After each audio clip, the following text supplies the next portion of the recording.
And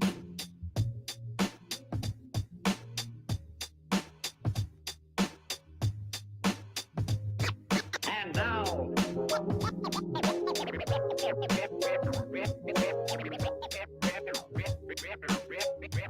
have a wonderful surprise for you. Make the mic live. Resurrection.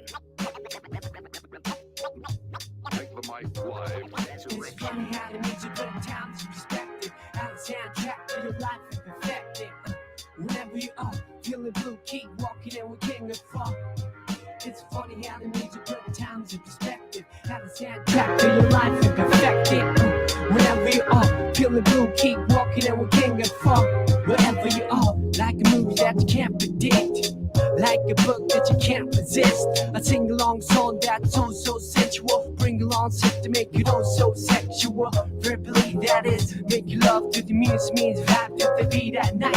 With the whole city fast asleep. How cold true words seem to ride to my lips. Take hold of a part of me most powerfully. I feel free when the world doesn't know to me. It's so hard to find a gig that lives up to the billing. Trying to find a reason to work out, will it not me? When thinking is wishful, like a star upon a jar, gazing up to the ceiling. How far do we have to stretch the truth to fit the lifestyle borrowed and overdue?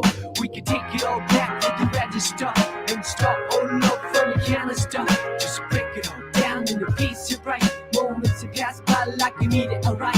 Throw on your favorite reel, that's good to go. On the analog play, watch the people glow. Sit back with the beat and let the memories flow. Comedy, tragedy, all the highs and lows. It's funny how the music put time's in perspective. How the soundtrack to your life is perfected. Wherever you are, feeling blue, keep walking and we can't get far. Wherever you are, wherever you are, whenever you are, wherever you are.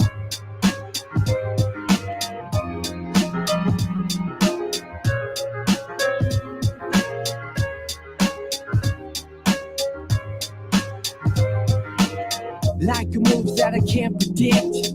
Like a look that I can't resist. The tingling feeling was so mutual. The lingering appeal was so unusual. Herbally, what is medicine to a lone soul can become poisonous.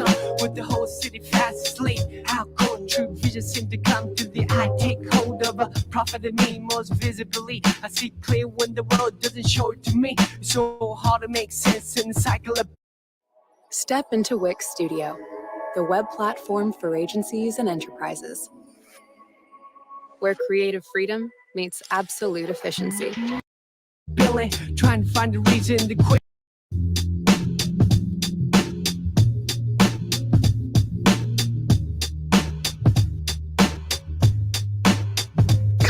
And now, we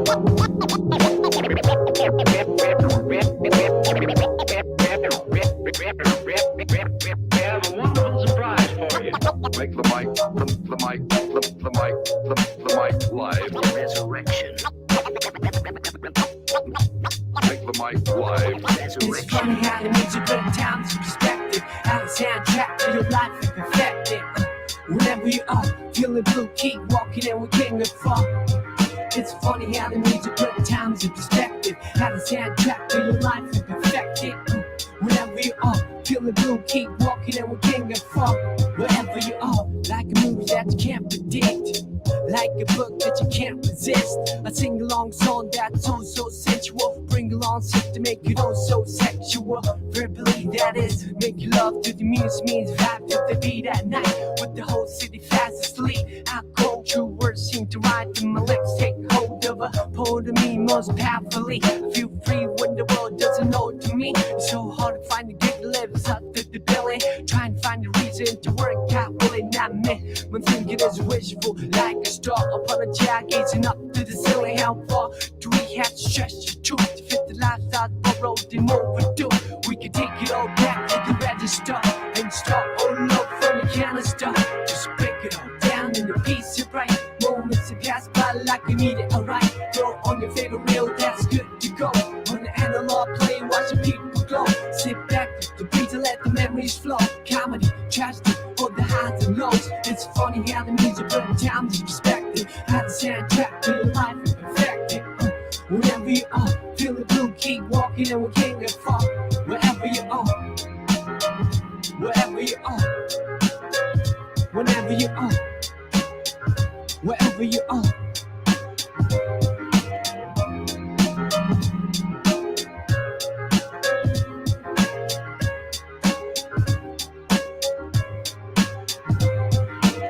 Like a move that I can't predict, like your look that I can't resist.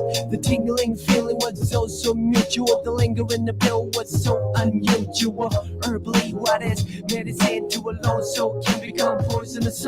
With the whole city fast asleep, how cold true vision seem to come to the eye. Take hold of a prophet of me most visibly. I see clear when the world doesn't show it to me. It's so hard to make sense in the cycle of billing. Trying to find a reason to quit and make a killing. I mean, my thinking is wishful, like a star up on a chair staring down from the ceiling. How far do we have to stretch the picture before pixelating the human texture? We can take it all back to the register and start all over from the canister. Let's save it all up for one ultimate prize. Homecoming gathering with the big surprise. Throw on your favorite record, that's good to go. On the analog table and a circuit blow. Sit back with easy, hear the MC flow. Hi-hat, kick drum, all the highs and lows. It's funny how the music put the towns in perspective. How the soundtrack to your life and perfect it. Whenever you feel the blue, keep walking and we can't get far. Third time the charm, hopefully when the time on your door you still let me in after all these years. The room that you carried in my heart is exactly the same that you left it. I realize that you have moved on. New styles in place like them silent foot sound. Speechless in this golden occasion. The beautiful expression on the silver creation. This time I like to keep in touch. I'm a little bit wiser, a whole lot tougher. If I suffer through another nightmare tonight, we'll chalk it up as another chapter to write. Right or wrong or somewhere down the middle of the road. I wanna see you again in the scene with the backdrop a perfect 10. And the music can take us back to the spot right down from black and white to a sepia tone. Some dreams come with a tip or a monochrome. From black and white to my skin tone. Some dreams have a stint on this microphone. It's funny how the music put times in perspective. How the soundtrack to your life and perfect it. Whenever you are, feel the blue, keep walking and we can't get far. Wherever you are, wherever you are, wherever you are, wherever you are, wherever you are. Okay, we can take it all back to the register and start all over from the canister. Just break it all down in a piece of bright moments that pass by like a meteorite. Throw on your favorite jacket and you're good to roll on the analog trail and you left the road. Just stroll through the trees and let your miseries go. Sunshine, hurricane, all the highs and lows. All the highs and lows. The highs and lows. We can take it all back to the register and start all over from the canister. Just break it all down in a piece of right moments that pass by like a meteorite. Alright, alright, alright.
I understand something unusual happened on Thanksgiving. You went home for Thanksgiving. What happened? I couldn't feel anything.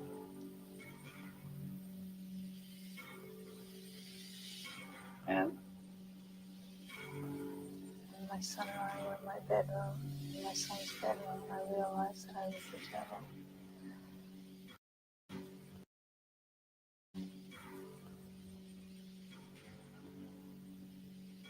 You did what? I realized I was the devil. Can you tell me about that?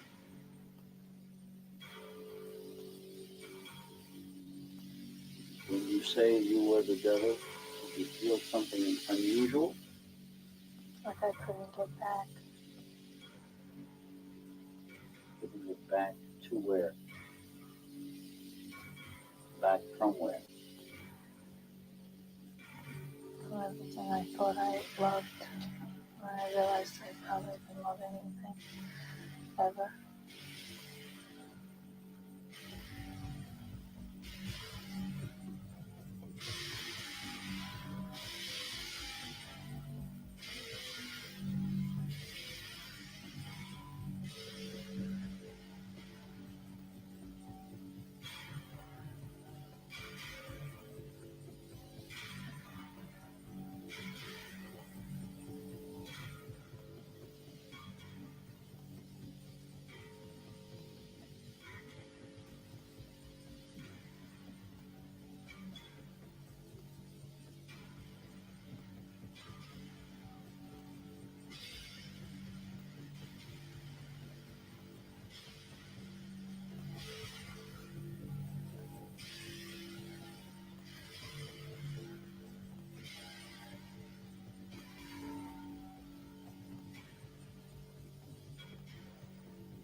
Begin to mystify the mummy within. If you ain't Hotep, then Hostep, I step to your friend. Parable of the wind, blue light through to the end.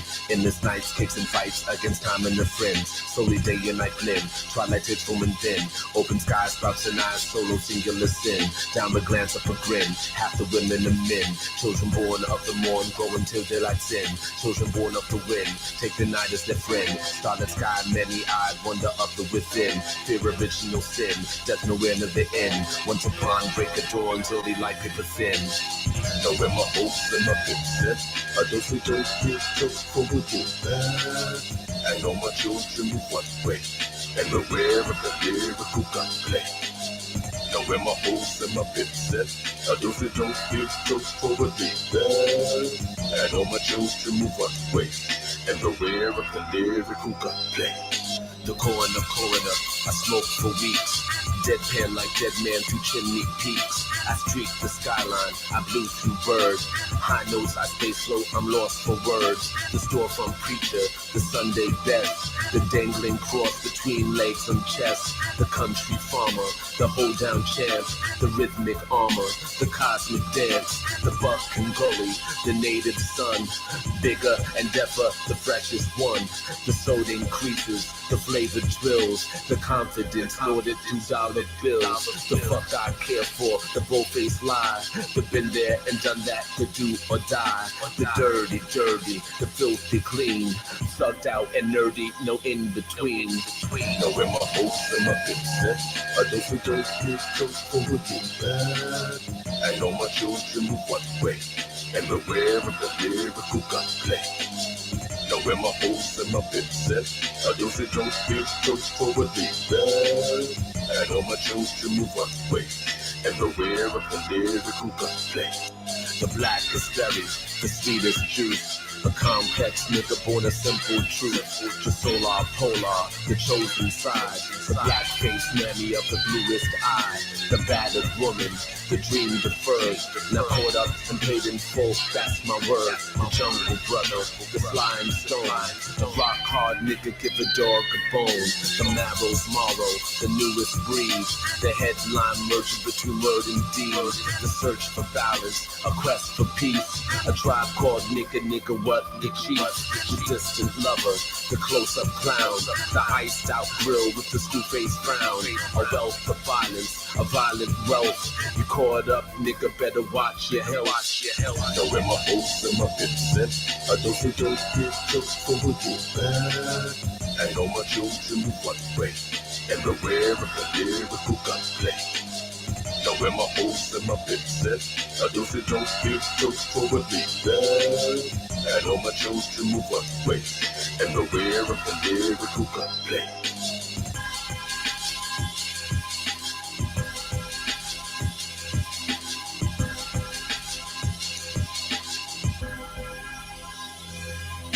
The beat is dope, the junkie nod. The use of break beats to beat the odds. The odds are even, I pay for rocks. Rock smash scissors, nigga trigger Glock. The blackened target, the dick long chain. Niggas kill niggas in Jesus' name. The blackened target, the dick long chain.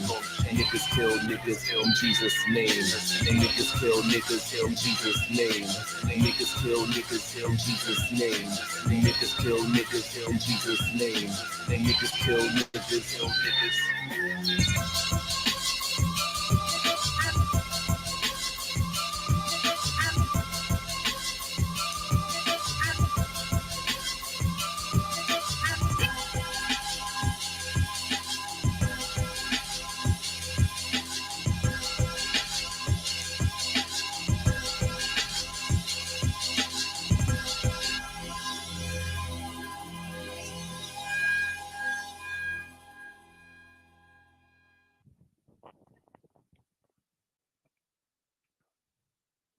Thank you for joining us here on the Machine Lies, where we talk about the lies of the machine on the machine that lies. Yeah, I've been hearing about some suspicious activity, out here, definitely there's some interesting problems within my personal life that been attending to. Front and center is this issue with my wife.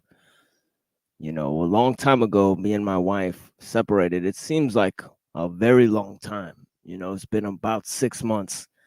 And a month ago, she stopped calling me, stopped, messaging me and all that stuff. Well, she came back into my life recently and started messaging me and calling me, telling me I love you. But the problem is that she's not really ready to figure out what she wants to do with us. I've really told her that it's gonna be like a month. I'm gonna wait for her a month, figure out if she wants to you know live with me again. If she doesn't, then I'm gonna have to go ahead and figure out what I'm gonna do with my life. So it's gonna be a rough month for me this month, guys. I'm telling you guys, it's gonna be rough. I may take a week off just to see where my head's at.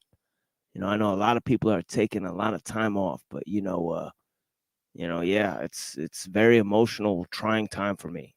Because she's not really uh figuring out what she wants to do. I'm not really, trying to wait around and figure out what she wants, for months and months on end. I think that, it's gonna be hard to, leave her behind, but it's gonna be but she's not really working with me. She's not really giving me anything I could work with.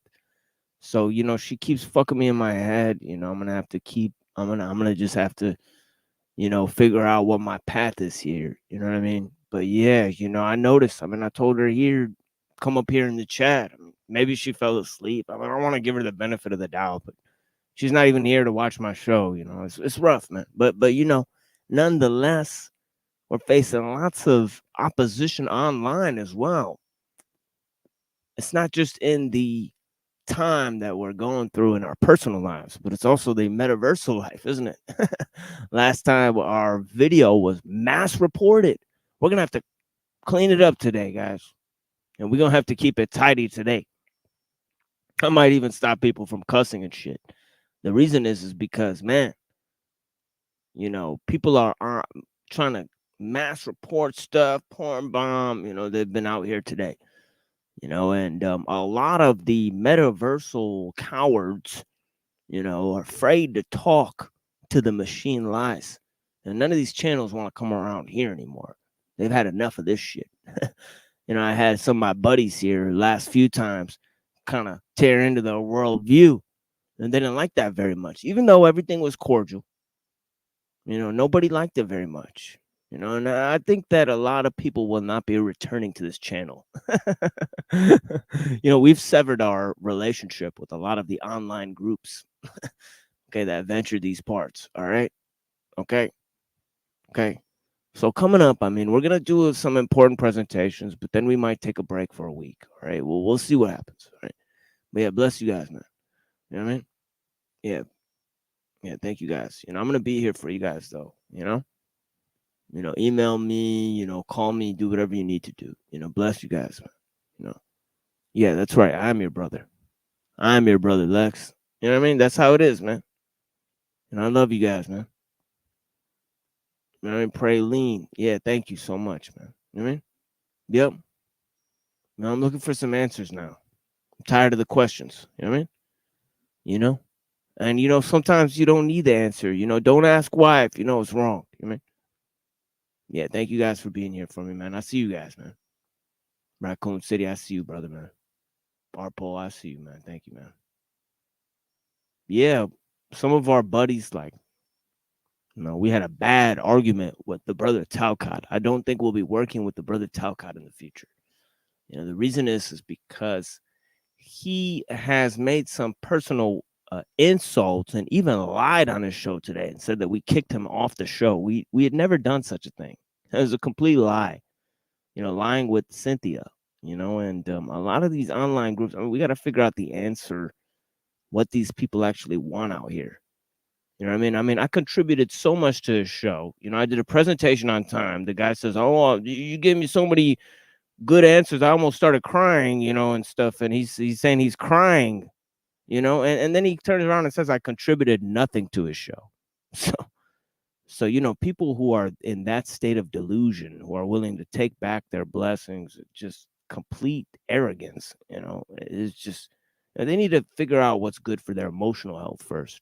And they're constantly going to let up these people like Snapu and then get porn bombed and then complain about it. You're telling me that's not a setup?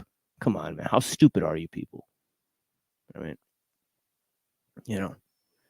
it's just like, again and again with the same loop-de-loops. I mean, everybody's got this thing. I let it go on for a few months. I'll let it go on because I try to help what's going on. Way longer than most people. Nobody knows where flow state is. Who cares? I mean, I love the guy, but, I sure don't know him. I've reached out to him. Bless him. You know what I mean? But yeah, man, it was one of the good shows out here, in my opinion, the entertaining shows that were out here. Right? But yeah, a lot of nonsense lies on that show either. Just a bunch of people talking about other people's shows all day. That's what happens at GIMP Unslaved. I mean, that's what happens at motherfucking all of these channels. Just a bunch of chitter chatter, right? But yeah, man. Even about your boy, the machine lies. That's all that happens at motherfucking all of the Cockboy Hotline, brand channels as well. And that's what happens at the Juiceable too. They don't even debate at the Juiceable. They just fucking chitter chatter with whores about nonsense. I'll show you what we were covering earlier, and then maybe I can get into it. Because I was covering a debate earlier. Well, the last stream I went ahead and presented this debate. Let me go ahead and open this up for you guys so you guys can see. This was the debate I presented on. E. Michael Jones versus Bjerknes. Okay, let me see these guys.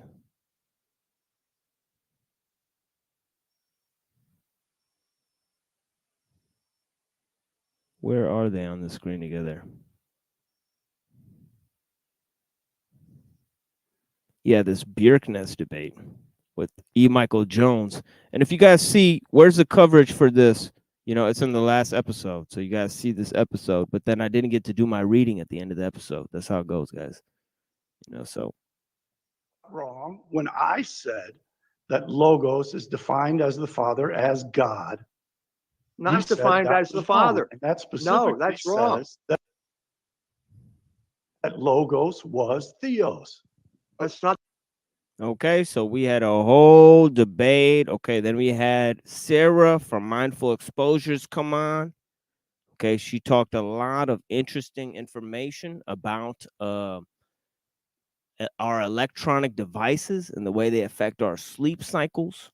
So you guys go and check that out. We have lots of important information in that episode. But yeah, the conclusions I came to, and I'll give you guys a little summary of it. I'll go ahead and read something I wrote about it a while back. Let me find where I put my glasses. Give me a second, guys.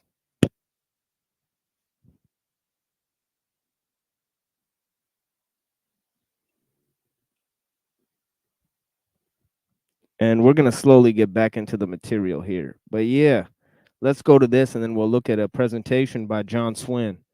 It says, in a debate with Christopher John Bjerknes on No More News with Adam Green, which occurred December 8, 2020, Bjerknes challenged some of the foundational aspects of Christian teaching and alleged that Christianity was a plot of spiritual revenge by Jews who fooled Gentiles into taking on the sins of Jewish people in a scapegoat ritual. This is a continuation of last week's show. Okay. outlined by both Yom Kippur ritual and the ransom theory of atonement put forward by proto-Christian thinker Origen. Okay, Origen, Tertullian, Justin Martyr, right? These are three proto-Christian thinkers. What do I mean by proto-Christian? Okay, obviously Christianity is a religion of put forward by the teachings of Jesus Christ, right? Right? Who was sent to earth to be the Messiah of the Jews, right? The king of the Jews, but they rejected him, right? Okay. Some theorize that that's why the Jews are being cursed today in today's age, right? Okay. But of course, that's a controversial topic, right? Okay. So that would be the Christian position on it, right? The Christians would say, no, no, no. The Jews are being cursed because they rejected Jesus, right? That's going to be E. Michael Jones' position, right? In the debate, right? But yeah, Bjerknes claims that Jesus praying to the Father is actually Satan in disguise as Yahweh. Okay. And he offers Jesus the throne of David, but Jesus rejects it. This was all decided because the age of Pisces, which is the time of the Gentiles, which must be fulfilled until the age of Aquarius, which is at the age of the world to come, in which the birthright of Israel will be fulfilled in a Jewish world domination. Okay, that's called Tikkun Olam.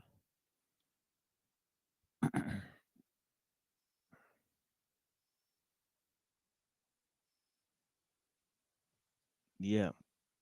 Let's take a look at some of the comments. Yeah, I see that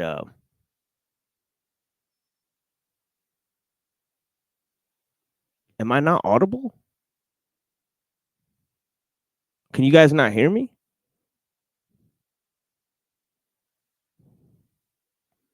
That shouldn't be right.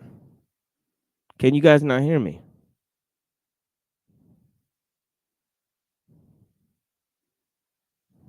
Okay. Destroyer, you're scaring the shit out of me. What the fuck? Is that no audio? Yo, you got to turn up your computer. Oh, no, wait. That's Be More Busker. I don't know.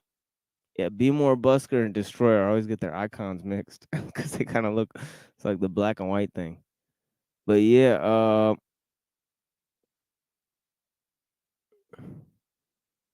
cat herders trickling in. Yeah.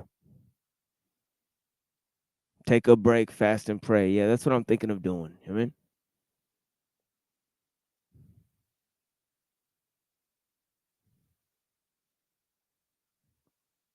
mean? Cynthia's here.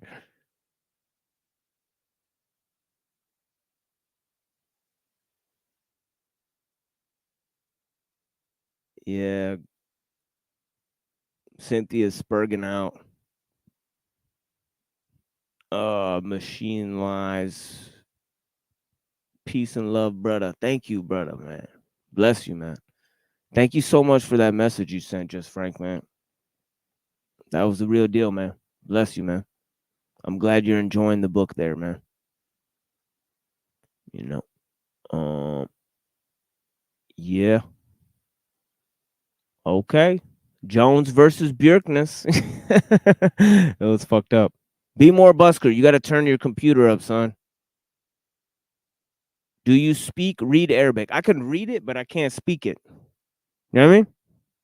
Muslims can read the Quran, you know, because we don't actually accept recitation of the Quran. That's not in the original classical Arabic, right? Peace, brother. Richard Madsen, blessings. Richard, yeah. Richard's getting a lot of love in the chat. That's good. Bjerknes, Einstein. Material is pretty good. Hell yeah, it is. That's how I first heard about him.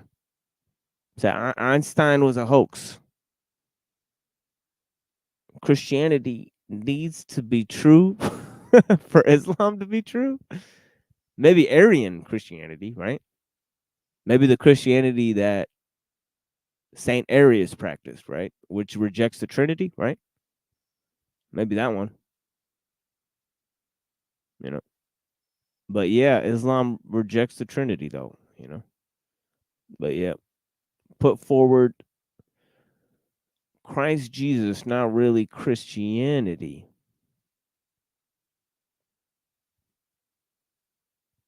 Yeah, exactly. Exactly. Yeah, that's what I was trying to say. Not as erudite as Mr. Madsen. Um, okay, sound is good. Bless you guys. Okay, TML, the Muslim guru. This guy's not banned yet. Did you guys ban that comment? Fuck this guy, man. Let me find out. Snapu.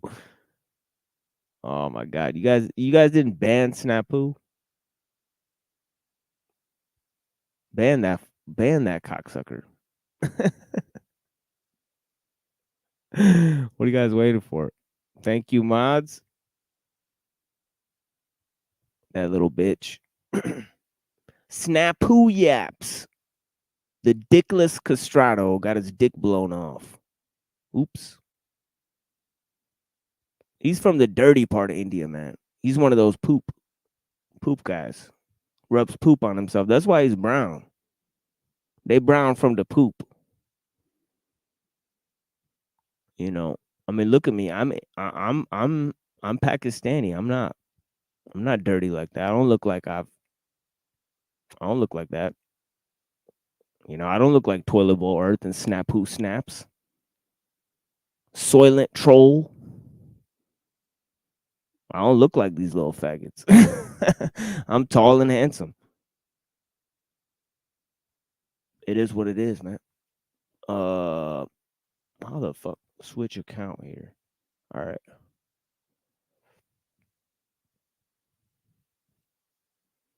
Talcon took away. Oh my god. Yeah, show us all your accounts, cocksucker. Let's go. Hold on, guys. Yeah, thank you, Reddington. Yeah, just get that cocksucker when he shows up. Fuck that little bitch. Dickless faggot. Gossiper. Gossip. Little gossip queen. Oh well. In tabloids all day. Your dick blown off. Faggot. In a debate.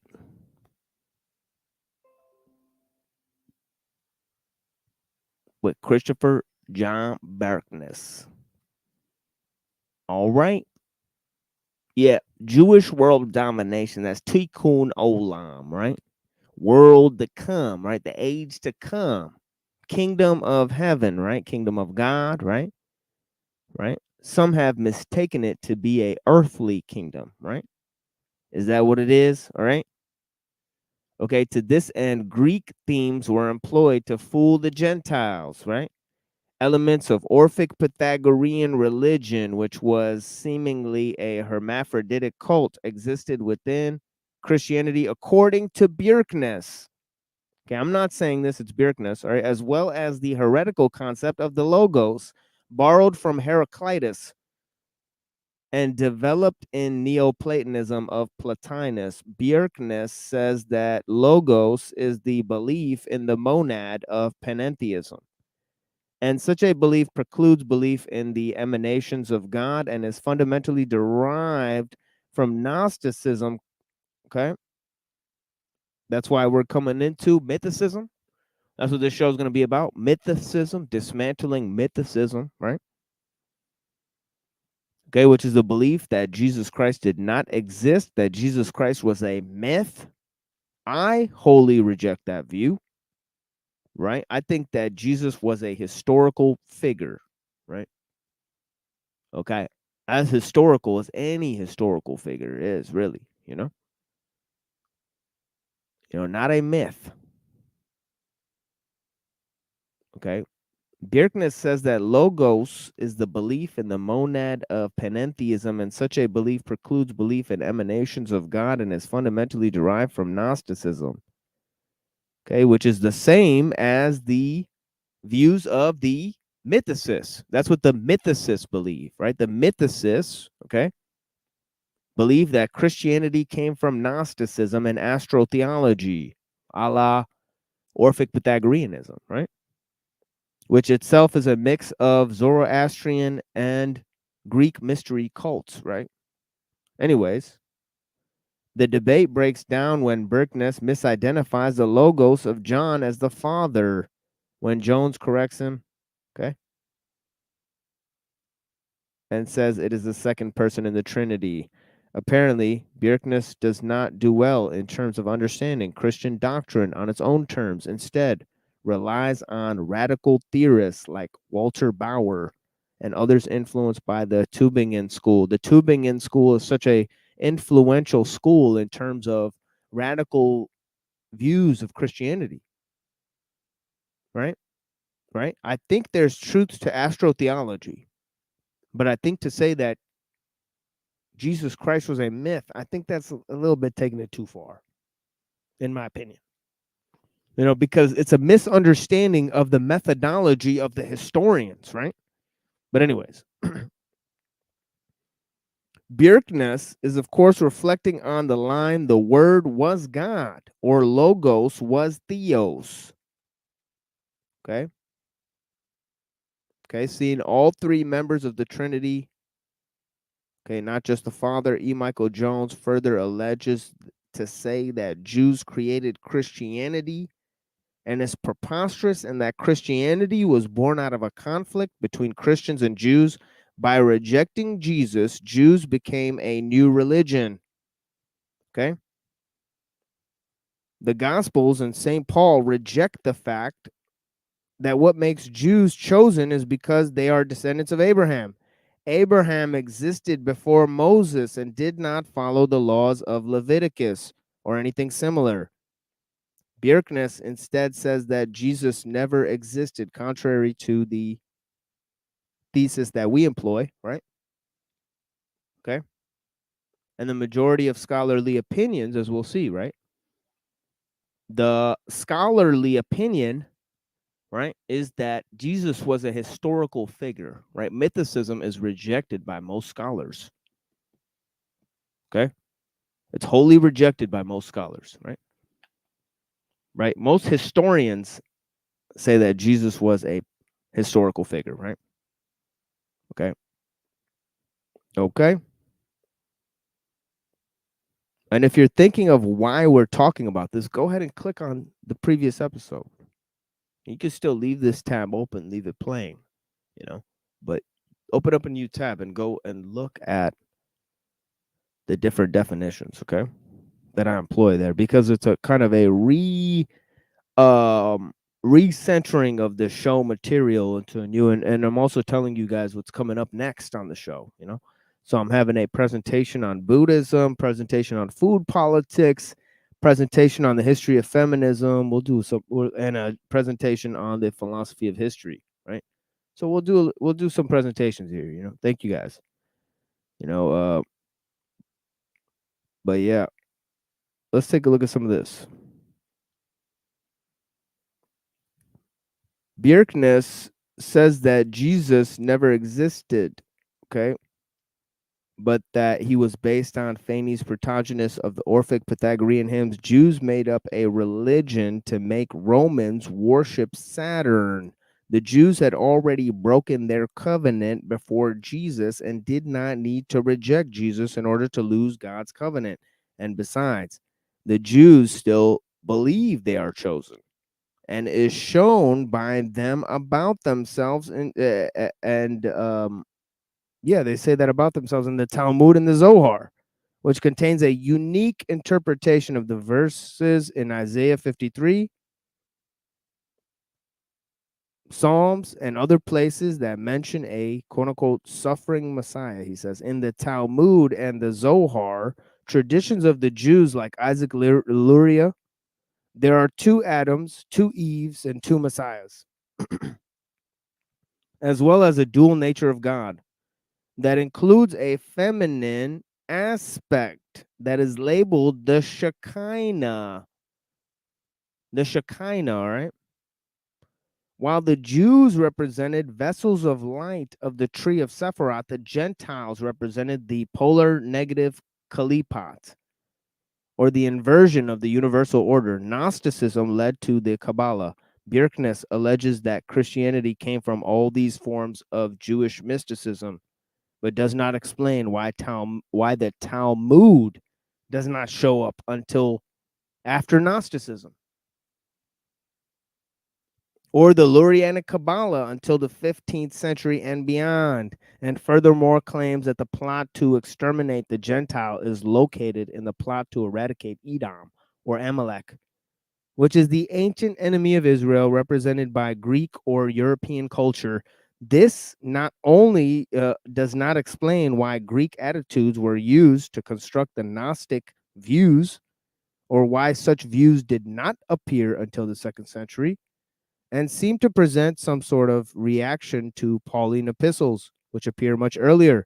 Furthermore, it is likely that Edom are other Semitic people like Arabs or Eurasians, since they would be closer in genetic and geographical proximity to ancient Jews, as we have already discussed. E. Michael Jones says the demiurge of Christianity is not the same as the demiurge of the Gnostics, but is the Platonic, quote unquote, worker of the people. Jewish sin is not the cause of Christian salvation, he says, and the church is the true Israel. Okay.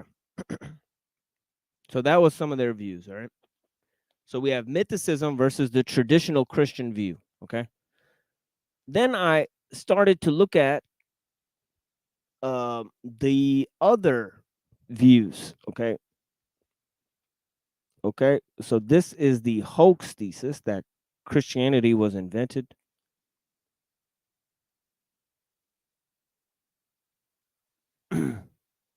Yes, it says it uses a generic Bible. So it's not using the Bible that you read today, right? It's because it says that Bible was changed. Okay? So we have to keep in mind that it's not referring to the Bible, right? It's not referring to the New Testament that the church had, right? Okay? That would be a false attribution, right? Because it says in the same book that one was changed, right? Okay? So it says the Bible was corrupted in the Quran, right? Okay. Whether that claim is true or not, right? That's a question again for history, mythicism, right? Okay. And I gave some presentations about that. Okay.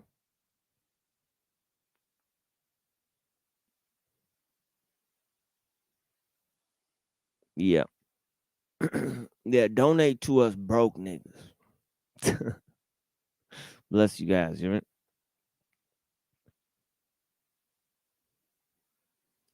Yeah. Let me put this up. Yeah. Nobody really contributes. I think maybe I got to make a PayPal or something. Maybe more people have PayPal. I don't know. I don't know how to get people to contribute to you. But yeah, people do philosophy presentations. They get money for it, right? You know, that's what I'm trying to do. Get some money instead of going and teaching college classes. I think that's waste of time at these institutions that they call universities. You know? Yeah. I mean, okay.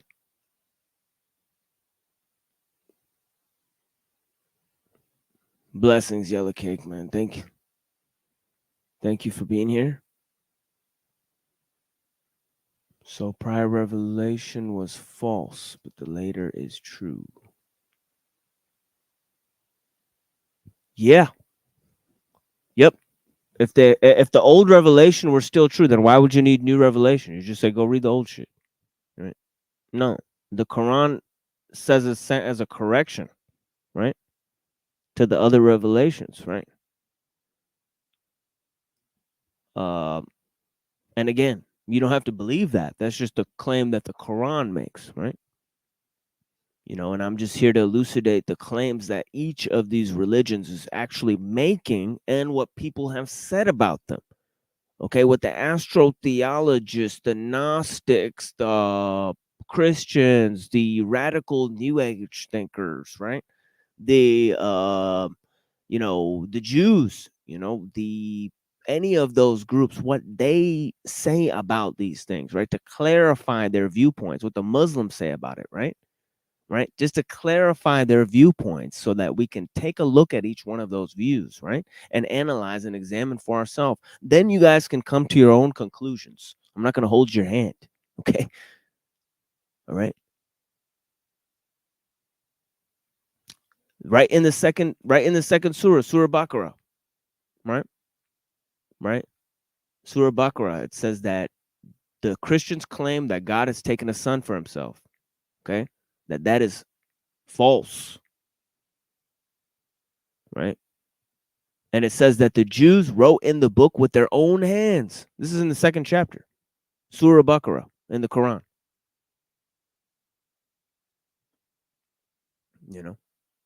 So it says that in the Quran. Okay.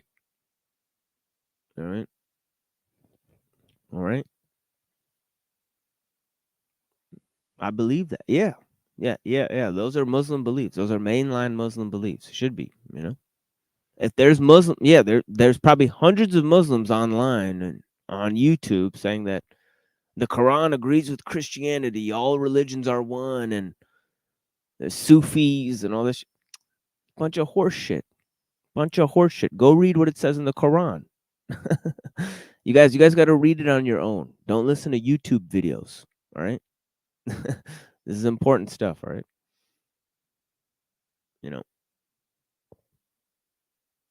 What topic am I obfuscating? I don't. No, you asked me a question, right? You asked me what the Quran says about the Bible. I told you what it says, right? It's in Surah Baqarah. It says that it's false that God has taken a son for himself. He said it says that's false in the Quran. So you can go and read it for yourself. It doesn't just say it in Surah Baqarah. It says it many times. Also says it in Surah Ikhlas. Okay, then you didn't read Surah Ikhlas. In Surah Ikhlas, it says God does not take a son for himself. So it disagrees with the Bible. So you don't understand that. So you read it, but you don't know what it says. And that's interesting. Yeah, Surah Baqarah is the second chapter. And I could bring these references for you guys, I mean, I'm doing a different presentation right now, but yeah, I could bring these references for you guys, And it also says the Bible, the Old Testament is false. Okay, it says the Jews wrote into the book with their own hands. Go look it up. It says that in the Quran. Go look it up. The Jews wrote into the book with their own hands. It says they changed what's in the book. Okay. Again, I'm just telling you guys what it says, right? Right. And it doesn't just say it once. It says it multiple times. I've only provided you 2 references, right? Okay. 2 chapters where it definitely says it.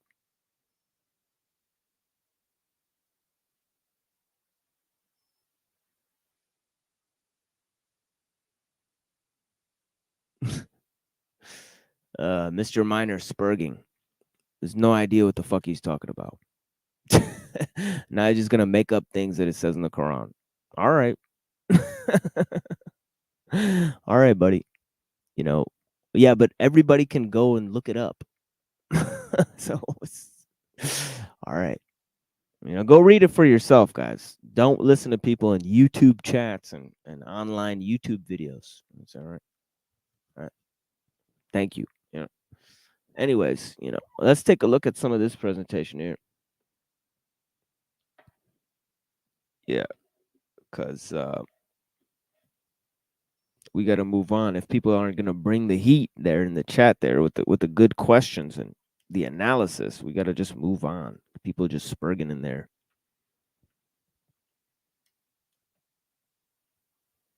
having an emotional tirade. Look, we're just looking at different views on religion. You can cope all you want. Right? Yeah, and I answered the question. But then, you're not satisfied with the answer. Go look it up yourself. I'm not going to hold your hand. Yeah. I know.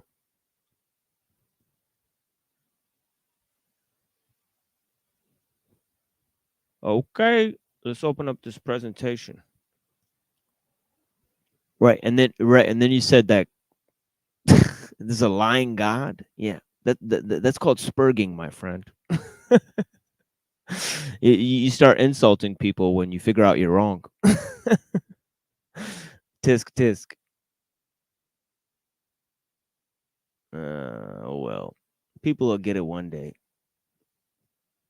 Yeah, I know we're speaking on delay. That's because you don't want to speak. You don't want to know. You don't want people to know who you are. So you refuse to come on panel and have a discussion. So I mean, I can only engage you from the chat, and I'm not sitting here to read chat comments, my friend. I gotta do other things on this show. So excuse me. Right?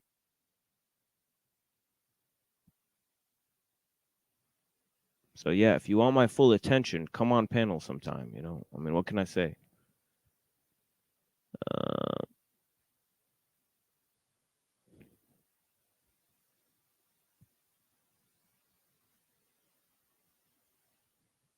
I don't know how to play this shit. Damn it. Present video file. Okay, I gotta specify what kind of file I'm trying to play.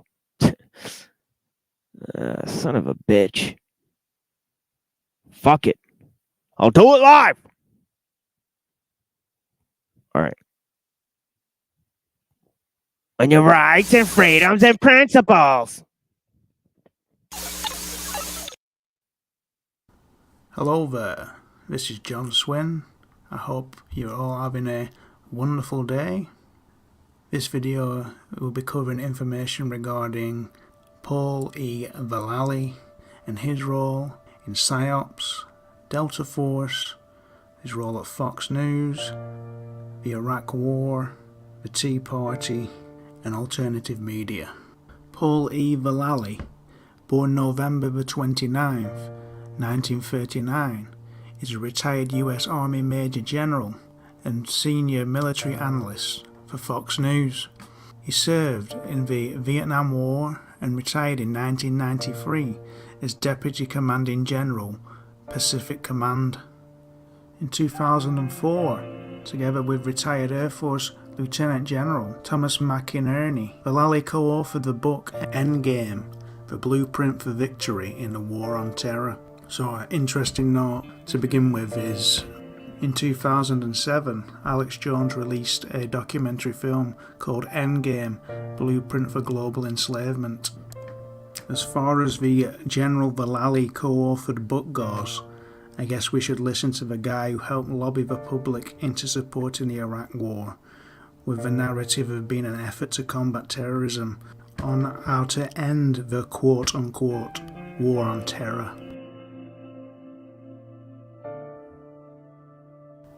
General Vallely serves as the military.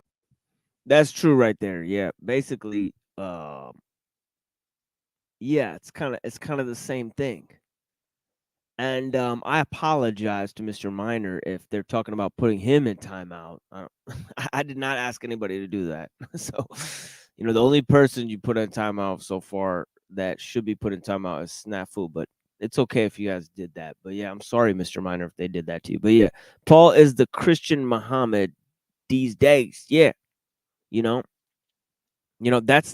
another good way of looking at it. A very quick way of figuring out the difference of between Islam and Christianity, right?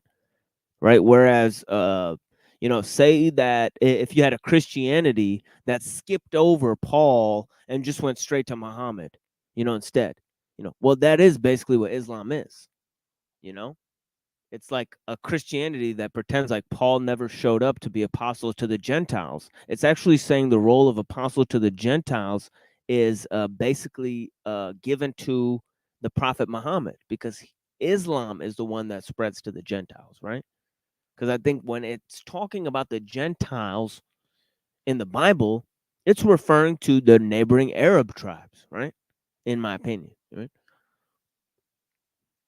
You know, which I think Edom and Ishmael would be, you know. Anyways,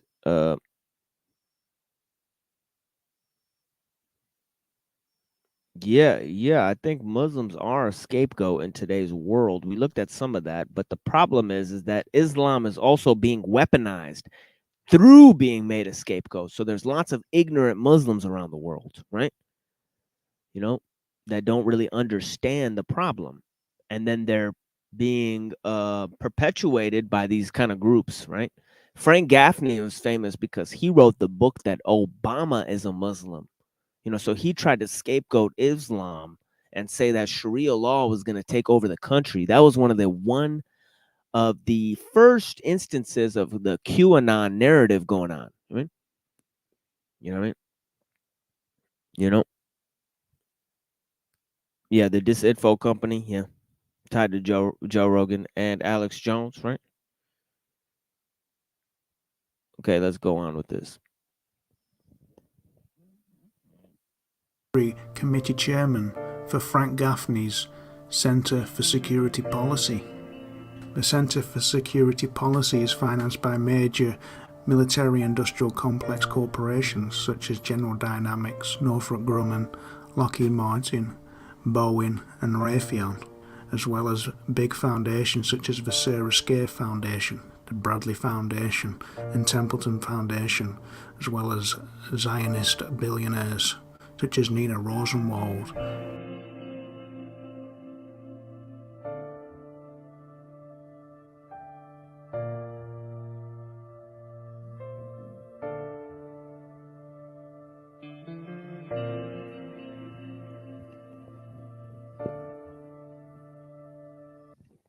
Yo, don't time Mr. Miner out. He's chilling. You know? And Mr. Miner out here in the he's a member of the Discord too. So, let him get his opinion out. He can say anything he wants to about Islam. It's cool. If he's being negative about Islam, it's cool. I could take all that shit, and anybody else who's being negative about it, that's cool. The thing is that we have to find a way to talk about these things in an honest way. You know what I mean? But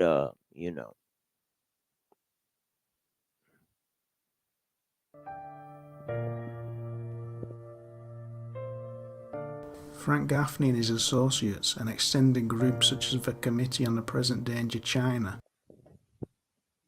Okay, so you guys see this right here, Shillman, Mercer. Okay. Robert Mercer, Nina Rosenwald, right? And the whole ADL committee, right, with Laura Loomer and her connections to QAnon conspiracy, and her connections to the GDL, right, as well. And their connections to InfoWars and the EDL, English Defense League, which has a interestingly similar title there.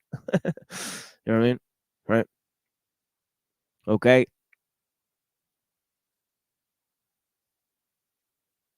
But yeah, alt-right media, right? And also we got Giorgiani and Robert Spencer there. And we got a lot of other fellows like Jerome Corsi, Frank Gaffney, and Steve Pachenik.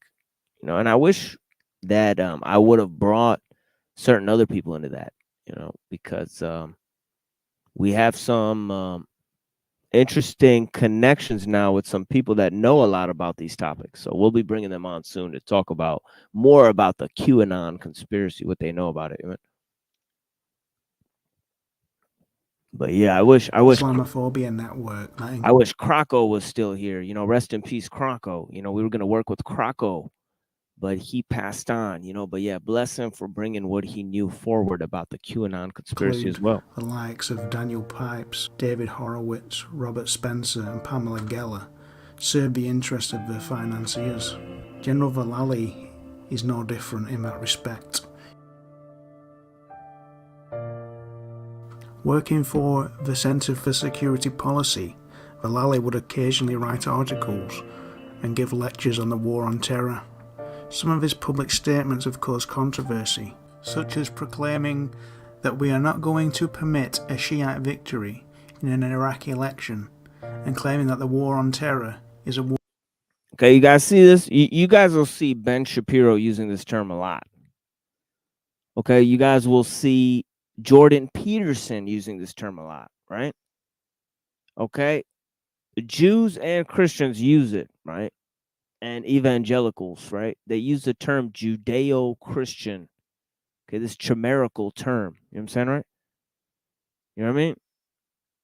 This chimerical term, Judeo-Christian, right? See, you can spot somebody's a fake just when they start using this term, right? Any notion that's Judeo-Christian is chimerical, okay? Okay, the Jews reject Jesus, all right? The Jews today, they follow the Talmud, right? And the Talmud rejects Jesus. Right? Is there Torah-only Jews? There's a small sects of Torah-only Jews, all right? Okay, Judeo-Christian is nonsense. There's no such thing as Judeo-Christian, okay? Okay, the Jews rejected the Messiah, as we just heard, right? Right? If you're a Christian, right, you know, there's no way, you know, there's no way to square that, okay? There was 4 sects of Judaism at the time of Jesus. Historians know this. They know this. They're mentioned in the fucking New Testament. Different groups of Jews. Okay, if you say Jesus was a Jew, what sect of Judaism was he from? See, you get into more issues this way, right? It's a bunch of nonsense. Right? Any Christian that calls Jesus a Jew, any Jew that says their religion and is the same as Christianity, or that Christianity is an extension of Judaism, okay, these are traps, ideological traps, all right? Okay? To get you to believe. Right? Yeah. Yeah, the Muslims reject Christianity and Judaism. Jews reject Christianity and Islam. Christians reject Judaism and Islam. Come on. That's what it is. Let's stop playing these games. Okay? I'm not playing the fuck around over here, right? I'm just gonna fucking sit here and just make shit up, right? It's one big happy fucking world, all right? Life is real. The consequences of our beliefs are real. Okay? All right? Okay? And the organized religions have been used to blind people. Okay? Okay, they want to convince people that Islam is the same as science, that the Quran agrees with science. Even though, look at around the Muslim world. It's a bunch of fucking people living in huts. They're the worst people at doing science around the whole fucking world. How the fuck can they be scientists? Give me a fucking break. Okay? Christians want to pretend like they didn't invent liberalism. Okay. It's Christian and universal values that made universalism. You can never say anything wrong about the Jews. God forbid you say anything wrong about the motherfucking Jews. God damn. It's like, you know, you can't say anything about anything.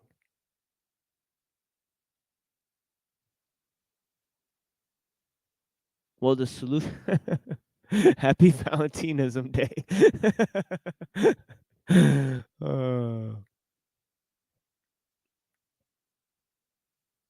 The solution is to understand each on its own terms first, so that we can actually have a discussion, to not finagle ideologies into some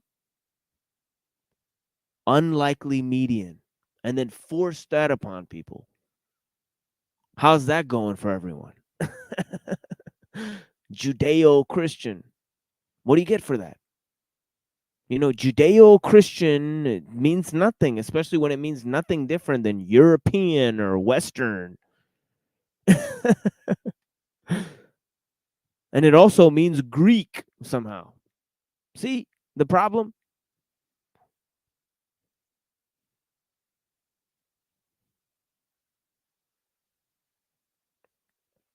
Now, this much is partly true, but it sure did develop in Christian Europe and nowhere else around the world.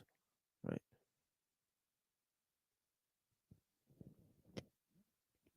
War between Islam and Judeo-Christianity.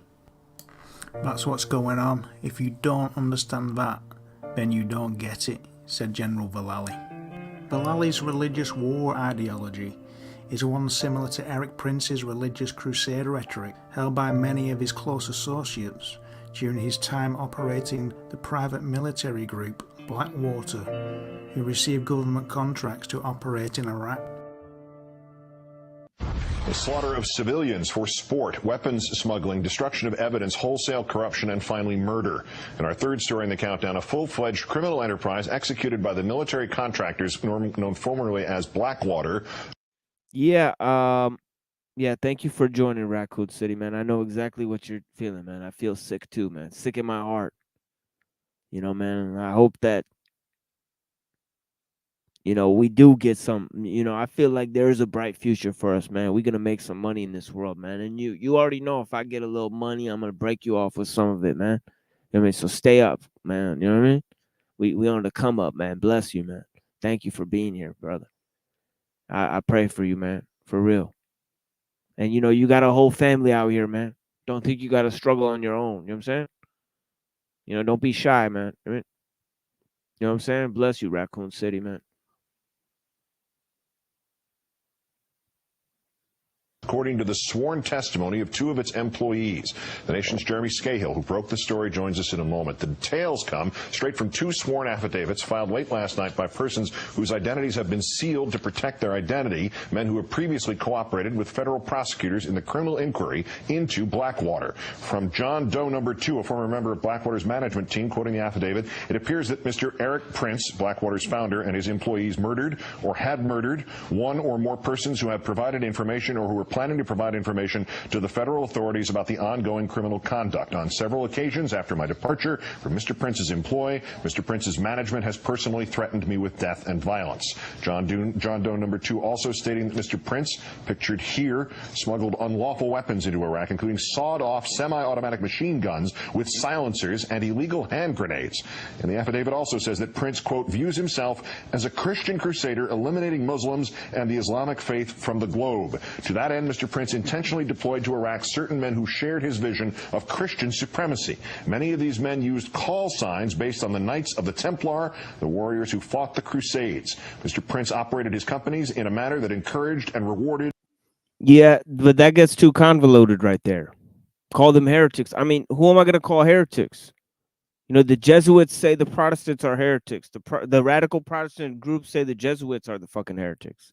I mean, we're never going to get to the end of it. All I know is that liberalism arose in Christian Europe. Okay. It's Christians or heretics or a mixture of Christians and heretics. I have no idea, right? Okay, fine. You win. I mean, you win. But the thing is like, are we going to say it didn't come from there? I can't, you know what I mean? I just, you know what I mean? Or here's another one. Was not the fall of the Roman Empire responsible for the spread of, Christianity to Europe? And was not Christianity responsible for the unification of the European tribes? You know what I mean? It's just like we can bang our head against a wall and look at all these, inane causes for historical events, but there's major causes behind these things, aren't there? I mean,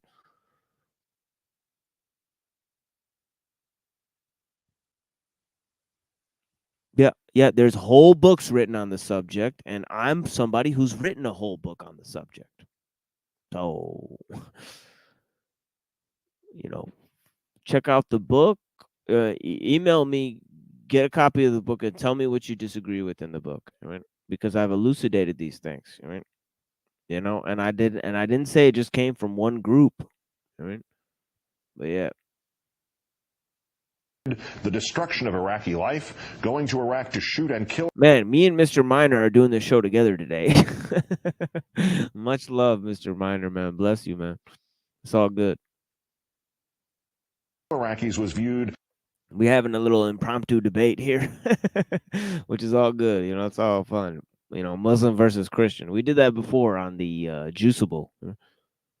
As a sport or game. Strikingly similar allegations made in the affidavit of John Doe number 1, a former U.S. Marine who worked for Blackwater in Iraq. He alleges that incidents of unjustified deadly force were initially videotaped and watched in a Yeah, hold on. Let me grab my computer charger here. session called a hot wash. Blackwater, now known as Z Services, spelled XE, maintains that Mr. Prince and the company are innocent of any wrongdoing and performed their duties on behalf of their employer, the State Department. Joining me now, as promised, the contributor to The Nation magazine and author of Blackwater, The Rise of the World's Most Powerful Mercenary Army, Jeremy Scahill. Good to see you. Thanks for coming in. Thanks for having me back, Keith. As horrific as all this sounds, it's just part of what you described in the piece today. Flesh it out for us. Well, I mean, obviously, to hear the term murder and Blackwater in the same sentence is no great surprise, particularly to people who've been following the history of this company. It's been at the center of some of the worst violence in Iraq, killing civilians repeatedly. 5 of its men are going to be tried on manslaughter charges for the Nicer Square massacre in Baghdad in September of '07. Another one pled guilty. The Congress is investigating. The IRS is investigating. By the way, these people, they changed their name now. They're no longer known as Blackwater. They have like a different name now. You know, you could go look it up. I forget what exactly it is. Yeah, the dude's like the dude's a heretic, Eric Prince. Some evangel, like he's like a Christian evangel. So is the Betsy DeVos lady. You know, who was, I think it's his sister or something like that, who's in the Trump administration. You know what I mean? She was the Secretary of Education. You know, so they were in the White House again, you know, during the Trump administration. You know? Investigating. This is and of course, all these people are connected to the Trump administration, you know.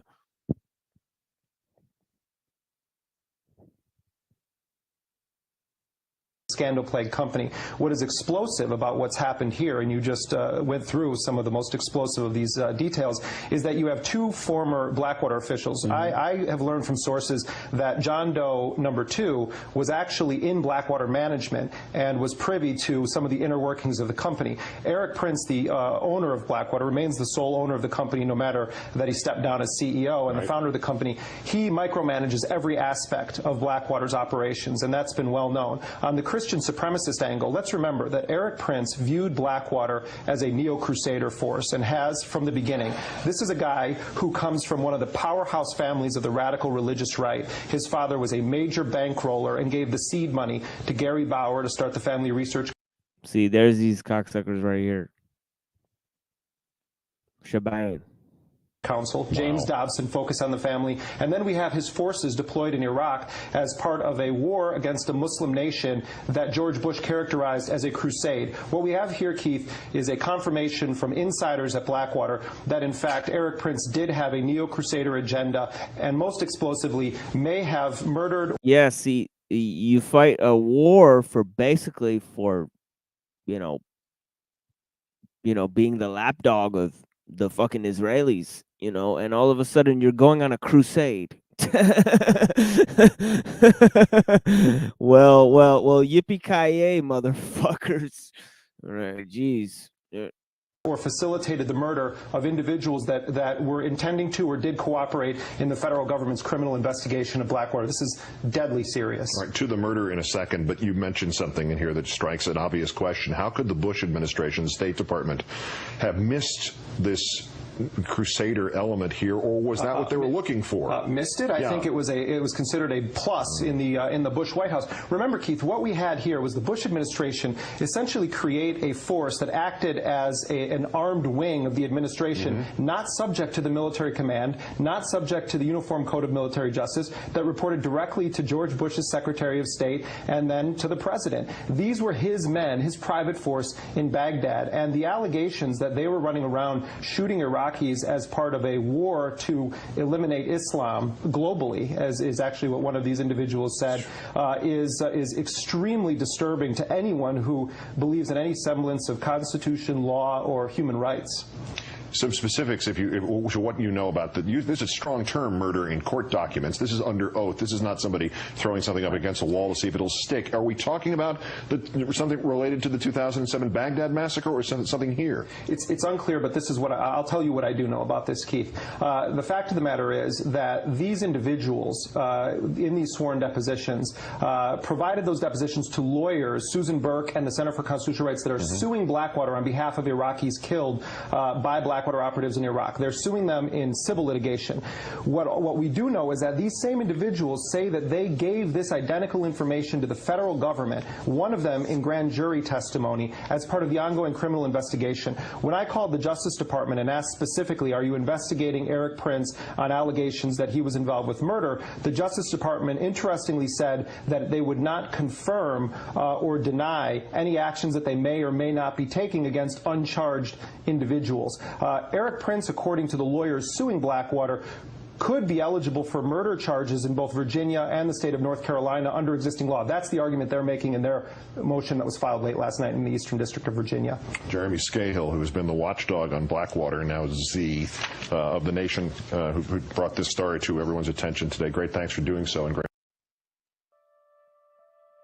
Major General Vallali's Judeo-Christian beliefs also have been expressed in his support of the Jerusalem Summit organization that advocate the... See, we got Prager on there, right? Says Summit supported presidium included former Senator Sam Brownback and neoconservative writer Daniel Pipes, right? That's one of the guy that's like, saying that Islam is trying to take over the world, which is interesting, right? Because, look at the world, definitely Muslim countries are some of the poorest countries in the world, and Israel is almost becoming more powerful than America, So I think Israel is going to become the world power, and America is going to fall to the back. But yeah, it says Dennis Prager's on there,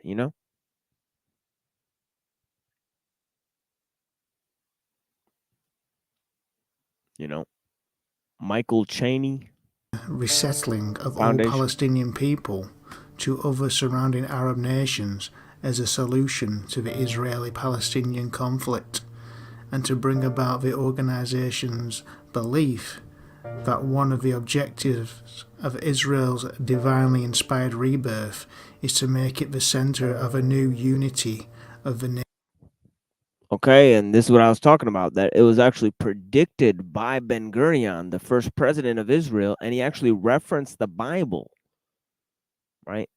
Okay, he says, as prophesied in Isaiah, federated union of all continents. Okay, and a Supreme Court of mankind in Jerusalem, right? Nations, which will lead to a new era of peace and prosperity. It doesn't end there. Vallali has been a consistent promoter of fear-mongering in regards to Islam. In a letter of support of the Veteran Defenders of America, he stated, "Perhaps the greatest threat to our safety and liberty is the threat of radical Islam. This threat goes well beyond the threat of terrorism. Islamists, both inside and outside of America, are looking for any and every way to infiltrate and subvert our country through what is known as stealth jihad." Vallali and his extended anti-Islam network surrounding... And in terms of the whole stealth jihad thing is, which actually sounds, to me it sounds pretty cool. Some stealth jihad, you know what I mean? But yeah, I don't know how or where they reference that from, but in terms of, keeping two sets of books, one for Jews, one for Gentiles, one for Christians, one for non-Christians, one for Muslims, one for non-Muslims. Okay. This is sticky, stuff. You know what I mean? Muslims, Jews, and Christians who practice that sort of thing, subversive tactics. You're not a real Christian or a Muslim or a Jew, in my opinion. You're not following the commandments that tell you to keep your promises and oaths and, not lie to other people. This is one of the most basic things. So, these people who use the religion to set up two sets of books for people,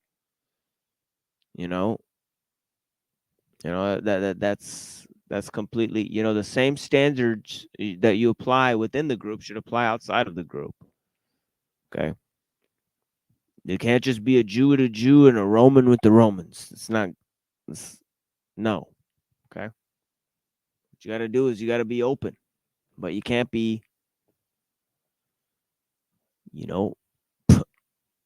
duplicitous. Frank Gaffney have promoted all kinds of anti-Muslim conspiracy theories, such as claiming former CIA director John Brennan as being a secret Muslim, Hillary Clinton aide Umar Abedin as being part of a Muslim Brotherhood plot to infiltrate the United States, as well as a birther conspiracy claiming the 44th US President Barack Obama was not a natural-born citizen, therefore making him an illegitimate president. This issue of the birth certificate is what catapulted Donald Trump onto the political landscape. Looking into the background of Major General Vallely, the underlying philosophy of Trumpism, and certain statements from high-level political operatives, we can see a clear pattern of what can be described as a war on reality, or creation of a alt reality.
John Brennan was the CIA station chief in Jeddah, Saudi Arabia. This is not prominently talked about on any of the mainstream media outlets. He stamped the 9/11 hijackers' passports and allowed their paperwork to get through without even being, properly filled out. This is the same John Brennan we're having to contend with now. John Brennan, okay, we have still not held him accountable for that mistake in Jeddah, Saudi Arabia, and allowing those terrorists to fly into the World Trade Center towers and attacking our nation and changing the world forever. You're well aware of this, correct? Correct. And he converted to Islam while he was in Saudi Arabia. Yes, sir. We definitely want to highlight that.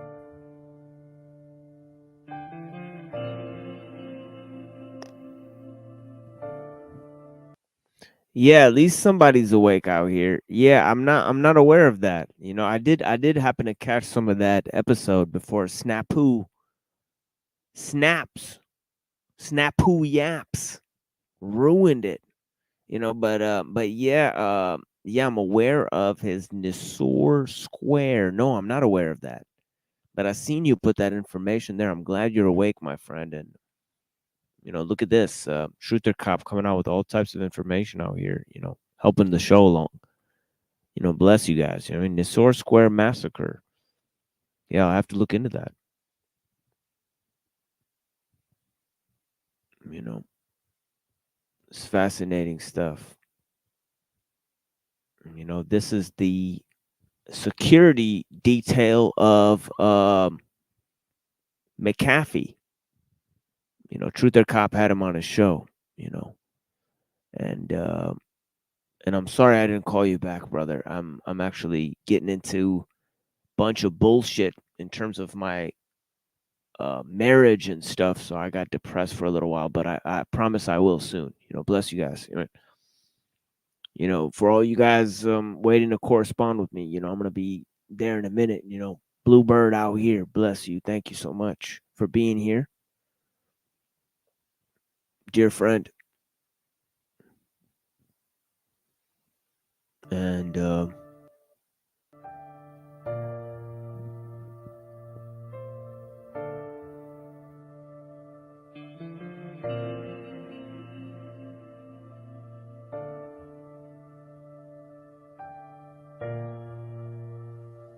Valerie Plame. Prior to the Iraq invasion, that'll probably be all we hear from Truther Cop. He's gonna slide away now. Watch, he's not gonna say anything now. Yo, Truther be on some shit, yo. He on some interesting, yeah. But yeah, bless, man.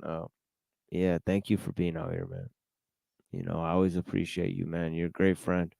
George W. Bush's White House falsely quoted CIA analysts as believing that Iraq was trying to acquire nuclear weapons and that aluminium tubes planes were concerned the determination of the use of aluminium tubes purchased by Iraq could be used in a centrifuge for nuclear enrichment.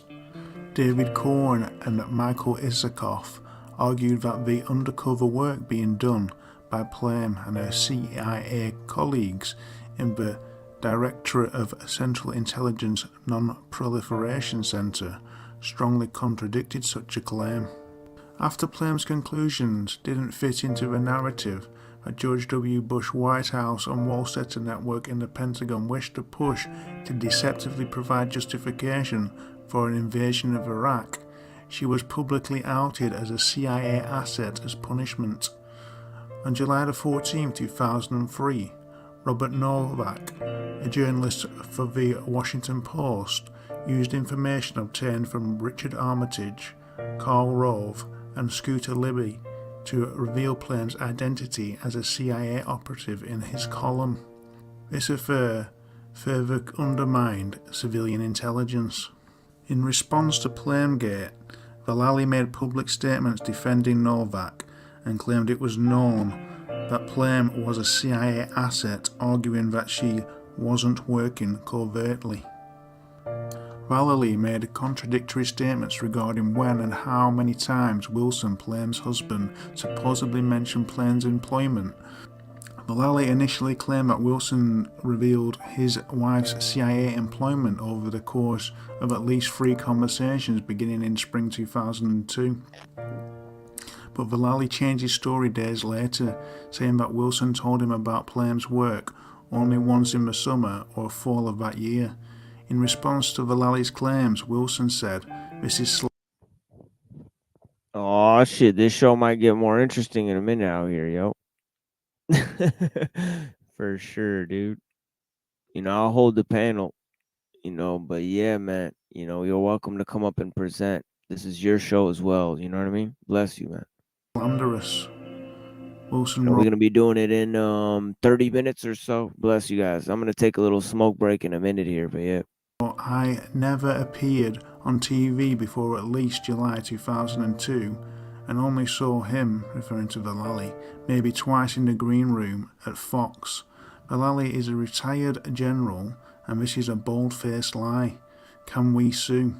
This is not he said she said, since I never laid eyes on him till several months after he alleges I spoke to him about my wife. Prior to July the 14th, 2003, Valerie Wilson's employment status was classified. Prior to that date, her affiliation with the CIA was not common knowledge outside the intelligence community. Knowing that this fact was a pivotal one in proving the case against Scooter Libby, a logical conclusion would be that Vallely was trying to establish a narrative that it was known outside intelligence that Plame worked for the CIA, and her husband was a source of this knowledge.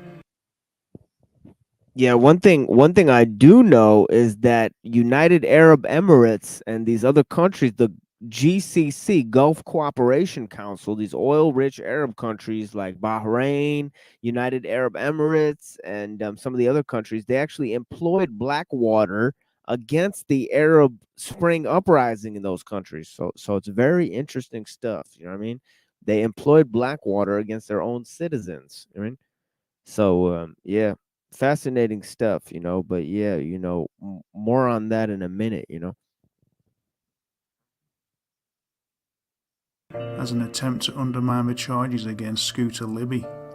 Libby was assistant to the Vice President for National Security Affairs, Chief of Staff to the Vice President of the United States, and assistant to the President during the administration of President George W. Bush.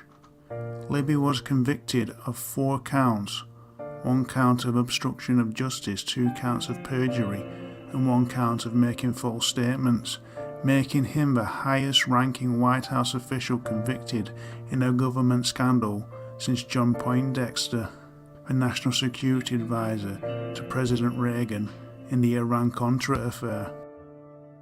According to statements made by Vallely, a week following the events of 9/11, he was recruited as a senior military analyst at Fox News.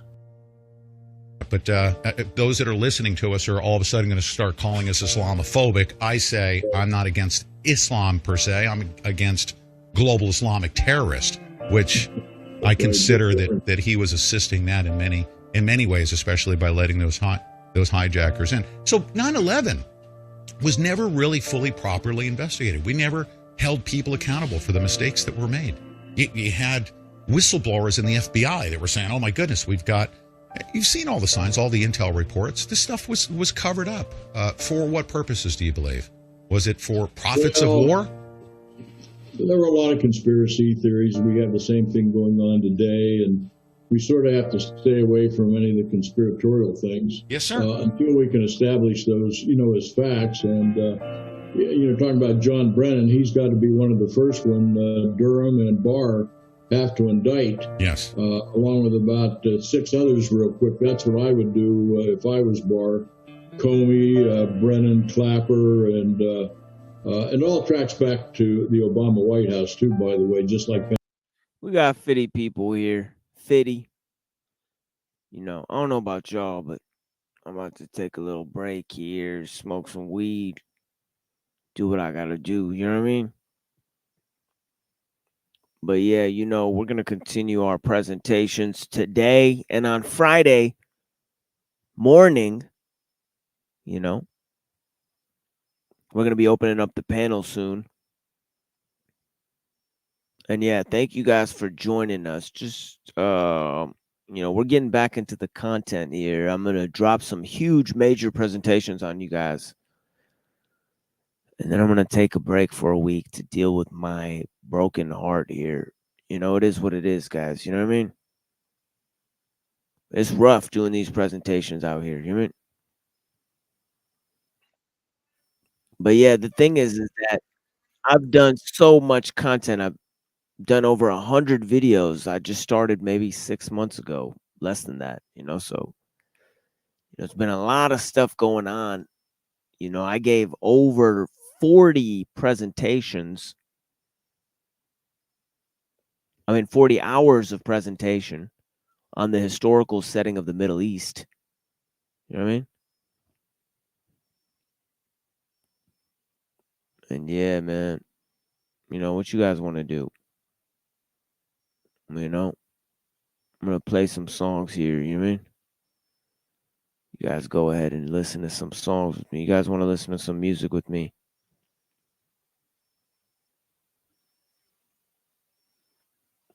You know what I mean? How about some more Nujabes? You guys like Nujabes?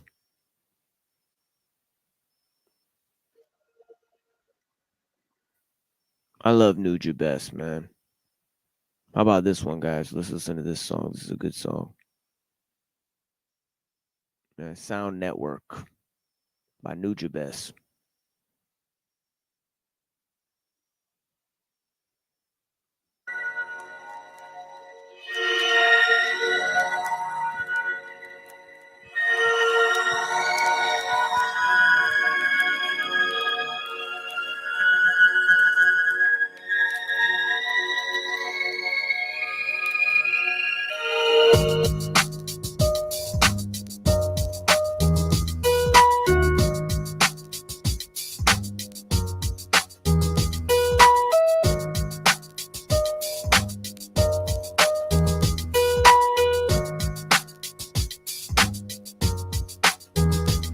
Spreading through sound networks, check on my clockwork.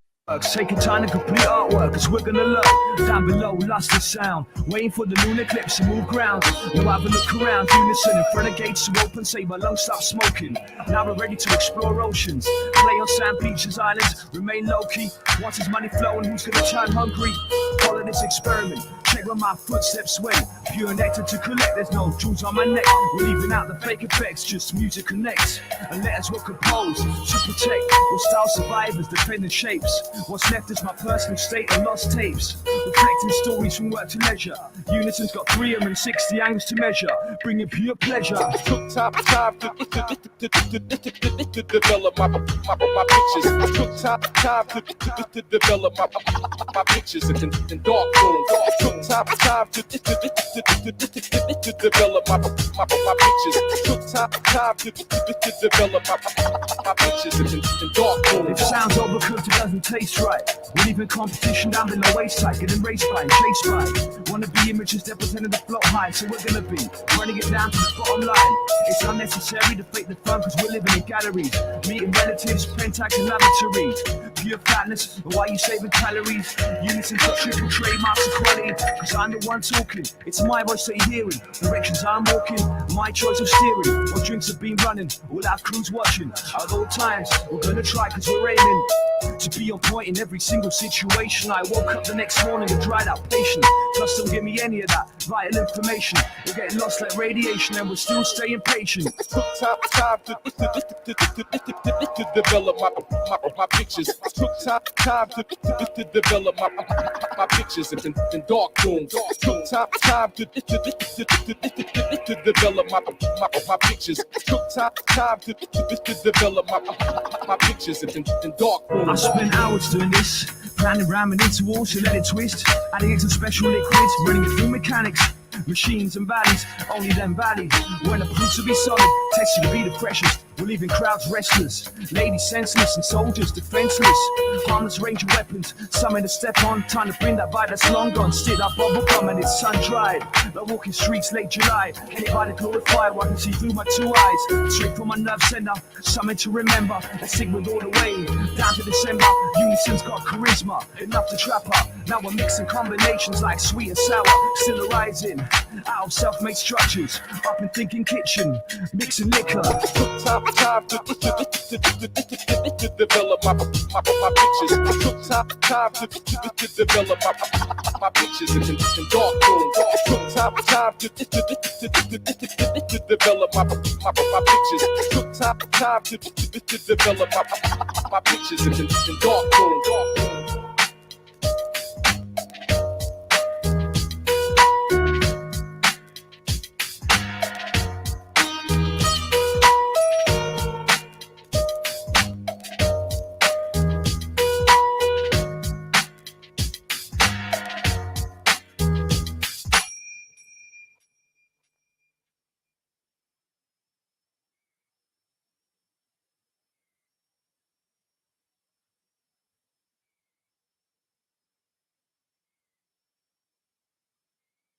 Benghazi did.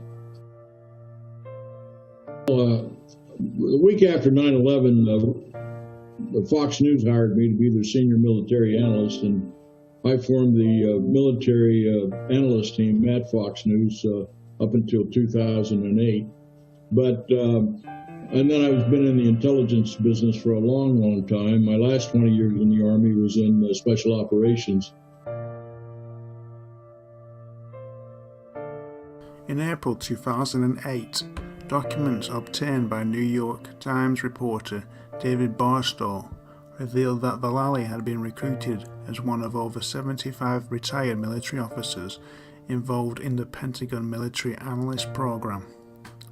Participants appeared on television and radio news shows as military analysts and/or penned newspaper op-ed columns. The program was launched in early 2002 by then Assistant Secretary of Defense for Public Affairs, Victoria Clark. The idea was to recruit key influentials to help sell a wary public on a possible Iraq invasion.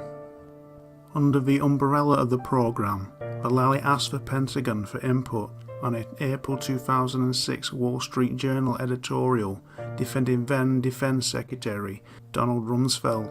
As he began work on the op-ed, Vallely emailed, "Any input for the article will be appreciated," to Dallas B. Lawrence, the Defense Department's Director of Community Relations and Public Liaison.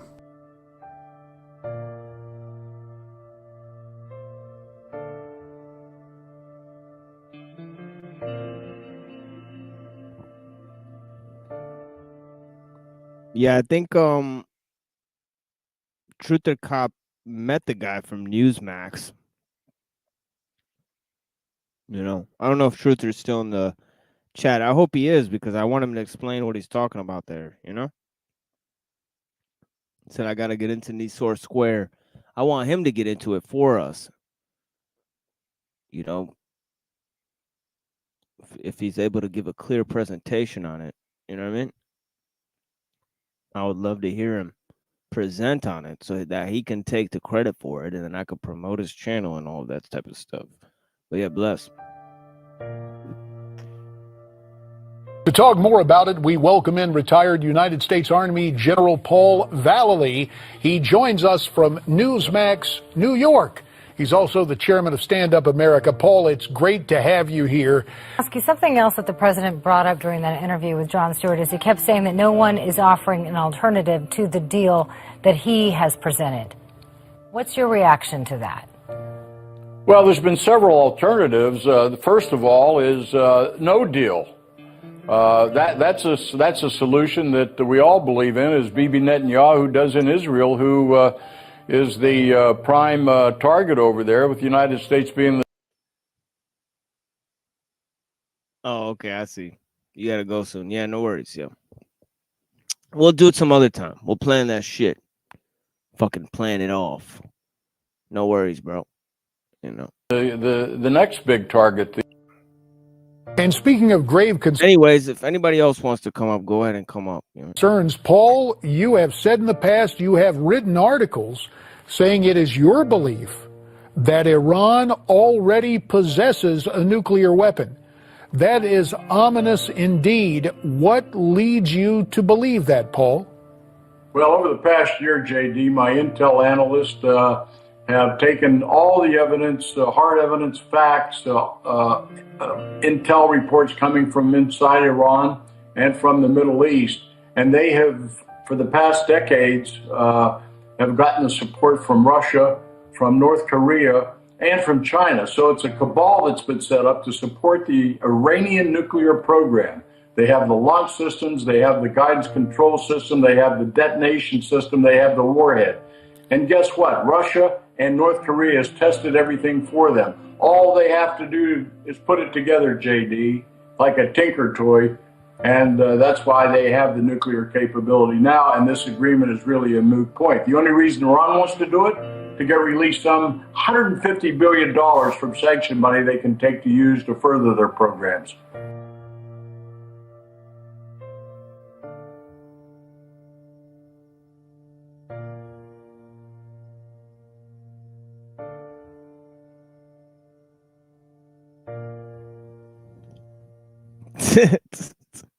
Look at how fat Jerome Corsi's face is.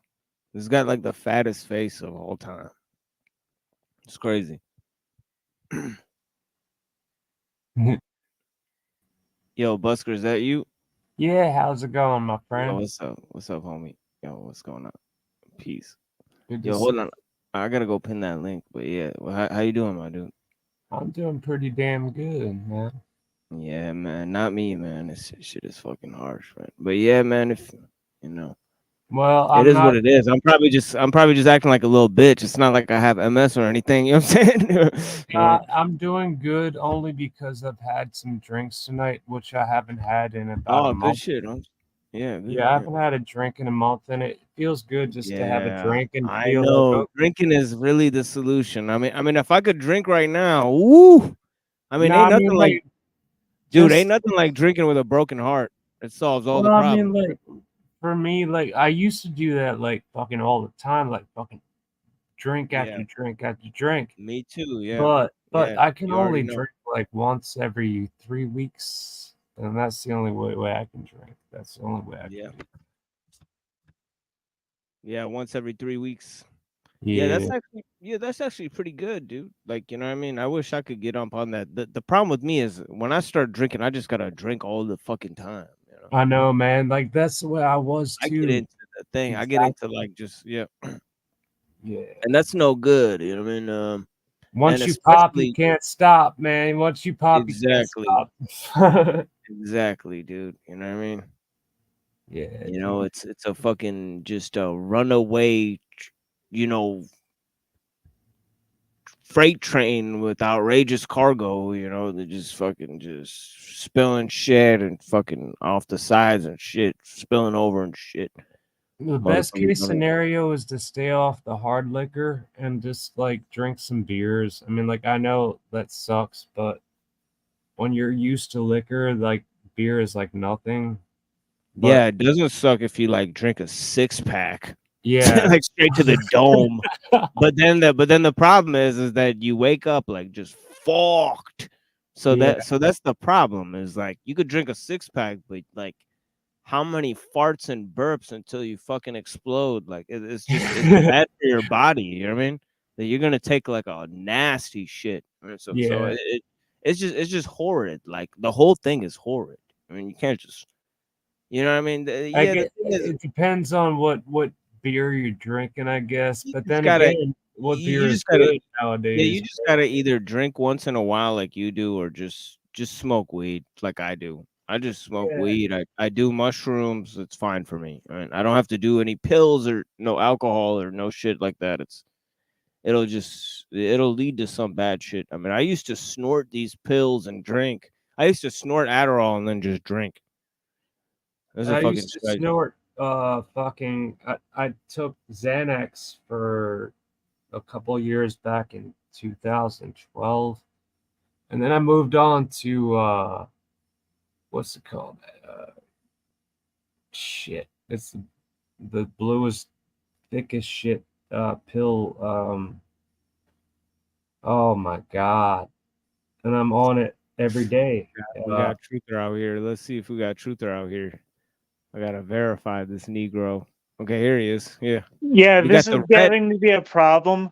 For some reason, my Wi-Fi box doesn't work anymore, and I gotta like do my cell phone instead straight on. Like this is a real issue. I'm gonna need everybody to straighten up so that I don't have so many technical difficulties. Because if y'all wouldn't fucking up so bad, you know, I wouldn't have these issues. It's on every one of you, every single person listening. You're my issue. We Straighten got up. the red-haired, red-faced ginger Negro right here. Future cop in the house. Blessings, brother. Red-haired, sir? No. I No thought you had proof. red hair. It looks like you have red hair on camera. Yeah, there's some in my beard. There's some red. You There's know what I'm some saying? blonde. I got But red hairs in my beard too, straight up. People don't I ain't believe me. got them in my. I ain't got them in my hair though. I got red and blonde hairs in my beard. And Me my as well. mustache. Yeah. Yeah, but you gotta look at. Dude, so you mentioned the Nisar Square massacre. Oh yeah. All right. Yeah, you still got. Let me pull that link up because I know you dropped these links in chat. I hate to make you pull that up again, but yeah, let me go find that. Well, if you look into that, I mean, like the last guest that I had on, he was the. I don't know what his position heard was, that. but it's He was it's in on black. Wikipedia. You can look like his position is there. Look up him on Wikipedia. Actually, Jimmy Watson. I know Wikipedia is I know, but it's the official story to some extent. Is this about that shooting?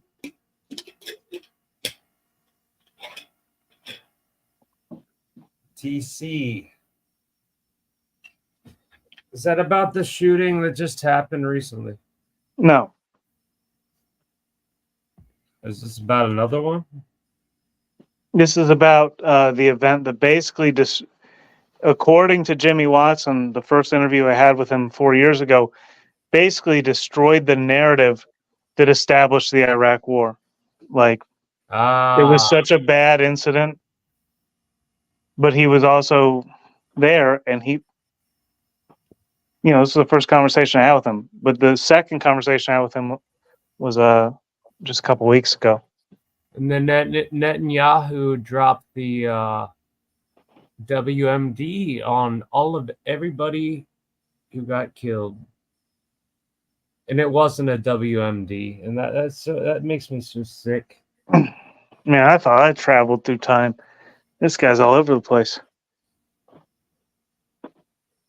You're like current. I'm talking about like this was like this was 14, 15 years ago.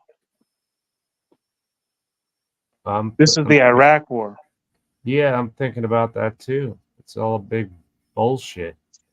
Well, yeah. Yeah, but weren't you saying that you were that the guy from Newsmax walked up on you in one of these protests? Newsmax? Yeah, or was that Breitbart one time? walked up on you in one of these protests? Breitbart would be the only one I could think of. No, you were talking about there was a guy that was filming the protest. It was some Newsmax. Which one? Give me more context. It was like a black-haired dude that like walked up on you. He had kind of like an accent. You know what I'm talking about? Oh, Fort Fisher, News to Share. News to Share. News to Share. Yeah, dude. The guy, he's always at all these white supremacist events. Yeah. Always. It's insane. Yeah, it's crazy in this video, and I don't know if you've seen this video, but this video has some interesting shit in it. I mean, Jerome Corsi. Yeah. Yeah, but these kind of maps that he has, you know what I mean? That's really what I'm interested in. Is he makes these kind of maps? Oh, Newsmax. Yeah. Expose the enemy.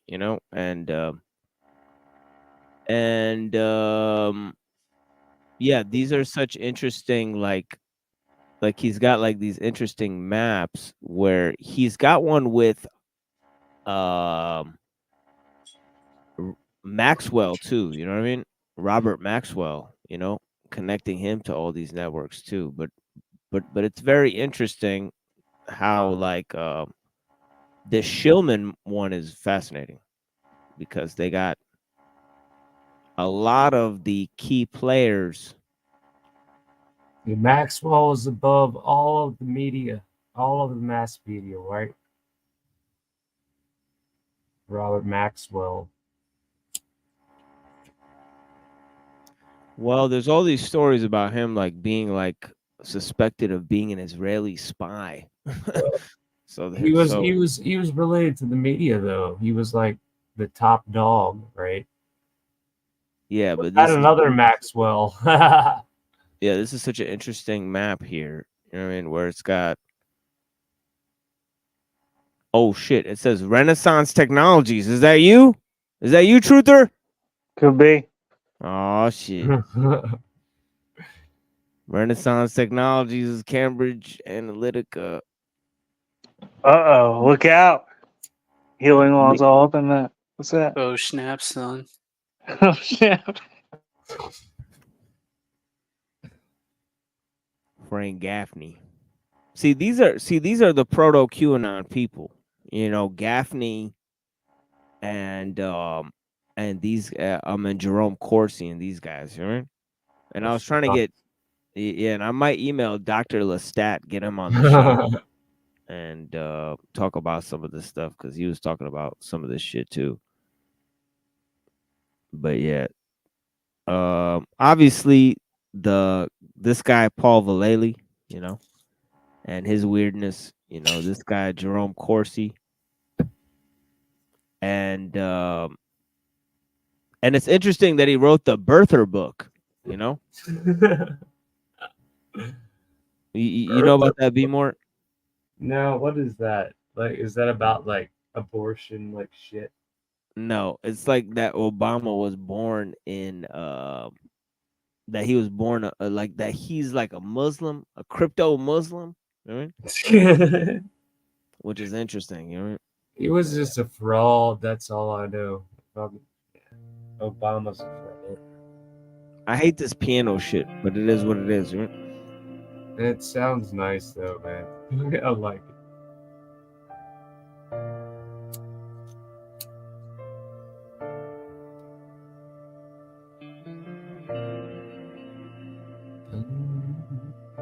Oh God.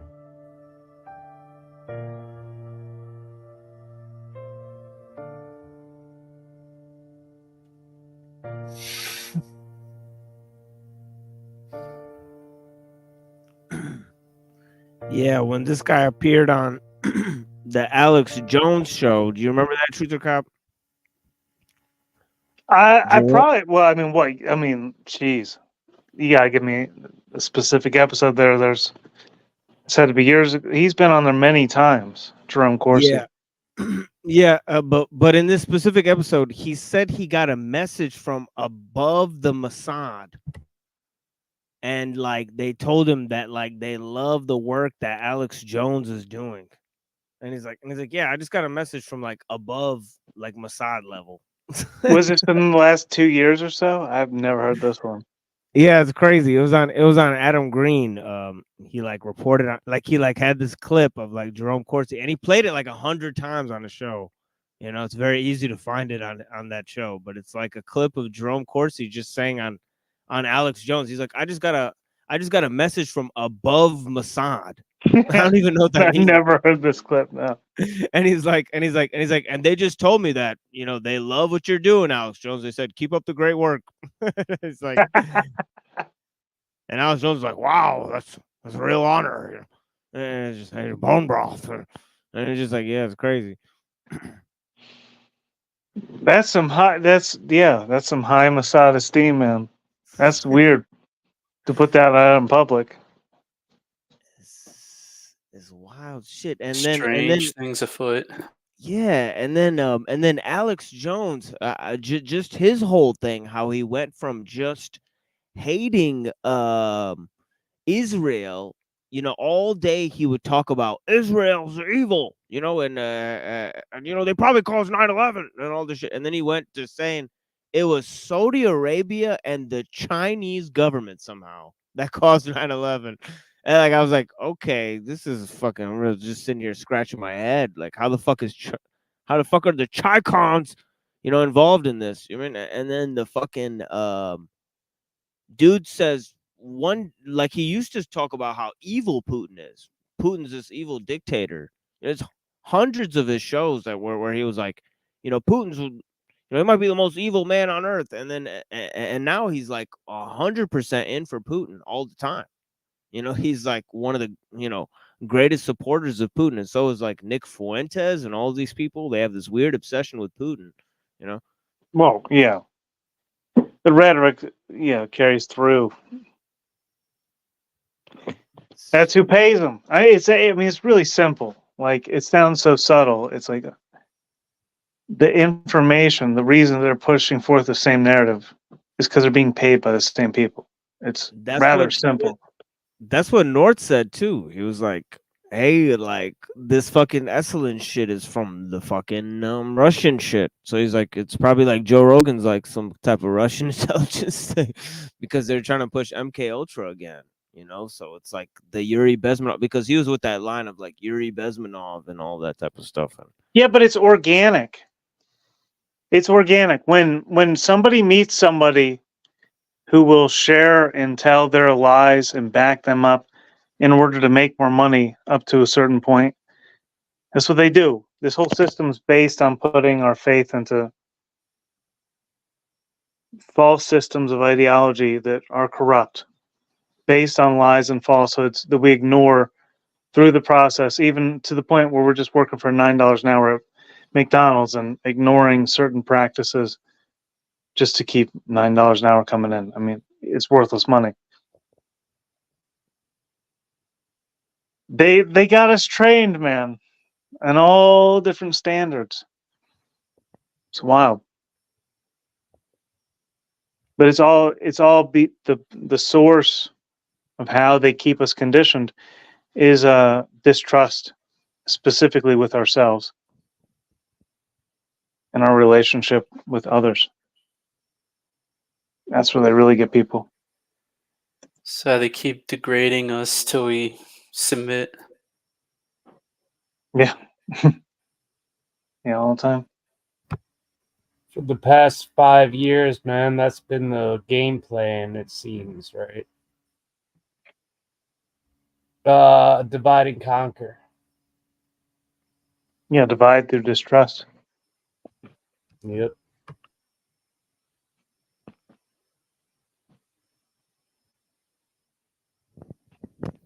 No. My phone's about to die. I'm like at 17%. This is a rare occasion. I mean, I might have a funeral for this thing at any moment, or I have to put, I gotta get out of here. Yeah, no worries, Truther. Yeah, we'll do something together soon. Yeah, Sounds good, man. Yeah, I'll hit you up soon. Yeah, thanks for reaching out the other day, man. Bless you, man.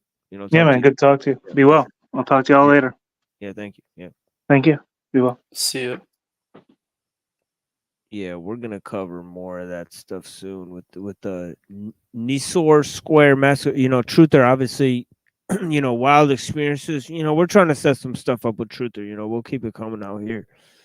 But yeah, so many inconsistencies. Right when we were talking about the state of the world, I noticed it was 11:11. 47 people here. Bless you guys for joining us. There's been consistently that many people out here watching for now. But yeah, man, we'll get into some stuff. I think I pinned the link if anybody would like to hop on the panel. You guys are more than welcome to join, of course. Let me see what's going on. But yeah, we're gonna have to really filter the people out here, because the thing is that there's a lot of fuck shit activity that allows for fucking slip ups here. Yeah, but thank you guys for joining me on this dreary fucking day, but yeah, we'll keep some of this up here. Let's see what it is.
General Valley, I have a question for you from our chat room on the American Rock Radio fan page.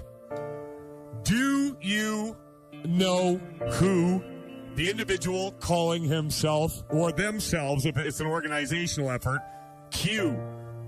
What do you know about that? Was that part of the PSYOP? What are you at liberty to say? Or is it a bunch of bunk? Well, let me just tell you the QAnon's tied to information. And it comes out of a group called the Army of Northern Virginia. Okay? Yep.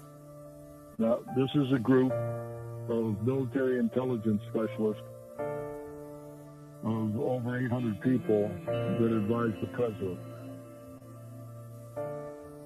And so the president doesn't have a lot of confidence in the CIA or even the DIA, Defense Intelligence Agency, as much anymore.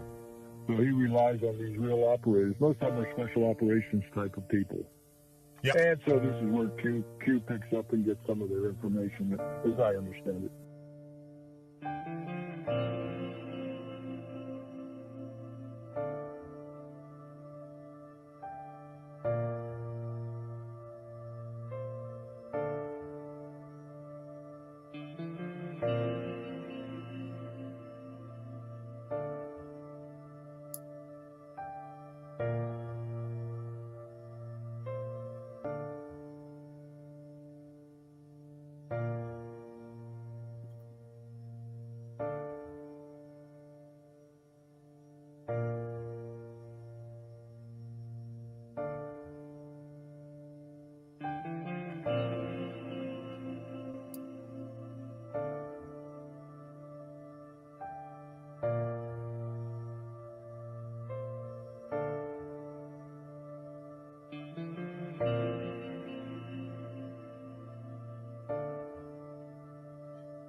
Yeah, there's some satanic shit going on behind the motherfucking Valentine's Days. Is demonic, Lupercalia shit. But yeah, it is what it is. They got all this fuck shit. Obviously all these, Easter is Esther, goddess of Babylon. They have all these weird celebrations. They tell you they're religious holidays and they're not, So, they're trying to harvest this energy, and that's why they have these symbols there, So, yeah. I mean, yeah, fuck holidays, man. Fuck holidays.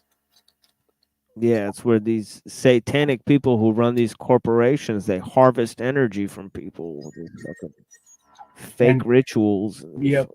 And Get you to kill buy all- things with. Yeah, That's right. Kill all the children with chocolate. exactly. Yeah. It's like not a- only the chocolate, it's the fucking whatever the fuck that shit is. Corn, it's fucking Oh, soy. yeah, It's all plastic and iron and corn and shit. It's like Yeah. fucking. I you're remember eating that fucking from when yeah, I was a kid, dude. That stuff is nasty. yeah, What rocks do and they call fucking those? chemicals and fucking yeah. You put that shit you know, put that shit outside for like 2 days. You know, that shit'll have fucking bugs inside of it. It's fucking crazy, man. This shit'll have fucking maggots in it. It's just that shit is literally worm food. It's feeding, yeah. But yeah, man.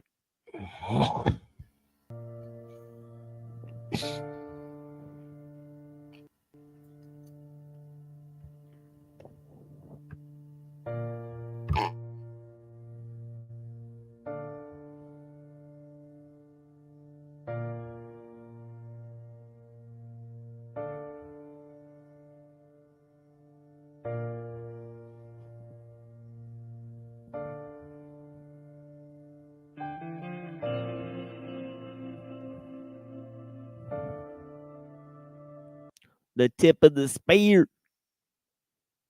Yeah, that's why they were saying that Alex Jones always uses the term "tip of the spear."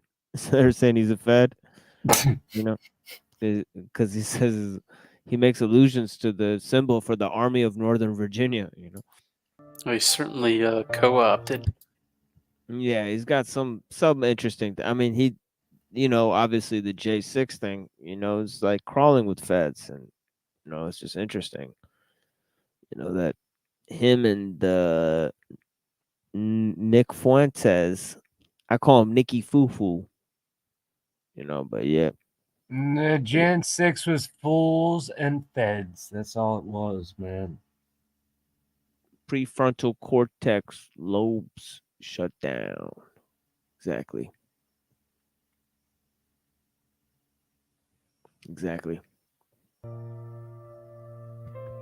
That's gonna be me after 8 hours of this shit. I'm gonna fucking shut my fucking prefrontal cortex down. I'm gonna play that Gen X Jeff where that lady was there, The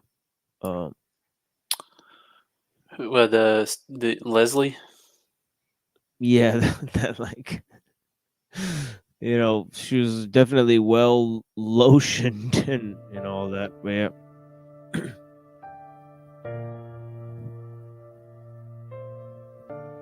You know the name Michael Murphy? I don't. Well, Michael Murphy is kind of an old hippie. Silky smooth.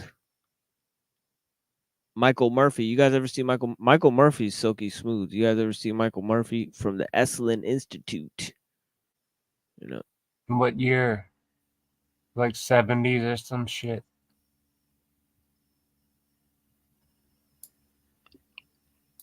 '60s, '70s. I don't know. Yeah, pretty much. Yeah, unfortunately, I had a rough day today. It's really rough. Really rough day, in terms of where my heart energy is at. But yeah, man, I hope everybody had a blessed day. You know what I mean? Where's the masses of humanity? Yeah, really. Really. Where are they at? Nobody wants to stand with each other. Wa alaikum assalam.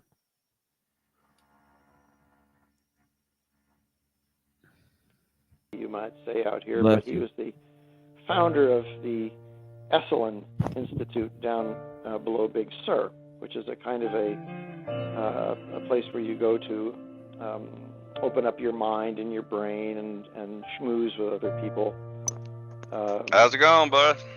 And he also founded a think tank up in the Bay Area called the We watching the video? Project with a gentleman named Steve Donovan. Yep. So in the 80s, when I was But feel free to in these areas of feel free to comment on the video. There's only like 2 minutes of it left, but yeah. Oh, okay. I'll wait till it's finished. I didn't know if it was going to be a while or not. For sure. What you might call the brain architecture and thought architecture and how it works. Sooner or later, I ran into Steve Donovan. Actually, the way I did that was that Michael Murphy wrote a book called An End to Ordinary History, which was a very thinly veiled fiction story about psychic experimentation in the Soviet Union. I picked it up in a Berkeley bookstore at some point. I read this book and I said, you know what? This sounds a hell of a lot, that he knows a lot more that he's talking about here than just writing a story. So I got a hold of Michael Murphy and I said, I think your book is not a story. I think it's thinly veiled nonfiction. He said, well, you're right. And he said, if you want to talk about it, he says, you want to talk to Steve Donovan. So Steve Donovan had a nice little apartment down here in the Marina in San Francisco. And his apartment was jammed with file cabinets in which psychic research and mental research from all over the world was in there. I mean, the CIA and the Defense Intelligence Agency had nothing like this. Nothing. So I was like a kid in a candy store. I went in there and I said, Steve, can I just rummage? And he said, be in the Soviet Union talking with the people back there who were at the very forefront of this kind of experimentation. And the United States, of course, this is a Cold War, so we didn't have our people, our agents or our attaches or anything doing this. They wouldn't have gotten a welcome. But the people like Steve Donovan and Michael Murphy would go over there on their vacation time and talk with these people and get together and have vodka with them and so on and learn all kinds of stuff and then bring it back.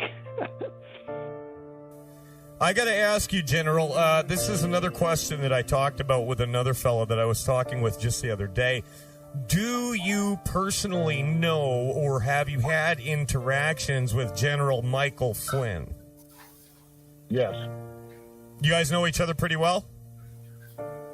Fairly well. And have you spoken? In fact, well, I was in Moscow a couple months before he went over, so I talked to him before he left. And then when he left to go over there and go to the 10th banquet of RT, Russian television, and he sat with Putin. I had been in Moscow 2 months earlier than that, setting up the meeting between Trump and Putin, which I did while I was there. And that was at the G20 conference in 2017. So, yes. And Michael Flynn must be vindicated. He was one of the individuals that the deep state attacked first, as you remember. And what they've done to that gentleman who's a great patriot and a soldier have just harmed him and his family so much. So I think all of that's going to be turned around for General Flynn. We'll see what happens shortly.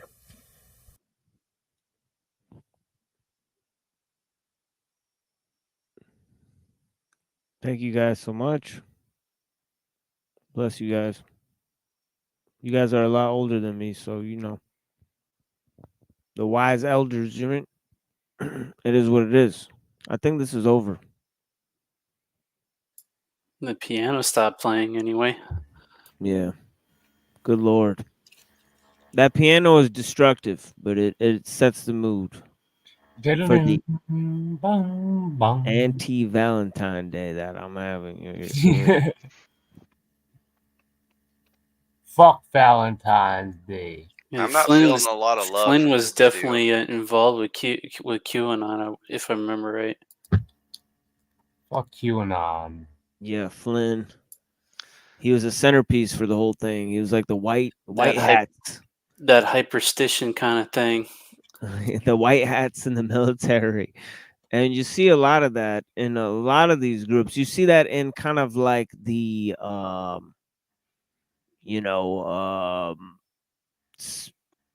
law and order, or the sovereign law, or whatever the fuck these people are. They have the same tendency because there's two sets of books, so you're following a different set of laws than the one the government gives you, and you get away with it. Well, you're still following the law. It's just that there's two sets of laws that you're claiming. So you're not going outside of the law. You know what I mean? Yeah, be your own Valentine. Yeah, good shit. Well, some people think that they found some magic words to use in the court system. You know, that's well, when you say to a police officer, "No, I'm not driving, I'm traveling." Now that changes the whole situation. Well, it doesn't work that way. You know, it doesn't. You know, that's actually claiming there's magic words to use in court and against police officers. Yeah, that's what these people claim, dude. And they You'd call be it lucky to encounter a cop that even knows and enforces the law properly. So I don't think you're going to win any word battles with him. Nah. Yeah, I think they just avoid the cops. So I mean, the thing is that if you don't really like go to the court, they won't like go out looking for you. Like they'll just like the next time they see you, they'll just serve you the warrant. Like it's not a big deal. So they just stay away from the people. I mean, I get what they're doing. They're just dodging the court system. But yeah, the thing is like, yeah, if you don't confront them, yeah, they won't go. Imagine the resources they'd have to spend going out there and tagging and bagging everybody. You know, it'd be like fucking, Cop City out there, but yeah, the thing is that, the truth is that they should pay these cops, similar to how they pay doctors and maybe train them as much as they train doctors. Let's Right. be honest, they fucking, these guys go to they spend 6 months in community college and all of a sudden they're out there just fucking dealing with the worst type of, psychology. They should at least be comparable to people who have like training in, psychology and a range of other things. Comparable to fighting. In a perfect world. They used to be, how do you say, responsible citizens, right? They used to get a training not for 6 months, but for 18 months, or maybe even 2 years. I think basic police training was, I think, 18 months or even 2 years back in the day in my country. And I think the training day has shortened in the USA too. I think it used to be longer there too, but I'm not sure. America sucks, dude. Yeah. But there's worse countries out there. Yeah, that's what they want you to think, is that America sucks. Well, my opinion on the police is they should not make them work 12-hour shifts. Yeah. There should be enough police officers that they could like have like decent amounts of freaking coverage. I mean, they even make the sheriffs that run the jails work 12-hour shifts. So that can do something to you after a while. I mean, obviously, being a law enforcement agent, you're under a lot of stress just from the occupation. And then on top of that, they want you to work all these long hours. That's insane. I didn't know that, dude. 12 hours. Yeah. Oh, yeah. You're not going to work if you're going to have to be present on your job for 12 hours. Can you guys hear me? Okay. Yeah, you're going to be dysfunctional because you're going to have to take some rest during right. I mean, I get like every once in a while working a 12-hour shift, or let's say like 40-hour work week, maximum 60-hour work week. But they're making these guys do like 12-hour shift after 12-hour shift. So what do you think they're going to do? They're going to turn some type of performance enhancers to help them be able to cover, because I hear them talking about it. And then on top of that, a lot of them are on steroids, which turns them in like violent and egotistical. Yeah, exactly. No, and this is the whole thing is like, this is where people don't take a look at the whole situation. And like, like everybody says, oh, California has all these problems. Well, the police here, honestly, are the most professional I've ever met in my life. Like, they're very professional. Like, they got their heads screwed on straight for the most part, I would say.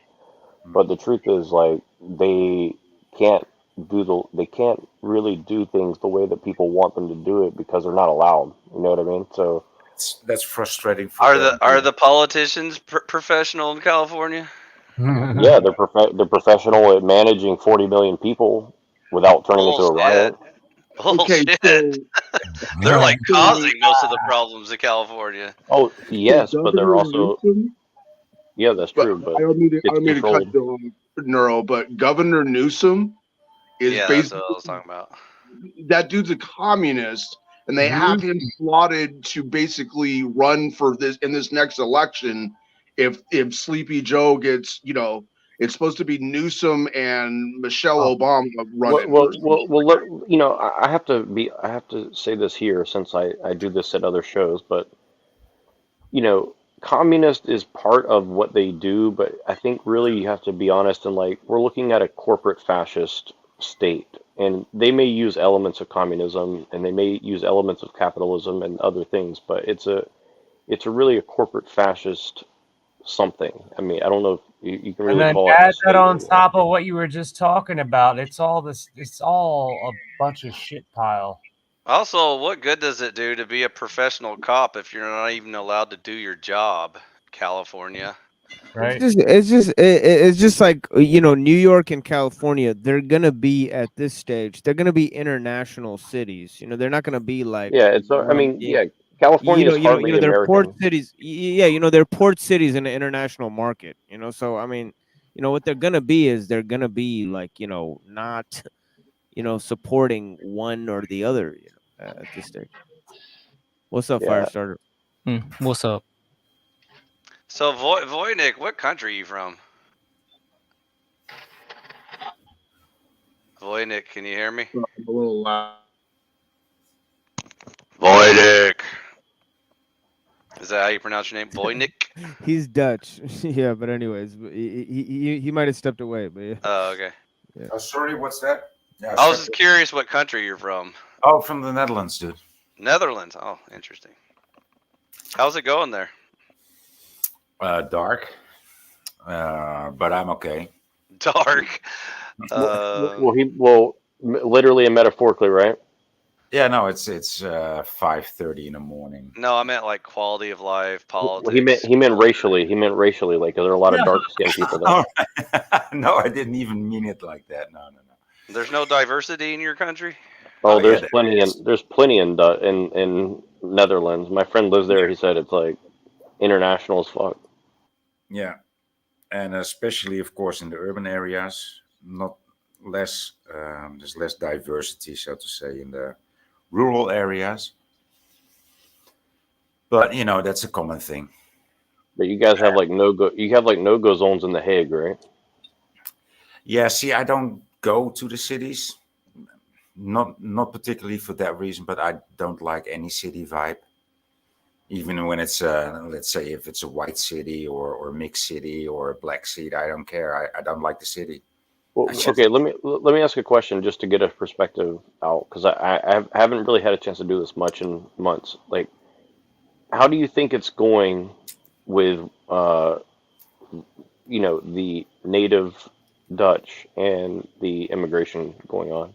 Like just your perspective, don't try to contextualize it too much. Just like, what do you personally think of it? Well, I'd hate to see this culture go to waste.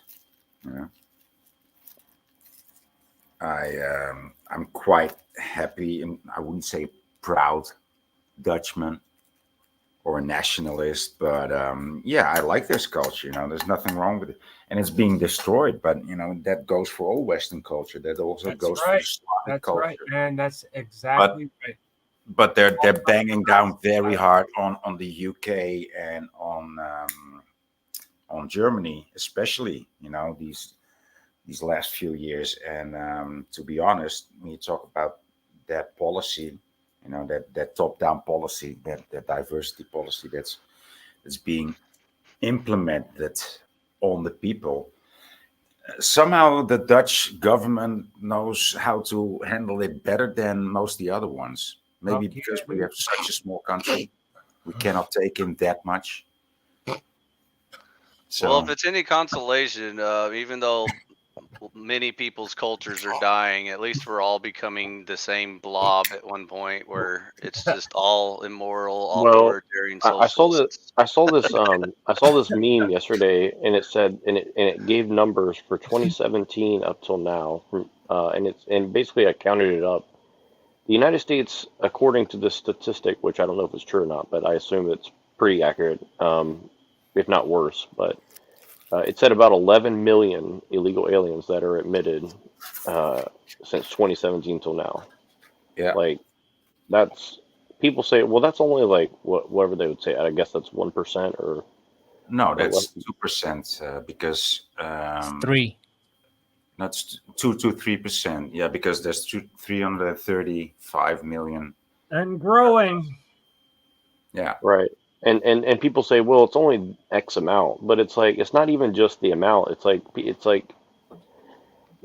and people say, you know, whatever they say, I guess. But the point is, like, I don't hate people from other places or don't want them to be here at all. That's not what I'm saying at all. What I'm saying is, like, you can't do that while you're trying to fix your own problems. And we have, you know, the military spread out all across the world.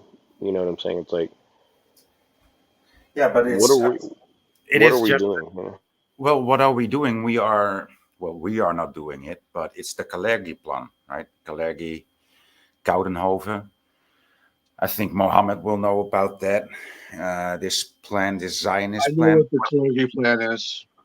that was instated, I think, since the late 1800s, dude. Like somewhere in 1890, I think, this became a thing. This Kalergi, Kalergi and Koudenhoven, some European Jews came up with the plan to exterminate the white race through race mixing, right? Yep. So that's the plan. That's what's happening. That's what's being done. You know, it's all according to plan. I mean, Angela Merkel, even received a prize. You know, the Kalergi Prize is a thing for the people that destroy their culture best, according to the Kalergi plan. I'm not making this shit up. So that's what's happening.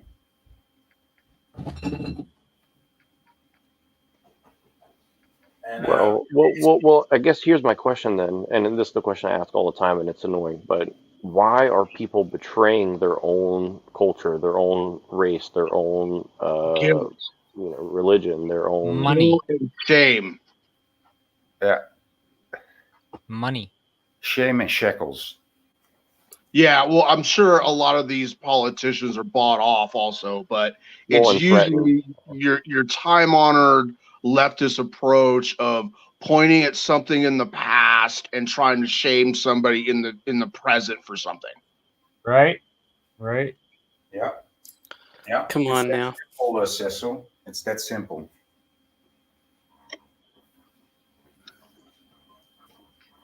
Trust me, I've seen it freaking hundreds of times. I think that dude was Austrian, actually. Austria? What's the early life? Oh, I just saw one thing. Charlemagne Prize. Void, let me ask you this question. What do you think about my postulation that from Charlemagne after European culture has been in decline? What do you think of that? I don't know too much about Charlemagne, dude, to be honest. Well, it's basically when the Roman Catholic Church took over Europe. Uh-huh.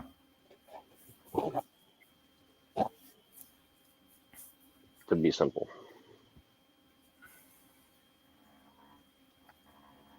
Koudenhoven, Kalergi. So what's their basic plan? Wait, I can just see just like little pieces. Okay, wait, Carnegie's family roots were in, can you go back up just 1 second? Sorry. The Byzantine Empire, if I remember correctly. Can I read that? Go up or down a little bit. Sorry. It said because this relates directly to it. Okay, there, right there. Okay, the Karlagi family roots claim their descent in the Byzantine royalty via the Venetian aristocracy, connecting to Phocas imperial dynasty. Oh, that's very interesting. And then you see that now we have the East and the West combining forces to become one behemoth. Or wait, is that the Leviathan, perhaps? No, I watched this video yesterday that it said that essentially the plan behind the people who wear small hats, apparently, I'm not saying this is true, this is what I watched. It said the plan was to get Islam, the behemoth, and Leviathan to fight each other and exterminate each other. So the house of David and Judah, or whatever, can rule, or something like that. And I never heard that before, but that is very interesting. Hey, I have a question for TML. This is kind of like off topic, or maybe it's on topic. I don't know. Have you heard of this black dude, Billy Carson, or something, that keeps on talking about these tablets and how the Bible was copied from a bunch of tablets and all this stuff? Have you heard about this guy? If you have, what do you think about him? The tablets of Thoth. Yeah, Thoth is like this priest, Atlantean priest king or something like that, and like From he talks Egypt, about yeah. the roots of mankind and all this shit. Well, Yeah. I can tell you that the people who think that Jesus is a myth believe that. So yeah. Yeah, it's like from the like Gerald Massey and the Theosophical Society, and they, you know, because this lady was part of this Memphis Mizraim Freemasonry, and sometimes they say that it's actually you know, well, they say magic and Judaism in general, you know, came from the you know, Akhenaten. You know, so they talk about the, you know, basically the destruction of the Egyptian pantheon, you know, by Akhenaten. And you know, a lot of these guys like Savitri Devi and Gerald Massey, he combines a lot of these myths, you know, and they all say that all of these Western cultures and traditions and also religions, that they all actually came from Egypt, much in line Right. with the Memphis Mizraim line of Freemasonry, because that's exactly where they claim that the magic, their source of magic, comes from. Yeah, and this is and this is, I just want to say this really quick. Like, this is a suspicion that I've had since I was a kid, reading pretty in depth about Egyptology as much as I could. You know, with just like very simple books. Like Akhenaten basically supposedly, according to quote unquote history, he erased all of the pantheon as being less important than the one true God. And he popularized the sun disk as, like, you know, God, essentially. And, so it's very interesting. And I just want to ask Machine, do you think that that is a fabrication of history, or do you think that there's any potential truth to that, or do you think that it's all just kind of like a revisionist, or, you know, fairy tale Well, version of I history? think I do think there's some truth to the notion that like those Egyptian civilization and the Mayan civilization, possibly, you know, that they're a lot older than people say they are. You know, I'm willing to entertain that they're kind of like these pre-flood civilizations. You know, so I mean, there's no telling how old that stuff really is. Yeah, man, thousands of miles away, they both had pyramids of their own kind. Well, there's pyramids all over the planet. Yeah, like literally everywhere. They have like giant stone buildings that are built. And again, like I'm not sure how far to take it. All I'm saying is, like, the way that they portray history in this linear fashion can't possibly be as clear cut as they make it. Let's just put it that way. Like, it's not. That's basically the basis for my theory that this whole Tartarian crap is like a preemptive disinfo campaign, because I pretty agree with you. soon I totally agree with you. yeah, it's pretty soon it's going to be unignorable that, by the way, at some point there was this ancient civilization that spanned all over the planet. Oh, it's But already. no, don't pay attention to that. Pay attention to Tartaria and mud floods and all this bullshit. Yeah, it's already. I think I've seen more than one mainstream historian talk about it, Tartaria, like it's part of the mainstream already. Yeah, exactly. Yeah, it is. You're right. It actually is. And I just wanted to say, if Sarah could jump up and explain what she's talking about, I would be very curious because, like, I've Look at just this. always had a suspicion about Charlemagne.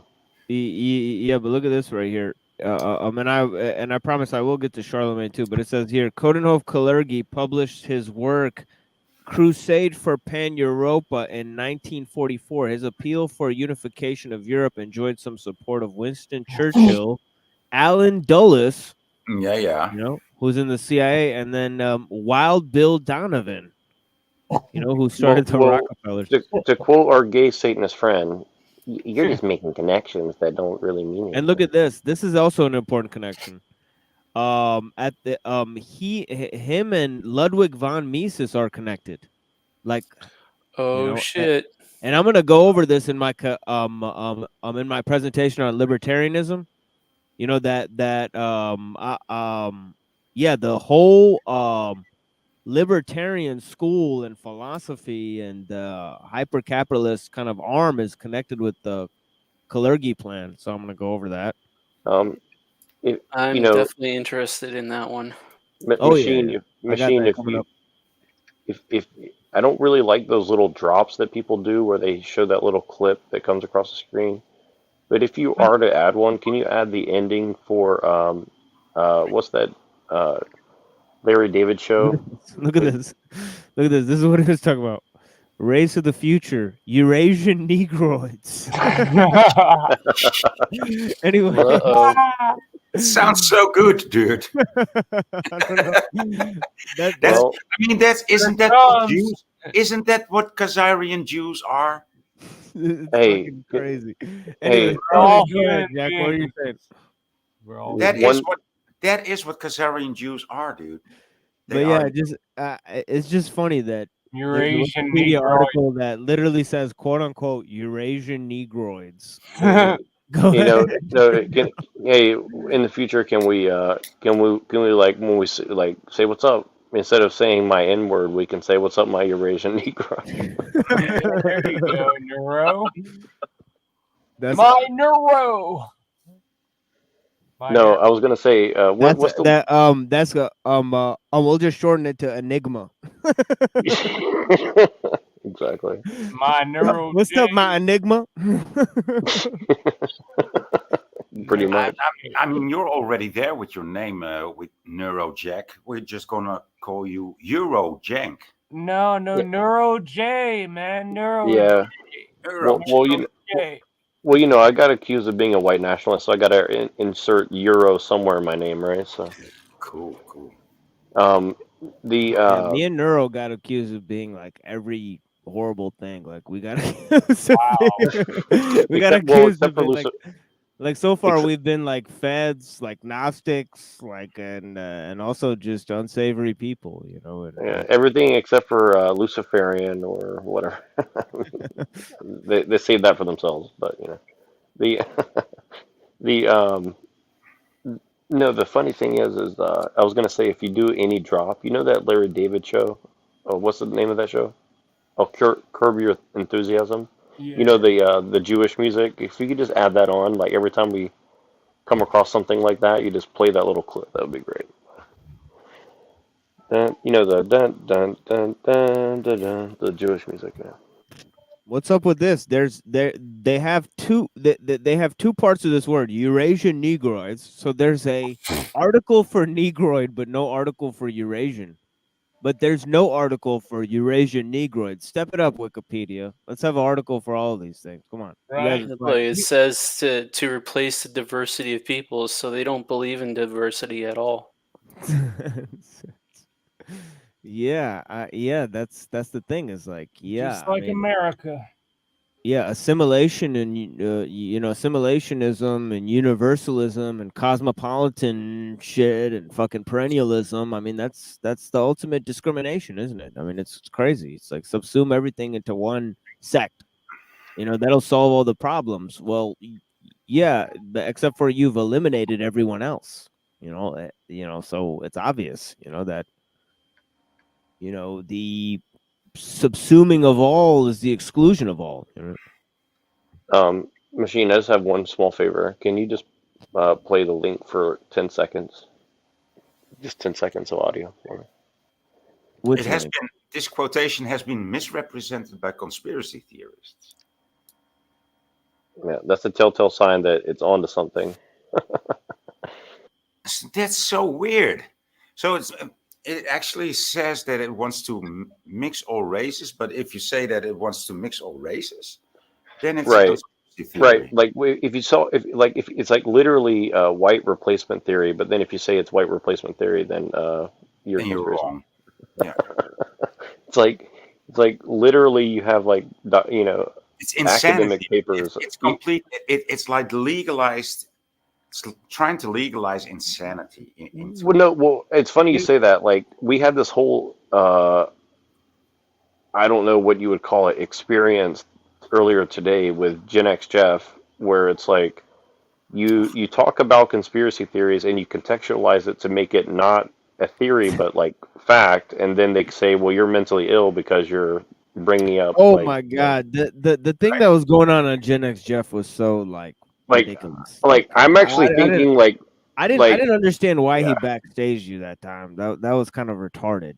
No. Well, it was worse because they were literally using communist tactics to like redefine words and redefine like history and redefine like completely. Well, that's using what's well, it wasn't like communist tactics. It was just straight up communist because it was a lib kid. So the lib kid is just straight up. He just yeah, fucking he just- lib. I remember that kid. Yeah, Liv's just communist, so he's just gonna represent that ideal. But I don't know what the other guy was on, and I wasn't really listening that intently because I was infiltrated with my own emotional, fucking recluse like nonsense behavior, or whatever. But yeah. Well, I usually give Jeff like a break, but like today he So this- literally just So not like this Charlemagne, right? Look at I type in Charlemagne on Wikipedia and it says Charlemagne the God. No, Oh this my is this God. guy with this Oh flaw. Dude, you should hear him. This guy has an attitude. He has one big ego, dude. Wow. And he's so beautiful. Oh my God. Look at him. Yeah, we're talking about the first Holy Roman Emperor, not that Charlemagne. Well, I just want to tell you one thing. When you look this dude up, look up his father first because the story of his father tells you. See Pepin the Short? If you read about him, it actually tells you how he became emperor, and it's a very weird story actually if you read it. But this is an interesting thing: the Carolingian and the Merovingian dynasties, and how they fought basically they fought back the Muslim army, the Umayyads. And basically, if they didn't do that in the Battle of Tours, Islam would have conquered Europe, and that's why. Right. Yep. Yeah, this theory that we're gonna discuss. There's one of these. That happened like in Macedonia and former Yugoslavia. Yeah, right? there's there's this theory on the internet that we're gonna look at because people say that the Catholic Church started Islam as like a controlled opposition group, or like it's made by the Jesuits or something. Well, like that. the Giorgiani, that's exactly what he says. He says that exactly. that Muhammad was psyoped into believing whatever he believed. So we're gonna discuss how there's no way that could be historically true, because of the facts of them fighting the Byzantine Empire and them fighting the Catholic Church, the Battle of Tours, so they fought, many battles with Christians, many notable wars with the Christian. Well, what's interesting to me, I just want to mention this really quick. Because I can tell you, as someone who studied a lot of European history, the Islamic invasion of Europe was not talked about very much ever. And I just think it's interesting because what you're saying about Muhammad and Islam is like they were the original Genghis Khan, essentially, right? Like they basically could have, you know, could have been equal to that in some regard. Am I wrong about that, or? Yeah, if they maintained their kind of attitude that everybody's, basically said, well, that's not a good attitude, and when it got to the 11th century, you had these very polished, you know, kind of advanced and modern, very modern, more modernized than ancient Greece, basically because and Nietzsche kind of noted this, that Spain in the 11th century, during Muslim rule, would appeal more to modern tastes than ancient Rome or ancient Greece. That it was a place of a high sense of refinement to where you could put it on a, you know, place where it was, kind of lending to the modern age, and it did because the Islamic science aided in the Enlightenment philosophy because it was methodological atheism. Some of the Islamic philosophers used, and even though this Islamic philosophy was rejected in the Muslim world, it was then adopted by these Freemasons and those Rosicrucians and all of those kind of thinkers. So when they came up with those ancient sciences, they were reading manuscripts written by Islamic scholars, in order to understand Greek philosophy, because they had upgraded basically Neoplatonism. People like Avicenna and Ibn Rushd, Avicenna was a like a Neoplatonist, and he was a scientist and an astronomer, you know, uh, and they were also inventors. They would invent shit. So in the 11th century, their cultural refinement and their science and technology was so polished that they were basically sitting ducks for the Mongol invaders. And basically what they did was they first they Genghis Khan went to the king of Persia, and and he's like, basically, we'll fucking join our army and help us conquer, or we'll come here and we'll kill all of your you know, um, men. Will take all of your women. We'll piss on the altar of your gods, and we'll use your fucking skulls as fucking drinking vessels at our parties. And he said, "Fuck that. You're a fucking clown." And he took Genghis Khan out, and he shaved his mustache off. In public, and he said, "Look at this fucking clown," and then he threw him out on the street. As an act of public humiliation, and Genghis Khan came back and he poured molten silver into the guy's eyes. After Wow, that's savage. That's insane. in Baghdad, they went in, they pulled people out of their homes, they lit the bodies on fire, and then they put them on the catapult, and then they shot the bodies up. Flaming human fat was raining down on these people. Flaming human flesh was raining down on these people. So they did. So they used terror. They shot shot dead bodies over the walls that were lit on fire. And then they drowned. They tore down all the libraries, and they burned all the books and all of that stuff. And then they threw all the bodies and the books into the Tigris and Euphrates. So they said the Tigris and Euphrates were basically red and black, with blood from the bodies and black ink from the books. And at this time, the Muslims were arguing about toilet manners. You know what I mean? The scholars over there, about like, oh, how you go to the bathroom and stuff. What the proper purity is to go to the bathroom. Yeah, I wonder who Genghis Khan was working for. Well, he would. Well, to be honest, he was working for himself until his son got taken over by the Chinese culture. And that's the Right. thing, is that Yep. is that Confucianism dominated. The cultural force of Confucianism was so strong that it eventually conquered. The greatest empire. The Mongols. Yeah. Well, it's the same everywhere, isn't it? It's the cultural refinement that destroyed the Islamic Empire. Then it's a cultural refinement that destroyed the Mongols. So this is Rousseau's view of history. That it's actually the cultural refinement, the refinement of arts and technology that actually caused the collapse of the society. Because it leads to a lettered class of elites. That lettered class of elites brings in cultural influences from all around. They bring in foreign influences, and those through the cities, and those cities and those elites become a source of corruption within the empire. That leads to the degeneration of those traditions that made those people great.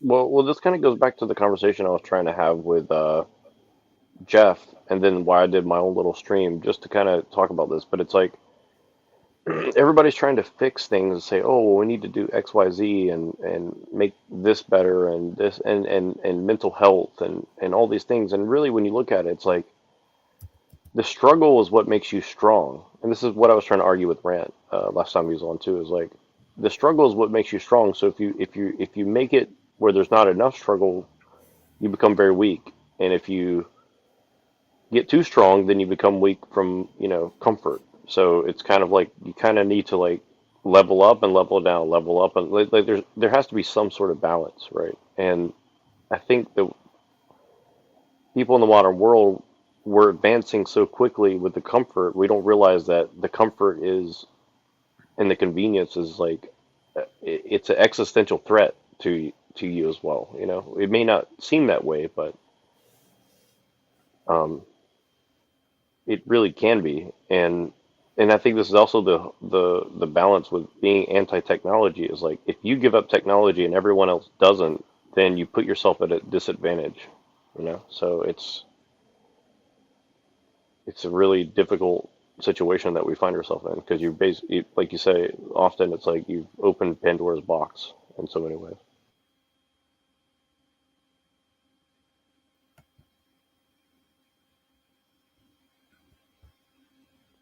Yeah, and this guy was basically responsible for a lot of the Christian teachings. Let me go ahead and find my book here so I could actually elucidate some of that, because the Carolingians and the Merovingians were part of a very complex, they definitely added to,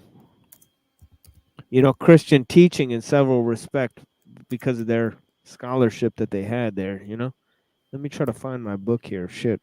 I can't find my fucking book, motherfuckers.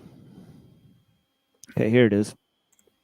Yeah, let me open this up real quick and elucidate some of the scholarly material I have on this matter, because it is interesting to note that a lot of Christian philosophers were part of the Carolingians, Let me try to see. The Carolingian Renaissance.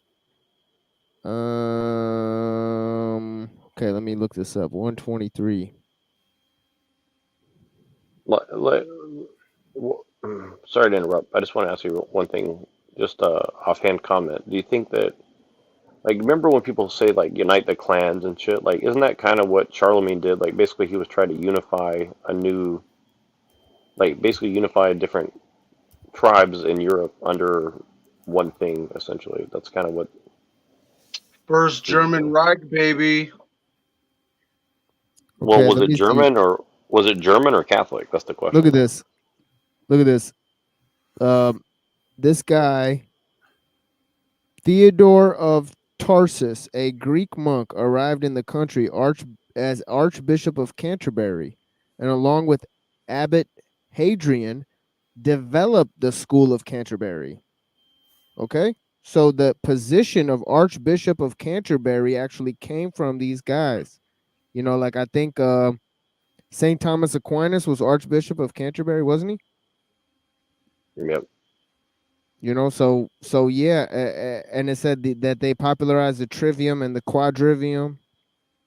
You know, yeah, so yeah, they had notable contributions. You know, I'm talking about they established the school there. You know, which is and then you know, when you go to the England and you go to Saint or Albert the Great, you know.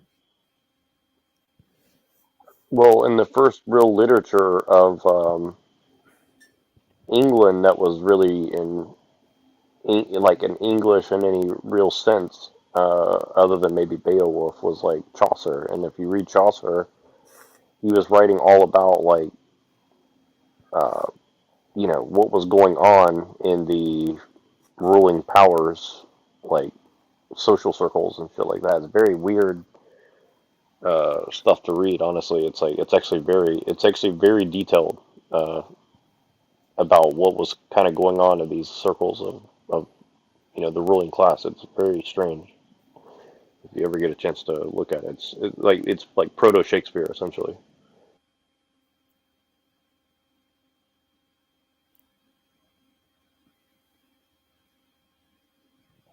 Yeah, I have no idea what's going on in chat. Chat's doing their own thing right now. But I love how Sarah's got this. She's got hardcore like ideals and you know ideas, and then she's got like sunflowers in the background. she says like some hardcore shit, and there's just sunflowers. But yeah, What's you know. wrong with sunflowers? Nothing. Are they not hardcore? Yeah, they're not hardcore enough. Exactly. They're more like, you know, Unless they're doing blast beats. Yeah, they're like some Allen Ginsberg, you know. Yeah, I wish Sarah would join because I would love her to talk about that because there's not many people who've read up on that part of history, and it's a very strange part of history that people kind of overlook. It's like they go from like So, Nero, are you trying to say that Charlemagne falls more under the category of like Christian monarchy type stuff? well, I don't know what I think about it, like, and I don't know how to describe it, but for me, it's like I just see it as like the tribal nature of Europeans being distinct ended with Charlemagne for it, in my opinion. It's like Charlemagne was basically Catholic Stalin. okay, that's an interesting way to put it, but yeah, He even killed his brother. yeah, and I think from what I understand, his father and grandfather basically like pushed aside the real kings that were kind of ruling the Franks before them, right? Like they kind of there's something weird that happened where they kind of just like shoved these other people under the rug with some sort of weird thing, you know, like it's like some treachery seemed to have been how they came into power, you know, if I remember correctly. It could be wrong, but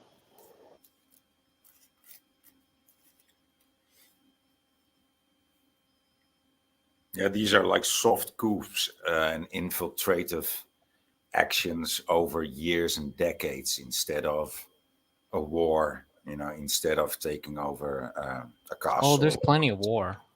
Right. no, yeah, exactly. Like it seemed that before that, you know, Europeans went out and like fought each other, you know, face to face, you know, like with their hands and right, and then from there forward, it became like this game of espionage and you know other shit, you know, like that kind of took away what was there before, right? Like you have secret societies, you have you know secret pacts, you have you know the church and the state essentially starting at that point, right? And then you have you know Well, people there was monetary also systems. there was also people, you know, that were like very set on their freedom and on the freedom of the people around them, right? This is also part of the legacy. You know, people coming up with their own solutions has always been a thing, especially in Europe, and well, that's the liberal part of it, right? Live and let live. And there's been many Also- names for that. Also, the Viking invasions is theorized to start because Charlemagne enslaved the Saxons, and so the pagans started to invade the Christian lands.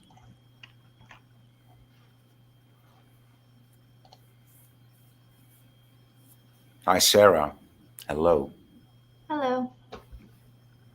How you all doing? Deep in conversation. So we need your knowledge to help us out. This one's going to be hard for me to talk off the cuff because my memory on this topic isn't great. I have lots of information, but I'd have to reread it to spitball with you guys. So Welcome anyway. thank you. Yeah, what's your opinion on in general of like what we're talking about, like with just saying about Charlemagne, for example? Like from what I remember, it's like his family was the power behind the throne, and then there was some sort of way they went and pushed their way into official power, and you know, there's a lot of Catholic Church involvement, from my understanding as well. And I just say that from there forward, like there was no more independent Europe, right? Like it seemed that from that point forward, it was kind of a Roman project officially. Well, you had mentioned Charlemagne's dad, who was basically he served the Pope, so he was at the Pope's command, and he did whatever the papacy wanted you to do, and Charlemagne followed suit. So a lot of the wars are basically driven by the papacy system. And you know, obviously the East and the Western had divided with the fall of Roman Empire, and Charlemagne is known as what do they call him? The father of Europe or something like that, because he reunited them sort of under the Holy Roman Empire. They weren't like an actual official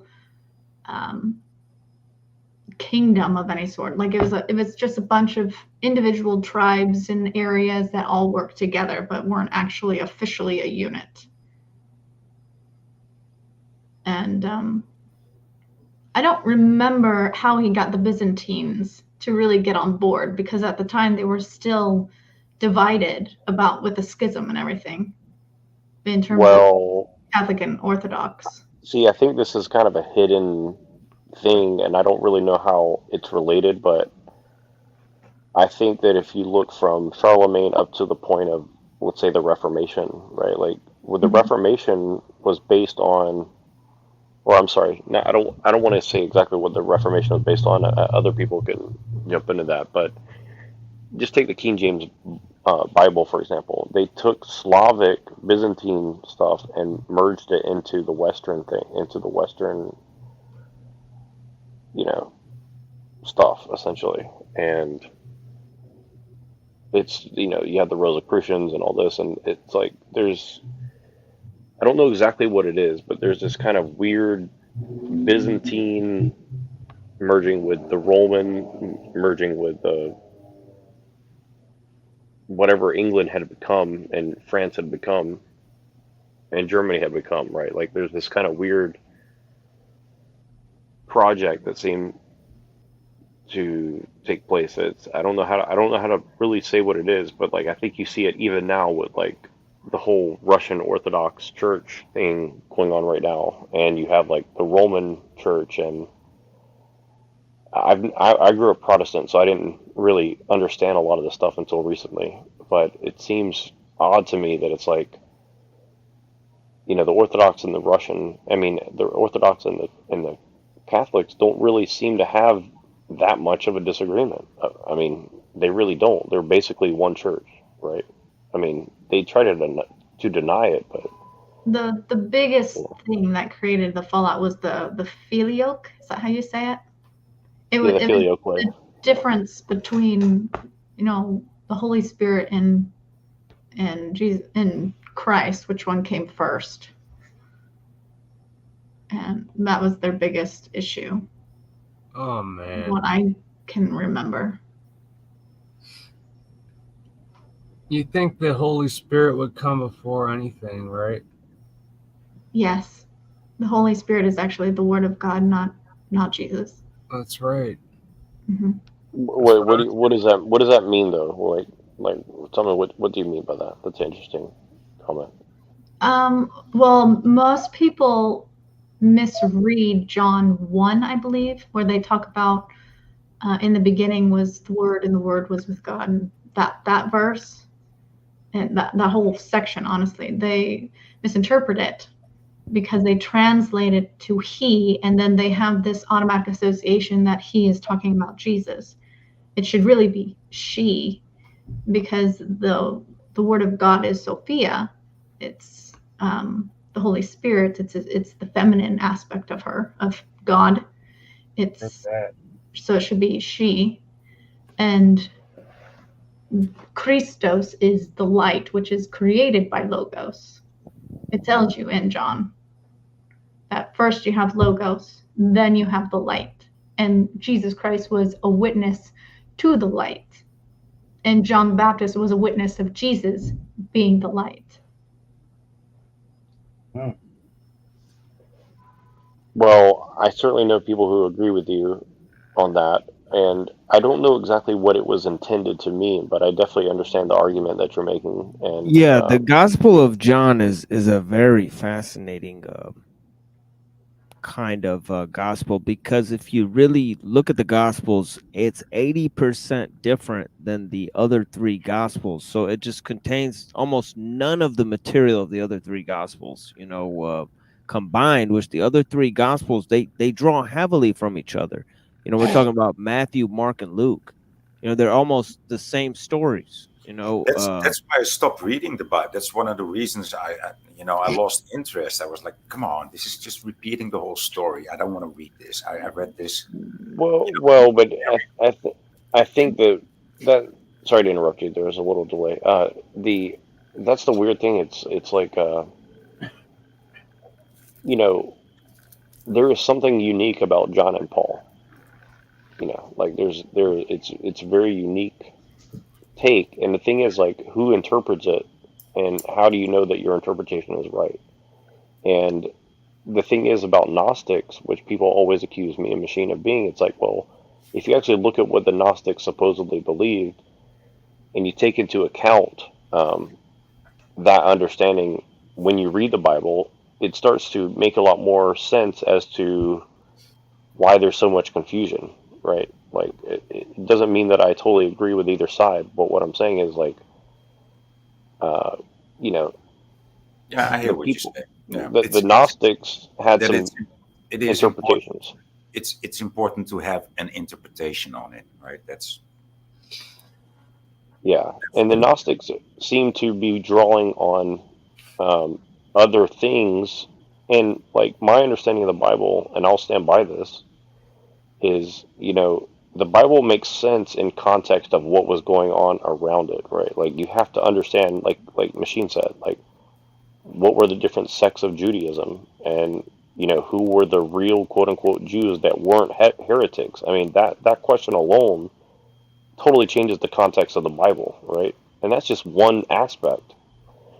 Now you start drawing in all this other stuff from other adjacent belief systems, and the Bible is a very deep text, and not just in a way of like it's not just in the way that it's there to save your soul. It's telling you something about what was really going on. But the thing is, you have to know what the writer's intention was, right? And who really knows that?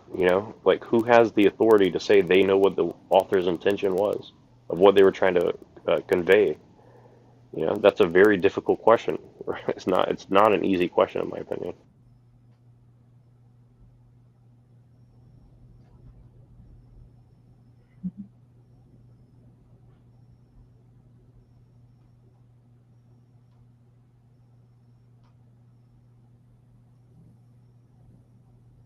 Yeah, the Phoenix thing, on the flags, on all the Slavic flags, it's pretty interesting. You know, Well, but they got in a the lot of two-headed bird for real, though. But yeah, and the there's a lot of Phoenix. Christians that Well, you cut out there, Jack. Yeah, I think Jack's gonna have to come back. This happens to him. Sometimes his voice gets cut off, and yeah, see what I mean? But yeah, we also got Hank O'Flamio. I'm gonna make sure that this is not a video recording of Hank. No, this is the real Hank. What's up? For sure. What's up? Yeah, Hank? I was listening the whole time, so it's not time to bring up the chart I keep throwing around. So let me present it. What's this chart you're working on, Hank? No, you've he's seen it been before. working on it. Yeah, Oh. yeah, he's got it. He's got the egregore I chart don't think I've seen it. and the Eldritch Abomination and the unknowability. Some I'm feedback. pretty familiar with this chart, and somebody's feeding me back. Guys, check this out. Who's doing that? Okay, everybody's muted except for. Okay, it's not me. It's not Sarah. It's not Be More Busker. So it's one of you guys. You guys figure it out. No, it's not me. Okay, it's They're all muted. okay, we'll figure it out. Yeah, we'll figure it out who it is. But it's not me, Sarah, or Be More at this point. But yeah. Anyways, go ahead, guys. Yeah, it is what it is. But yeah, let me present Hank's chart. Hank, go ahead. What you got? So my chart assumes the omnipotent nature of the God the Father. Then also we have the Holy Spirit and I'm assuming because I've seen this. This is mainly directed at Sarah and also at absolutely. Firestarter because they have not seen this before.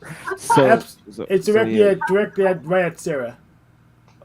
Yeah. Okay. So pretty much, if we assume God the Father is omnipotent, then we really can't know anything about him because he can literally reset our senses, change the world, post hoc. So we can only use the prophets and the spirits to know anything about the God the Father, which I also name as Eldritch Abomination because the difference in power is that great. So the God people mostly talk about is actually the Holy Spirit, is per my model. It's based on the egregore model.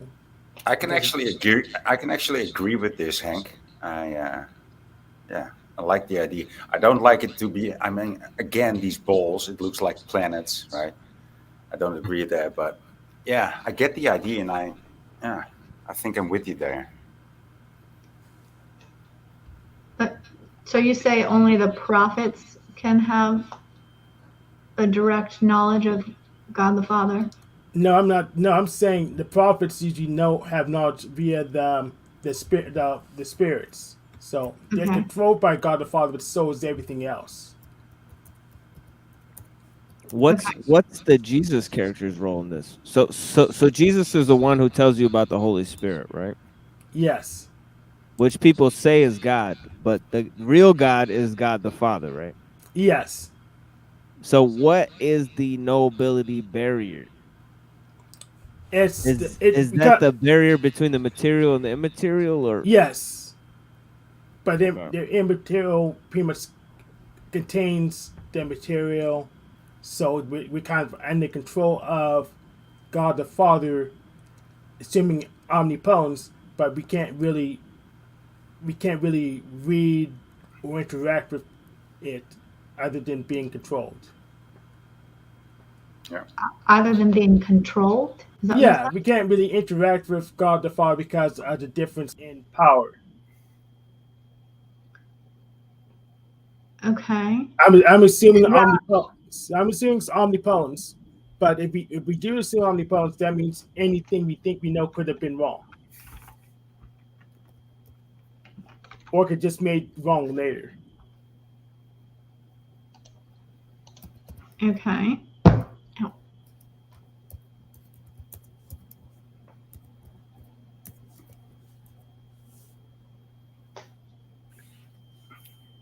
Anyone have any questions? I actually have an alternate chart that I also made about the same time. I'll go ahead and present that to you real quick. No, usually I don't get what you're talking about, but this time I do. I have a comp. I think your power is strong tonight. Yeah, I no, just I that's get what great you're for my time. I get what you're saying, Hank. I think what you're saying is like solipsism isn't crazy if there's omnipotence, right? Yeah, if there's omnipotence, there could be solipsism for the root mind, but Right. And not necessarily for us. and it would be hard to know the difference, essentially. And I actually agree with you on that point. I think it is hard to know the difference if it's omnipotent God or solipsism, and really there is no difference that you would be able to do as far as we know. Yeah, I'll go ahead and present that. Well, and what is present my the alternative thread model. of control there? Because I see that there's what is that? I'll present my alternate model, which I have loaded too. Maybe that would make things more clear. Oh, Go this ahead. one's got blue in it. Yep. So I But have but an but it's the same exact thing. Yeah, it is. But I renamed it to be. I renamed it. Blue. To But it's be- blue. Oh, I get it. Oh, I get it. Numina academia phenomena. Okay. I get it. Yeah. You actually changed some words there. Okay. Yes. Okay. So this is a lot sounding more like Neoplatonism at this point, but Oh, absolutely. very strange It's about form the of it. concept. It's the same concept, right? Yeah. Yeah, it's the same concept. I just changed a couple words to be more appealing to atheists. Yeah. And also, two of these are co-equal, whereas in Neoplatonism, it's a hierarchy of three going down. Yeah, actually, that it actually makes sense. And let me just say this: if this was something related to, so Machine, would you say you just wholly reject this model, or do you think that it's, even though it's not a exact what do you call it, Trinity, it's like somewhat of a more workable model if you're taking some things into account? Well, I'll tell you what I like in it. I like the knowability barrier, but I don't like the prophet being on the same line as the Holy Spirit. Wouldn't the Holy Spirit be much more powerful than a prophet? Or do you think that would be the same, Hank? After just reviewing how this interaction between spirits and prophets work, it's too hard for me to tell at the time to see who's more powerful. Well, maybe this thread of control may help me elucidate this, because I asked you about this thread of control. What is the thread of control? So pretty much the thread of control is just how. First of all, I'm assuming that the Numina, the Elder Abomination, the God the Father is omnipotent. So we're not going to have any way to control that thing, except maybe possibly interactions with our universe. Sorry to interrupt, but let me just say this really quick. Essentially, what the thread of control is the mechanistic way in which the unknowable affects the knowable. Is that what you're? Is that what you mean? Yes, absolutely. Okay, got it. Yeah, that makes sense to me personally. Okay, so now all you have to do is explain these last three words, whatever these words are. Numina, academia, phenomena. What do those words mean to you? Oh, okay. Numina is the thing that makes up the substrate of our reality. We can't really. Yeah, it makes the substrate of our reality. Numina. Academia is that like mental process? Is that like mind? Okay. Yeah, so mind. Yeah, right. Universal mind, essentially. Yeah, universal mind. Okay. Academia just represents our institutions, but I want to focus on make up institutions from knowledge or bureaucracies and stuff. So that's what academia is. That includes churches. So mind is like judgment, and then you're saying knowledge is like what is, essentially. Yeah. Okay, and, like logos. I guess how some people would use logos. Am I correct? Yeah. Logos. Yeah, and we have prophet phenomena. That's the events. Phenomena is the events. By All right, elimination, so you're so basically you're an Orthodox Christian. All right, problem solved. Got it. yeah. So you've got the man behind the curtain. Yeah. You've got the energy that's working through all of us, and then you have the manifestation of it. Exactly. Yeah. See, Hank just described the Trinity better than most Christians, in my opinion. Yeah. That's hilarious. That's actually like Hank, you could basically pass for Orthodox Christian at this point. That's hilarious to me because you actually comprehend like the foundation of the religion.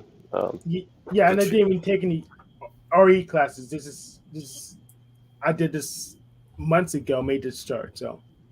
Oh man, you should have brought this earlier. It would help me out. No. So and so Yeah, actually, but this was like I was lying in wait, so it makes some sense to present it. So. well, I'm glad. So I want to mention this because you guys are talking about the co-equal, between Logos or whatever and the Holy Spirit, essentially. And I think Sarah has something to add on this too, and Machine, everybody. So I want to get this out really quick. Um, the only way I can see it being co-equal is like you have the Holy Spirit, which is like you said, it's like events. So that's like the hidden hand, right? And then you have like knowledge, which is like kind of like what is knowable as far as like material reality or something. And then you have mind, which is like the judgment, the discerner, one who discerns, right? And so we all have the discernment, which makes us unique, right, as human beings, right? Yeah. So And I would then say, okay. positive like the events, and I've flipped the first two, but yeah, pretty much. What do you mean flip the first two? What does that mean? So I would say I consider prophets and events more similar than pretty much the same thing rather than right. than Well, academia like the more interpretation of what happens. yeah, well, the whole idea of prophet, and please correct me if I'm wrong, but the whole idea of prophet, from my understanding, is essentially like one who can interpret because of the Holy Spirit. So it's like the person is special only because the Holy Spirit is allowing them the discernment that presumably is from the Father, essentially, right? Like it's Yeah, like but the Holy divine, Spirit is like the discernment process. right? It's like Mm-hmm. yeah.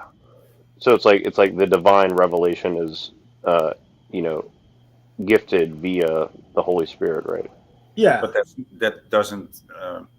I mean, that's not only prophets, right? That should also be like anybody who has a revelation. Well, yeah. See, this goes back to like why people probably will call me a Gnostic, is because like my understanding of salvation is basically trying to allow someone to have a better connection with the Holy Spirit. Therefore, you're closer to Jesus, and therefore you're closer to God. See what I'm saying? Like, why is salvation necessary? well, my point is most people think salvation is in being saved, and I'm saying like you're trying to purify yourself to get closer to divine revelation, essentially, right?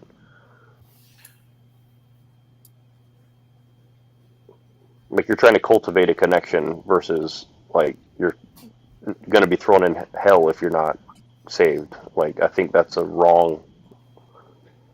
I mean, I'm not saying that. Which ought to at least make people question the morality of such actions, anyway. You mean of like throwing people into a pit of hell or something? Yeah, right? or not even that, or just like a cessation of existence, or whatever people want to. Well, I don't want to explain away the eschaton of fearful machinations. Well, I don't want to say that I totally understand all this, but I have heard it said that the way you look at something like hell or the lake of fire is more like an alchemical burning away impurities, and right, that purgatory, in other words. Yeah, that would make more sense at least. Right. I agree with you here, Jack, that it is a purification process, and it's while you are alive. It's an alchemical process that you go through to purify the blood and allow yourself to be closer to God. So I agree with that statement there.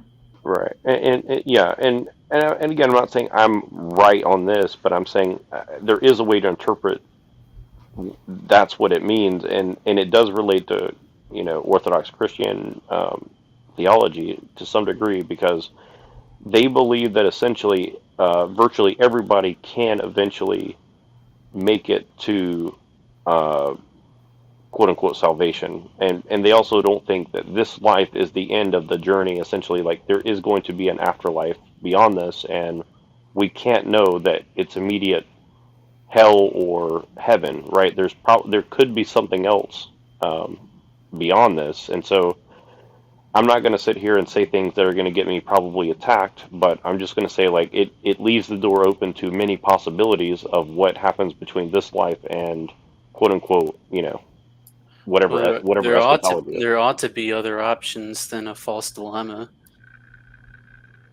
Right, and I'm curious what Islam says about this kind of stuff because I have literally no idea, and I think even most Christians don't know what Christianity says, or they have some at least warped version of it, myself probably included.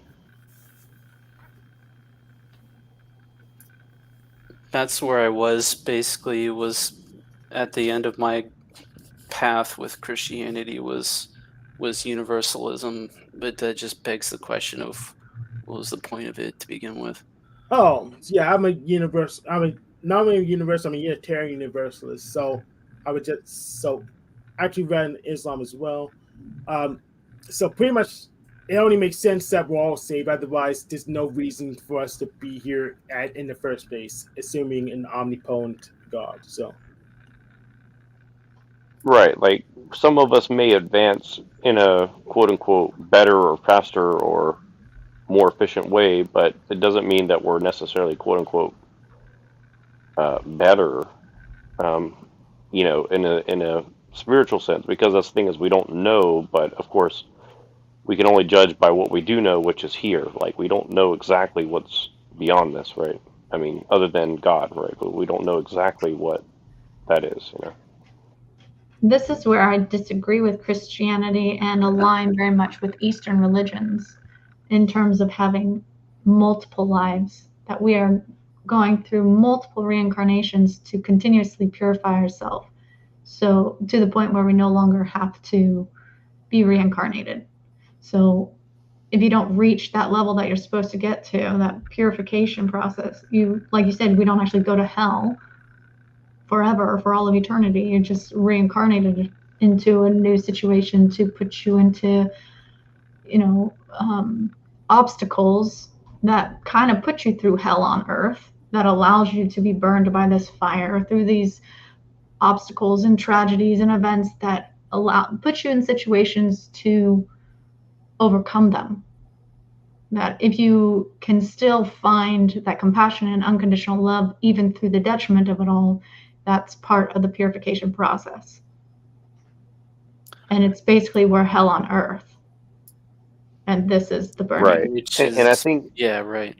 And I think that that's actually, from my comprehension of like certain parts of Hinduism and early Buddhism, like I think that's kind of what they were driving at. And I think if you look at what Plato and the pre-Socratics believed, it does seem that there is this similar view, and I think perhaps in Egypt, in Egyptian, Sumerian, and Persian religions, there seems to be some overlap. I mean, basically, if you look at Proto-Indo-European religion, which all this stuff seemed to somewhat derive from, including Egyptian religion, like there does seem to be some overlap. Now, how much overlap? It's actually very difficult to tell from my research, but I think there has to be some,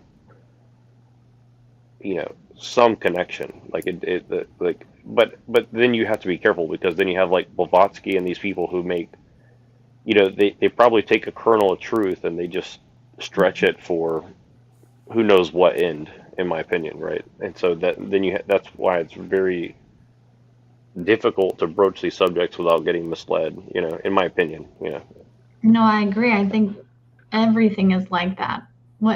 I don't know when it was, but I said I think all religions are corrupted and all sacred texts are corrupted. And like you said, they have a thread of truth.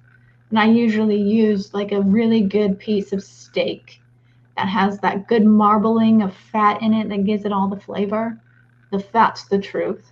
And all of the meat is the bullshit wrapped around it. And without the fat, the meat is hard and doesn't have any flavor and sucks. So you have to have that truth in there for them to enjoy the lies.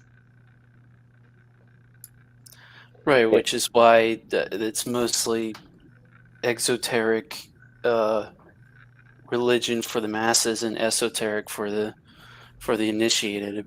So Right. Exactly. Yeah. It's a hierarchy.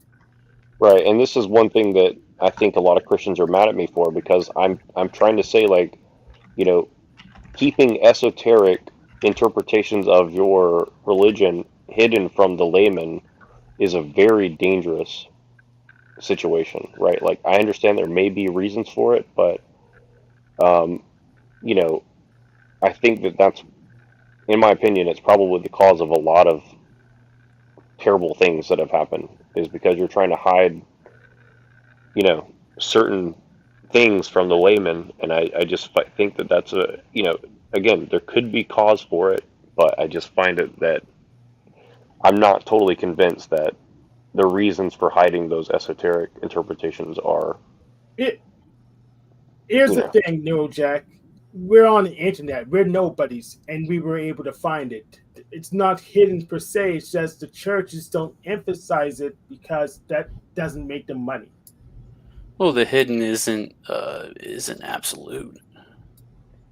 Yeah, but it's not really hidden that well because you can just make a couple search queries and find it. Well, even if that's true now, which I'm not sure that it is, but let's just say that it is. It certainly wasn't true for a long period of time, right? Like, so we're still reeling from the consequences of that, right? And I think that, unless the people who are aware of this problem throughout history are benevolently trying to do some sort of soft disclosure, which is possible, but I doubt it.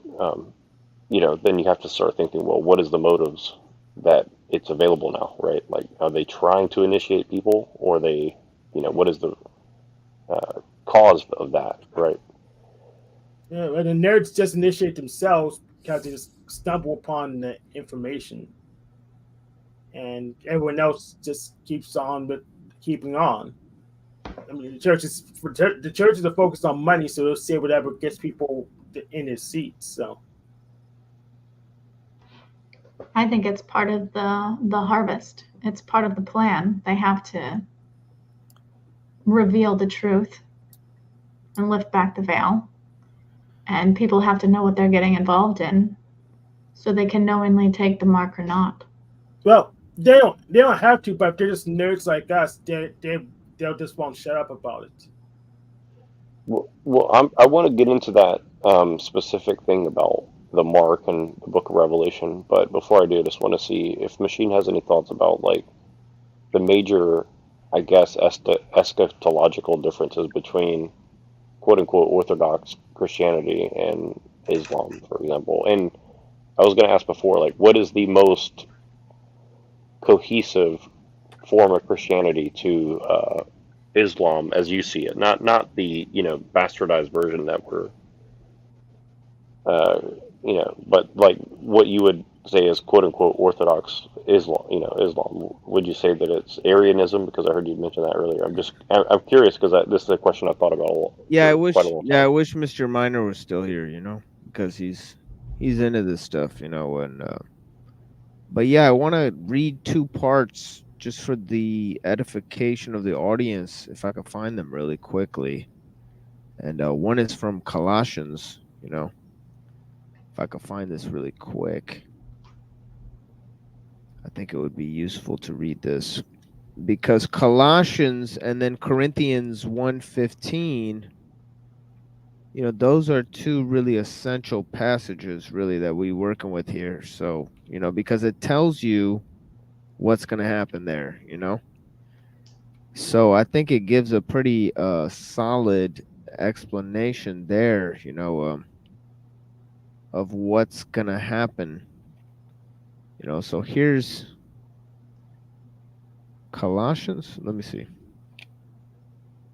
Okay, here's Colossians. Okay, it says, He is the image of the invisible God, the firstborn of all creation, for by him all things were created in heaven and in earth, visible and invisible, whether thrones or dominions or rules or authorities, all things were created through him and for him. And he is the head of the body, the church. He is the beginning, the firstborn from the dead, that in everything he might be preeminent. For in him all the fullness of God was pleased to dwell. Now, I want to pay attention to that particular term, fullness of God. That's a very interesting notion. And I think when I come to Corinthians 15, I think it'll be elucidated further, because this term fullness of God actually has to do with this eschatology. You know what I mean? But yeah, for in him all the fullness of God was pleased to dwell, and through him to reconcile to himself all things, whether on earth or in heaven, making peace through the blood of his cross. And you who once were alienated and hostile in mind, doing evil deeds, he has now reconciled in his body of flesh by his death, in order to present you holy and blameless. Okay, now if I go to Corinthians 1:15, and I gotta find where the fuck my Bible is here. It's over there on the floor. Give me a second, guys. But I gotta go to this Corinthians 15, because there you see another kind of thing there that signifies what I'm trying to say. Give me a second.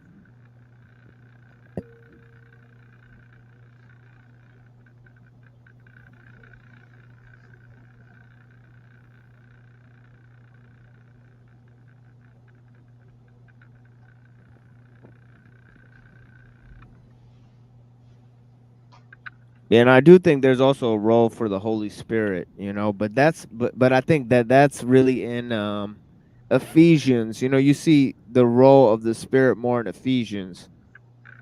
But let me see this here. Let's say fucking Corinthians here. Hold on, give me a second, guys.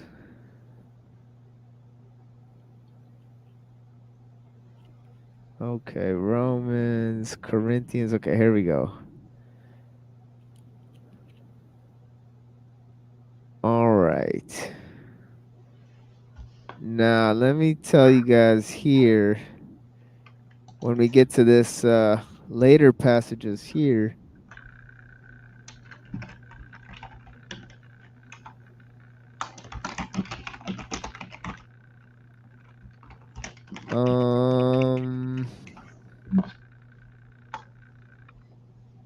the last to be destroyed, God put all things in subjection under his feet, but when it says all things are put in subjection, it is plain that he is expected who put all things in subjection under him. When all things are subjected to him, then the Son himself will also be subjected to him, who put all things in subjection under him, that God may be all in all. Okay, let me read that again. You guys hear what I said? Yep. Okay, so 27, 1 Corinthians 15, 27.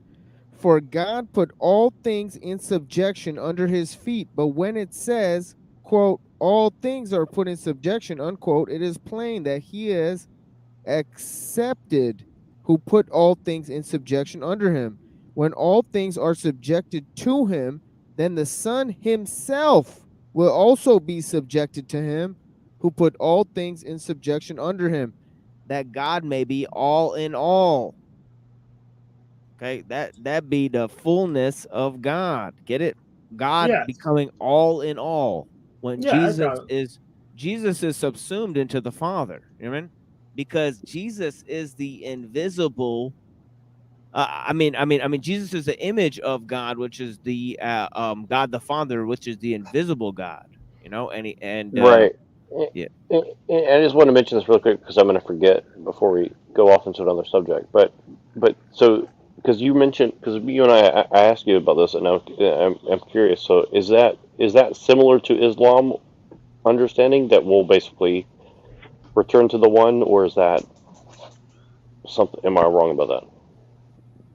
It's interesting in terms of there is certain similarities in terms of there is a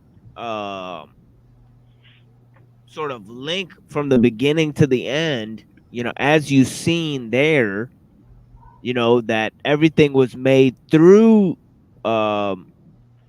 you know, it says there that everything was made through, you know, the image of God, you know, the visible and the you know, but the you know, invisible and the fullness of God is there. And but the thing is that everything is made through him and for him, it says.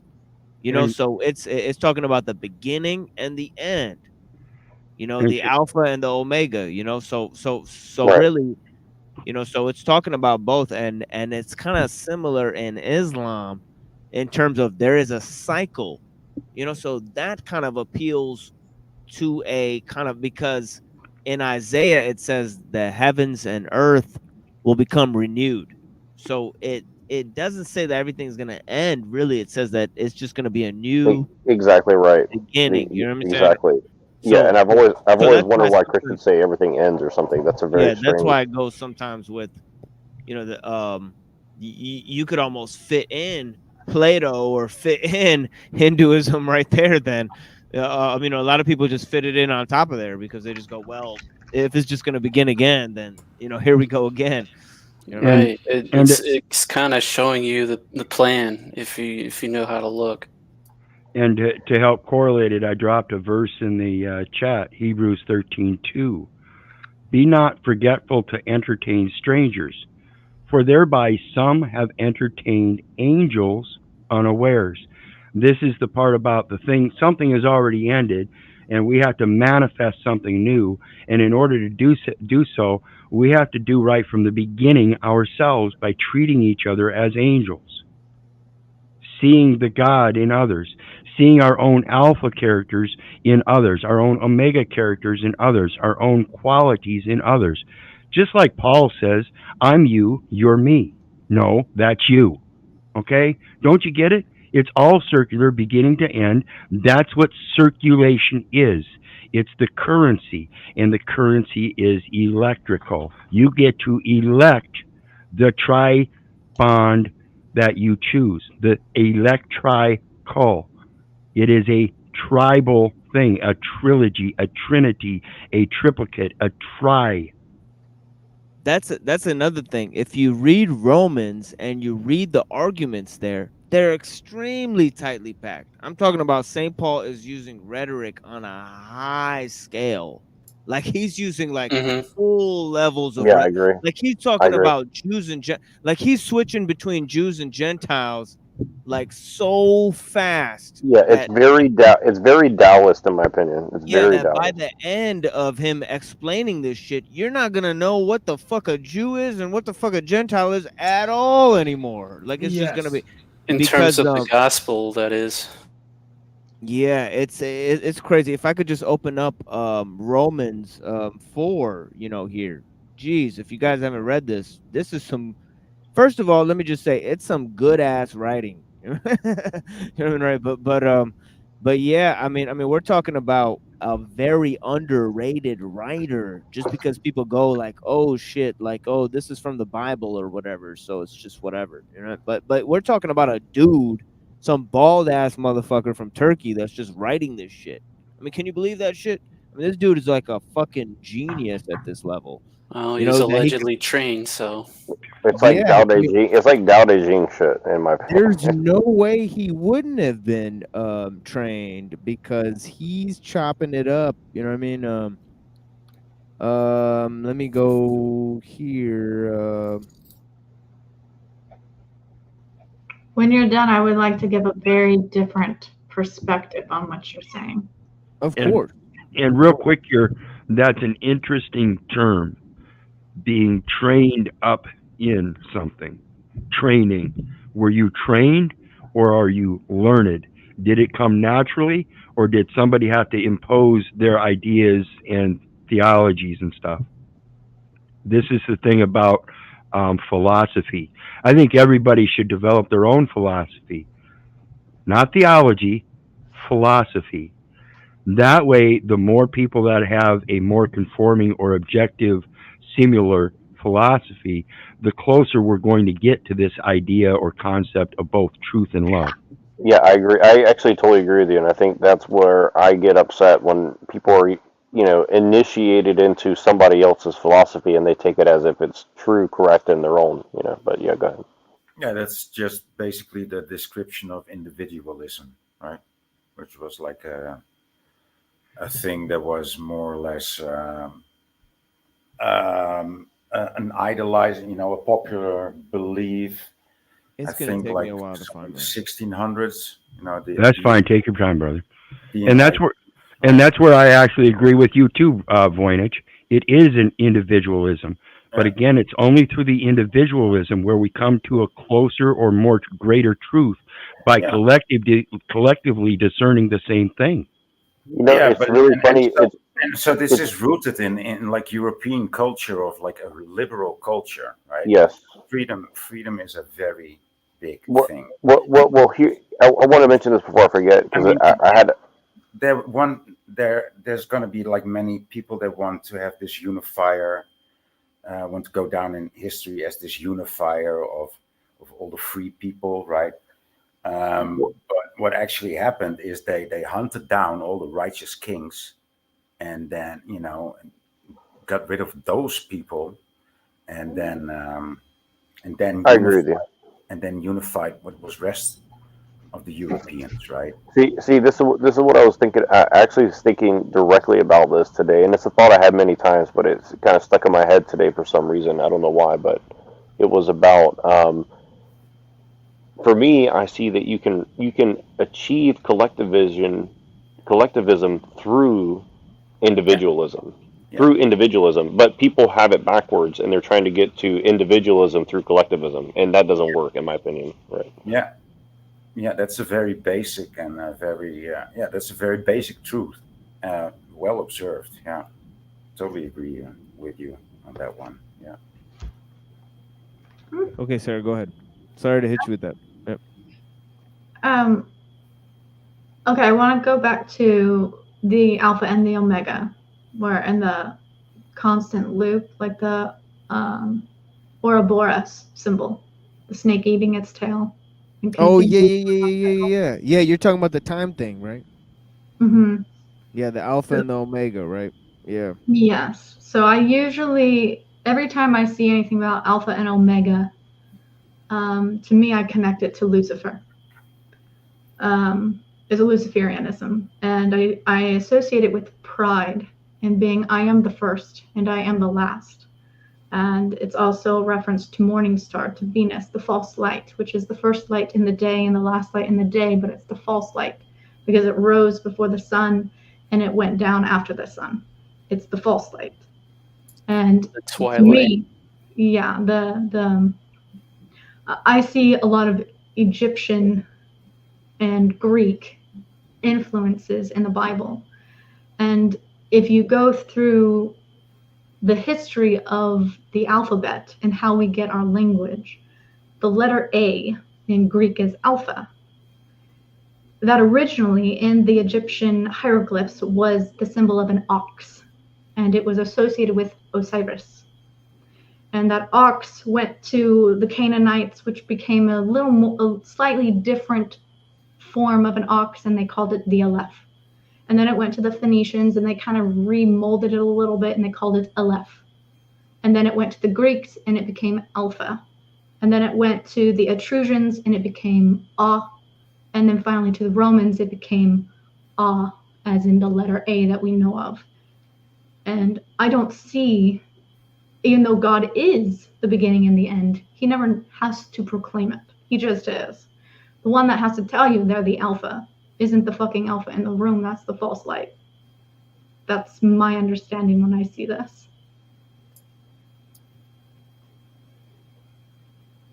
Does that make sense? I definitely think it's true on the panel burst. I can tell you that. Well, I think the whole concept of beginning and end, is significant. Like you said, that God is the beginning and end, yet he does not have to proclaim it. And that is the concept that is the kind of, I don't know what I'm the Alpha and the Omega. Is that from Jesus? That is from Jesus? He tells you that in Revelations. He proclaims that he is the Alpha and the Omega. So that is so that is the Jesus one there, and so so that's interesting. So you're saying, so you have an interesting take on that, the Book of Revelations. But in terms of this whole concept, in terms of the word, so it says that everything was created for him and by him. I'm sorry, it's the other way around, by him and for him. But yeah, the thing is that that kind of concept of just kind of a practical beginning and end, not really a cycle, or is a cycle more of the Ouroboros? Or I don't Well, know. I just want to mention this really quick. In Buddhism, what's the word? Om, and also the other side of it is what you're saying about you're And there's basically also saying Ram. You can also just say Ram, Ram, Ram, Ram. That kind of sounds like like a computer. Yeah, I was about exactly. to say like a robot. Yes. Wait, hold on. Were The you saying robo like Buddhist in nature? What? What'd you say? Oh, the Om, that's Hindu in nature. That's Hinduism. I don't know. Well, the chants of the Sanskrit are so old that they actually don't know where they came from. They think the oldest thing that they trace them to is like bird song. So I don't think they actually Okay, know. well, Buddhism was after Hinduism. I actually think that came from the Aryans that came over and met with the Eastern people over in the Hindu family, I believe. Yeah, that's like that's why. Is that why I'm white? I don't know. It's weird. It's like the fucking Aryans. Right, but the Aryans were like too poor to be able to write everything down, and the Hindus weren't. So they're the ones that get credited with it, with Hinduism and Well, all that's why I that. said Buddhism, because I think Buddhism is like a updated version of Hinduism, essentially. All right, well, I wouldn't go tell a Hindu that because they don't even consider Hindus don't even consider Buddhism to like even be. Think of it like Catholicism and Protestants. Yeah, they're like the Hindu and they don't Buddhism. even recognize it as a religion. Yeah, But they say the Aryans came, but we say we tricked the Aryans into fucking, so it is what it is, we Well- came too, you know what I mean? You know what Well, I mean? well, I can tell you, us whiteys, we like dark skin. Bone. We like dark skinned people. This is true. We Yeah, got a I don't soft know. spot. I don't know if they came or they went, but the Aryan, yeah, well, the thing is that if you look at places like Kashmir and places like northern of course those northern mountain regions, you see those light-skinned people that don't look like the other Indian people, so there is some of that shit going on, that Yeah, people that kind of live where I live, like in Punjab and in the mountains and stuff, they And in kind of they look different than South Indians, and Afghanistan too. There's like blonde hair, blue eyed, green eyed people in Afghanistan Yeah. too. People What can I think it's all- say? I mean, Like me. you asked the question. It was we went, we came, we conquered. Right. I think that's the story. Yeah. People think that conquering means that we just slaughter everybody. They don't understand. It's actually you mix and you join your cultures together. That's actually Right. There are various grades of conquering, but touching on the pyramid Well, thing it again. could be the Asians, because the Asians were coming from the mountains too, and if you go north of India and Pakistan, it's actually just Asia. So there are Asian people that are like brown, that kind of live in the Xinjiang mountains, and that's where Blavatsky said that Shambhala was and all of that type of shit. So, you have the Tibetan mountains and the Indian mountains. So that northern region, it could just be that because the Indians and the Chinese, they shared some religious architecture, especially in terms of Buddhism, from the Bodhidharma, so they had the spread of Buddhism to China. And of course, when the Bodhidharma went to China, there's legends of the Bodhidharma, and they called him the blue-eyed barbarian. That's a true fact. They called him the blue-eyed yeah, barbarian. exactly. Yeah, and so Buddha was probably a white dude. Yeah, exactly. Well, it's just that there was people in India that looked more like me, and they were actually the rulers of India. The people who live in Pakistan, the light-skinned people, we were ruling India for centuries. And then the Mughal Empire, like we were basically rulers of India for a very long time. So if you look all throughout Indian history, it was like Persians and northern people that were ruling, and they're the ones who created Buddhism or spread Buddhism to China, because I guess Buddhism eventually took over in China as well. So there's massive influence from the Indians, massive influence from the Egyptians, from those two, I guess, derived you have the Western kind of occult coming from the Egyptians, and you have the Eastern occult coming from the Hindus. Yeah, Essentially yeah. that's what they And say. if you look at the structures of the ancient Hindus in India and Southeast Asia, I mean, what they did 1,000, 2,000 years ago is, is absolutely incredible what they built. I mean, people have no idea the extent to which these people were, had gigantic empires that were very complex. Let's just put it that way. So they're actually discovering pyramids in eastern China, but the Chinese are covering them in dirt and planting trees on top of them because the mummies that they found inside are blonde and have Nordic features. That sounds complete bullshit. Yeah, I do have a citation for that. I Where saw is it. this? I saw it in a video somewhere. I don't know, dude. From somebody, that's Robert Sepper. It's not a new claim. I'll tell you that. I've heard it before. Robert Sepper's a Jew, by the way. Yeah, Sephardic, but they're like, wait, white people were here thousands of years ago. No. We need to cover this shit up. Plant trees on top of that. Call it a mountain. Nah, there's no pyramids here. Nothing to see. Sorry. Yeah, I saw one of his videos where he was explaining how the Starbucks symbol is from the Melusine, and Melusine turned into a dragon on the Jewish Sabbath, and it's all this weird shit. There was like this Jewish lady explaining the Yeah. It's like a Dagon kind of thing too. It's like related to this very old stuff. Yeah. But that wouldn't be the first time that I heard about like ancient tombs or whatever in China, and the Chinese don't want to have anything to do with opening them. I've heard that from more than one source. Well, yeah, if you think that America hides its history, I think China has a problem. I think that's what communism does. I mean, they literally try to erase history. Oh yeah. You know, Oh yeah. so Did um, you guys ever see the Da Vinci Code movie?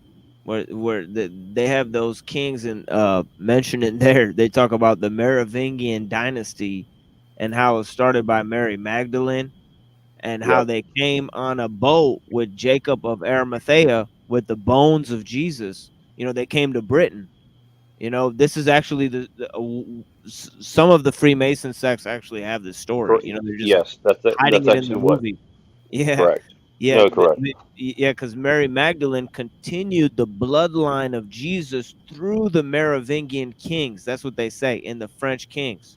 So, Well, and Correct. yeah. So there's all this confusing history of it. Well, and then if you take that into consideration and you believe that, then what does that mean that Charlemagne and his line were? Because they're Carolingian, not Merovingian, right? Or are they related? Yeah, they're related. Yeah, yeah. Okay, They're so related. they're the new Jacob and Esau, essentially. Yeah, and then the whole thing behind it is um is is continued in the fact where this guy goes and finds the bones of Mary Magdalene. This is what's that creepy guy?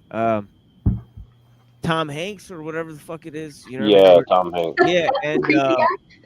yeah, and there's a pyramid, and he bows down in front of a pyramid in the movie, and the pyramid contains the bones of Mary Magdalene. So You're this is talking crazy. about the Louvre, the museum, the glass Yeah, pyramid on top, and it yeah, has a bottom underneath in the ground. yeah. That's outside the Louvre.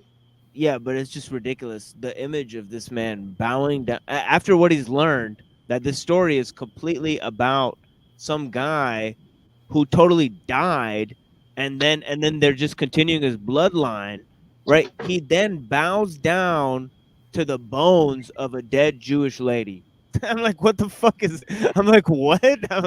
I'm like, in what world is this? Like, I'm like, this is the worst written movie I've ever fucking seen. But here's the thing Strange is, things. Yeah, I'm well, like, but what? here's the thing is, if you actually believe that Mary Magdalene was the wife of Jesus, I'm not saying I do. I'm just saying, like, if you did, No, that I don't know. I don't know. I don't want to In laugh at that anyone's beliefs, movie, but they yeah. said the Holy Grail was the fact that she was with child, that she was the womb of the child of Jesus Yep. Christ, and Mary Magdalene was the. Yeah, they sure did. Yeah, they sure no, no, did. no. But that's what I'm saying. Like, if you actually believe that, then you would basically say, well, I owe allegiance to the bloodline of Jesus. I'm not saying I do. I'm not saying that's true, but well, the I'm just Holy saying that. Grail, a grail wasn't even a thing. Okay, so there's also this theory that the word grail, is a misconception from this word sang real, right, which means royal blood. But if you say San Graal, you get the Holy Grail, right? But it's more likely that that is a mistranslation than that the Holy Grail is a thing, because it's talking about the royal blood. The royal blood is when you actually reach the fullness of God. It's the Yeah, completion. It's when you become part of the 144,000. It's when you reach the level of Jesus Christ and you no longer have to be reincarnated. It's well, after there's you that finish the alchemy of God. Yeah, there's that interpretation, but of course, the Catholic Church is known for its relics and its mysticism. So there's more interpretations than one. Yeah. Yes, and I see that as being related to Dionysus, which actually also goes back to Osiris, and it's about he was the god of wine, and they would drink basically a hallucinogenic spiked potion or punch or wine or a grail beer with ergot in it that would basically give them these visions. It's the shortcut to enlightenment, essentially. Yeah. Blood for the blood god. Mm-hmm. Well, and before I get too far removed, I want to mention this really quick. But like going back, and because like, well, I have a couple different things, but really quick, the point I want to make about the Alpha and Omega, before I forget, was it seems that people want to focus on the beginning and ending, but not on the loop of things where it's basically unending, right? Like they don't want to, because everybody's focusing on the creation rather than the creator. But I think that kind of what the whole point of that, would mean is something to the effect that, God is here and present in creation. Just because you can't like directly access him doesn't mean that he's, I think you dead. can. Yeah. And I think that's always I think that's also funny, like how the terms that people throw out about, oh, you're looping, you're looping, you're looping. It's like, it's almost like they're like, to me, it's almost like they're mocking something, in my opinion. I know that's a little bit weird, but that's kind of my feeling, is like they're kind of, making fun of the idea of a loop or something, and maybe that goes back to what you were saying about Luciferianism or something, perhaps. Mm-hmm. Careful what you wish for. What do you mean, Ray? Who, me? Yeah. What do you mean? What do you mean careful? Oh, I mean, I can't, saying stuff about my experience, it would only be anecdotal, but be careful what you wish for. About loops or about Luciferian or Lupinarians, as some About people. having access to God. What do you mean? What do you mean? With great power comes great responsibility. Blood for the blood God. The scriptures, there's an echo. The scriptures throughout the whole thing, it's focused on blood, and who wants the blood? It's God that wants the blood. That's not the real God. But yes, blood sacrifices for the Luciferian God, for sure. Well, but that's the thing is, like, people, like when people go and they take the sacrament of wine and the bread and they say it's the blood and the body of Christ, like, I'm not going to sit here and claim I know what that means, but what I'm saying is, I think that there's probably something that's very true about what it's trying to convey, but the thing is, like, what does it actually mean? And then, they say it's, Well, I wanna ask Sarah a question, because I'm interested now in the schematics of the Revelations, because you mentioned earlier the book of Revelations, right? Mm-hmm. The false light, the Alpha and Omega, the false light, right? Okay, so then you also mentioned the Gospel of John, right? The light in the Gospel of John, right? Mm-hmm. So you think that that's a different John then, right? I don't know. I don't actually know who the authors are. I think they're just using a name that's associated with Jesus. So now I want to ask you an important question, because the word, because this notion of the word, because it said everything was created for him and by him, right? Mm-hmm. So what do you think in the Gospel of John? What do you think the logos is? I think the real logos is the Holy Spirit. It's our consciousness. It's planted in our brain, in our hearts, in the cerebrum. It's a heart-shaped vessel, basically, where your consciousness, where your thought and reason and your mind is. So how Hank gave, I mean, he gave like a Trinity. What's your version of that? Do you have a version of that? Because you mentioned there's God and there's the Holy Spirit, right? Mm-hmm. And then what about Jesus? So Jesus, the man, is not Christos. Christos is the energy. Jesus was anointed. And the actual name Jesus means God is my salvation. God is our salvation, not Jesus. But the man was anointed with the Christos oil. So when the Holy Spirit comes and baptizes you with the oil of anointing. You experience revelations and an apocalypse where you are illuminated with the truth, with what you can see behind the veil.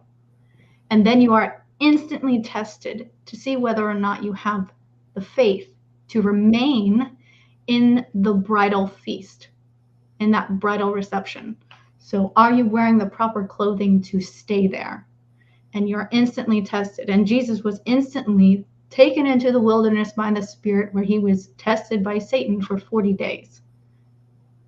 And this is where, and 40 is not a literal 40 days. It's a period of, it's a testing period to earn God's approval.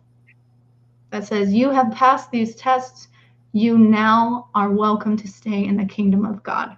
You no longer have to go through this reincarnation thing. You have reached completion. 6 weeks. It's not a set time. No, I know, but I'm saying like it's funny, like the common thing that I've always heard my whole life, you know, mainly from my grandfather, but it's like Look at Jay Nelson. Jay Nelson is your biggest fan. He says Sarah is a queen amongst peasants. Well, I don't know what that says about the rest of us here, but shit.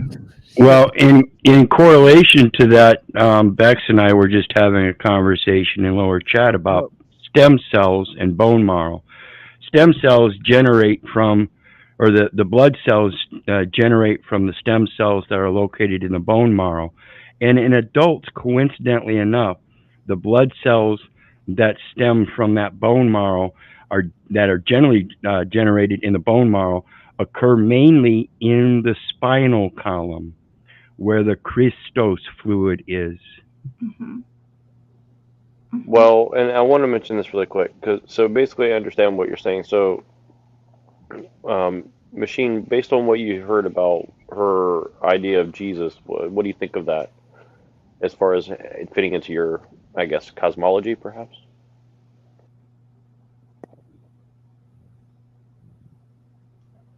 I mean, I think it relates to the notion of the word, and that's why I asked, because I think that, obviously, I think that Christ is formed out of the word, and, it's like how creation was formed out of the word, and there's like this word element to things and the spirit element to things, so I think that there's also this element there about the word, and I think it also has to do with this reality, sort of simulation device, like the pen. And I think that, like there's this legend there that God created a pen and he told the pen to write, and the pen wrote everything from the beginning to the end. So it's kind of a story, but it's kind of a sort of map. The map is not the reality of things. So the way time unfolds is unique. So I think that time has, a single instance of time is unique because God is present in every single instance of time. So I think that, God creates every instance, and there is no such thing as a future. There's just a general plan. So I think that there's destiny, but not fate, but I think through that, this pen, this reality simulation device, I think it suggests that, God does not have to create, he doesn't have to move to create things because, all he has to do is create something that creates, because see, really God is creating something for the first time. So I think a lot of things that God creates are, unique. I think if God brings something into existence, not only is it unique, but it's alive, so, those are my preliminary thoughts on cosmology, I suppose. Right, and so it's like life is art, essentially, and yeah, and I actually agree with that point in a way. And I guess what I was going to say about how it relates to everything is like, so basically you have like God Sarah's the Father. literally got a pen at this point. Oh, I was writing my thoughts down, so I didn't forget. Yeah, I keep forgetting, which is why I interrupt so much. I apologize. So I want to say this really quick. the God. So you have the God the Father, then you have like the Holy Spirit, and then I understand what Sarah said there, but essentially, like, what would be the role? So um, like there is a such thing as a Messiah, right? In Islam, but it's like, it's, is that correct? Like there is a Messiah in Islam. Isn't it Muhammad? Or is he just the prophet? No, he's just a prophet. He's just They a just have prophet. prophet. They don't Yeah. have a Messiah. Yeah, but go ahead, Sarah, because you wrote some shit down there. I want to hear what you wrote down, because I know that's gonna be some good shit. It's gonna be Well, you had asked me about God and the Trinity, and then you started talking about the Word, and it reminded me of one of the parables in the Bible about the sower of seeds, the guy who plants the seeds all the time, and it tells you that the seed is the Word of God. Well, this seed is the seed of a woman that he mentions. I think in Genesis is where they bring up the seed of a woman. But this seed is the seed to the trees, the tree of life and the tree of knowledge of good and evil. And depending on which seed you water is where you go up. So for me, the Matrix. So the seed of the woman is planted down in some people say it's the sacral, some people say it's the root chakra, but it's down in the roots, in the ground, in your material self, in your chakra. I know Wizard knows about this. The Which- matriarch and matrix, right? Correct. That's your hip bones. This is the difference, the only difference between male and female that is very distinct at every age, and it is the sacral bones. One is made for childbearing with sexual organs. The other one is for planting seeds, sexual organ. So your mother has the womb, which has its own seeds, but it must be converged in a duality of a male seed. This is the legacy implanted into the material. So you have a material inheritance that comes from your mother, and a legacy, the story of a father. There is only one Father, but which art in heaven. And unless goes to putting your houses in order, unless the father of the earthly house is following the Father of the heavens, the child bears no resemblance. AKA bastard. Correct. Yeah. And it has to be carried through both mom and dad. And as they say, the hips don't lie. Correct. And the sacral chakra is the sex organs. The root Well, chakra is your correct. Yeah. Well, hold that hold that thought real quick, Neuro. But go ahead, Sarah. Well, it's interesting because my Neuro. concept of God is the union of masculine and feminine. God is both in perfect harmony. So in the physical world with humans, you have the masculine seed and the feminine egg, and when they come together in a fusion, they create human life. Now, when you take the seed of a woman in the spiritual and the egg of the masculine, the Christos, and they come into union in the cerebellum, I believe, is where they go into union, and it's crucified, or it's not technically killed. It's an ego death, like the stripping of your mask is pulled away. But you actually are, the power behind the two in union is a crucifixion where it expands like 1,000-fold. It's power that runs through you, and it creates spiritual life. The masculine and the feminine creates spiritual life. And that's what God is to me. That's the Trinity, masculine and feminine in perfect union. That's the Trinity. That's God. That's the center line. Whereas when you're following Luciferians, you're either on the left hand or the right hand, and you're in imbalance. You're either too much masculine or too much feminine.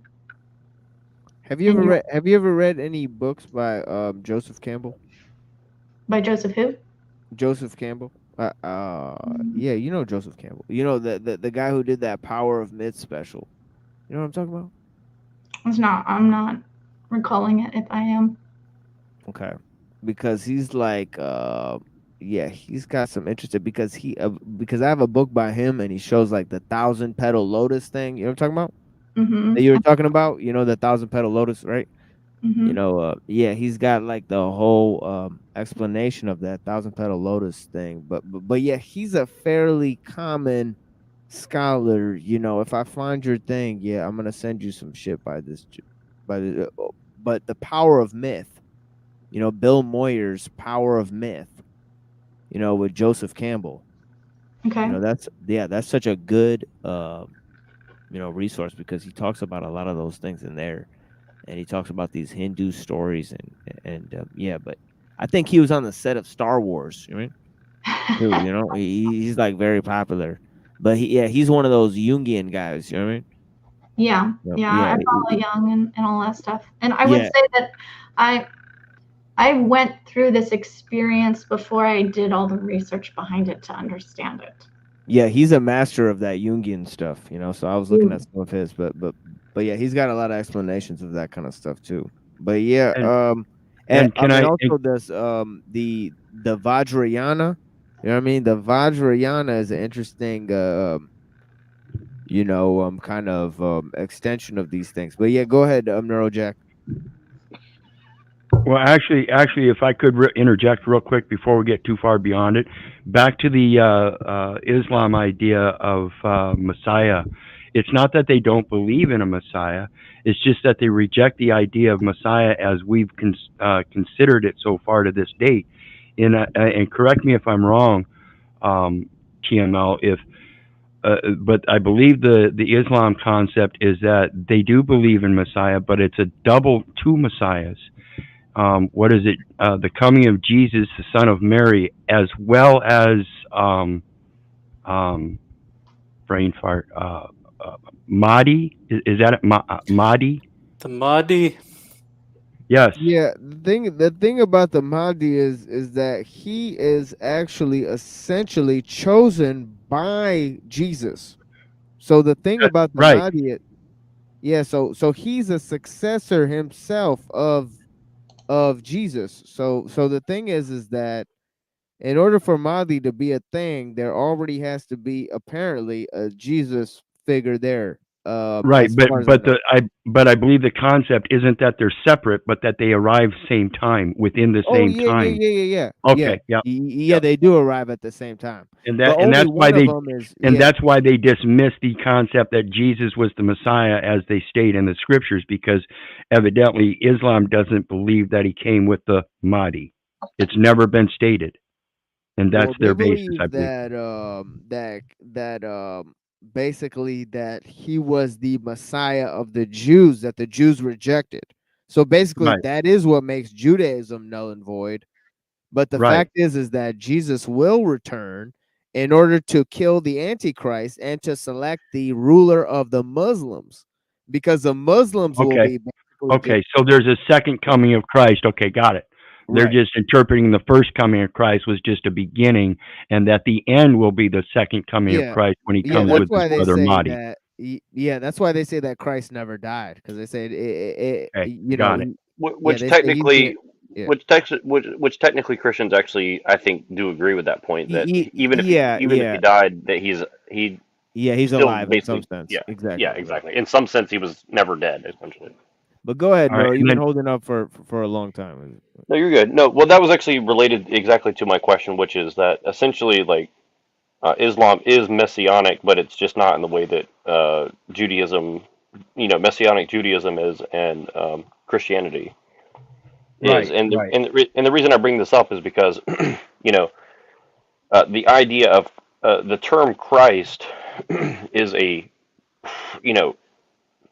whole quagmire, because, um, obviously, I think that there are groups of people that I won't name, that have a particular interpretation where they think that that the Antichrist or is the Christ, because they don't mean Christ. Like, Christ is a a title, right? It's not a name of a person or an entity. It is a title that is bestowed. And We so, know what group of people you mean, bro. well, there's probably many different ones depending on what level Right, you want to look at. right. But But the It's moment the you first. say that, we know exactly who you're talking about. Lol Cecil. Well, Well, in its definitive term, it's a personality. It's a person, place, or thing.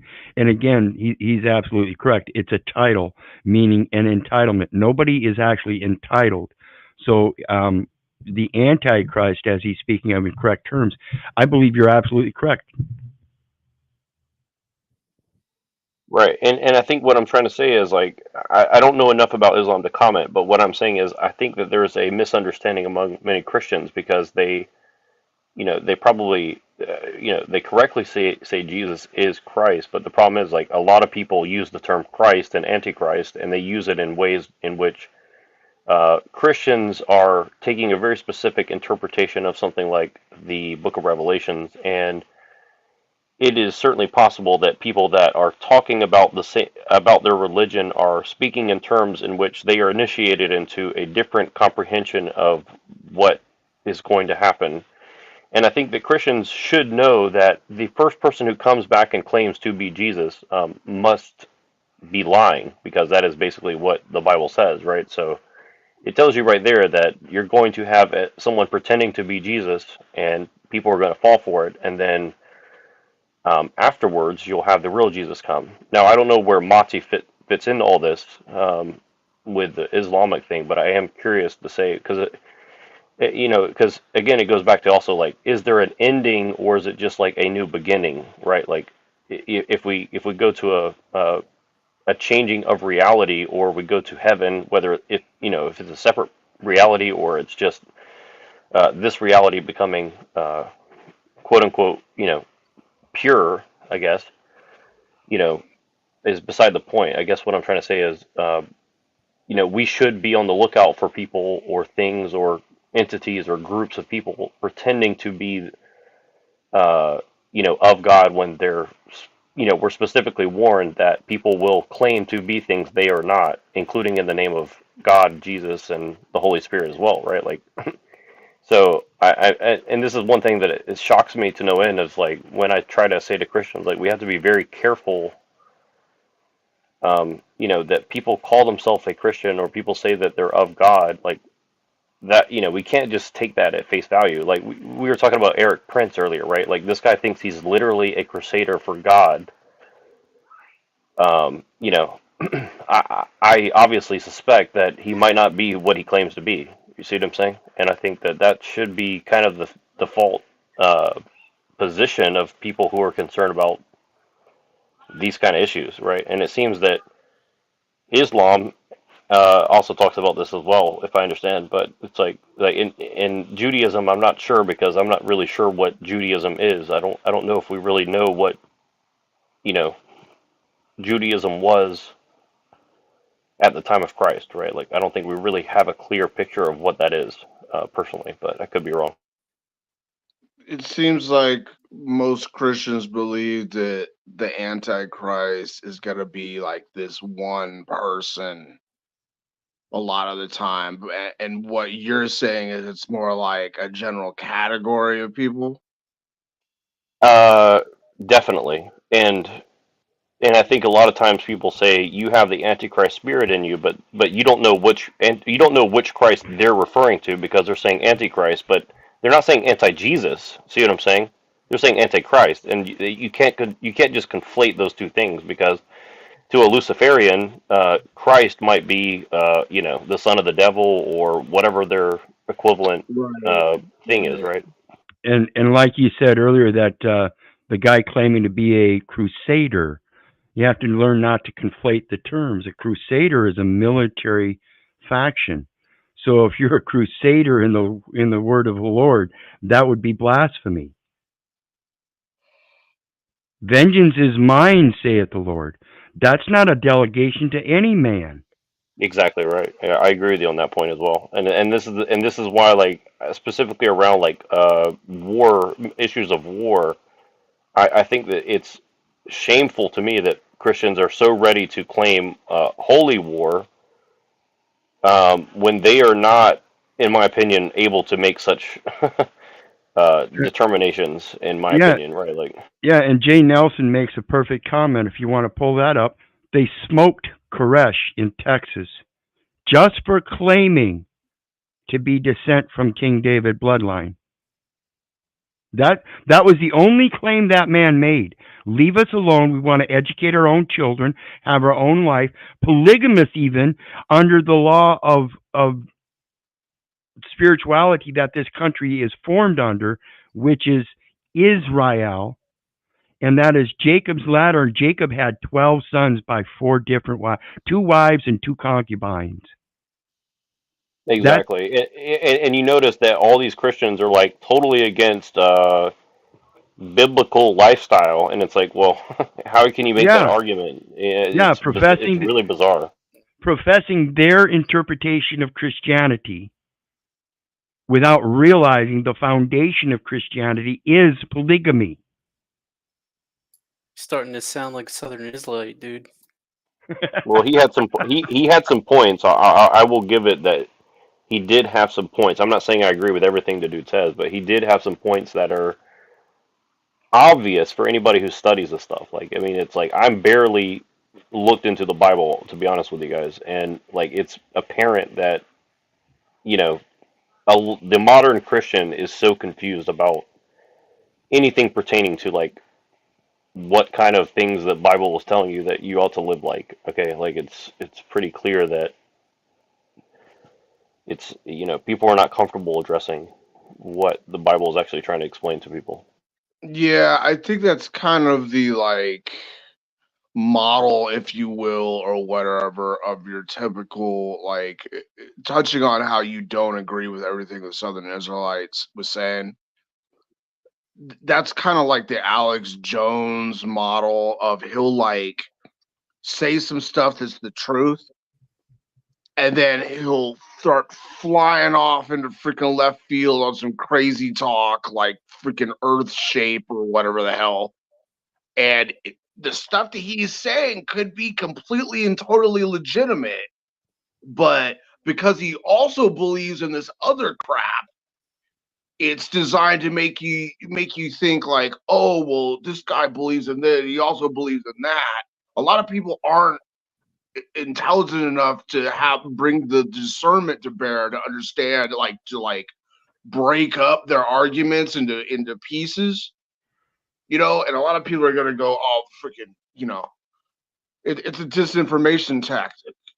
What Paul says about the image of God in 1 Corinthians 11:7. He makes very clear it's the male, the man is the image of God. It's not some universal metaphysical principle, it's man. And if you read Genesis, it talks about God making man in his image. It's the same word that's used later on when Adam bears Seth and his other sons, that he's made in that Seth was made in Adam's image. It's a physical term. It refers to something physical. It's not metaphysical whatsoever. Anyway. Yeah, and of course, I mean, when you go to Valentinus, and he's so talking. I just want to be clear. He believes in a physical God. Am I correct about that or wrong? Yeah, he believes in a physical throne, that exists. Right. I just want to make sure I understand that. Above the firmament. So, yeah. Right. Well, and again, like, I'm not sure if I would go that far because it doesn't, like, I don't necessarily think that there's, a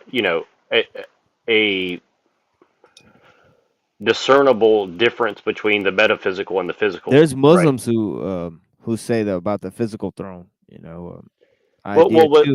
but in Islam, you guys don't really distinguish between physical and non-physical. Yeah, I don't think that's a correct view, in my opinion. To say like God is literally sitting on his throne. Right, but it's possible that he could if he wanted to. Oh yeah. But I think that it's true that God is a physical and a personal being, though. Right. I understand. I'm just saying, like, you don't have the distinction between metaphysical and physical the way that Christians exactly. do. Right. Yeah. Right. Like, well, yeah. And I think that goes to John 1:1. In beginning was the Word, and the Word was with God, and Word was God. And this is why we need to use a masculine language so that we can show not just control, but authority, regulation, responsibility, obligation, duty, care, concern, love, compassion, all of that goes along with prosperity and abundance in growth and plentiful. Otherwise, you're not acting in the capacity of such a creation, but actually in the destruction of that very creation. Right. And I want you to continue on. I just want to mention this because this will be my last thing, and I'm going to charge my phone a bit. But I wanted to mention this because I finally remember what I wanted to ask Machine, which is this is the first question I wanted to ask, which is what is the Islamic or your personal interpretation of the image of God? Because I think that is also a big thing that people kind of misunderstand, and I kind of agree with Wizards, but I just wanted to see if there's any dissension about that. Because like for me, I think that within Christianity, it's like saying the image of God. So we are built in the image, which I do think there is, some physical aspect to that, but also I think it's also like nature or essence, like something about us as humans is of God. And then I guess you could say, well, men and women are different, but I don't think that means that women are lesser in any sense. I think it just means that women and men have different roles to play, kind of like what Sarah was saying earlier about. I think that perfection is basically the feminine and the male working in a synergistic way is kind of like the ideal, right? And then what she said about Luciferianism, like I don't know if that's true, but I kind of think that that's on the right track at the very least. So I have so many comments for the last 10 minutes. Were you asking that of me or TML? well, TML, but I want Sarah and everyone to jump in too.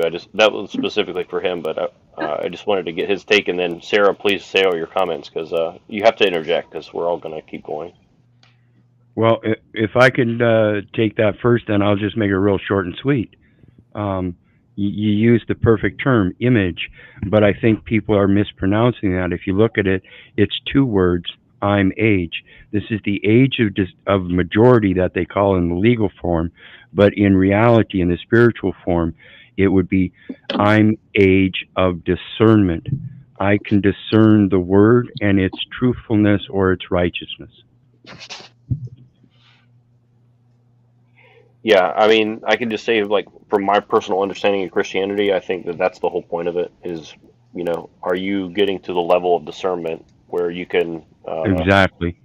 Be of God, and it doesn't mean that you're going to become your own God. What it means is you have a personal relationship that is not easily severed. Essentially, is the easiest way I can put it.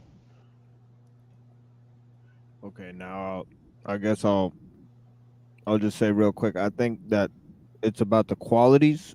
I think ultimately it's a mystery. St. Paul refers to the mystery. Mystery of Christ and all that type of stuff, and the image of God. I think is one of those mysteries. I think in Ibn Abbas quotes, in the tafsir of the verse that says that there's 7 skies, 7 heavens, 7 earths, and 7 races of humans. And somebody asked him, "What is the meaning of this verse?" Right? And he says, "If I tell you the meaning of this verse, you'll probably stop believing in the religion."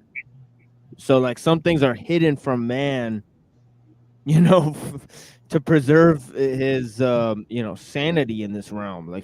So I think that that's interesting. And then the people who actually understand, they express a form of divine madness, so to speak. I mean, but yeah, what you got for us, Sarah? Okay, I got a whole bunch here. We're going all the way back. So do you want me to go in reverse order? So stay on topic and then go back to what we were talking to? Yeah, you got it. Okay. I guess we'll start with man, Adam, which means mankind, and in the image of God. This is before the fall. This is talking about us on a spiritual aspect. This is talking about the soul, which is both masculine and feminine. And he separates the soul into masculine and feminine. This is your twin flames. And that becomes man and wife, Ish and Isha. Okay? This is at the soul level. This is not the physical level. When we fell into the physical, then we name Eve, because she's going to be the first mother of humans. Mankind is not human beings. Mankind is the soul. Humans is our fallen form.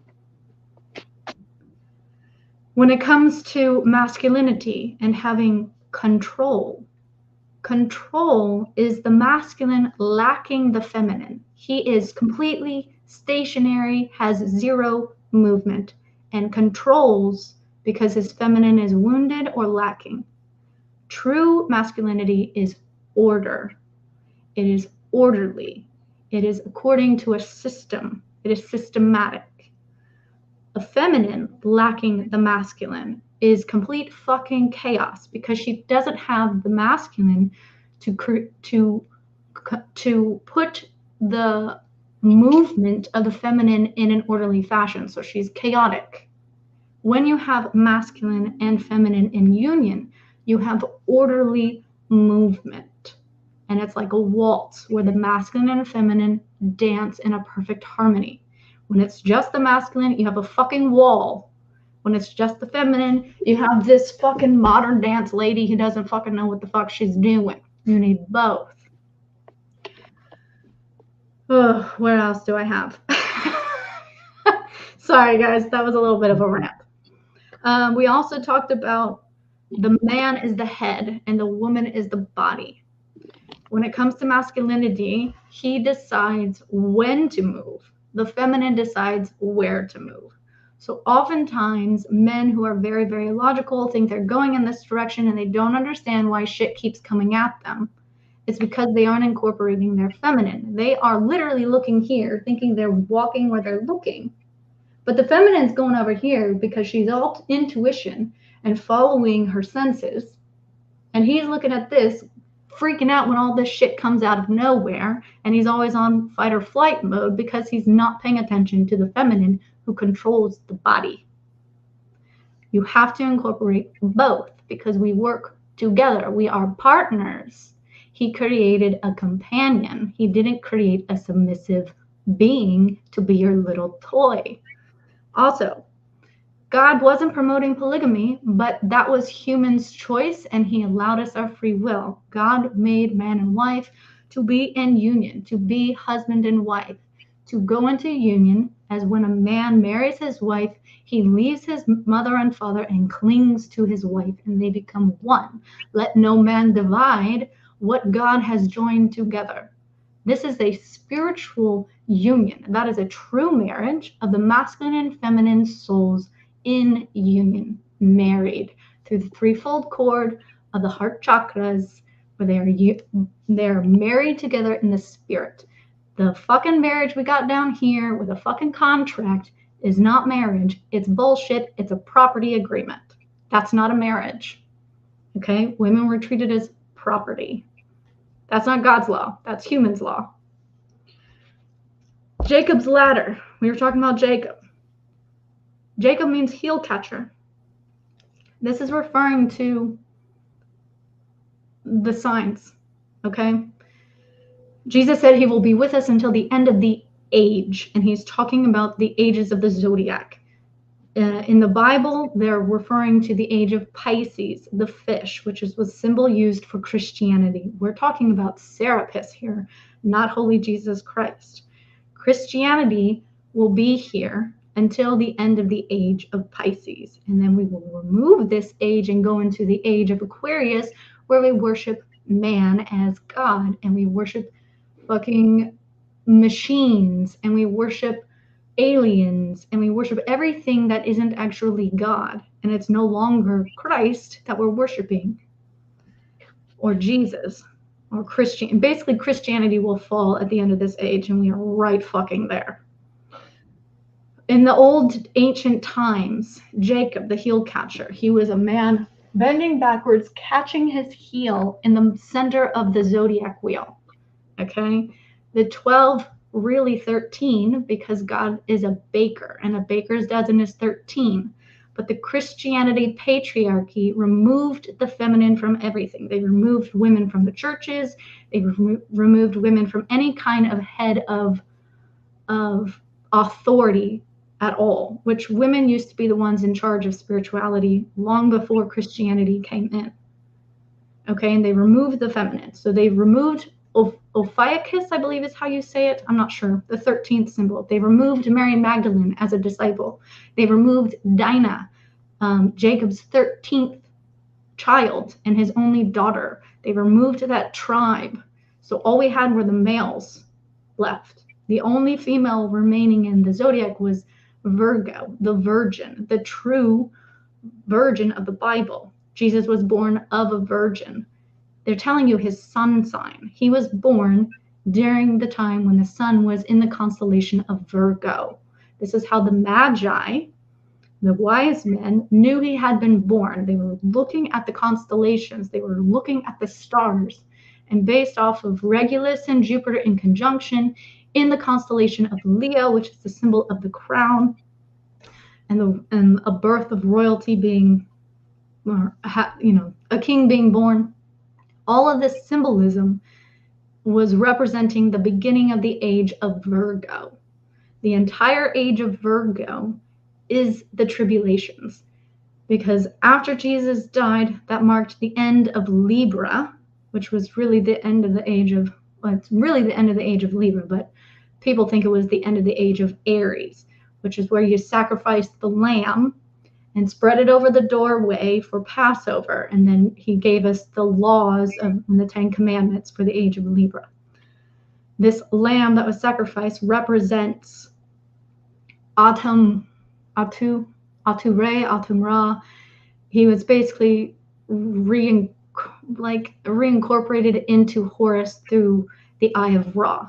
So you have Libra, which is associated to the Eye of Horus, and you have Aries, which is associated with the Eye of Ra. Both of them are Luciferian. Ra is the left-hand path. Horus is the right-hand path. Both are related to Venus and Mars. Mars is the god of war. And in Revelation, when the lamb is sacrificed, and they're actually talking about Aries was sacrificed, he's the one that went up to open the 7 seals and begin Revelations. So all of Revelations started like some fucking 2,000 years ago, okay? 30 AD is my calculation, as when Revelations really began, okay? And even it lines up with Jesus's death, but it's actually talking about Aries. And the tribulation occurs, and you have the first horseman that comes in. This is the creation of the papacy system. This is Constantine, okay? He is the rider riding the first horse, the white horse. The white horse representing the papacy system and the Pope. Then you have the Crusades, the fucking warrior that's coming in and having a one world military. This is Charlemagne and the Holy Roman Empire and the fucking Holy Crusades. Okay, then you have the third horseman. This is Ignatius of Loyola and the Jesuits, the Black Horse. This is where they take over your economic system. This is where they take over your education system. This is where we have the empirical evidence, where they want the scientific method to be used because they started having the Enlightenment period. And then you have the industrial age and the pharmacy age. And you have what we're going into with the vaccine and ego deaths. And you have the very end of the 4 horses, which is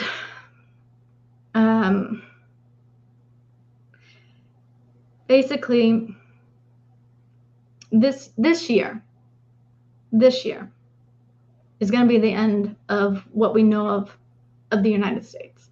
It's going to be a dramatic change. This is, I don't know if anyone was watching, was this your, I think it was TML's, when we were talking with Rant about everything being destroyed and burning. And he was talking about Babylon burning and all of the cities dying, or not dying, but, being destroyed. So you're getting your information from Rant? No, actually, Rant and I agree. I'm not getting my information from Rant. I've known about so where else are you getting this information? most of it is through understanding the actual metaphors and the So it's symbolism. just your interpretation and not actual facts that have been actually stated anywhere.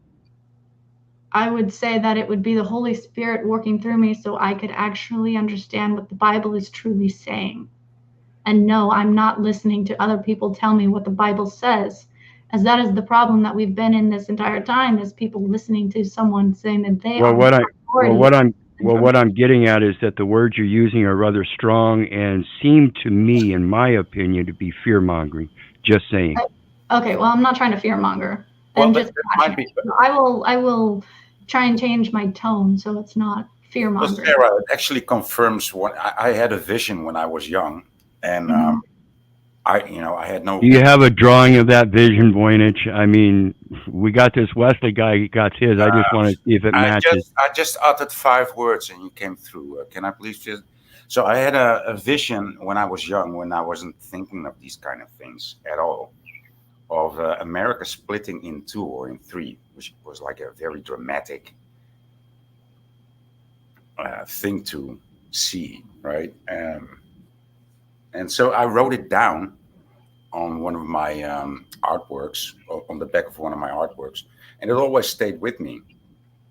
And yeah, so I've always seen this very dramatic, like a geographic, a literal geographic split of North America. Yeah. What I don't know. Yes, and I apologize both to Sarah and Voynich. My apologies for being rude. If that's the way it seems, I'm just being blunt. Is all. No, it's okay. I was getting a little warm because I get excited about this. So my tone is probably wrong.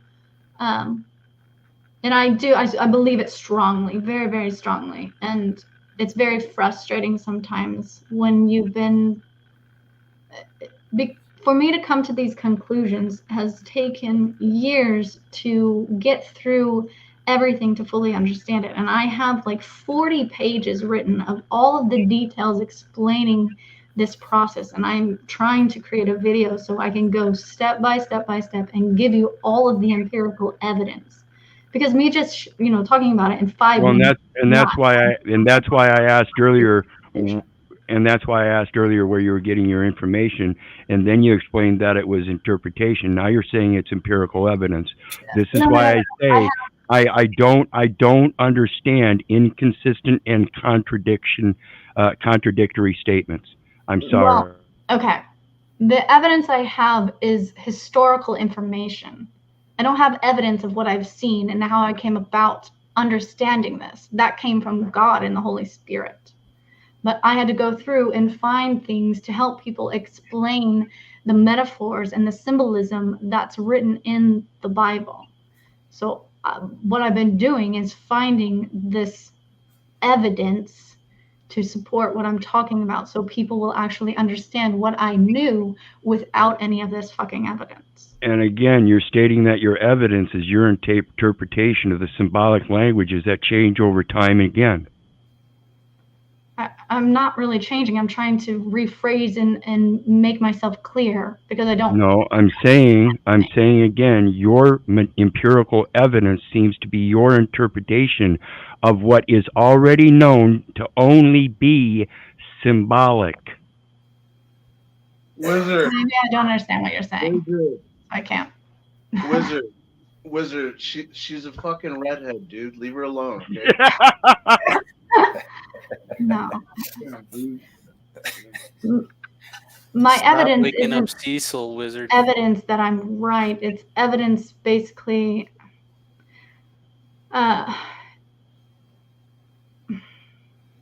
maybe I need to find a different word than evidence. Maybe I'm not using the right word to explain what I mean here.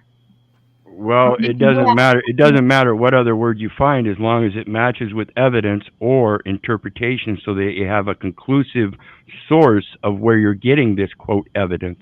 Because if you use interpretation with evidence, that is not evidence. That is your opinion based on your interpretation. Again. Sure. Okay. Even so, that doesn't have to be a problem, right? if you recognize it as such, then it's okay. Then you can leave it be what it is. And that's why I said the language she was using earlier was kind of strong and leaning towards fear mongering. I'm not fear. What are you afraid of? Destruction of the United States says that destruction of the United States, you stated clearly, is going to happen in 2024. I beg to differ, and the only way we can find that out is at the end of 2024. I'd like to see that prophecy come true. I do and I don't. I mean, I want to be, it would be nice to be validated, but in some ways having it destroyed will be a blessing, and in other ways it's going to be very detrimental in many, many ways, but ultimately it will be good. It's going to be very hard for quite some time. But it's not meant to be fear-mongering. It's more or less to make you aware so you can be ready. Again, aware of what? If you know that the United States is going to be destroyed in 2024, as you said, then maybe a more preclusive time and set of events and circumstances so that we can then prepare appropriately. Like Voynich said, something like maybe the United States splitting, which I've heard of as well, through the Madrid Fault, and flooding the central portion of the United States, the western side of the United States portion of California, Oregon, Washington, falling off into the ocean, various different things. I'd like to know what exactly to prepare for instead of fearing what might happen. I don't like living on ifs. Because I haven't seen the specifics. I don't know if it's going to be every city or just a particular city or some cities. I don't know. You would imagine that if you were so inspired with such authority of such all-knowing content that they would give you those details in that vision. Details like that, come on. That's why I pointed out Wesley's. That's why I pointed out Wesley's picture of his vision that seemed to be very third gradish and had no real details. Yet he could express all these details that no one else could see. The way I've always received it has been through symbolism, and my understanding is still a human understanding. So, my exact point. Your understanding may not be everybody else's, but you seem to be pushing your understanding that the United States will end in 2024. Very strong language that might put a lot of people into fear and wonder what to do, and yet you have no solution, remedy, or anything because you have no real events in this so-called vision. Leave all the gingers alone, dude. Yeah. I don't have the solution because I'm not the savior. Ginger protection. I just have information. And that information is not a saving message, it's a fear-mongering message. That's what I'm pointing out. I'm not the only one making these statements. It's not meant to be fear-mongering. If you are experiencing fear... So if you're not the only one, then it brings into question a statistical element in this democratic world, democracy world, of 51% over 49%, even if it is just a belief, that you would be required then to show extensive proof that at least a majority of the people that know this same thing would be a majority thing and not just some minuscule one or two people. It's part of the awakening process. It's not, everyone's not going to see it. There's a lot of different sources that said that because of the political polarization in our country, that we're probably not going to have the next election, or if we do have the next election, whichever side loses is going to flip the fuck out and start like a civil war. Well, and the end result is what we were talking about earlier. The means to the ends is the beginning. So we have the same situation where we're going to want to legislate out plastic straws because we have no real solution. So the solution we end up with is paper straws wrapped in plastic wraps instead of plastic straws wrapped in paper wraps, and nobody really addressing the true issue, which is the true problem, which is not the use of plastics. It's not the problem. Plastics is not the problem, just like guns are not the problem. The problem is your use of it. Uh-huh. Right, and plastic makes you all freaking effeminated and shit, dude. Fuck that. What's going to occur is a lot of ego deaths this year, and it's related to Pluto in the sign of Capricorn. And the last time Pluto was in the sign of Capricorn was What'd you just call it? What'd you just call it? Ego dust? ego death. She sounds like Reagan. Okay, thank you. Okay. Pluto in mythology is representative of the underworld and death and resurrection. Okay? It's associated with Hades, which the fourth horseman has Hades following him. Okay? Death follows. It's not a physical death, even though there will be lots of physical deaths. It's a metaphorical death. Okay?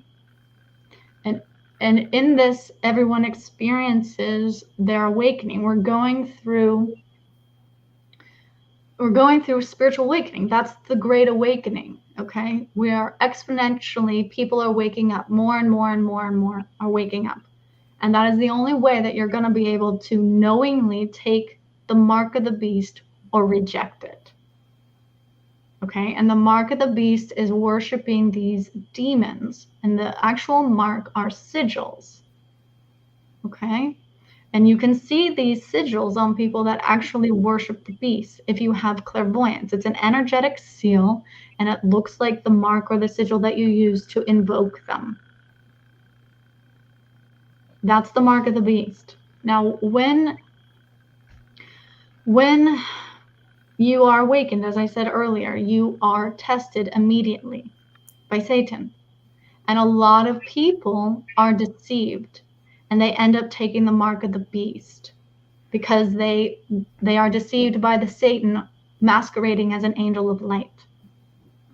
And they think that is actually God. I've got a couple questions then. Okay. Because it's been perceived that yes, you're being tested by Satan. Mm-hmm. But if God created Satan and even told us that in this world that is ruled by Satan, we will be tested, isn't he the one that tested us? Yeah. Okay.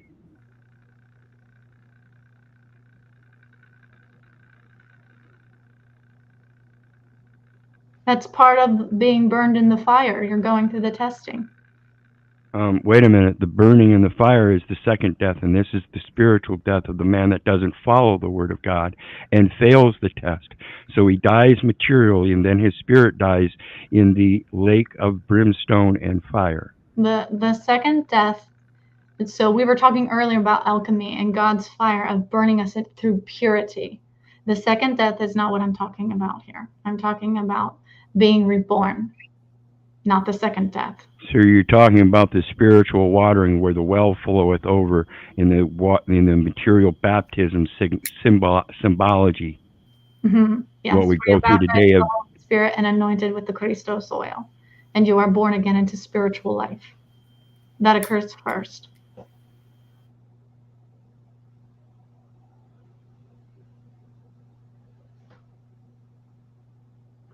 Okay, so let's go back to a question earlier about polygamy. Somebody questioned the bounds of polygamy in Christianity.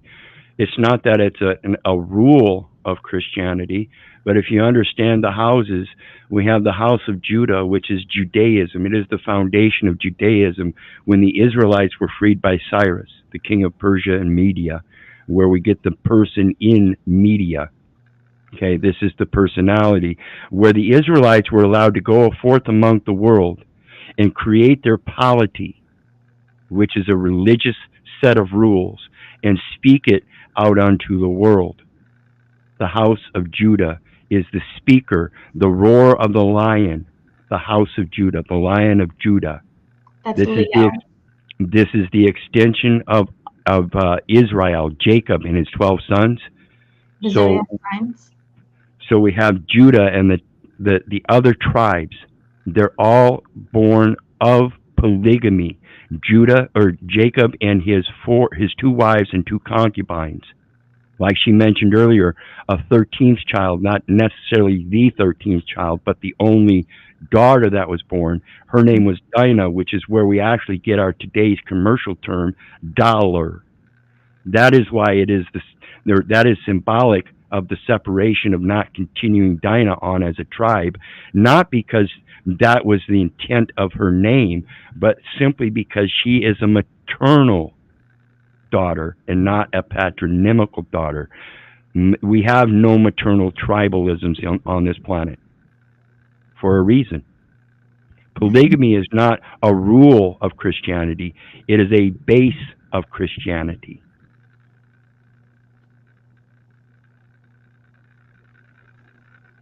I'll agree with that, but I don't think God is Christianity. I think it's Luciferian. I don't know if you understand the concept yet then, because Christianity, Luciferian, it's all the same. If there's one creation, then it created both light and dark, and it created all things on earth, and was supposed to minister the gospel, not just to each other, but to all creatures. Mm-hmm. So again, is it Satan's test or God's test, or is it a test? Both. And neither. So the two became one. It is both Satan's test and God's test. And when you realize that, you realize the unity and become part of that Trinity by surpassing that test and just doing the will of the creation. Agreed. Then why are we prophesying some kind of end? Well, you're taking it as doom and gloom, and I'm just simply telling you what's going to happen. It's simply the end. You just literally told us what is going to happen, and it has not happened yet. I find that kind of blasphemous. We're not supposed to be speaking of the future. Then why do you have prophets? What's the point of having? Why are you reading the Bible? Because a prophet is not somebody that prophesies what's in the future. He prophesies what is done is what ought be done. There is nothing new of this under the sun. Why are you trying to make it so complicated? He commanded and it was done. He spake and it stood fast. Now, not yesterday, not tomorrow. What is true now is what is real now. There is nothing else. We've already been through this. Yeah, history repeats. It's the Oros Boros or whatever. We are literally just going through the next cycle. We're ending this cycle and going into a new one. It's not really an end. It's just a transition to the next stage. So you're not really prophesying. You're just telling us like this is the pattern that we can recognize, right? There you go, much better, and leave it up to other people's interpretation instead of putting your interpretation out there as the prophecy. I like to hear. I wasn't claiming myself as a prophet. I was asking your understanding of what prophets were, because they are giving you future information, but they're giving you their opinion on what their intentions are in the future.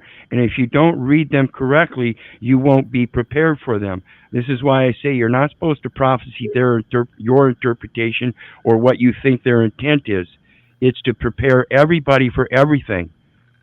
Okay, so instead of doing, and you said I'm fear mongering. Yeah, you're trying to point out a certain event. That is literally written in the Bible. Okay. Show me. I'm literally in the it's not something I can just be like, here in 2 seconds, this is where it is. I literally have 40 pages written down of details explaining this so you can see it. I'm putting it together in a video. It's probably going to be like 4 hours long. So if you're a prophet under the nation and you're sitting here profiting an end, I'm not calling myself a prophet. Well, you're saying what you're doing is a prophecy. No, I'm telling you what the Bible is saying. Okay. I don't know that the Bible mentioned anything about a United States, let alone a beginning or ending to it. Called it Babylon.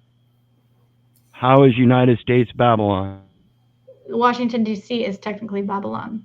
Really? Is that the location where they found the site of Babylon?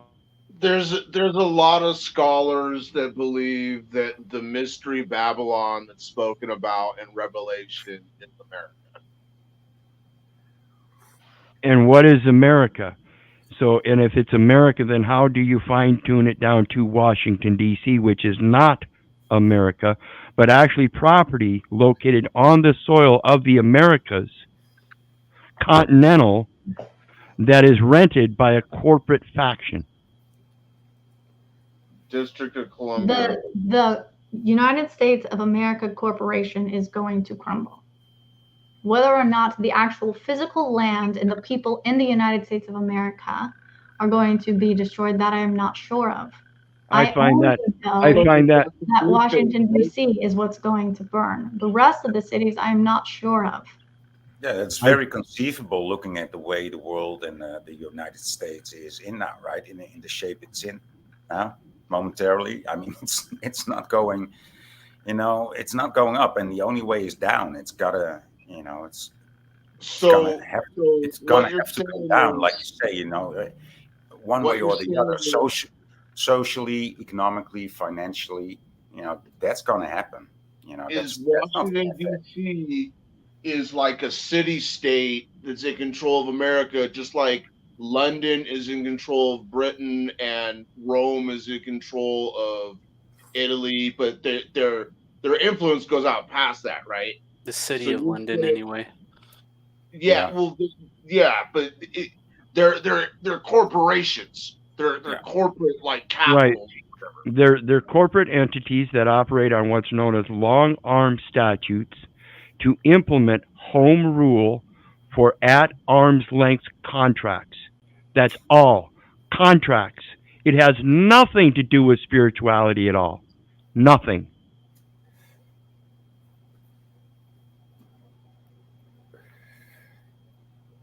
So, but if that dissolved, that would be a good thing, right? I see it. Absolutely, and it would only happen on its own.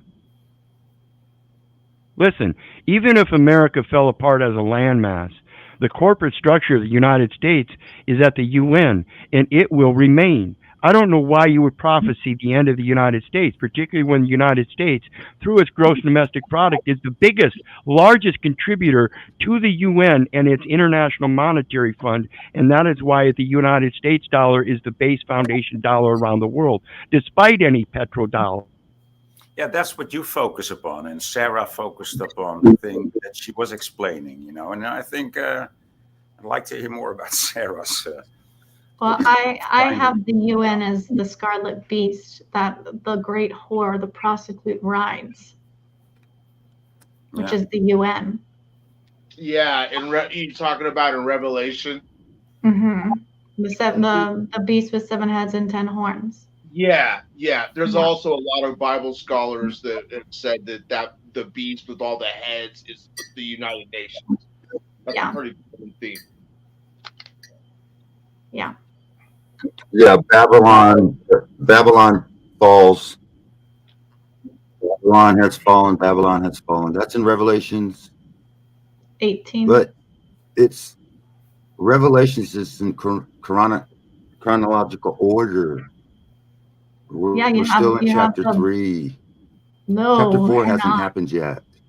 Oh, There's 5, 6, 7, 8, 9, 10, 11, 12. Revelation 13 is. We're not. We're finished. It's basically done. We're still in chapter 3. How do you get that? Which one's chapter 3? Remind me. What? Revelation 13, what? Which one's chapter 3 again? Chapters 1 through 3 of Revelation. And those are the letters to the churches, right? Is that? Yeah. History, the trends of history. Chapters 1 through 3. The trends of history. Chapters 1 through 3, the letters, they're the letters to the churches. Mm-hmm. The final church, Laodicea. Okay, so it's in chronological order. In chapter 4, Paul is caught up into the air to the throne room of God. That's the rapture of the church. Chapter. He's brought up into the spirit. after chapter 3, the church is never mentioned again because it's not on the earth. What? Being brought up in the spirit is a form of Sometimes meditation. I can't understand you. It seems maybe my computer's. No. In chapter 4, the church is caught up into the air and the tribulation starts. Mhm. It's not. The church is the It's body not of all Christ. metaphor. It's all. Everyone that's been part of the body of Christ is the church. Yeah, the body of Christ And is it's a caught up. spiritual rapture. It's when you're born again. This is what I'm talking about. That's Yeah, going to and happen in this year. chapter 4, Everyone goes through their ego death and the feminine rising, and they're being born again. A lot of people are going to go through that this year. Yeah, I don't like the idea of calling it a rapture because you're still physically here. China will be spiritual Babylon. China will be spiritual Babylon. They already are. It says in the end days. It says in the end days. It says that Babylon is a system. The head of gold was Babylon. Silver was the Persians. That's another system, the Persian system. The Babylonian system, the Persian system, and then the Greeks, and then the Roman system. At the end, the 2 legs, and then the 10 kingdoms. Iron mixed with clay is the last kingdom, which is what we're in. And the rock comes down, hits the toes, and all the systems crumble. Mhm. That's after the rapture, baby. Uh-huh. The rapture is not, it's just a word that The rapture's been happening means right now. It's the catching Great up. Awakening. Harpazo. It means. So that's Daniel, right? That's Book of Daniel. Read your Bible. Don't start making up Revelation. these false. Read Well, we Revelation. gotta remember, Rocky. We're talking to one. Right more. We gotta remember, Rocky. We're talking to one of the 144,000 too. Read Revelation 18. Oh my goodness, where that the hasn't angels happened yet. It's not describe- going to happen until it's in Revelation. We're not even in chapter 4 yet. We're not in chapter 4 yet. Go Dear along Bible thumping where brothers, God teaches you how to read. Can we just That's listen how- to her points that she has to bring instead of just constantly disagreeing with it? Of course, we all have our interpretation of it, but she actually made quite an interesting study of it. That's all this interruption doesn't make it. I understand her viewpoint, and I'm just trying to bring in a little interjection. That if you misunderstand Revelations, that it's in chronological order, and you don't realize that chapter 4 hasn't happened yet, and you think you're in chapter 12, well, that's you have to realize it was written in chronological order. I'm sorry to interrupt. Let her go. I don't know what you're saying. I would argue You're that saying the things rapture is not a real thing, that we've already been raptured, and No, the rapture is occurring right now. It's been occurring for the entire age of Virgo. Okay, where we've all been trying to be born again. Okay, that's the rapture. And we're going through the Great Awakening process, and more people are going to actually go through this experience. Revelations, though it is chronological, things overlap. You don't have to wait for one to finish for another to begin. There's an overlap on things. Okay? And if you read Revelation 18, where it explains the whore and the scarlet beast, it tells you a different story of what it's interpreting, and that's what I'm going by. What you're explaining with the head and the bodies and whatnot, like that already all happened. That's like historical data of events of empires that have come and fallen.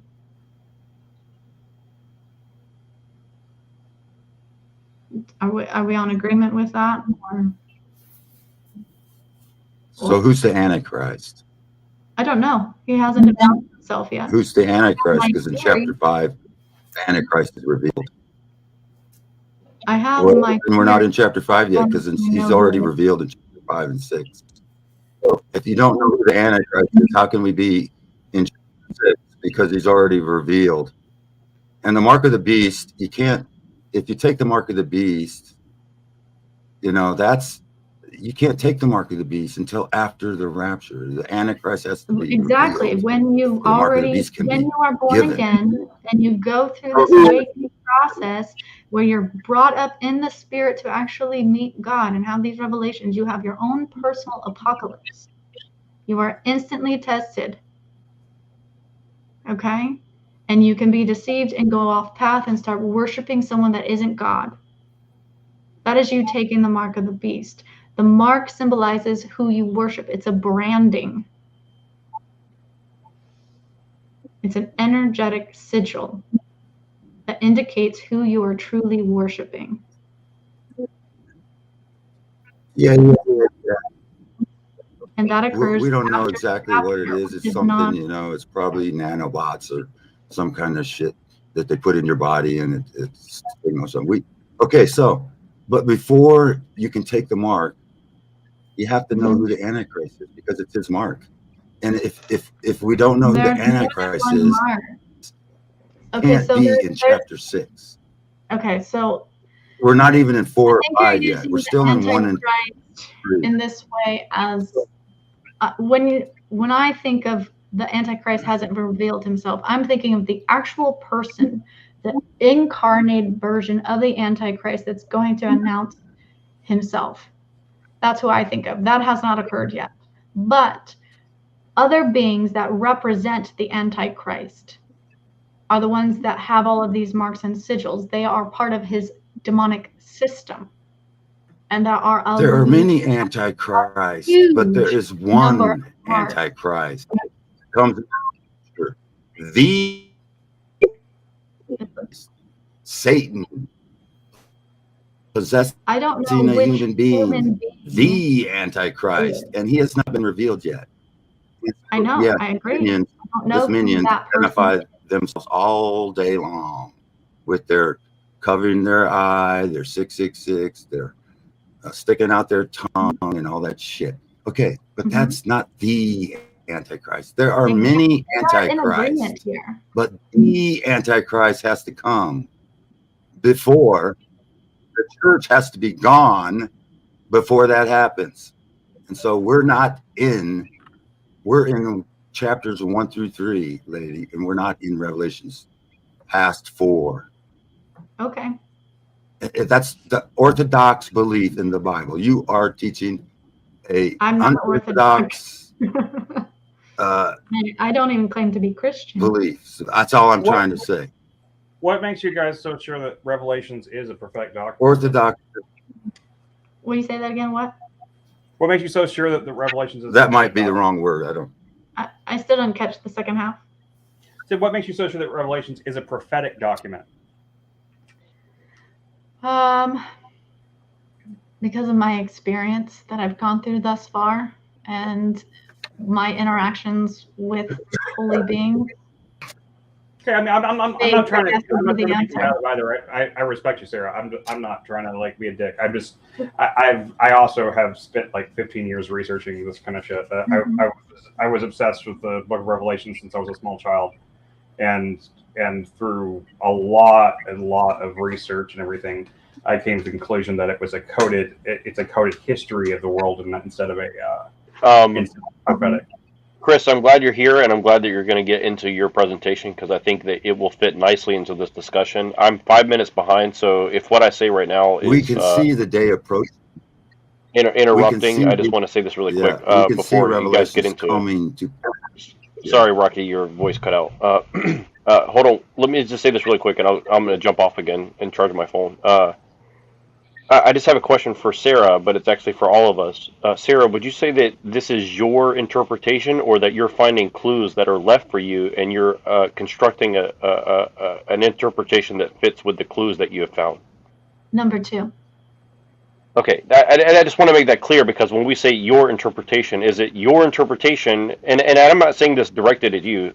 I'm saying that all of us need to ask this question, in my opinion, of like, is it a prophecy or self-fulfilling prophecy, or is it clues that we're putting together? And I actually made a video about this topic like a few days ago that I haven't released yet, and it's like a weird like art piece thing, but I just wanted to mention that. This is what a lot of my content is about, are we constructing our own narratives, or are we finding clues and constructing narratives for with clues that have been given to us rightly or wrongly? And I just wanted to mention that before Chris gets into it, because Chris has a very interesting thing that he's put together, and I wanted to ask Chris, would you say it's your interpretation, or it's your interpretation of the clues that you found? I mean, I feel like what when once I kind of like once it's fully put together. I mean, like Revelations is actually pretty clear about the mark of the beast 666, and there's only, and the way John writes is not as, I do believe that John the Apostle John was more or less a Gnostic. I don't think he was a. I do believe that Second John is literally is quoting the Gnostic creation myth, and I think that the book of Revelation is a Gnostically coded document. I think that the message of it saying is, it's whenever you see that the man has a number, and that number is 666, all it takes is a simple search through the Bible to find any other instances of 666, and it's repeatedly refers to one man, that's Solomon. And Solomon, in my opinion, was the Antichrist that created the imbalance that therefore necessitated Christ coming in the first place. Christ was sent to basically, I mean, to use the dumb Star Wars analogy, Christ basically brought balance to the Force again.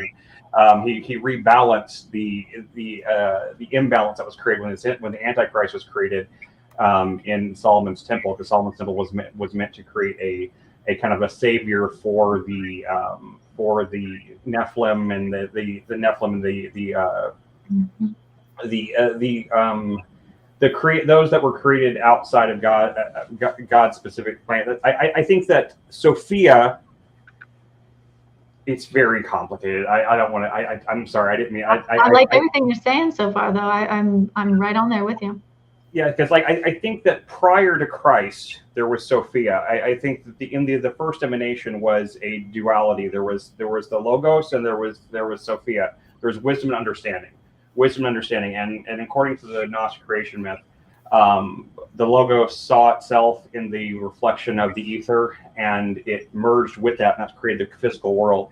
And then I started to put this together recently, and I can't believe I didn't see it for all the years and years I was researching this, but like, why is Christ so connected to water, right? He's connected the sea to the ocean, to water, to fish. He is like, what I mean, there are old images of Christ being crucified in the back of a fish. He is baptized in water. He is born, of course, of a woman, which might mean he's born out of water. He feeds the crowds with loaves and fishes. He recruits fishermen as his disciples. Whenever he's asked to pay the tax, he pulls the coins from the mouth of a fish. Like, he turns water into wine. Christ and water are so intertwined, and it's in the beginning of creation, the Logos was merged with the quote unquote ethers of the waters, and like that, and the waters themselves, he existed within like this watery kind of like thing until Sophia was kind of held and captive in this world by her accidental creation of the Demiurge. The Demiurge kept Sophia, and according to, I can't remember which document it is, but talks about keeping her in like this kind of cloud prison type thing. It's like that's my transliteration of it. I'm not being very. I'm half awake right now, so please forgive me for my. No, I agree. I would say that Sophia is the dormant feminine energy that's hiding in the cave, and you have to awaken her to rise up and unite with Christos. And that's absolutely. That's the feminine rising that I'm expecting. That's been going, but It's an exponential thing. It starts off very, very slow, and we're going to have a dramatic shift this year with a lot of people waking up, really waking up. According to the doc, have you read the Sophia of Jesus Water's Christ? a symbol of earth. Or the Picture of Sophia? I've read it. It's been a while, though. I probably don't Water's a symbol of earth. remember everything that was written. Well, in the Picture of Sophia, Christ very specifically says to the disciples that he did not come to defeat or to overcome Sophia, but to redeem her, which is kind of an odd thing for him to say in the first place in any document, because there is really no place where the concept of wisdom is ever considered to be a negative thing anyway. So why would anyone think that he was there to defeat Sophia in the first place? Unless Sophia has some sort of like, unless it was, but Solomon himself, Solomon worshipped wisdom, basically. He look at the Song of Solomon, you look at the Proverbs, everything. Solomon is obsessed with the concept of wisdom, and I don't think it was just the concept of just being wise. He was literally worshiping Sophia, this goddess, this etheric goddess, the feminine. and he tried to incarnate the Sophia into himself. That was the ultimate goal. The Demiurge was to incarnate Sophia into a creation that could procreate as mankind could, because through divine intervention, Sophia kind of tricked the Demiurge into placing the spark of creation into man. And therefore the entire history of the Old Testament is the Demiurge trying to find a way to get the spark back. But when they do that, instead it creates instead what often happens, I see this happening all throughout the Bible and all throughout any kind of spiritual history. Anytime the darkness or that side tries to enact some sort of plan, they only plant the seeds of their own demise, and they ultimately create the ultimate answer to defeat them in Christ by creating the Antichrist. That's why Christ was coming, because otherwise, to me, it was the reason why it makes sense to me the most is because I struggled as a Christian. I grew up. My dad was was a minister. I struggled with Christianity for my whole life because I could not reconcile this idea that if Christ, if God is God and he's all powerful and everything, why would he need to incarnate himself in the form of a man as his son and sacrifice himself to save mankind from himself? It makes no sense to me. But it makes sense if you see it through the eyes of this imbalance was created, and then at that point, whenever the Antichrist was created, it necessitated the coming of the Christ, which would balance everything, and that's the reason why Christ is. I personally believe, and there's no way to prove this. This is just an intuition I have. I think Golgotha is probably whoever Golgotha was probably the exact same place the original temple was. I think the original temple that was destroyed was probably where Golgotha was, and the sacrifice that took place to create the Antichrist is probably the same place that Christ was sacrificed on.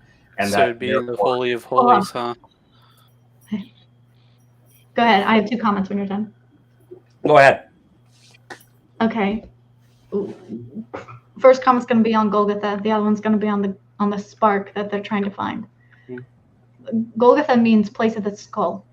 And this is where I think we have 2 different kinds of seeds. You have the seed of God and the seed of Lucifer, or Satan, or whoever. And it's the tree of life that goes up.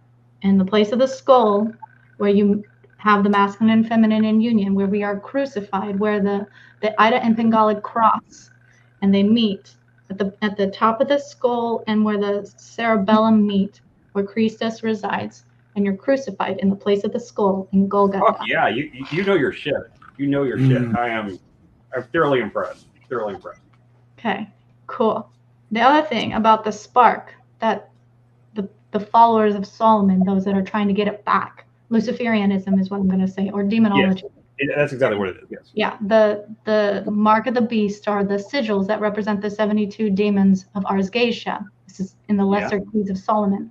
That's the sigils that you can see. There's more than that, but those are the main 72 sigils, which the 72 blocks on the pyramid of the back of the dollar represents these 72 demons of Ars Geisha and the mark of the beast. That's interesting. Okay. Very cool. The spark that they're trying to find is the God spark, and it is a Higgs boson. CERN has been trying to figure out how to capture the Higgs boson.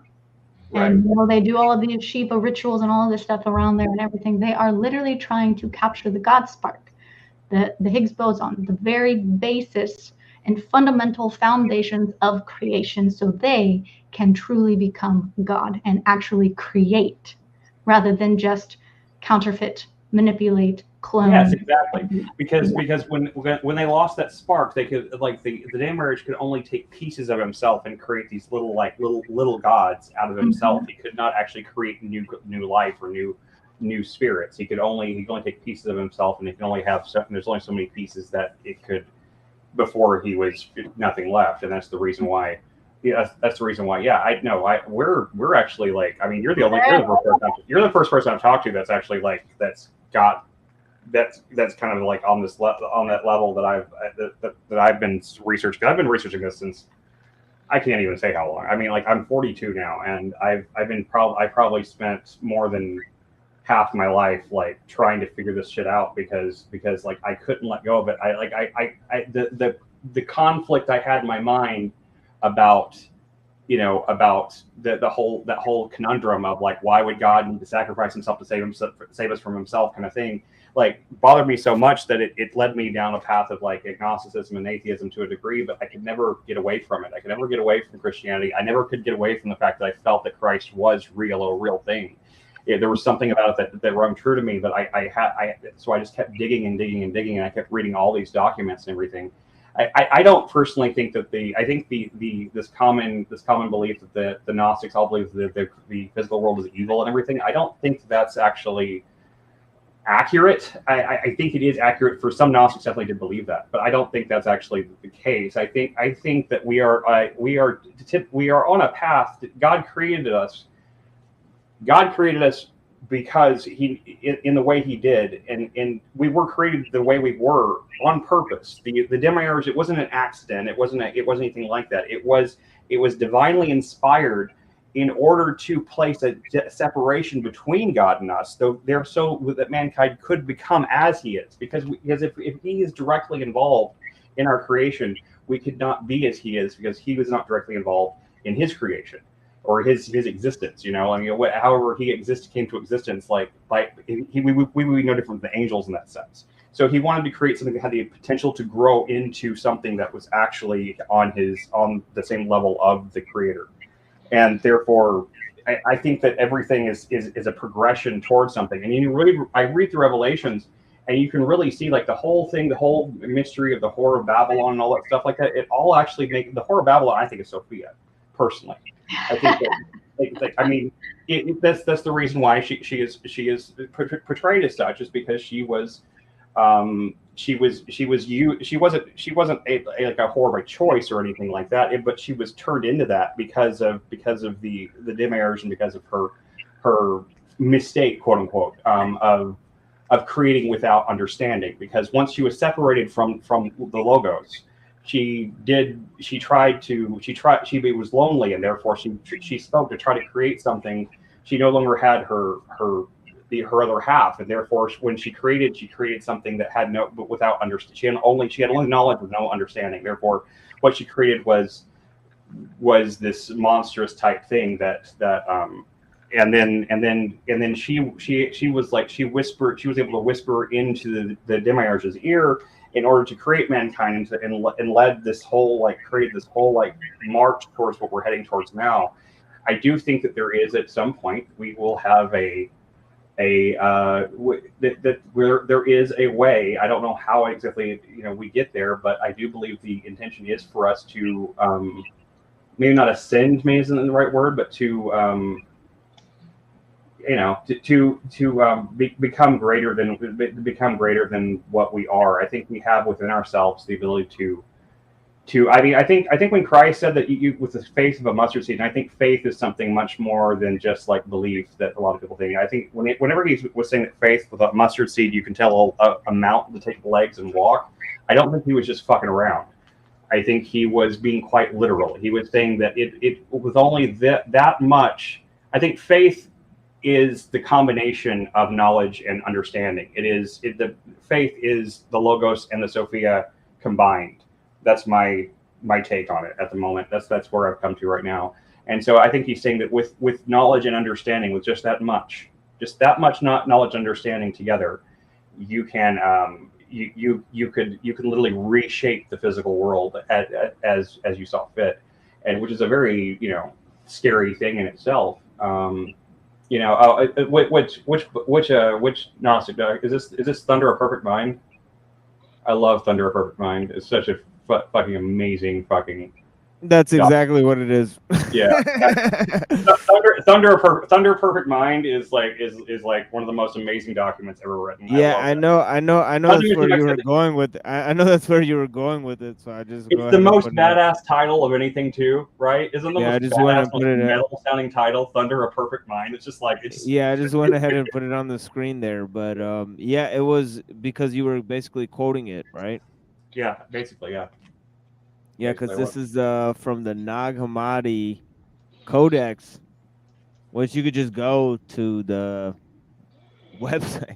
The website is just called. And there's still new documents being translated and posted even recently in the last couple of years. There's been new ones. Like there's still untranslated documents in those. It really makes you wonder what it is they haven't bothered translating. I've seen pictures of like the untranslated documents in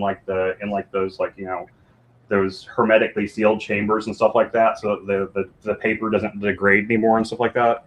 And there's things they haven't even begun to try to translate yet because there's such fragments and stuff like that. But there's no telling what do you think of the Cathar, Sarah? The Cathar? I don't think I know that one. But this is the one you were talking about right here. This is what you were quoting, right? Yeah.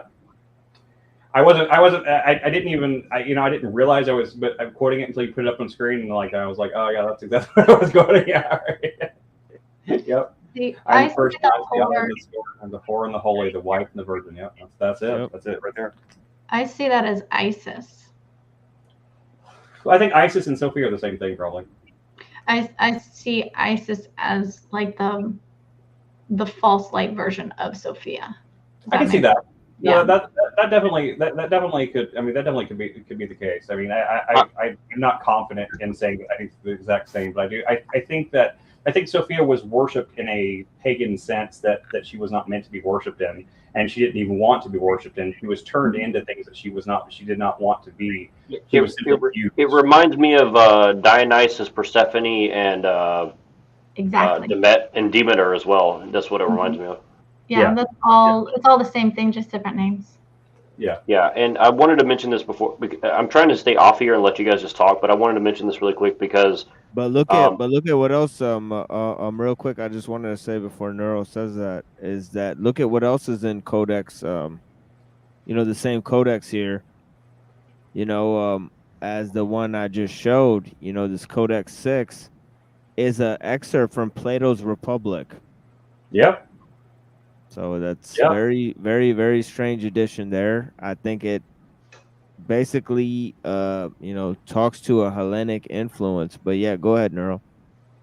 Sounds like it must have been a part of the Alexandrian library, perhaps, or something. But Philo and his and who's that other dude? The other Plotinus, one of those dudes or something.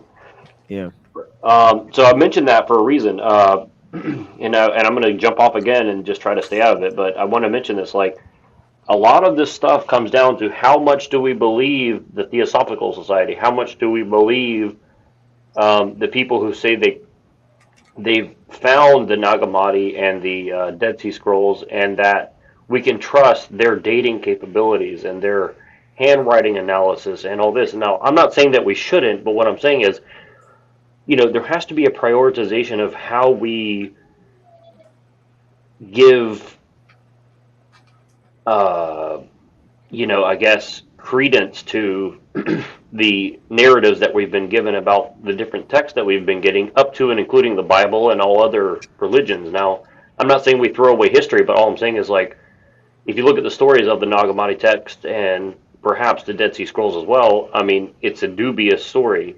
To some degree, right? Now, I'm not saying that it means it's wrong. All I'm saying is, how much should we factor that into how serious we take what it is. And again, I'm not saying that it's wrong. It could be correct, and the interpretation could be more or less correct. But again, it goes back to, are we sure that the way that they're translating the words are correct in the context in which they were written? I mean, that alone can totally change what we're looking at, right? And again, I'm not trying to muddy the water, on purpose. But what I'm saying is, like, how sure are we that we're being given these things for our own discernment, and how much are we being given these things to give us a set of clues that we're going to construct in order to believe in the things that they're going to give to us? And who is they? Well, I don't know, but the people who seem to be leaking this information at the very least. And you can apply this to other things such as, politics, news, history, philosophy, name the topic. But I'm just saying, like, in regard to what we're discussing here, is there any doubt that you guys have as to, let's just say, the Nag Hammadi and the Dead Sea Scrolls, as to the truthfulness of the narrative we're given about A, what it says, and B, where it came from and its dating and all that? I think that's a very good question. I mean, I don't have a great or perfect answer for it. Certainly, I mean, it's certainly because I can't read the language. I wish I did at one point get it in my head that I was going to learn how to like read the original, in its original. And I am not good with other languages. I'm pretty good with English, but I'm bad with other languages. So unfortunately that was a failed experiment on my part. But and this is not against you, by the way. It's just a thought experiment to think about. No, I know it's not. I'm just saying, like, I don't know how to answer that any other way than to say that the reason that I came to the conclusions I did is because is really based on two things. It's just the fact that I knew something about Christ rings true for me. I can't get rid of it. And no matter how hard I try, I couldn't seem to expunge it from my soul or my mind or anything.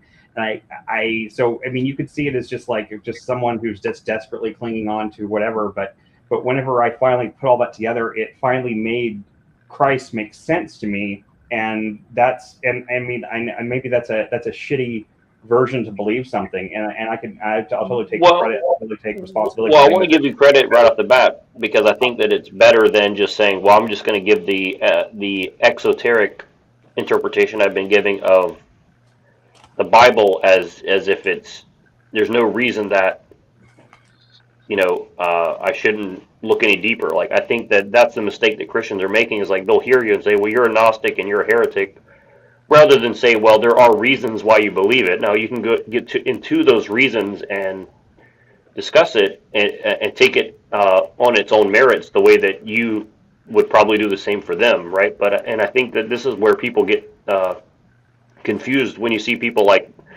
the mythicist or people like Jay Dyer, and they're bringing in all these different things like the Kabbalah, and they're bringing in Theosophical Society writing, and they're amalgamating all these things. And I'm not saying that you shouldn't, but what I'm saying is, like, I don't see anybody putting like a tier list of I guess how much credence they're giving to each piece of information they're citing, right? And why they might believe those things, I guess. Yeah, I see your point there. I mean, I did, for a lot of the research I did when I was doing this, I used to have a very strict, like, three source rule. I didn't consider anything too seriously unless I had three sources that seemed to be, like, at least seemed to be saying the same thing, from different places, like something from the Bible, something from like this document, something from this document, that all seem to align to some degree. But like, I have to admit, like with the 666 thing, I mean, there isn't anything else besides just revelation, and it's like, so like that's like one place where it kind of falters. But I think it's a pretty damn strange coincidence, I think it makes a lot of sense, honestly, and again, I'm bringing this up just to try and see, because like my understanding of a lot of this is like, even people who claim to actually be like, they actually call themselves Gnostics, right? Even they are discussing these kind of things, like how much do we take on this stuff. And I want to ask Machine or Sarah if they've ever heard the stories of Nagamati or Dead Sea Scrolls and any reasons to doubt the validity or the full honesty of those narratives that were given about how those things came into light. I would treat it the same way as everything else. It's going to have truths in it that's wrapped around with lies. I don't think there's any source in existence that's 100% true. Yeah. Even written by us. Like, it's not necessarily that we're intentionally trying to deceive it. Sometimes we're just wrong, and at the time we believe it to be true. There's a lot of distortion between like the divine and the mortal. That there's a lot of static that's in between those two points of communication that clouds and creates a lot of confusion, I think, in a lot of the documents. But but truth does get through. And I think God speaks to us. Like I even I've told I've told Neuro before and stuff. Like I see God speak through things that even in like pop culture and stuff. And today, there's really esoteric kind of like weird things. Like there's this TV show that was on Adult Swim called 12 Ounce Mouse that I think is got some insanely like weirdly coded shit in it, and I don't think the people that were making it had any idea that they were making anything that was like. I think the truth finds a way to come out through abstraction and through abstract sources, no matter whether or not anyone intends to write it or not. Whether or not someone is sitting down trying to create something that's trying to say this sort of thing. Sometimes the truth just kind of like forms itself into these kind of abstract kind of media and ends up speaking to us. I mean, I don't think that the Wachowskis, when they created the Matrix or anything, were necessarily trying to say as much as they really said with some of that stuff. I mean, look at the stuff about the Merovingian in the second Matrix film, and I've read interviews with them, and they don't seem to have any idea what the fuck they even wrote. Maybe they're lying, but it's really strange that they use. Yeah, a lot of artists seem to either A, deny, or B, act totally ignorant of how they wrote those things, and I do find that conspicuous as well. I mean, and maybe they're lying, but I think to me, I think it makes a lot more sense that it's like that the Spirit of God literally works through these people and speaks through them without their knowledge. They're writing something that's in the realm of the fantastic, and just the same way that Sophia and God through Sophia whispered into the ears of the demiurge to create mankind and create the world the way it was. I think that still happens to this day, and through unknown. I mean, it's like what was it Christ says, out of the mouths of babes, right? Out of the mouths of children. And what he's saying by that is out of the mouths of people that don't even know what they're saying. Out of the mouths of children that don't have any idea what they're talking about is where the truth comes from, right? I think that's the ultimate meaning of that. It's talking about that, we're all in that sense. We can all be unknowing messengers. We're unknowingly speaking the truth without even realizing it. Some of us, some of us, yeah, some of us for sure. I mean, that's. I mean, I'm not saying this for everybody, but I mean, I think even there's even things in the Da Vinci Code, which is a terrible book, but there's some good things in there that are really interesting. There's some really, and Dan Brown, if you've ever heard him speak, he's a moron, dude. That guy is stupid.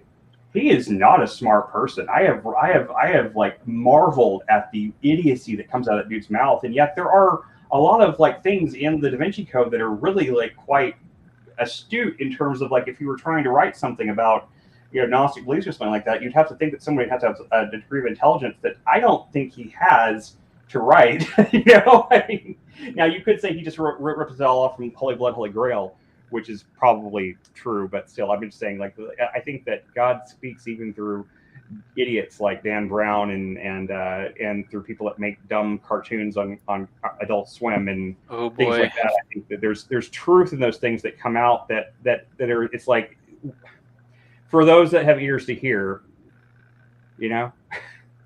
Yeah, no, I just wanted to ask Machine or anybody else who knows about it, like specifically on the Nagamati or the Dead Sea Scrolls. Like, is there any reason that we should take like a great deal of doubt when examining those things? Or Well, I mean, I guess the top thing I would cite is that 2 Egyptian brothers found those things and they both ended up killing each other. So the mysterious origins of the Nagamati. sounds like the curse of the mummy or some shit. Yeah, it's like some shit. Yeah, so I don't know. Yeah, it's like some curse of the Tutankhamun or some shit. You know, for sure. But yeah, I mean, yeah, definitely. You know. Yeah, I agree. Well, no, but the story of I can't remember if it's Nagamati or the. Gnosis. I'm sorry, I didn't hear you talking. Go ahead.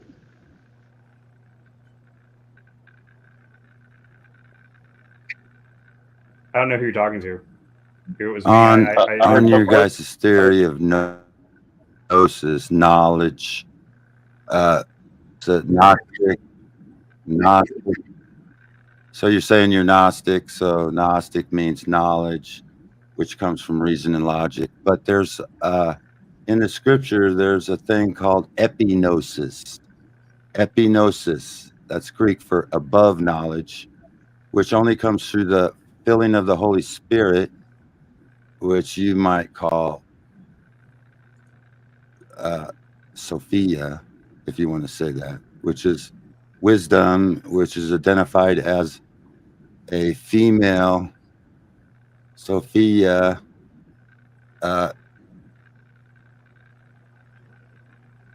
So epignosis, you guys can use reason and logic in your Greek, in your ancient religions that try to, I would say, counterfeit the true Father, Son, and Holy Spirit.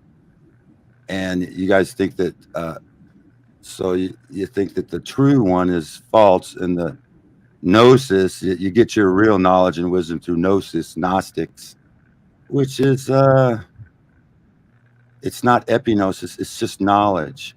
Epignosis comes through the filling of the Holy Spirit, which requires faith. Faith is non-meritorious. Faith is, you believe a thing not on your merit, but on the merit of the object of the faith, or the subject. I can't remember. Anyway, I believe in the I was marriage. trying to jump in on you guys were talking about water, and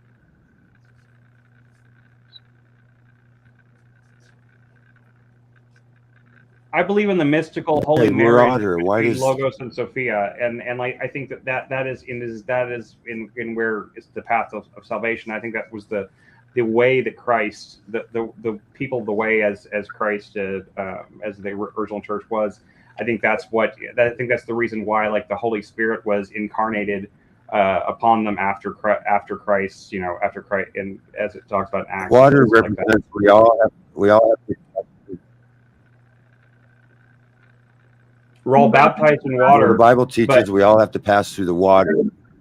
We have to pass through the water. We all pass through the water, which is tribulation, and we're born. We're baptized of water through the woman and the Spirit. We're reborn. Jesus is the living water, and water is Jesus is the living water. Yes, he is. Yes, and the Holy Spirit in water. We receive the Holy Spirit. The Holy Spirit is characterized as a fire that dances on their heads. And so, like, it's through water and fire.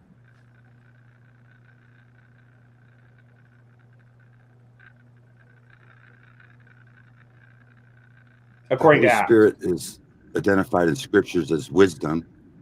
Yes. Wisdom, but wisdom and knowledge. Yes, it comes Sophia, through the which Holy is what Spirit. The Holy Spirit. But it says that when the Holy Spirit came upon the early church, it says that like a fire danced upon their heads. You can find it in Acts. I can try to look it up real fast for you if you want. But I mean, I'm just saying that there's a dichotomy between fire and water that's constant throughout all kind of ancient writings in general, and like that it plays very. It seems to be very. I think that there's a reason to think that's true because it's so consistent. I think that we were all baptized in water because Christ himself was of water. He's almost like he is a being of living water. He is the living water. He is the Baptism by water was a symbol of rebirth, being born of the water. You receive the Holy Spirit, the dove comes down. That was just a symbol of birth. We're all birthed through water. It's not a secret. God uses those kind of analogies in the scriptures, but you must be born again through Christ. So there's. Yes, I agree. I completely agree with that. These Gnostics who. But it's like when you're thinking of Gnostics, I call myself a Gnostic Christian, but like that's because I believe in the marriage of wisdom with understanding, which is the Logos, which is Christ. I do believe in Jesus Christ as the way, the truth, and the life. But because without understanding, wisdom is useless. Well, and this is where I have a question though, because before Jesus came along, how many people were saved? So we're no longer. What the fuck? We're no longer. Yeah. So before Jesus came along, sorry, how many people were saved, and what saved them? The only salvation prior to Christ was salvation through blood sacrifice, according to the Bible. But I don't know. I think there is kind of an eternal mystery there to how those souls are ultimately judged. I don't think that it's entirely clear, to be perfectly honest. Well, and that's why interpretation is so. I got the answer here. to that before Jesus. The interpretation is so important here because it's not a matter I have an answer to that question. It's not a matter of listening to a message messenger as we've all been listening to that old adage, but the message. And the message is clear and succinct no matter where you come from or what religion.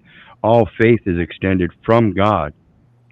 And you can have that directly and not through a third party. And again, this is basic foundation of trust law even in modern times, that a trust shall not fail for want of trustee, because a gift is simply from a gift or a grantor to a benefactor or beneficiary. And that's what we're truly talking about. Again, the way, the love, and the light is Jesus. I agree. But that is just merely why he spoke in parables, examples, because he too himself is just an example. That's my opinion, of course. God is the only one that before it says Jesus, vengeance is mine, and God is the only one that truly forgives.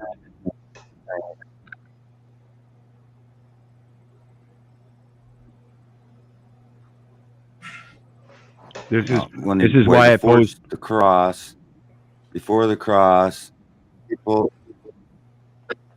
had to believe that Jesus would come, that the Messiah would come. They had faith that he would come.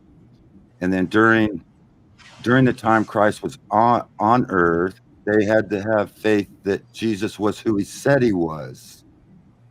After the cross, we have to believe that Jesus did what he said he did, that he was who he said that he was, he died on the cross and was resurrected.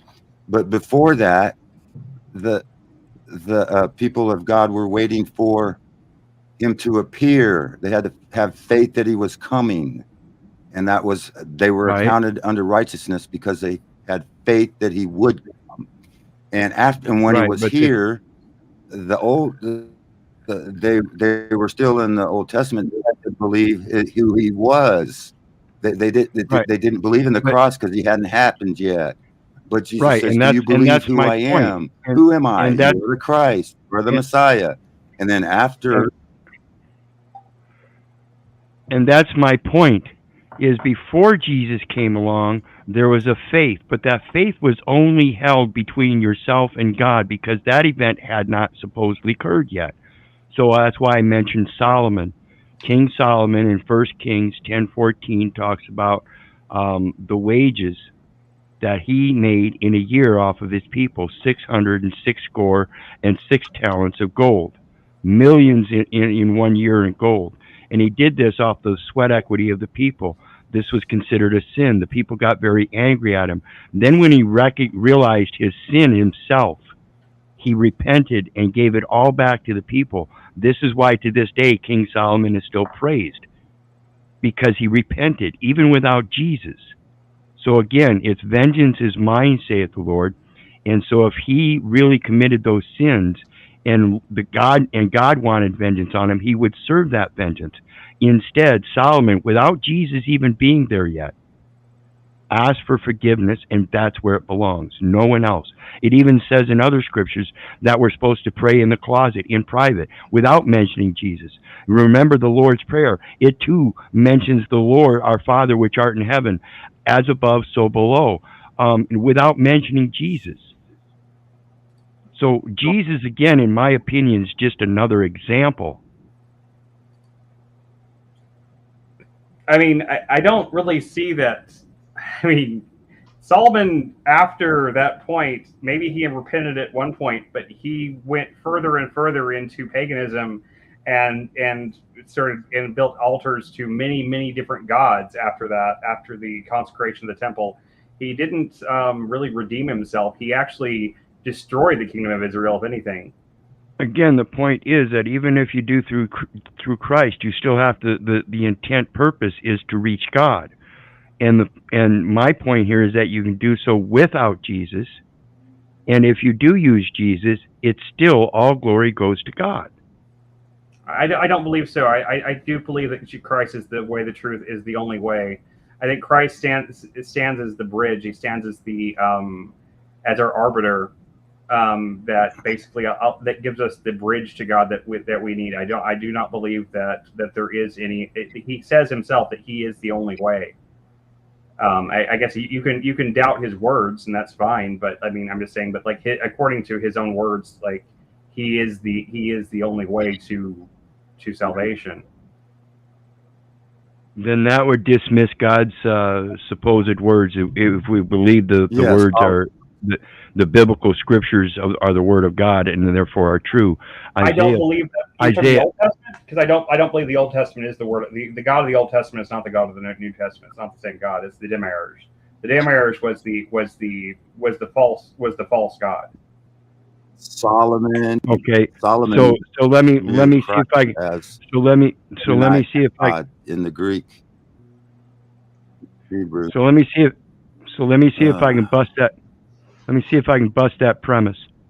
Okay. Because even in Isaiah 44:1, or excuse me, 43:1, which I agree is the Old Testament, but it states, "Fear not, for I have redeemed thee. I have called thee by thy name. Thou art mine." So whether it be God or a demiurge, that would be equally applicable, because I do believe that no one would refute that if that were their true God and not the demiurge, that they would also believe that he is their redeemer. He's the one that calls them by their name, and they are truly children of that God.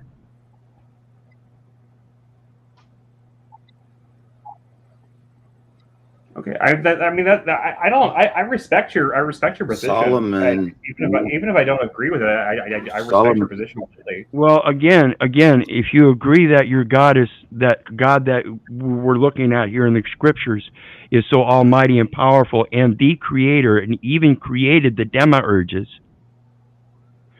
then would it not follow same as true? Yes, I mean the demiurges stood in the as a gap between the true God and with but it was a blood covenant. Everything existed on a blood covenant. There's there's 3 covenants that were created in the Old Testament that were required for salvation. There was like the original one with Noah, and then Abraham, and then Solomon. So like there were blood covenants that were followed up to that point, and Actually, there were 3 covenants: one of the blood, one of the land, and one of the air. okay, there you go. Solomon. I did say there were 3 covenants, but I guess I said them wrong.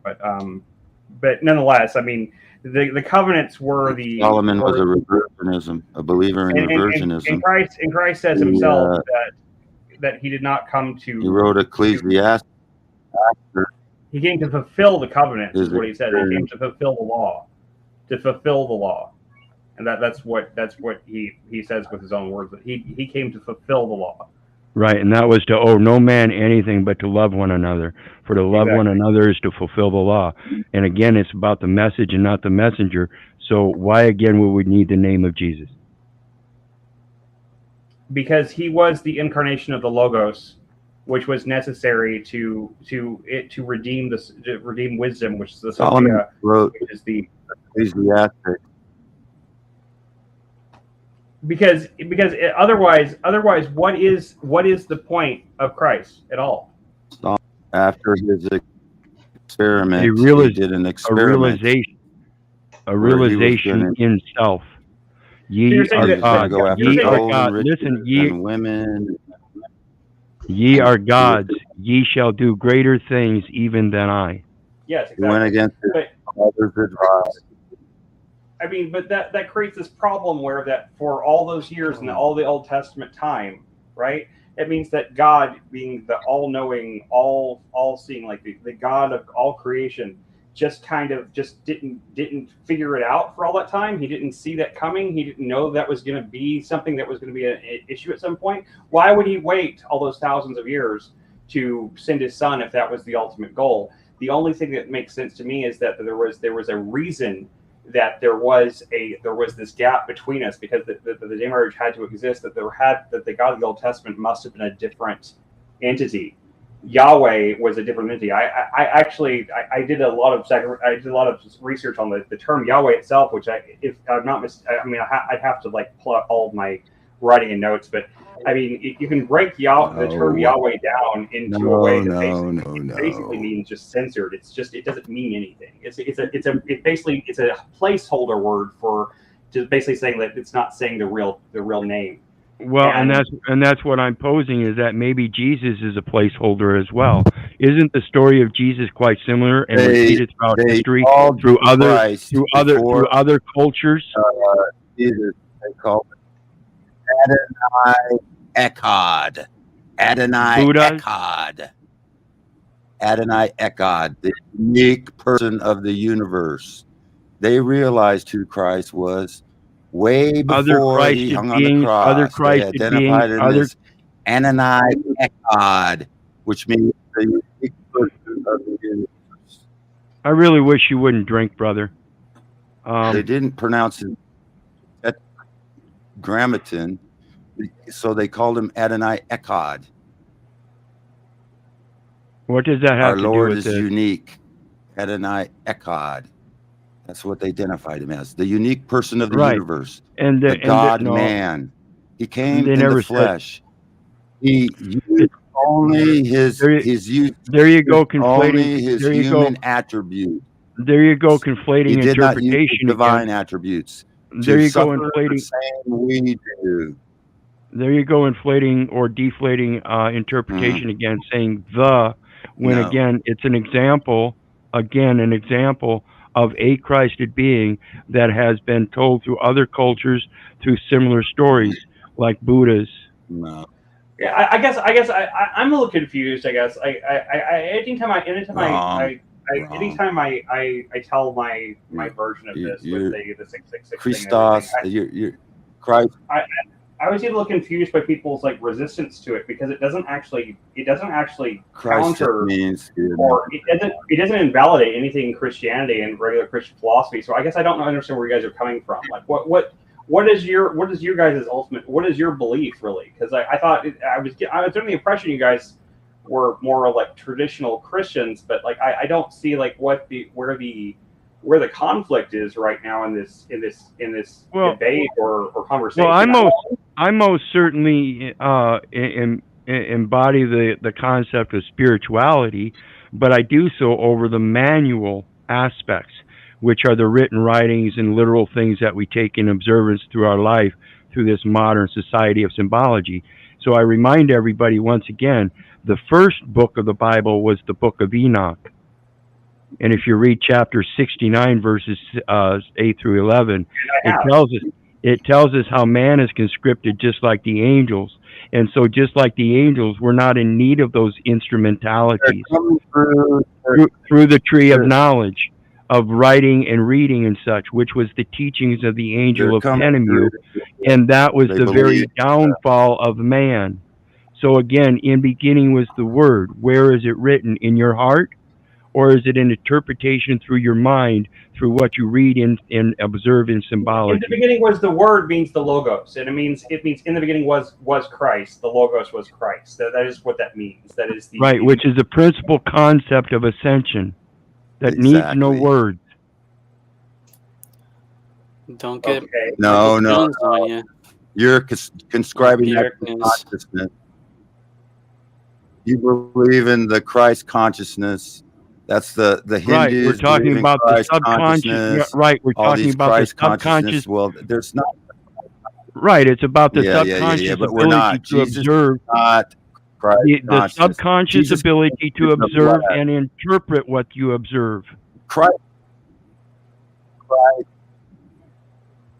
Christ means the word Christ is just an interpretation for the Messiah, which is anointed one, the anointed one. There's only one anointed one. There's not a Christ consciousness. Hindus don't get Christ consciousness and be say that's New Age BS. There's only one Christ. There's not a Christ consciousness. All the world's going to come to a Christ consciousness. No.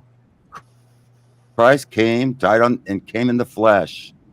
The unique person that in the Old Testament they called him Adonai Echad, which means the unique person. It means the Lord, or the unique one. It's not Christ consciousness. What did you have to say, Sarah? I'm curious to hear what you were going to say. I can't believe that these people believe in that stuff. They're wrong. I'm sorry. What were you going to say, Sarah? I don't remember. It doesn't matter. It'll just create an argument, and I'm not gonna go there.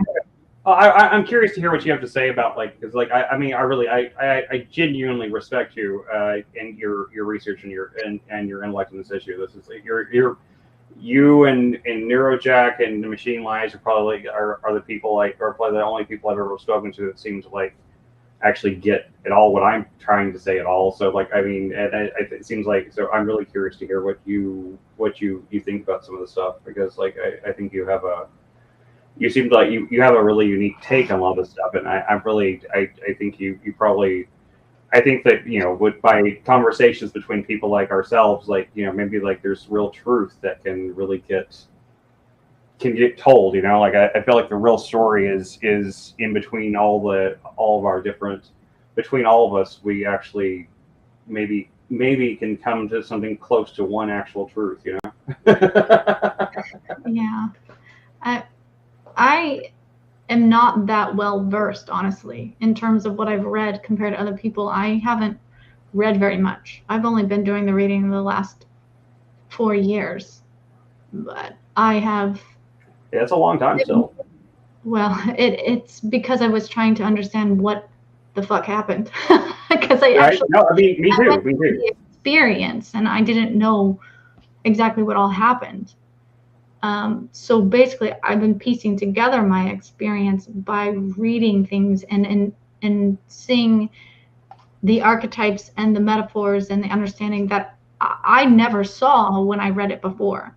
It wasn't until I had the experience where it opened up my eyes and I could see what it was truly saying without saying it, because it's all metaphor. So basically, I can see the archetypes behind everything now. Right.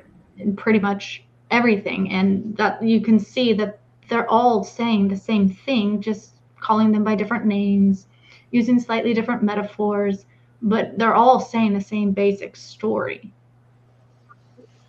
I don't remember what you wanted me to actually talk about. Just about all that stuff about like that we were just saying about just about everything that they were arguing about Christ consciousness. So like I personally I don't really buy into the Christ consciousness thing either. I hear that a lot amongst people like our friend Talcott and stuff like that talks about that and stuff like that. And I'm not trying to talk shit about him at all, but I'm just saying like he talks about that and some other people. But like I personally I get kind of like cringy when I hear Christ consciousness myself. I doesn't really. I don't see it. I don't see any evidence that's how we're supposed to see it. But I do think that knowledge is placed in front of us for us to understand it, and it's through Christ that we have the understanding, the ability to understand it. Mm-hmm. Because I do believe that is the marriage of Sophia and Logos, like the wisdom and the knowledge, and through that is where faith is created. So I mean, I do think that there is. I think that the goal here is like I guess my thing is like I'm really interested in you were talking about a lot of prophetic stuff whenever I first tuned into this. I remember turning it on. You were talking about like your prophecy or not your prophecy, but like what you saw as a prophecy of like what's coming, and like where I've come to and where I've been at here recently is like I've gotten to the point where like I don't even any longer. I get almost frustrated with the people that are obsessed with trying to discern all of the little who's the good guys and who's the bad guys and who's this and who's that. And I feel like our mission should instead be focused on building and creating the raft. I mean, like, yes, I do think that there is probably some great cataclysm coming. There is probably a great tribulation, if you will, to use the biblical term, coming in our future. I feel like knowing that is fine, but I feel like what we should be focused on is trying to build the best raft we can to survive that flood, right? Build the best ark we can. Mm-hmm. I feel like that's where that's my mission. My personal mission is to try to create and build community, and trying to build communities that have the best ability to create and to understand. Because I think creation is worship, and I think that's what we're meant to do. We're meant to create. We are created in the image of a creator. Therefore, we are meant to create, and therefore we have it is our mission, our responsibility to be creative and to go forward and to create new ideas and new concepts and into the future. And I think that part of that is building community, building a platform in which we can all kind of survive whatever is coming, whether it's a cataclysm or not. Maybe it's not some great cataclysm. Maybe it's not something that's going to destroy everything. Maybe everything will be fine. I don't know. But nonetheless, I see no negative in building a solid communities and solid basically what really would be a church, really a real church, that not like a church like we have today with buildings and everything else, but just a real congregation of people that have questions and have conversations and talk about these things openly and honestly, and try to figure out to the best of our ability what we understand as Christ it could be. And I think that anything else is almost like I've spent tons of time trying to figure out what the future is going to be too, but there's a part of me that feels like I'm wasting time anytime I'm doing that. Anytime I feel like I'm not building something for the future. I feel like I feel like this drive in me to try to build this platform of some sort, to try to build this thing for not just for myself and my family, but for everyone. That is as there was a French Revolutionary poster from the Second French Revolution that didn't really go forward. That it was like this image, this boat, and the title of the image was "Save the Living First." And "Save the Living First" has been my motto ever since I first saw that. I believe that we are meant to reach out to love our neighbor as ourselves, and love those that that are our neighbors, our spiritual neighbors, as ourselves, and to save those that can save those with ears that can hear, to try to pull those people onto the boat and help those people survive whatever's coming. And so I just I don't know. I really want to. I really enjoy talking to people like you because you seem to have a vision yourself, and like it's rare to see people that have a spiritual vision in any of these circles. A lot of people just want to argue about what all the minutia and like what is and what isn't, and I've done it too, and I'm guilty of it as well. But like my focus, my heart is all about trying to build something positive for the future, and so that's the reason why I even jumped onto this. I heard you talking, and I was like, I hadn't heard you saying this before. I was just like, I really want to talk to you more about this because like you seem like you actually have a vision. You actually have a personal spiritual vision, and I think that's so important, and so it needs to be recognized. It needs to be, it needs to be said that like I respect that, and I really respect you as a person. So I just wanted to say that. I really don't probably have much more to say at this point, but that's really what I came up. I appreciate that. It's kind of weird to hear. I don't usually know how to respond to that. It's okay. That's okay. I understand that too. I've gotten compliments before too, and I'm just like I don't know. I'm just an idiot, But like it's like like there is something happening in the world, right? There's something definitely happening, and I feel it in my bones. I really do, but I don't know what to do except for try to reach out and find the other people the other living people out there that are thinking and feeling these things, and try to join with them in in friendship and in fellowship, I guess, in the biblical term, and to try to build something greater than ourselves, because I think if we all really do, despite our despite some of the minutia of differences, despite the fact that we might not agree on every single little thing, despite the fact that we might not think that maybe not everybody agrees with my thing about Solomon. I don't care. It doesn't matter. But if you see a vision and you see that truth in it, I think it's our responsibility to band together and to keep talking about it, and to keep debating it, and to keep trying to hash it out and trying to get to the bottom of the truth. But at the same time, while doing that, working together to try to build a better thing. And that's what I'm trying to do here on YouTube and anything else, because it's the only place I have to do that.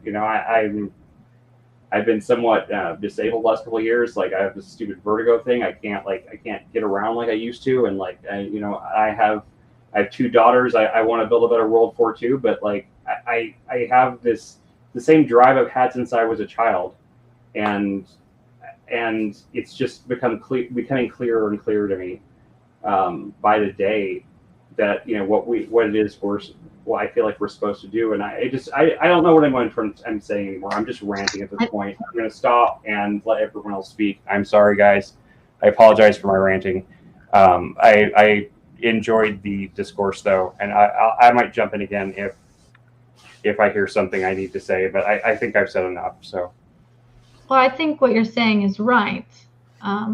What's coming is basically what he said was, as in the days of Noah's, in the great flood, like you're trying to build an ark and no one believed him. Everyone thought he was fucking nuts because he's building this ark for this giant flood and there's no water around, And God let people know what was coming, but only those that were truly listening got the message and were being prepared and were doing what they needed to do. And that's what you're doing. You're going around wanting to help prepare people for this catastrophe that could come, which I believe is coming. And even if it isn't a biblical thing, just looking at our environment politically and economically, it is in your fucking face saying that this is coming. Absolutely. So again, we relate like you just did with Noah. Now, Noah prophesied a flood, and he said exactly what it was, and he had a solution for it. This is why I have no faith in what you're saying, because you're not prophesying or stating something certain. You're stating something that might happen that I have no concept of happening, because again, United States is a fictional entity. So if you want to explain something real about the United States falling, then you have to relate it to that physical thing that is going to happen and have a solution for it like Noah did. That's my only thing. Again, I'm not trying to argue with anybody. I'm just stating a fallacy that I see, again, just in my opinion, because of my own interpretations. So don't take it hard, but maybe use it as a criticism that if you really want to put this message out to people, maybe enhance it by coming with a solution too. I am coming with a solution, though. My solution is to build a community that's strong enough to survive whatever might happen, and it doesn't even matter if there is a cataclysm coming. What is the possible bad that could come of creating a strong community of people that all are interested in finding in getting to in believing in the truth and moving forward in that? What is the disadvantage there? I'm not saying any kind of great sacrifice on anyone's part. I'm saying that we should work together instead of like quibbling over tiny little things and work together. So you're talking about self-sufficient communities and stuff like that are living on the land off grid. Okay, then that's what I'm looking for, is what specific solution, not just some broadband explanation that's so ambiguous that it could be interpreted in many different ways. I'm talking about creative communities, honestly. I'm talking about communities of people that are creatives and that want to create things that have. What is it they are creating? Are they creating an ark? Are they creating better automobiles? Are they creating a better school system? What exactly is it they are creating? Creating a community that doesn't rely on bullshit. Yes. Okay, and where is that community? Is that still in the same community that you're living in, following by the same rules, which are ruled by what? Satan? We have within our ability, we have tools available to us, the same tools that are available to evil people, or whatever you want to call them, the bad guys, if you want to say, categorize it like that. We have the same tools. I think is it our responsibility to, as the gamers say, get good, use those same tools, and be better at them than the other people than they are, and use them to good ends instead of bad ends. That's what I think. I think we need to swords and learn how to use the swords better than they use them. I think we need to create creative communities and creative channels through things like YouTube and things like that have better reach and better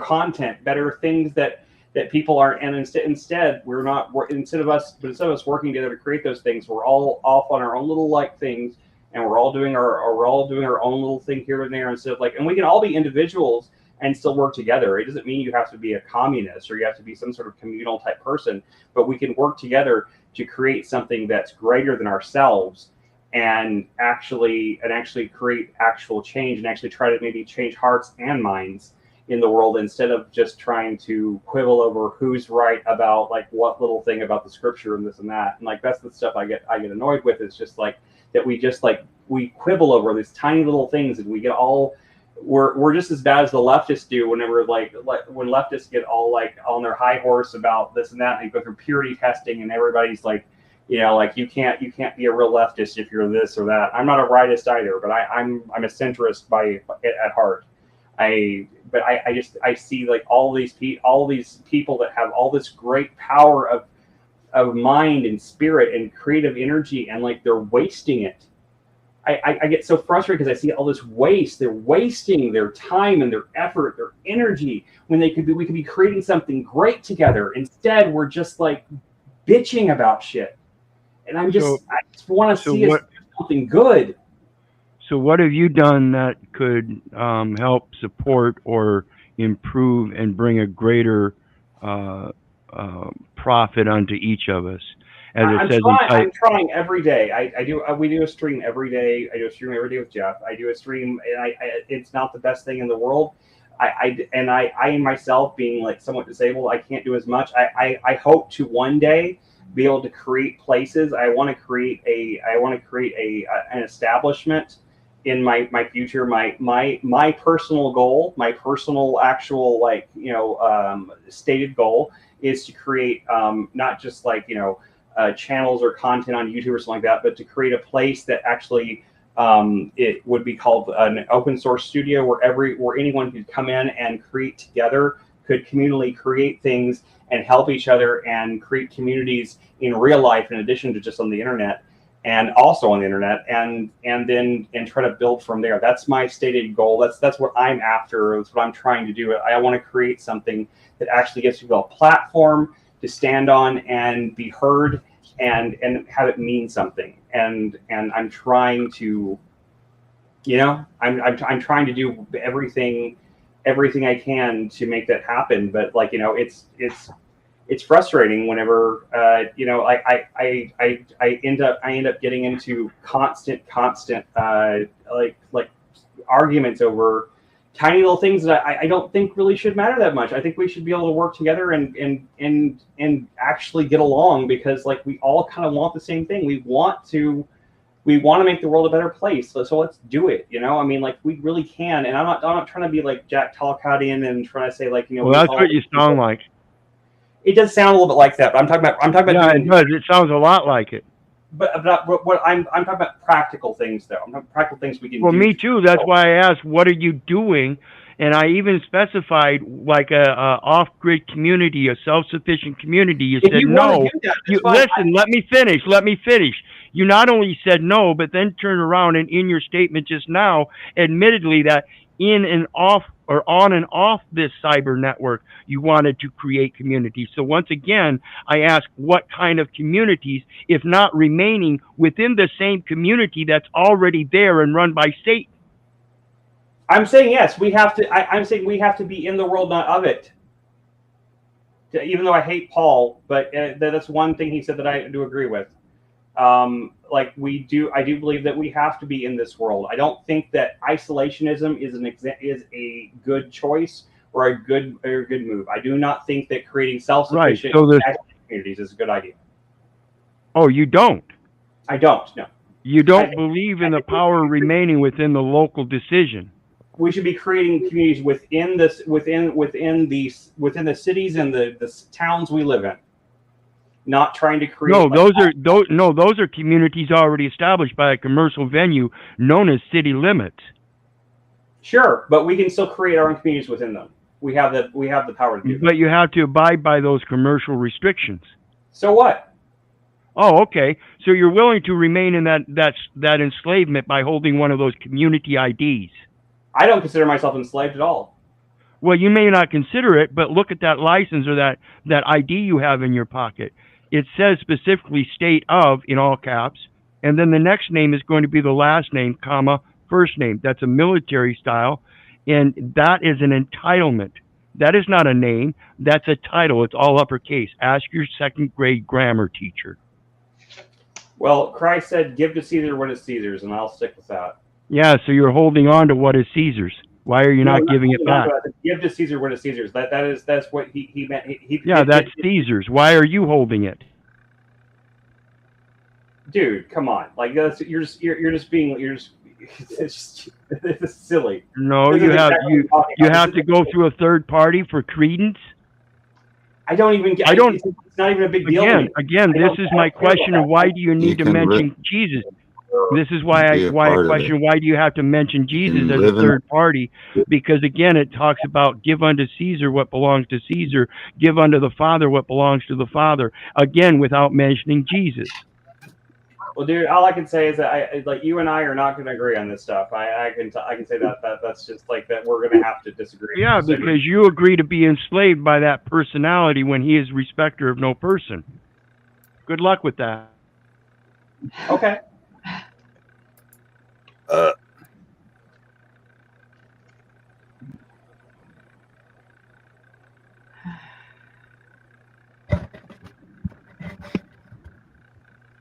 Jesus is the way, the truth, and the light.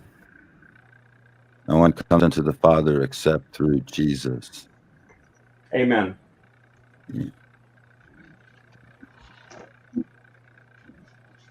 Which I feel a little weird saying amen, because like I feel like amen probably comes from Amon, but the term amen probably comes from Amon from the Egyptian, but still.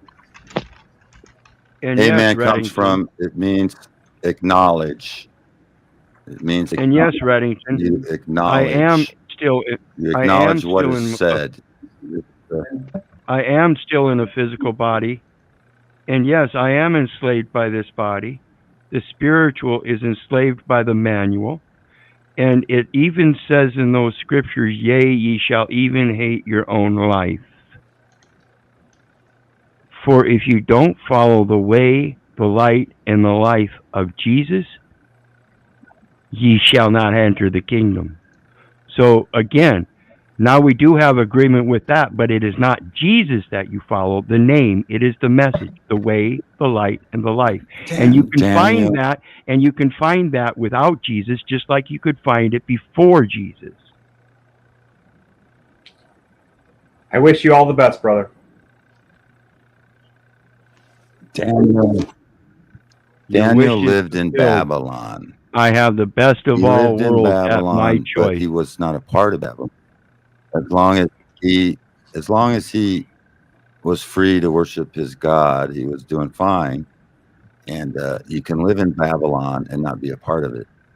So just because you live in Babylon don't mean you're not following Jesus. You might have to get a license and a social security number to live in Babylon. But, when you're Just in like Rome, do as the Romans, don't fight against. Yeah. Just like you could always bring the word of God. Moses brought the word of God. Jesus taught the word of God. And again, there's a semblance of similarities throughout various different cultures and their historical stories. They're just mimicking the same concept. Moses brought the law. They're just mimicking the same. Jesus brought grace. Moses brought the law, Jesus taught the law, and again, it's just a semblance of similarities of different cultures saying the same thing, and it's a basic concept of just doing what is right and good for your brother. You don't need to have Jesus if you treat everyone as Jesus, including yourself. Okay, It's a treatment. It is not. It is not a physical thing. Is this Rocky or El Perro speaking? I'm just trying to understand who's speaking right now. This is Keith El Perro. El Perro. Okay. Because neither one of you have like the little thing that shows that you're speaking, so I couldn't tell between the two of you which one was saying what. So I just want to clarify that. Sorry. So we basically, again, end up with an interpretation system that's up to everybody. And I urge everybody just to learn how to interpret the best out of it so you can come up with one of the best solutions and not be tied down to somebody else's interpretation. It is much better to have a wide variety of interpretation so that everybody can come to a greater conclusion for their best interests, your optics are looking showing. out for each other.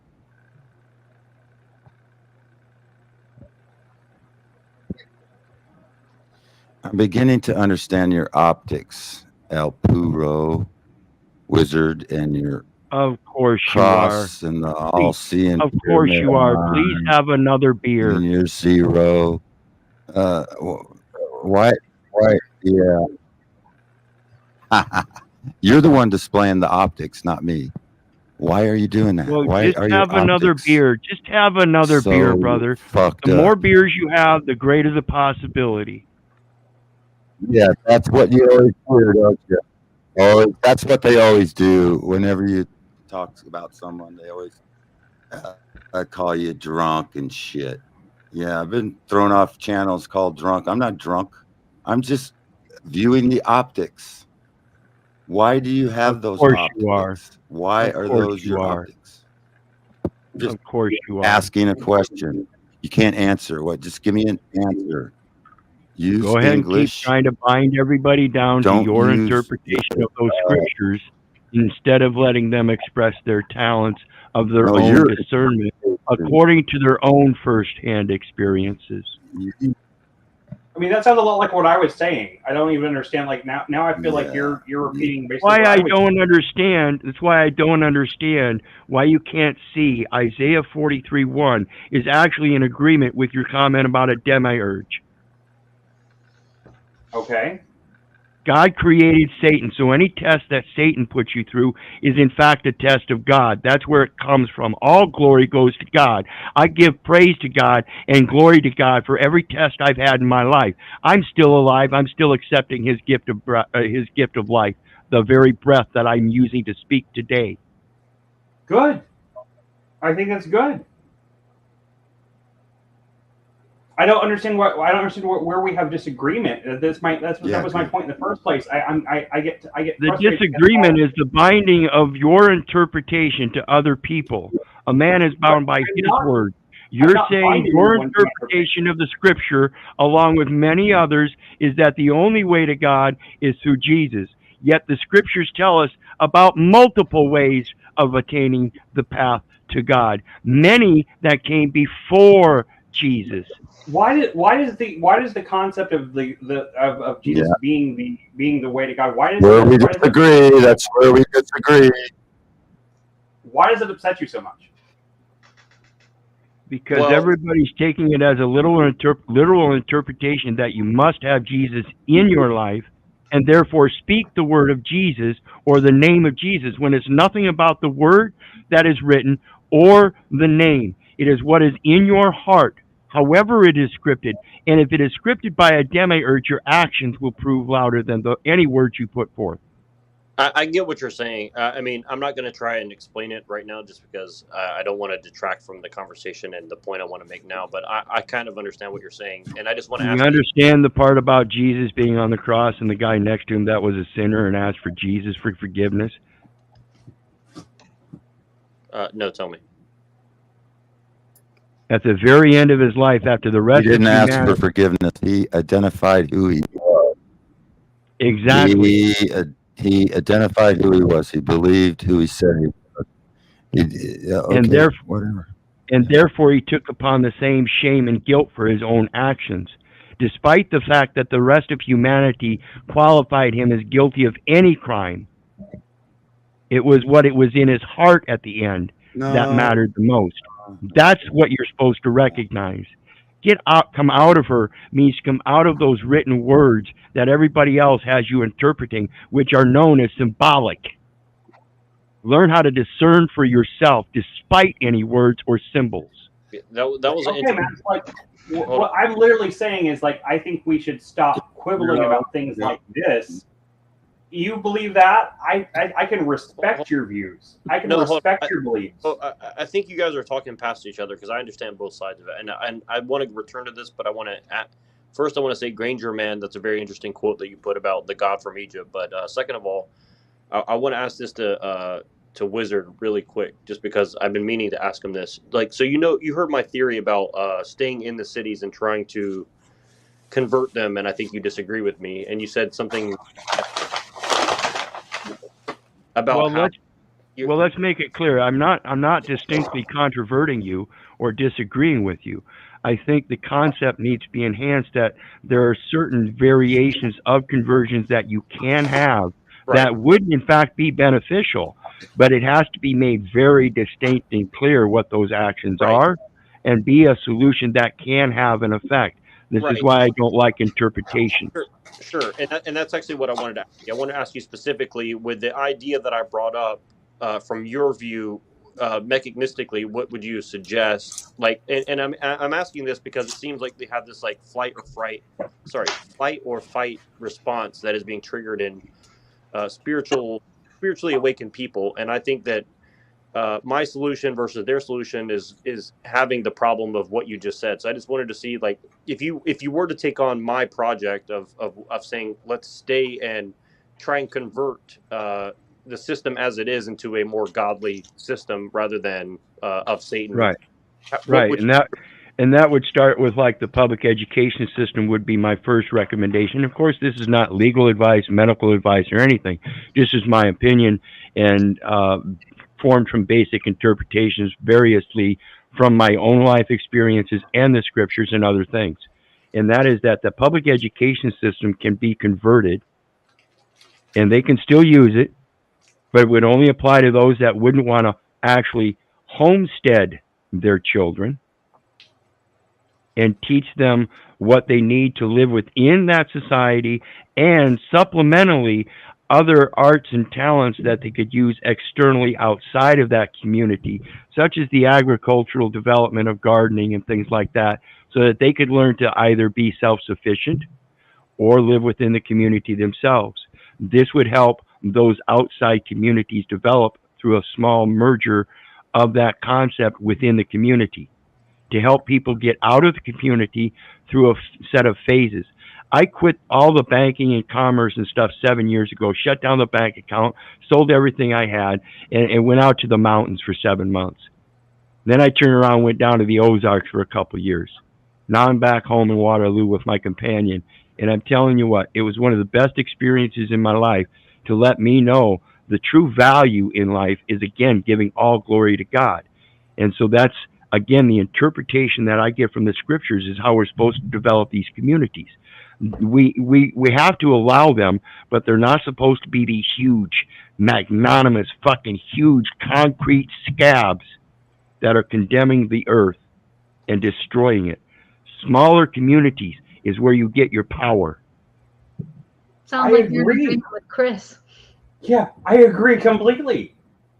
Well, that's why I say, what are you going to do? Are you going to implement something like homeschooling? Are you going to implement something like, are you going to implement, that's what I was asking for. I want to know the things that you're actually doing, not just a concept of broad, ambiguous ideas. I want to know specific ideas that you plan to put into work that will be carefully maintained to be profitable and good unto men. So I did actually. I listed to my vision goal of creating a place called Open Source Studio. I listed that specifically, and I do homeschool my children, and I do all those things. Like that's why I'm so confused about your anger. I'm like. Listen, it's not anger. It's not anger. First and foremost, it's not anger. It's passion, because I am so tired. I'm 58 years old, guys, and I lived until I was 50 years old listening to people lie to me and caring so much about them that I didn't even see that they were lying to me. I'm tired. I'm not going to take it anymore. If there's something that's inconsistent, all I'm doing is mentioning what I see as being inconsistent. And until somebody can explain to me why this world still uses those Christian scriptures, both the Old Testament and the New Testament, with Judaic rabbinic scriptures as well as Islamic scriptures, then why is it not considered? Everybody wants to give an interpretation that is so finite that it's impossible. You're speaking babble. That's my only problem. I think you're in a fight or flight situation where you freak out. No. No. How is it fight or flight? Again, I'm not trying to fight. I'm showing you things that I see are inconsistent. Can I finish my thought? If you take it as a fight, that's on you. You're the one in the emotions. I'm staying out of my emotions. You might see it as anger, like I said. It's not. It's passion. I'm not going to sit here and listen to somebody give me an interpretation of something that's going to happen next year, not be able to tell us what's going to happen, like Noah, hey, there's going to be a flood, so I'm building this ark and providing a solution. Here you go. You're giving nobody anything but your interpretation and prophecy of that interpretation, again, based on the very idea that everything we're observing in those scriptures is still only symbolic. You're taking it as if though it's all firsthand, and then interpreting it, making it secondhand, and then putting it forth as it's true without any foundation or solution to any problem.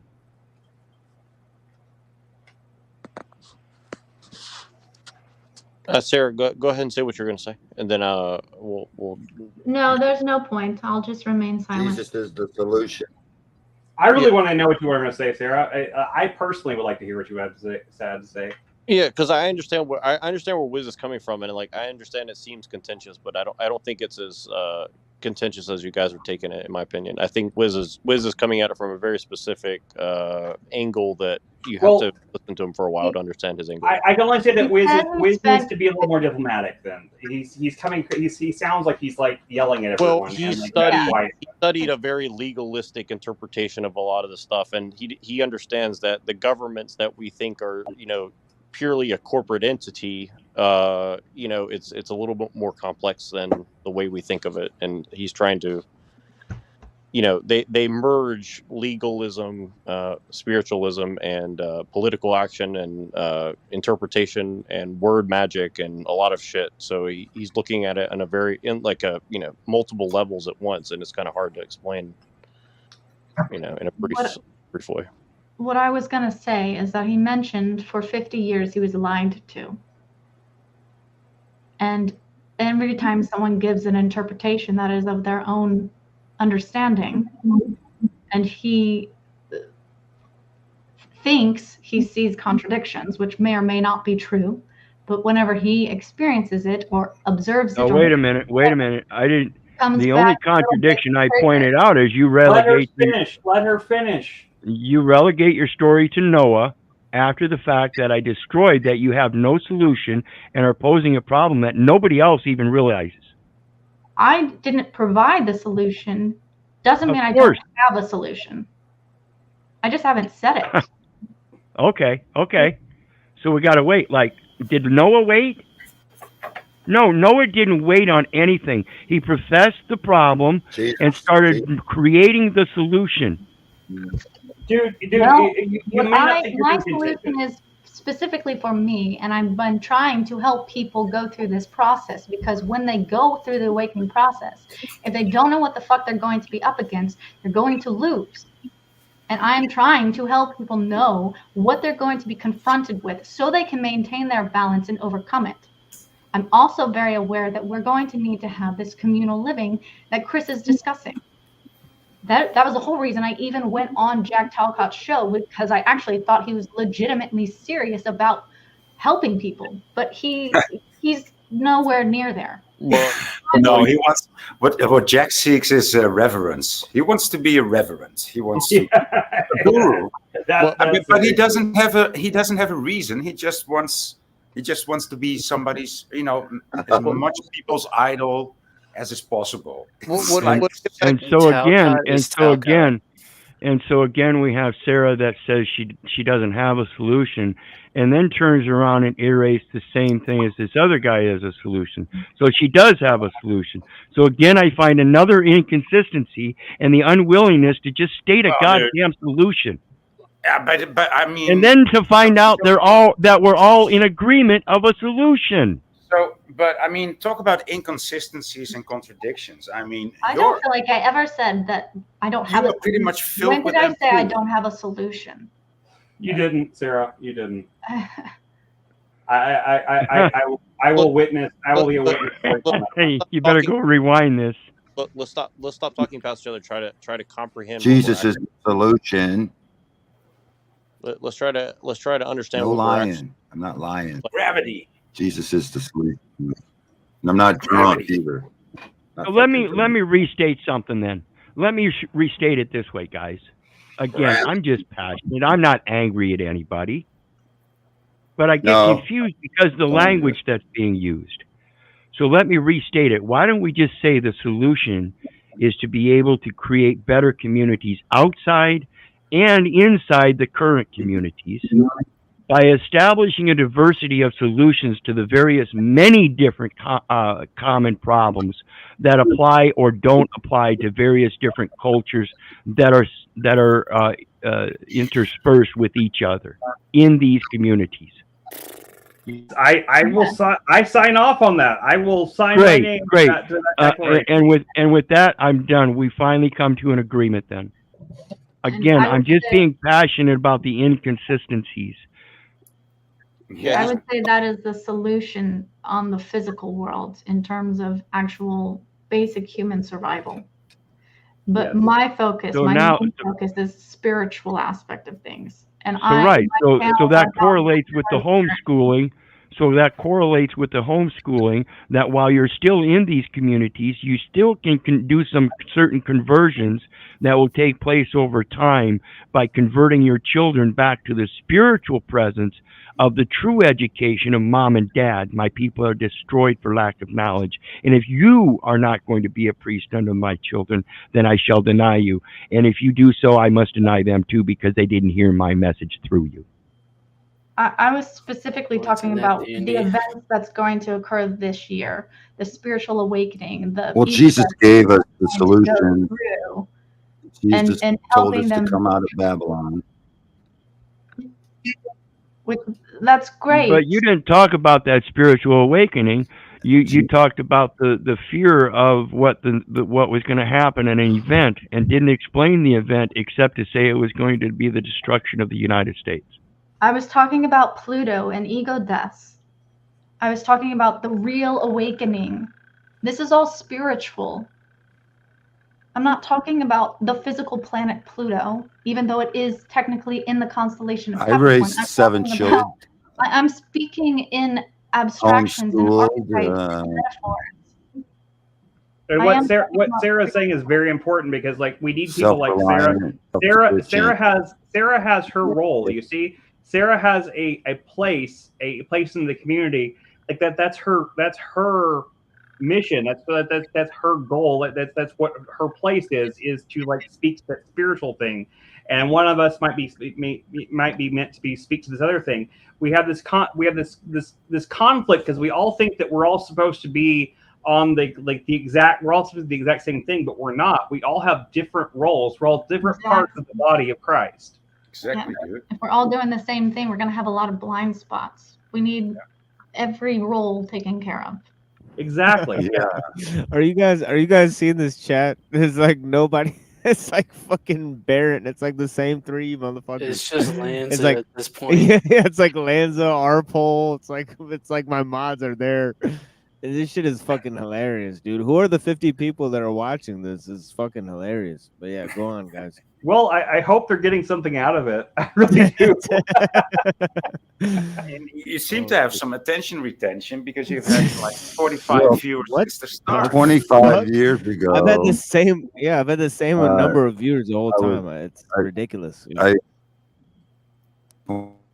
25 years ago, I read a script that says, "Come out of Babylon, come out of Babylon, my people." So I took it literally. I came out of it. I bought 40 acres in the wilderness. I raised my kids off grid. I homeschooled my kids. I tried to get out of Babylon as much as I could, and so yeah, come out of Babylon, my people. So now you just need to do it on Live the in spirit small level. communities, live off grid, work the land together. That's what I did. Is just come out of Babylon. It's a spiritual war. We have to separate ourselves from the wicked cities. Get out of the wicked cities. Move to the country and work the land. Come out of Babylon. Live free. Don't be in the court system. The Inquisition, when they bring you up before the judge in her black robe, speaking another language, casting spells on you. Just live free. Know who you are. You're a child of God. He told you to come out of Babylon. If you weren't able to come out of Babylon, then he wouldn't have told you to come out of Babylon. You can come out of Babylon, live free in Babylon, and not be under their jurisdiction. God, I'm under God's jurisdiction. So I did it. You can do it. My kids are self-reliant. They don't need me. They learned how to work. I taught them how to work. And I taught them how to do a lot of things. They didn't have You're a proud man, to go to Rock. school to learn. I'm their father. I'm responsible for their education, not the school system. And so I you homeschool can my do it. kids too. Just come out of Babylon. Get yourself a I homeschool Bible. my kids too. I don't think Huh? we necessarily need to I don't think we necessarily need to live off go live in isolated communities. But I homeschool my kids as well. I wouldn't send my kids to a public school with a gun to my head. So I agree with you there. One post shall run to meet another, and one messenger to meet another, to shew the king You of might have to get Babylon that his city is taken at one end. See, it's the message. It's the message that you've overcome the Babel, and that from now on, you're going to post the message that is true and correct as a prophet unto the nations. That's the prophecy. Before I formed thee in the belly, I knew thee. Before thou was cast from the womb, I sanctified thee. I ordained thee a prophet unto the nations. Again, without mentioning Jesus. I actually agree that you don't need Jesus. You need Christos. Leaders lead, followers follow. There you go. Christos, the way, the light, the life. Many people have been said to attain such state of being throughout history. Again, many have claimed to be a Buddha, have attained Buddha.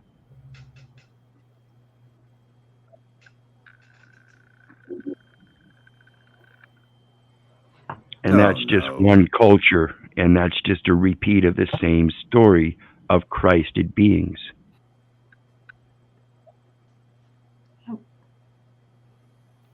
There are countless Christed beings that have been in existence.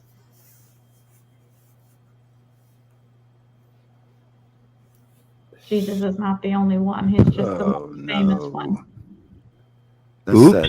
That's that. Oh. Jesus is not the I would only one, disagree. because Jesus is the name. So again, have to it's a disagree on that. concept. So again, it's a concept of the light, the life, and the way.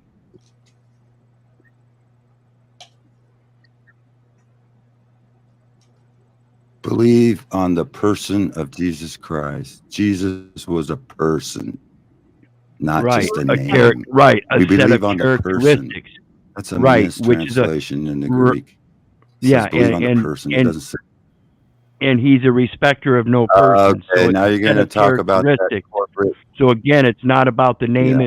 It's not about the messenger. It's about the message. But the physical Christ does not negate the metaphorical Christ.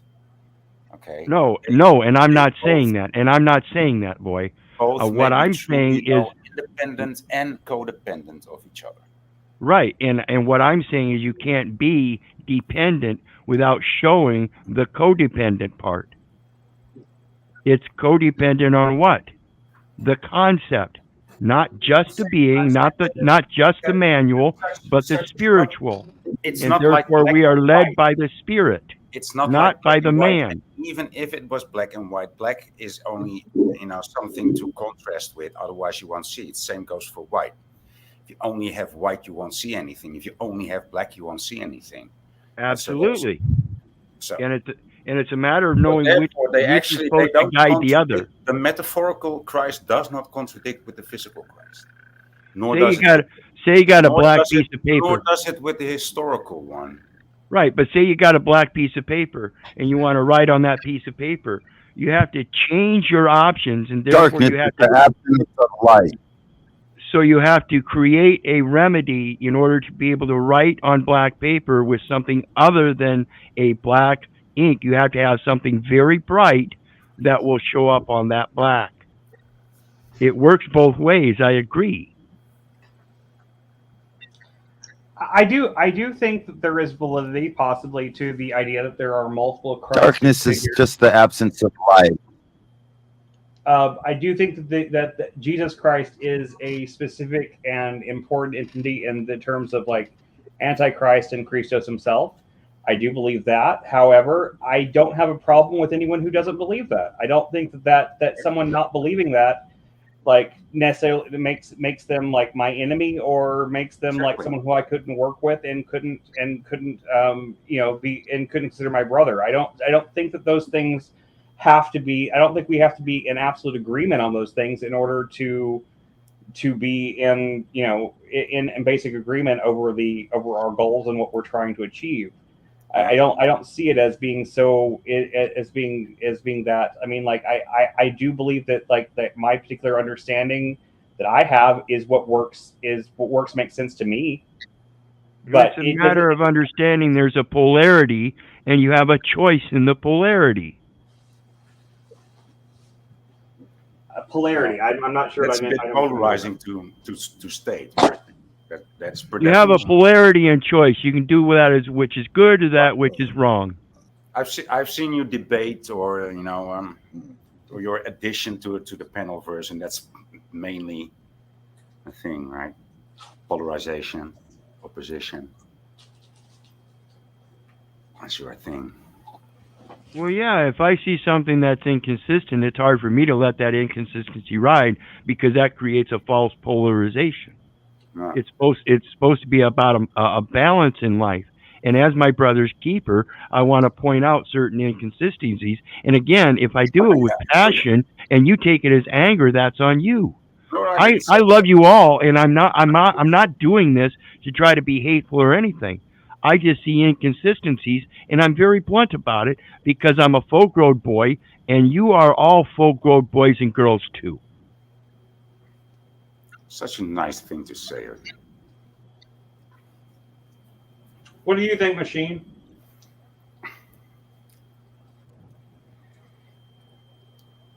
Well, I mean, I could get into my own opinions on the matter. I mean, I did write a lot of my opinions down, in the book that I wrote. I could literally just play the video, of my exegesis of Romans, and give You still most.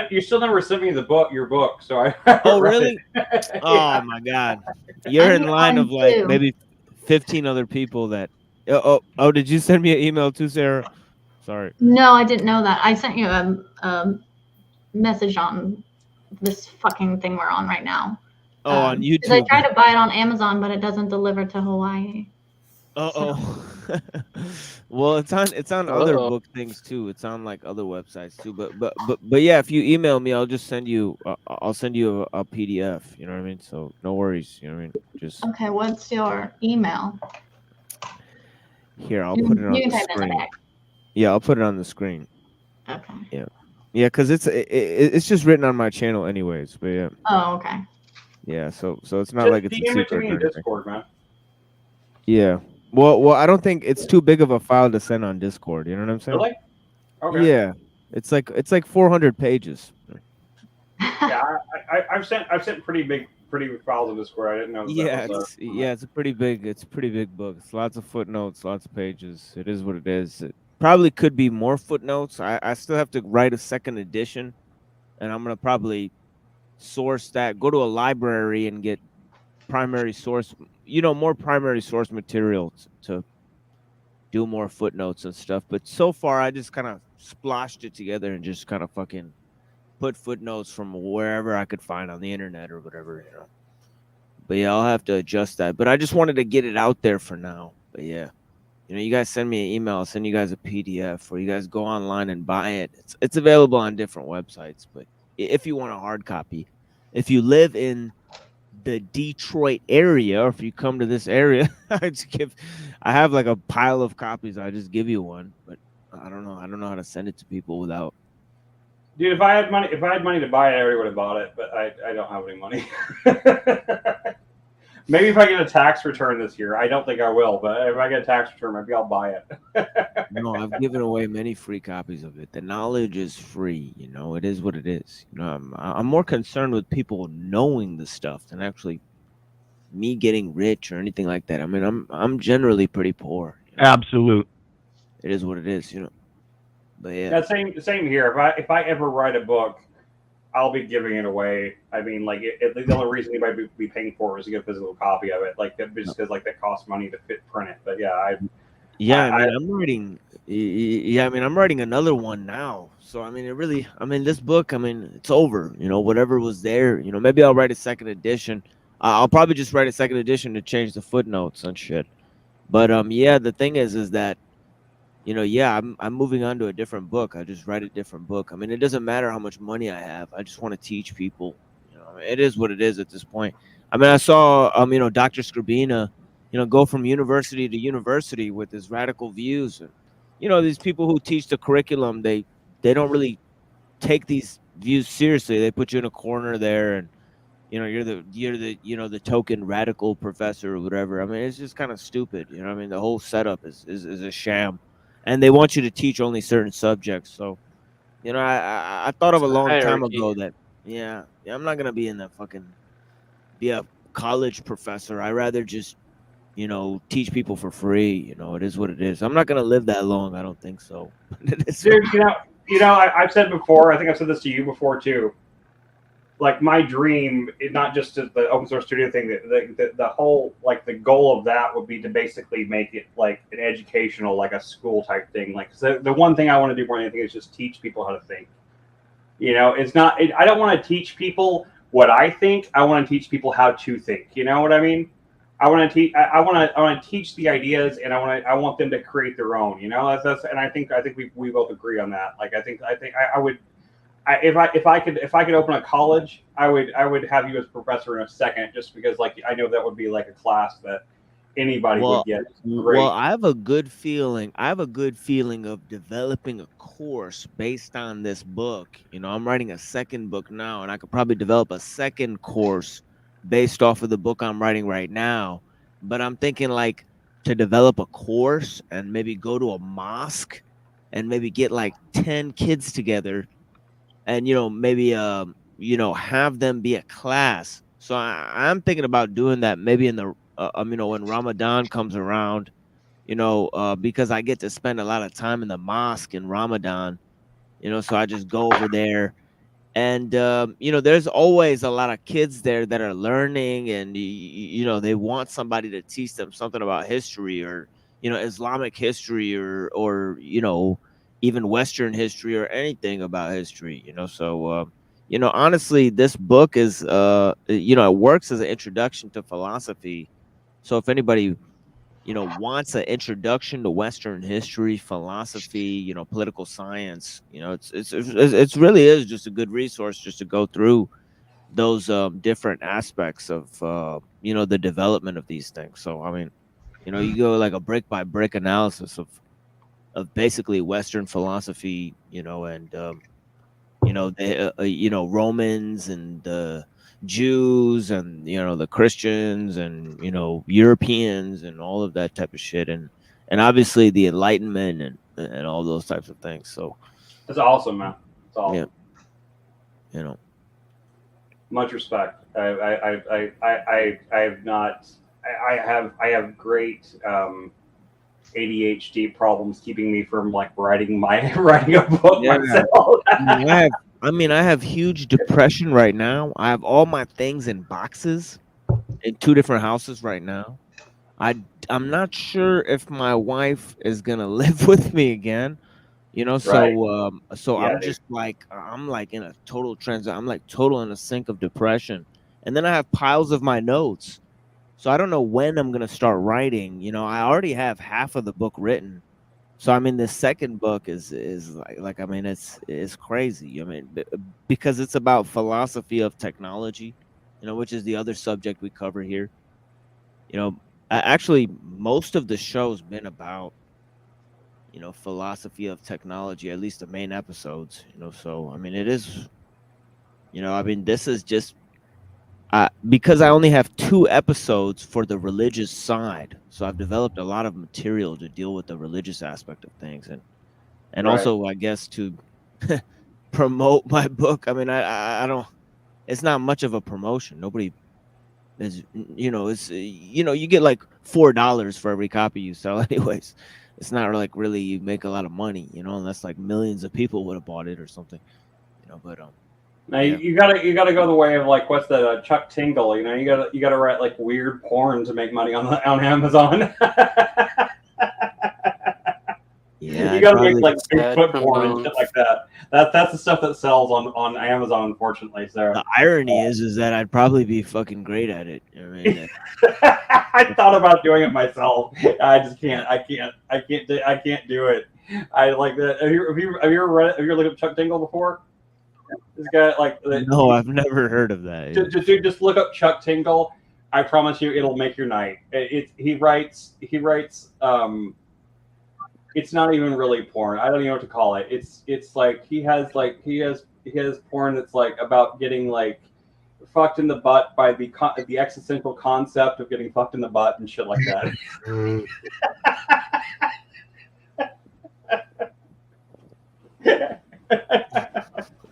Well, good night. I'm going to bed. Thanks for having me. There goes Rock.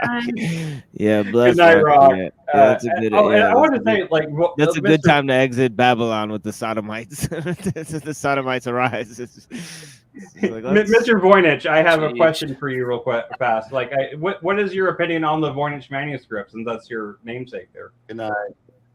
Have a blessed night, brother Rocky. Mr. Voynich, do you hear me? Yeah. What's it? I was just saying, like, what's your opinion on the Voynich manuscripts? I've been obsessed with the Voynich manuscripts forever, so like I'm just curious about what your opinion on them is. Well, it's an evil book. An evil book, okay. Yeah. So what? I mean, did you translate something? Did you manage to? Oh, I can't trans. I believe it's written in a language that is akin to music. I think that's my theory. Yeah, you're right. That's what I got out of it. So yeah, I've decoded it partly, and I found several codes even to do it. Mm-hmm. So it was kind of confusing, and it was like, connected to the other side, right? I was connected to the other side. I didn't know that because I thought I was translating something. I thought I was decoding something, right? Trying to understand something. But the book actually will work like a portal, I think. Wow. Like a Ouija. Are you on Machine Line's Discord? No. Well, if you get on the Discord, I'd love to talk to you about it more. So that's my more in depth. experience.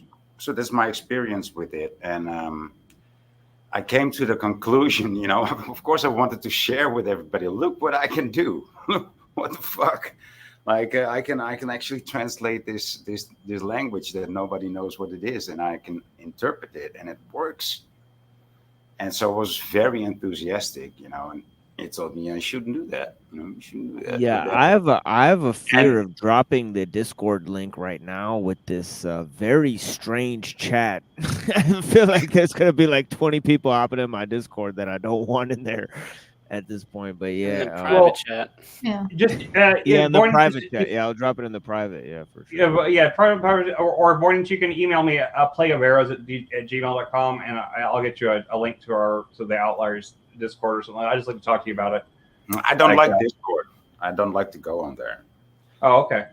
Well, but thanks for the Okay. invite. You know, I just wanted to talk to you more about the Voynich manuscript. That's all. yeah, you know, like I said. So I came to the conclusion. So it told me like you shouldn't be telling everybody like what you. I wasn't telling everybody, you know, but trying to, you know, convince my sister. Look, I'm not going crazy. I can actually do this, right? And language and such is not her thing, but you know, she pretty much saw that it wasn't me going crazy. That was actually working, right? But like I said, you know, I got to knowledge. I didn't want to know all that stuff that it showed me. And Isn't it whispering to you? No, it's not whispering. No, it's decoding, right? So that's totally different. I can still show you what I read, you know, according to the letters that are written. But I chose not to do that, and I chose to stop decoding because it changed my whole life, you know, and I didn't want my old life back. But well, I came to the conclusion that it's an evil book, like I said. So I thought that in the end, nothing good can come from it. Right? That's my conclusion. I wish I could tell you a different story. I wish there were like answers in there for the fountain of youth, but no, it showed me just evil stuff, dude. All right. Well, I mean, that's really interesting. Is like I had the theory that it was written in kind of like the maybe what I considered maybe it's like the oldest language, because I think like the oldest language is kind of like based in music. It's kind of like it's more sung than it is spoken. I think like the language of the ancients or something like that. That was my theory on it. So that's interesting that you share that theory, or that share that opinion. So anyway, but I understand that you feel, I thought since it was your namesake, maybe it was something that was more that you'd be more, No, it's because of that, and because I couldn't communicate with my family and my friends anymore, and I knew stuff about them. I was like, oh, you don't want to talk about it? Oh, I'm just gonna make videos on YouTube. How would you like that? Do you have a YouTube channel that talks about it? Yeah, well, that's like 4 channels ago, but yeah, so that's how I started, and that's why my name is still Voynich. The words were sweet on your lips, but bitter in your stomach. All right. Well, I mean, that's a fascinating. That's fascinating. Anyway, I if you'd ever be interested in discussing it at more length, I definitely love to talk to you about it. It's been a pet obsession of mine for a long time.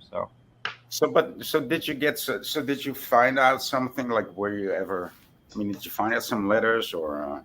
No, I mean, I can't interpret it. I just like my instinct tells me that it's somehow based in me. It's based in a language that's something connected to music, and not it's more musical than it is in regular linguistic. That was my instinct. But I mean, I can't say that I'm not smart enough to just decode it. It's not for me, I guess. Well, so what I read in it, how I decoded it was a lot of yeah, usual, a lot of soft sounds, a lot of fluid sounds, right? And only the casual T or K or L, there was a lot of yeah. Speaking in tongues. Yeah, basically speaking in tongues. Kind of, Yeah, but it also. I mean, it also used the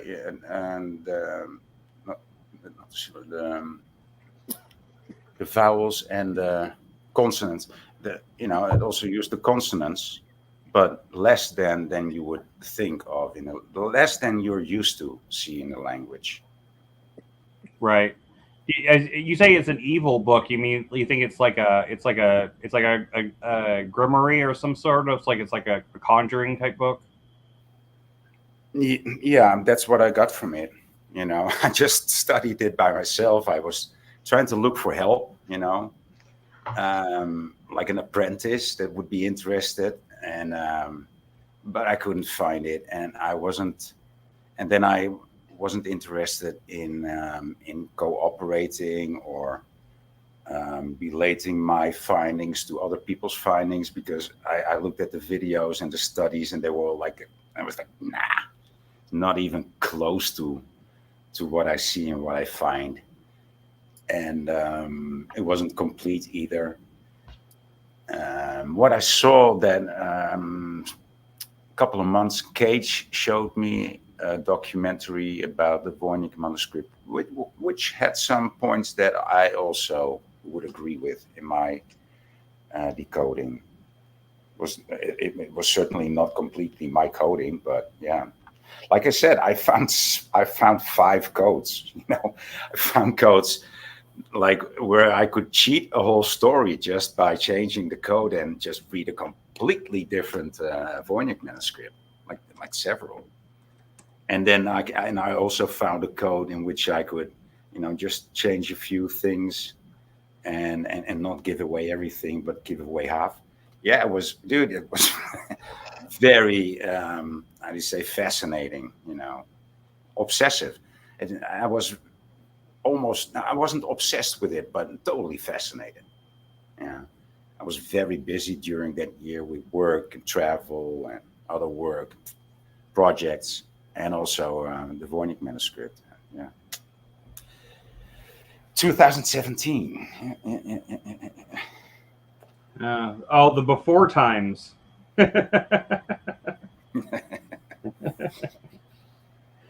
Oh, the good old days of 2017 before all the chaos started, right? Yeah. Yeah, well, yeah, it pretty much coincided there. Yeah. I don't know about the good old days.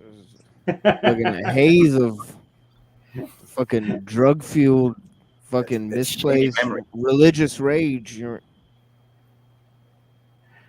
Yeah, I hear you. I just joke. I just And my joke about first, I mean, not to mention my first divorce. You know, it was a horrible time. You know, Oh, I damn, nearly dude. drank I didn't myself know to that. I'm death. sorry. Yeah. I didn't know that.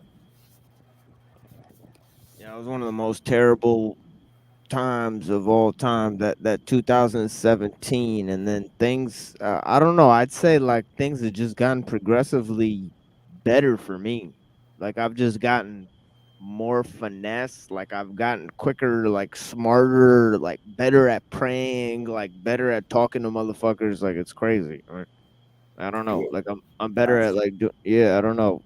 I've never been better at writing. You know, I've never been better at thinking. I've never been fucking better at like healthy shit. Like I don't know. I just feel like I'm on the precipice of something. You know, like they say, like fucking. Or like what's that Dennis Brown song? He says, "Money in my pocket, but I just can't get no love." You know what I mean? But yeah, it is what it is, right? Yeah, I hear you, man. I mean, it's one of those things, you know. Hey, dude, Yeah, I you heard of know. these places that you can buy love, you know, on the street corner. Yeah, that's the kind of place I need to go to. The love buying place. I'm not so sure that's actually where you want to go. I think that you might be disappointed by the love you get there.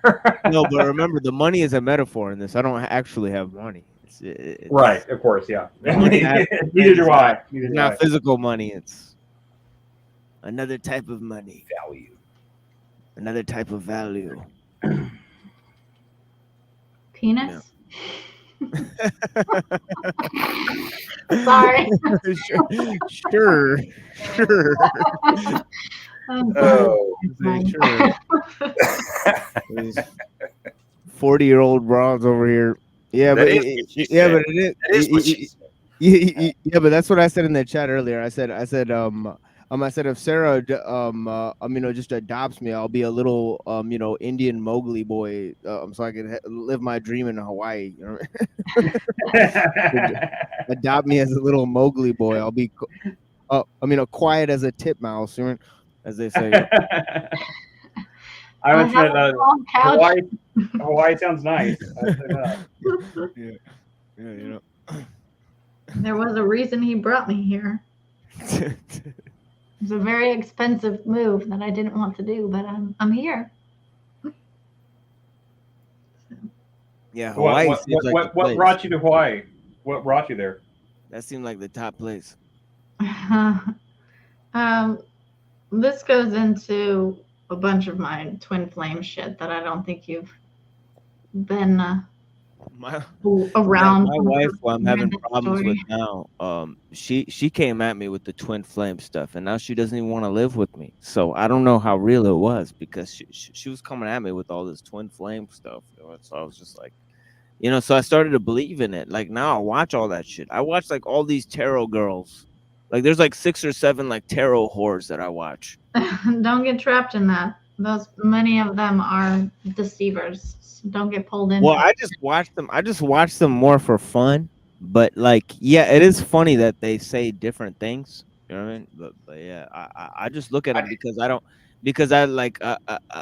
really watch porn, and I don't really look at like porn. Yeah, yeah. My new porn is like these witchy tarot girls. You know, it's like guilty pleasure. Yeah, it's like the Muslim version of porn. I don't know. It's weird. You know, it's fucking weird. Yeah. No, I'm here because the person I'm linked to got restationed here. We had been in North Carolina, and it's a very weird dynamic where we are literally, as the Bible says, where God makes us one flesh, where we're literally sharing a chakra system. We're sharing a mind, like we share thoughts, like telepathy. So when we're not in the same time zone, living becomes difficult, because when he's awake, it wakes me up. When I'm awake, it wakes him up. So I am here clearing and protecting him while he finishes out what he has to do with the military. And this place is, as beautiful as Hawaii is, it is a central area of dark. So I am constantly surrounded by evil. And I do a lot of spiritual warfare. A lot at nighttime. They love their moon rituals. So Cool. That's cool. yeah. I you know, I'm a married man. I've got two kids. Like, you know, I have my own twin flame. I understand how you feel. I mean, you know, it's like you gotta do what you gotta do whenever you find that person. I know, and I feel for you, man, TML. I know that you're going through hell right now. I wish there was something more I could do to help. I really do. Mm-hmm. Did you ever try to record that song? I'm gonna get to it at some point, maybe like next week or something. But Just get with me online. I'm actually messaging you on Discord right now. I was gonna get with you this morning, but I was just like fucking depressed, and I was just like, I don't know. Dude, I understand. But yeah, the rhyme it's killer, man. Right? It's fucking killer. Right? It is what it is. You know, I wrote a killer rhyme. You know, I can't wait. I did perform it. You know, I recorded it and then just scrapped the recording. You know, I listened to it and I was like, this is fucking badass. And then yeah, I'm gonna get with you and do that shit. But yeah, it's good as fuck. Right? If you guys know. I believe it, man. I do. I know what kind of critic of yourself you are, so I know that if you're saying that it's gotta be good. Oh yeah. I don't even make things that aren't really good, John. That's just my perspective on things. I mean, you know, but that's why I don't really put shit out other than these live streams. But I just think I don't really think of these as really productions other than my 2-hour presentation at the beginning. But but those are impromptu, you know. But yeah, this is the beat here, you know what I mean? Yeah.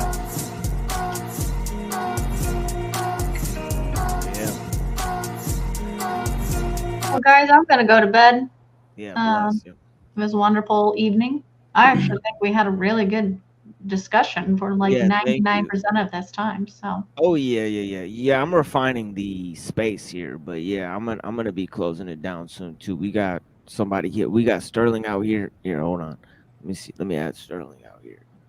Hey, what's going on? I'm about to go to bed too. Actually, I have to. I'm supposed to be at a doctor's appointment at 10:30, and for me that's in like 6 hours, so I should get some sleep. So for sure. I was trying to go to sleep whenever I turned on your show. I was like, well, maybe, you know, I'll just like listen to the sounds of like the machine lies as I go to sleep, and then like I heard Sarah talking. I was like, damn it, I gotta get on there now. Yeah. I gotta go talk to this girl because she's talking some real truth, you know. I gotta get on there with this shit. And so it's been really great talking to you, Sarah. It's been great being here, guys. And Wizard, like, much respect to you, man. I meant no disrespect by anything I said to you. Quid Quo Pro. I'm just passionate. Again, guys, I'm just being passionate. I understand. I get passionate too, Ben. My goals are my passion. Like, and Did you say quid pro quo? Is that what you said? I did. Yeah. I'm not sure that's what that means. Well, it doesn't matter. This for that. I'm going to speak back, and you may not like it. I'm just being blunt about it. I give all due respect. I'm not sure, but I think it's anyway. All right. And much love to everybody out there, Reddington, of course. Like, you know, Take care, brother. Voynich, I hope to speak to you more in the future. If you ever feel like talking about more about your Voynich manuscript stuff or anything else, I think you're an interesting guy. I'd like to hear more of what you have to say. So I'll talk to you guys later. Much love to everybody, and I mean it sincerely. Bye. Okay, Thank you, bless. And I'll let Sarah say a closing statement for everyone. Here, go Oh ahead. boy, I should not have this honor. I'm terrible at this shit. No, it's okay. I let everybody do it. It's cool. Void never even has one, so it's cool. You know, it's just, it is what it is. Well, everyone have a good night. Sleep well, say your prayers, wake up happy, and buy your half off chocolates tomorrow for your Valentine's Day. Yeah, I should never do these things. Anyways, love you all. Have a good night. Thank you for being here, Sarah. It's awesome. Yes, thank you all too. Good night, Thank everyone. you. Thank you. Peace. Have a blessed night. And yeah, Void, what you got for us, brother? I don't like doing this, so I won't. Yeah, it's the Holden Caulfield. You know, it's like goodbyes are shitty, aren't they? You know, they See you shouldn't later. be. See you next one. Yeah, Thanks for bless one. doing Yeah, this. yeah. See you next time, Void. Yeah, for sure, dude. Yeah, bless. Red, what you got for us, brother? You know, just been saying that these narratives are just, flying around and everybody's arguing the narratives. So they're metacosmic. Oh yeah, metacosmic narratives. That's what it is. Yeah, bless. Yeah, thank you, Red, man. Yeah, thanks for being here, brother, man. Yeah, for sure, dude. And El Perro, what you got for us, brother? And again, just being passionate, and I'm not here to argue. I post my opinion about the inconsistencies that I see. That's all. And ask questions about things. Other than that, you know me. I love you, but I don't give a rat's ass whether you love me back. And that's to say I don't care if you hate me. So may God bless you and have a good night. Yeah, brother, I love you too, man. Bless, man. Yeah, and we got Neuro. Neuro is here, but he's gone now. We got Sterling out here. We got Hank. Hank, you want to give a closing statement? And I'm gonna talk to Sterling here. Yeah, what's your closing statement here? Yeah. Yeah, I'll just do my closing statement. Yeah, I've been watching pretty much the whole show. I've just been watching off stage. I'm glad I got things pretty much cleaned up around here so we can have important conversations and reach some resolution, which is what I've been focused on. So that's my goal. We pretty much made it here tonight. We had a very nice conversation. I hope I can keep things, do my job and keep things cleaned up so we can continue doing this. For sure, for sure. Yeah, we had a good conversation tonight. Bless you, Hank, for being here. And I know you sent me a message. I'm gonna respond to it, and whenever I wake up and stuff. I just seen on Discord. But yeah, bless you, man, for being here with me, and thank you for being a good friend of me. And yeah, dude, we'll talk soon. Yep. See you later. later. Have a blessed night. Yep.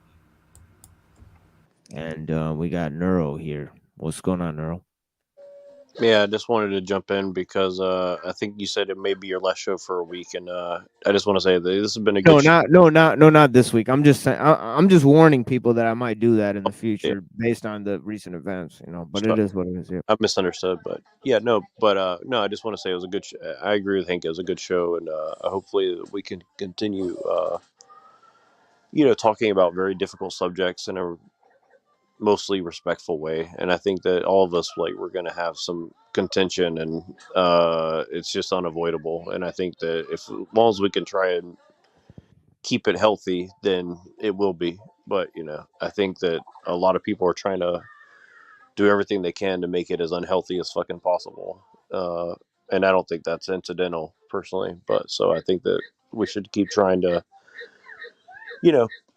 uh push back on each other, but just try to be really discern who's really doing it because they're curious and trying to help, or doing it for other reasons, like unfortunately we found out seemingly a lot of people recently here. So I just want, and like you and Hank were kind of like disagreeing earlier today, and like you guys are still respectful with each other, even though there are some big disagreements. Just earlier today, right? And I think that Jeff totally misrepresented me today, but I'm not going to sit there and just hold it against them unless it becomes a pattern, right? Like I'm not going to just sit here and throw people under the bus just because their belief system is antithetical to me. I mean, I judge people based on what I know of them, not what they say to me of what their belief system is. So I think we have something to try and learn from each other if we can, and if not, and it doesn't work for us, then we'll move on. But yeah, anyways, like I said, I just appreciate what you're doing here. So hopefully we'll get to do this more in the future. And bless you, and just hopefully everything starts to get a little less stressful for yourself and a lot of us, because it definitely seems to be the pattern of what we're all dealing with right now. So Thank you, my friend. Bless you for being here. And yeah, definitely I'll talk to you in the morning about these discussions that we had. But Sterling just showed up. I want to talk to Sterling. Sterling, what's been going on, man? Yeah, You what's tell me up, what's man? That's what I really jumped on here to ask you. Like, I've been out and about, been real busy, haven't been keeping up, and I just turned you on, and I heard you say that you've been real depressed, and you were too depressed to do something. I forgot what you said, but I was just like, my first question was just briefly, if you don't mind, like, what's going on? Why are you so depressed? It's really my wife, she went to Ohio to see her sister, and man, she kind of like left me this note, like she doesn't know when she'll be back and all that stuff. So I got fucking pissed at her. I said, this is some fucking bullshit. I don't want to talk to you. you know um and she she stayed in Ohio until her probation like ran out. So like now she's like stuck there under this probation shit. So now I'm trying to like fucking like move to Ohio, but like the thing is that she kind of ghosted me for a month.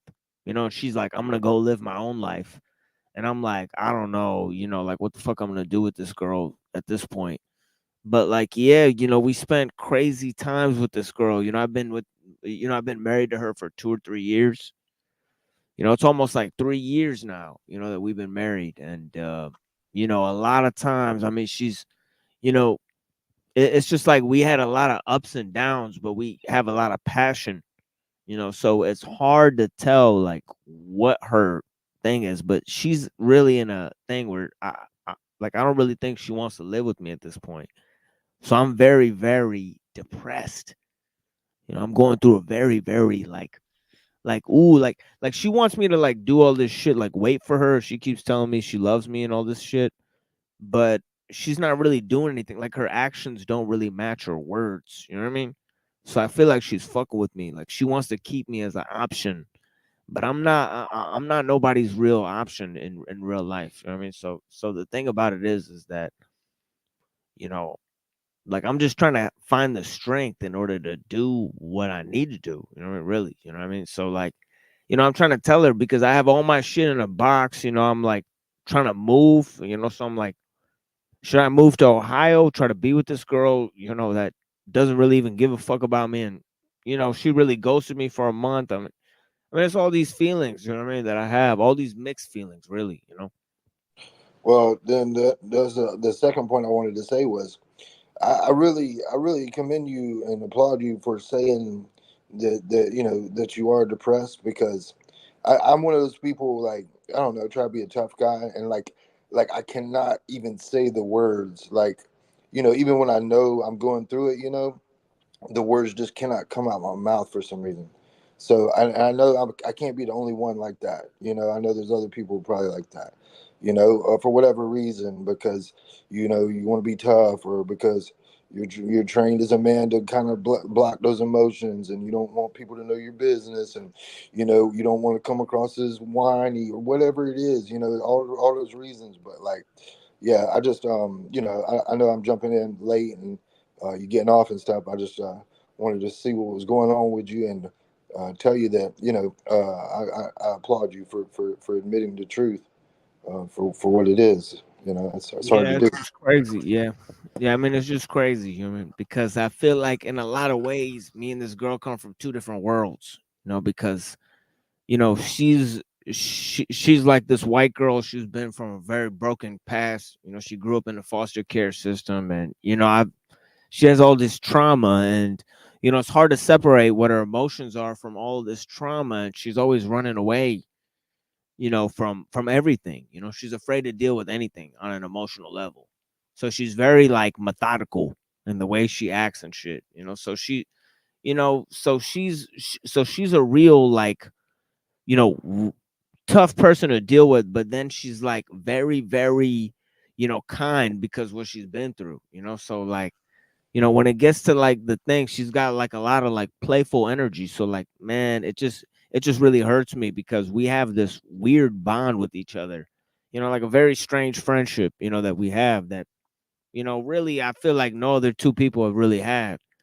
So it really just really fucks with me a lot, that, you know, just we can't see eye to eye about our future. But yeah, man, I mean, it really depresses the fuck out of me. I mean, because the thing is that lots of girls come at me. I could have any girl, but it's just not the same. It's just like, so like, I mean, I'm passionate about it. I mean, I have what I'm not really out there like looking for anybody. I'm a loyal person, and I don't really trust too many people. And once people like, come at me like, oh, they don't, they're not really sure about me. I'm like, but like shit, like you either got to be 100 or like, I don't really even want to fuck with you, at the end of the day, because it's like, I'm not really trying to force people to do anything. You know what I mean? So I'm just like, if you're not really with it, like it's like you're either with it or you're not. So with my thing is like sincerity. Sincerity is a jewel of the heart. And the tongue is a reflection of the heart, but ultimately it's like, actions speak louder than words. You know what I'm saying? And trust and loyalty is dependent on what you act on. You know what I mean? So it's like I can't just wait forever for this girl, but at the same time, it's like I would wait forever if I could. You know what I mean? It's just real tragedy of life. You know what I mean? Yeah, I kind of do, and I kind of don't. Like, I ain't never been married because I've always been kind of afraid of it. Kind of afraid of it. Kind of just, I respect it a lot. And I don't know. I'm not in any position to give you advice, but I would just say that on one hand, remember the commitments that you made, remember the vows that you made, and remember what you said back then. And but at the same time, if it's toxic, it might be best to leave it in the rear view. But it doesn't sound like it's there yet. It sounds like you still got some fight, and maybe she wants to see that. Maybe she wants to be chased a little bit. Maybe she is in an immature moment where she wants to be chased and pursued, and she wants to hear some words that you haven't said yet. I don't know what they are. I don't know what you said. You know what I'm saying? But like, keep your head up, and whatever you decide is best for you. Wake up tomorrow and pursue it 100 miles an hour. Whether it's with her or without her, pursue that, chase it, go get it. Don't lay around flip flopping and waffling and wondering and waiting. Make up your mind that you're gonna go get this girl and do it. Because I think you should. I think because the fact that you're hurt that she left says a lot. I mean, that says that you still care about her. You know what I mean? So like, it's not just some girl. You know what I mean? I know you said that, but like, this is your wife. This is your wife. This is your forever partner. So remember that. Remember that, and go get her. Yeah, I mean, I've been trying for months, but it's like, she ghosts me. I sent her like 100 letters since then, and she's just like, I don't know about you. And I'm just like, well, if I'm not really even gonna be like considered at a certain point, but the thing is like you're right. If she's still calling me, if she's still telling me she loves me, then maybe there is like some combination of words that I need to pursue or some shit. Yeah, Yes. that's where I'm at. You know what I mean? I mean, I've been trying to get to her somehow, but Why don't y'all do counseling or something like that? Yeah, Because I'm just saying, I've done it before, and it didn't work. Like we ended up breaking up, me and this girl. But but the dude, he did drop big nuggets on us, on me, more specifically her, but on me too. And it's just like having that third set of eyes, that third point of view can really lead you to saying the things that maybe she needs to hear. Maybe she don't even know what she wants to hear, what she needs to hear. But a third party, a professional, sometimes can get it out. I don't know, man. I wish you well, man. I wish you well. I don't want to hear you depressed, but I'm glad you said it. Yeah, I mean, it is what it is. I mean, the thing is that when I first came up, it's like, like the thing is that my wife's always been a character on this show. She was really one of the first fans of this show. She'd been writing in the comments section. She even produced some of the episodes. She put little things for the episodes. Oh, So the I didn't know yeah, that. I didn't know that. yeah, and she went to the hospital 2 or 3 times during my show, during my episodes and stuff, and each time it was like this big thing where I was like, man, my wife's in the hospital, I don't know if she's gonna be out, what's gonna happen to her, and she's losing her mind and all this shit, and fucking waking up screaming in the middle of the night, and she had all these episodes and shit to where like you know, like, like when she was here, when I first started my live streams, it's like, my wife would hand me like potato salad and shit, like in the middle of my live stream and shit. So I was like, thank you, to my wife and shit. So when she left, I was like, these live streams are not going to be the same. Like, I'm still going to come on and do these live streams, but like, I'm not in the state where like I want to be talking to people. So I want to let people know that, you know what I mean? Because I'm Right. like, yeah, Maybe like I'm let not gonna just sit here and be like, oh yeah, everything's normal. Everything's not normal. Like my wife just left me. Like it's a raw deal, Holmes. yeah. Like I ain't even feeling right. Like I'm still coming in here on the love, you know what I mean? But it's just like I'm not gonna feel like okay, you know what I mean? So I just wanted to let people know, like I'm doing this 100% on the love. I don't feel okay. I don't feel right. I've been feeling like drinking myself to fucking death like ever since like the day she left. I drank like 2 bottles of wine and I've been fucked up ever since. You know what I mean? It's like, and I don't go around drinking or doing nothing. I just fucking just sit here depressed and shit. But it just is what it is, Well, I don't what? know what to do. Yeah, no, I've been there before. I've been there before. I don't ever want to drink. If I'm drinking, and something's wrong. And I've been drinking a lot lately too. So so I feel you. I feel you. So what's best case scenario here? How does it play out? Best case scenario.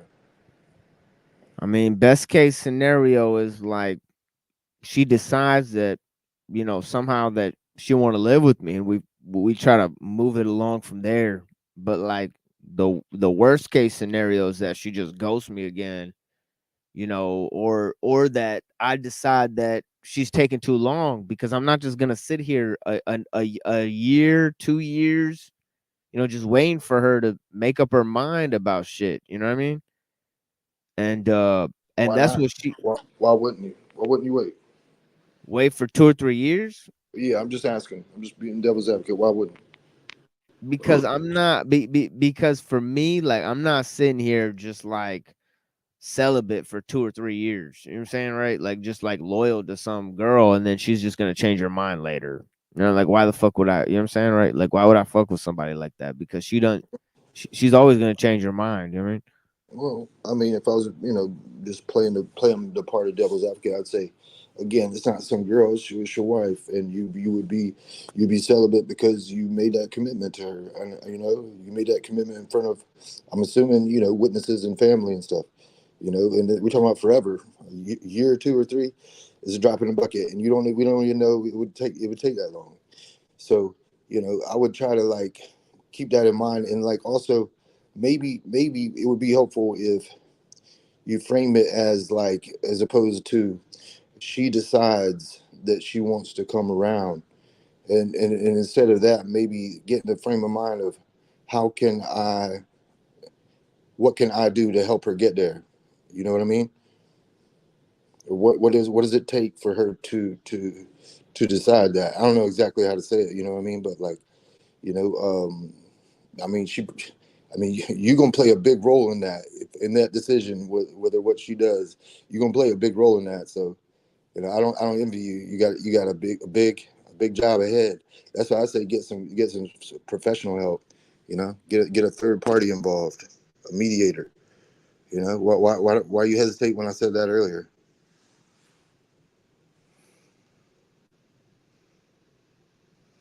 You don't. Yeah, for real. Yeah, I need to hook up the counseling thing, but the thing is like, I hope that, I just really hope that she figures it out, because the thing is that I did a lot of things for this girl over the past, 3 years. Just feel like a lot of waste of time for her to go and try to figure out life on her own. For real, it did feel like she stabbed me in the back, but you know what I'm saying? I do love this girl. I don't know what to do, but the thing is that right now, I'm just praying and just hoping that God shows me the way right now. You know what I'm saying? Because I'm just like, I'm on some shit where I'm like, I don't know what the fuck to do. Yeah, I'm hanging in there, but yeah, you know what I mean? Yeah, like with the third party shit, like it's like, they could be somebody coming in there and just trying to fuck our marriage up or some shit. You know what I mean? But I don't even know. You know what I mean? I gotta really look into like having somebody who's like neutral and shit, or some shit like that. But who the fuck knows? You know what I mean? Yeah, but you seem like you respect psychology and stuff like that. You know a lot about it. You studied it a lot. So a trained psychologist who's dedicated their life to working out people's marriages and stuff like that. I wouldn't doubt their motivations, and I would go into it, trying to do everything you can, because I'm afraid that if you don't feel like at the end of this, if you don't feel like you did everything you could, there's always going to be that part of you that you left on the table. Coulda, shoulda, woulda type bullshit. And so, like, instead of thinking about what you've done for her in the past, think about what you need to do in the future to make this work, man. I want you to see. I want to see this work, man. I don't want you to talk like you're giving up or anything like that, or that she owes you something. Y'all owe each other equally. So work it out, man. Go, uh, 2 or 3 years, 2 or 3 years, y'all just getting started in this game. A marriage is supposed to be forever. You know that. So work it out, my guy. Work it out. Do it. Humble yourself if you have to. Crawl up to her, crawl to her if you have to. But just tell her that you know you're here to stay, and you want to work it out. And ask her what you need to say, what you need to do. Tell her how you feel, man. I don't know, man. I don't know. I'm rambling because I suck at relationships, but I just I hate to see you going through it like that.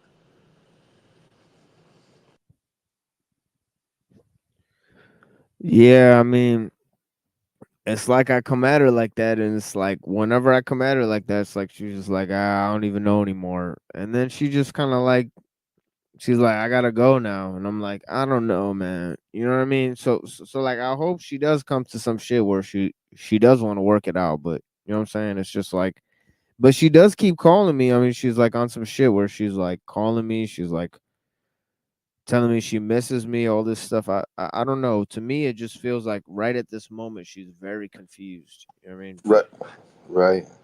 yeah, but Yeah, it is what it is. She's been like that ever since I met her too. She came from a rough background, so maybe she's just in like a shock period. I really don't even know. You know what I mean? Because she goes through that too. She goes through like periods where she's just fucking immobile. But yeah, um, well, hey, I would leave you with this. I encourage you to seek out someone that you ask your your spiritual, your religious father, or guidance, your priest, your rabbi, whatever shaman, whatever the fuck you got, and ask them if they know somebody that could help you through it. And Have I been summoned? what's going on, bro? yeah, and you could even do it. You could even do it remotely. You wouldn't even have to do it. You could do it like online on a Zoom call, the three of you, hash that shit out. I don't see it. before you throw in the towel, give it a shot, man. And I'm gonna drop off and let you talk to this other person. And Yeah, let him talk to this other person, Sterling. yeah, y'all have a good night. Cheers. Hey, keep Yeah, your head up. bless, Sterling. Yeah, thanks, man. Keep your head up, my guy. Yeah, it's good to see you, man. Thanks. Yeah, man. Cheers. Peace. Hey, yo, what up, Ak? What you doing? What's going on, Aki, man? It's okay, man. Just shit is real. You know what I mean? Hey, yo. Yeah. I see you in a low point, right? Yeah. I wasn't even trying to come on this fucking panel. You know that. Yeah. But, yo, I see these people giving you bad advice, bro, at 4 o'clock in the morning, my time. You know what I mean? And I just woke up. I'm going to be real with you, bro. Sterling ain't no shit about having a wife, bro. You know what I mean? Yo, at the end of the day, dog, sometimes you got to look at it for what it is. And you're already in pain, so there's nothing I could do to make that any worse, honestly. You know what I mean? Look at it like this. If you had done to you, right? Let's say the shoes was just on the other feet. You're your wife, right? You did what your wife did to you. Just bounced. You know what I mean? Ghosted her. You know what I mean? You still told her you loved her and shit, right? But you didn't really want to be with her. Well, you'd be there still. So how should that woman approach you, right? Should she just welcome you back? Fuck no. You know what I mean? At the end of the day, at best, yo, your wife knows she's wrong, but now she wants to make you work for it so that she's not the guilty party in her own mind. That's at best. But if she really wanted to be with you, she'd be with you. You know what I mean? And look, at the end of the day, let's say you do pull it off. You save the princess, right? Mario style. You get it back. Right? Now you got somebody that's with you that you're going to be moving forward in life with. Maybe even getting deeper into the relationship. That could literally just turn around and do the same shit again. Is actually likely to do the same thing again. You know what I mean? It's like if you would a nigga in the street, you know what I mean? That's your boy. And he fucking runs on you when you got to go fight. He's usually going to do that shit again. So you just don't fuck with that nigga no more. You know what I mean? I'm just saying. Sometimes you get to see what people are truly made out of. You know what I'm saying? They give you the opportunity to expose themselves. And you learn a lesson early. And sometimes we could learn from the lesson, or we could just keep repeating the same mistake. Because we have that desire inside of us. You know what I mean? There's a part of us that wants to make that shit work. And there's also a part of you that knows that you probably shouldn't. And it's them two parts that is warring right now inside your soul. You know what I mean?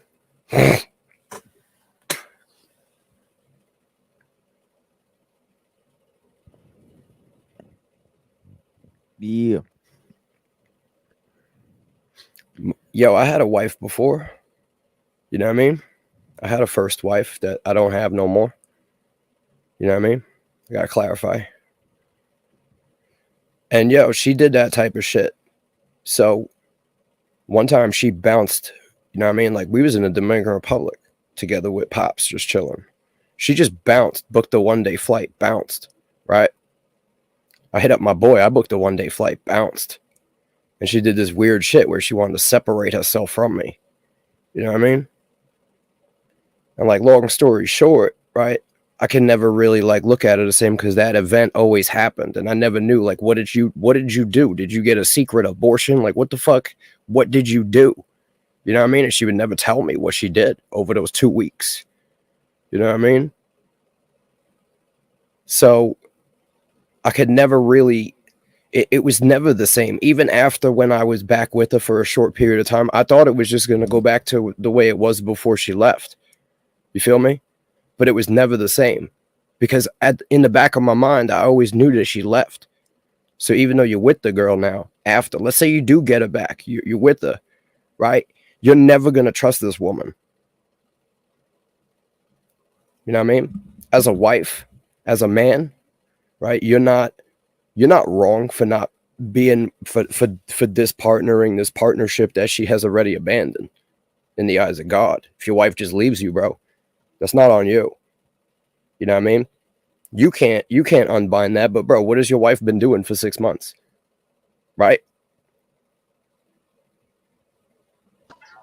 Yeah, I'm not going to give specific advice, but I would say, like, in general, I take Brand's position on this as someone who's been through a lot of difficult relationships and being married for a long time. Like, I'm just telling you, like, the best way to find love is through skepticism. You know what I Now, mean? yo, there is a small chance that she's playing a game with you, right, to test you or whatever the fuck the case may be, right? But here's the thing. Right now, right, you're showing every indication that you want to be with her. And she's running from that. She's resisting that notion. Right? So now, if you were to just wake up one day, just be like, fuck you. I don't want nothing to do with you. We're done. You burnt me. We're done. That might actually drive her to you. In the weird way that the world works, the way that the energies work, right? If you're coming at her and she's running, if you turn around, she might come to you. It's just a weird way the shit works. But at the end of the day, you know what I mean? As long as you did everything you had to do as a husband, if she's not doing everything she needs to do as a wife and ran out on you for 6 months, you know what I'm saying? That's not somebody that gives a fuck about you in the future. You know what I mean? I'm just saying.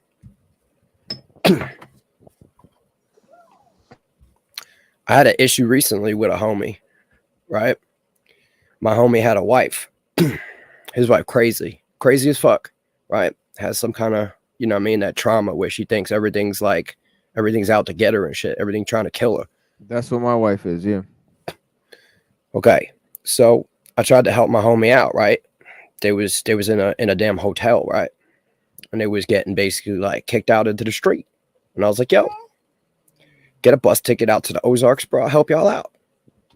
You know what I mean? Long story short, you know what I mean? It appears that everywhere that these people, you know what I mean, try to get their life together, the wife with her shit, you know what I mean, bugs out and fucks his whole living situation up.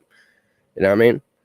Doesn't try to help this dude at all. Doesn't, you know what I mean? Dude be working. She won't cook him no food, nothing, like, just doesn't give a fuck about him. And I'm like, yo, at the end of the day, bro, you can't care about your wife more than your wife cares about herself. God doesn't care about a person that doesn't care about themselves. You know what I mean? We are not greater than God. You know what I'm saying?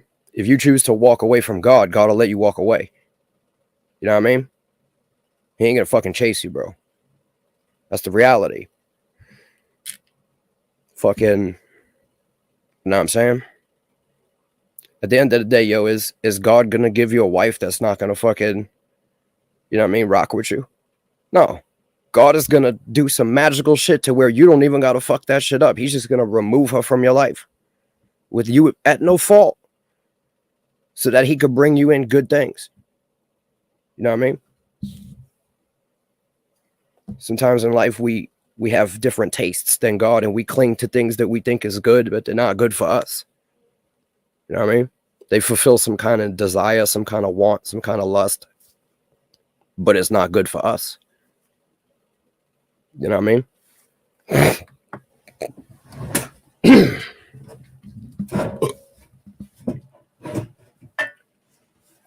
But at the end of the day, bro, who could tell a man about his heart?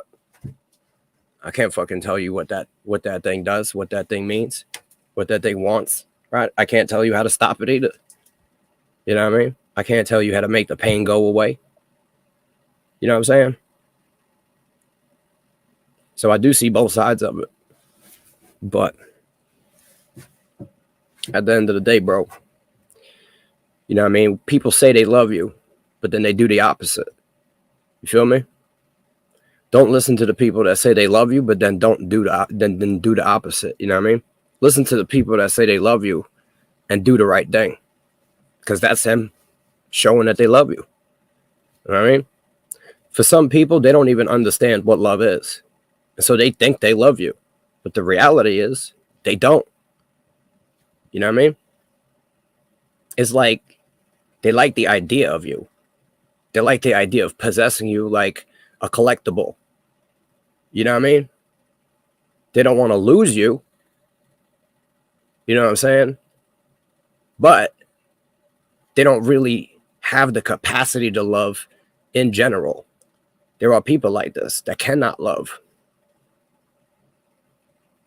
And so whatever they've attached in their mind to the word love is not the same as sometimes what we actually experience as love. You know what I mean?